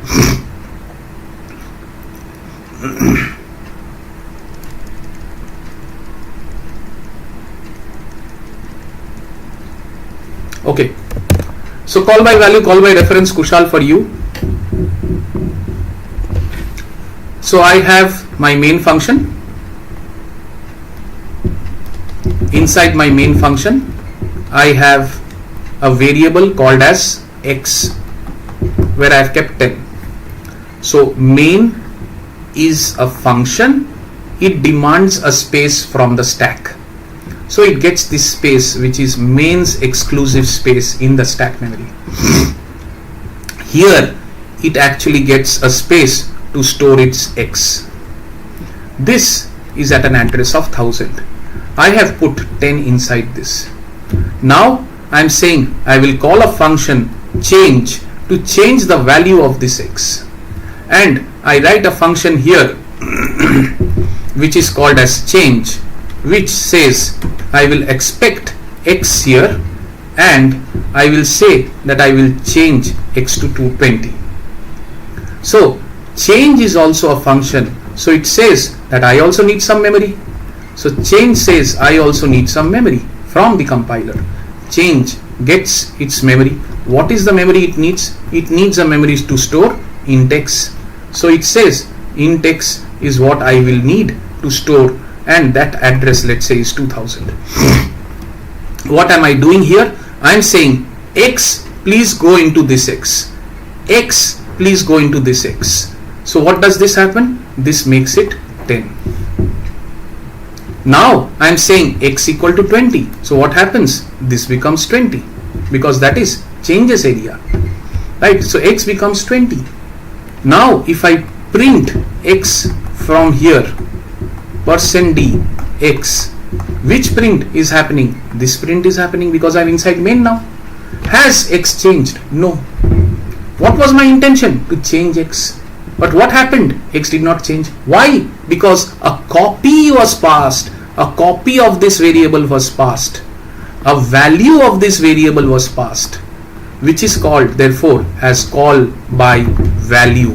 The function was called by value, by its value, by not the location of that variable. The location of that variable is 1000. I did not pass 1000. I passed the value at that 1000, which is 10. So I passed it to it. It created its own copy, and it worked on that copy, fooling us. So how do we solve this? So instead of passing that value inside that, I will say that, okay, I will have void change. In that I will create a pointer, that is int star x. And inside this I will say dereference x and put 20 inside it. And from main I will say that the same thing, more or less, I will say, where I will say that int x equal to 10. Inside change I will call, but this time I will call with the address of x and not just the x. And then I will say printf what is my x. That's all I will do. And therefore what it translates to is that you will have main as having this amount of memory. In that it has created int x, which is having 10 here at an address of 1000, and I have change here at an address of, or at a different block of memory, and it is wanting what? It is wanting a pointer variable. So it wants a pointer variable space, which is x. So I'll give it a pointer variable space at an address of 2000. What will be stored there? What will be stored there? Address of x will go into this pointer. Address of x will go into this pointer, right? So what will happen here? I will be storing 1000 here. So then what I say? Star of x. Star of x means what is my x? X is 1000. X is 1000, right? So star of x means dereference this 1000. That is, go to this 1000 and check the value. Go to this 1000 and check the value.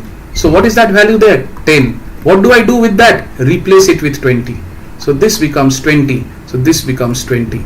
And it comes out. So when I print x, I am back into main, but main's value has already changed. And that's the achievement that I did. And this is therefore called as call by reference. So instead of calling it by the value, I pass the reference, that is the address of that. So this is the difference between call by value, call by reference. Kushal, got it?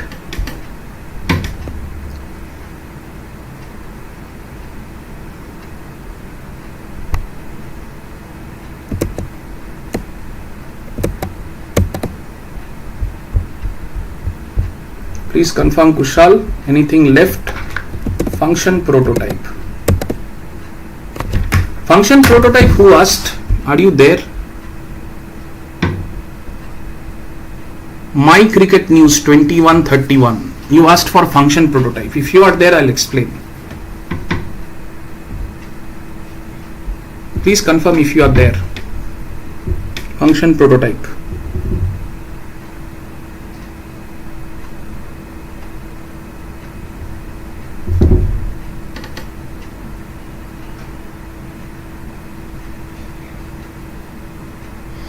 I don't see you there, then I'll assume you are not there.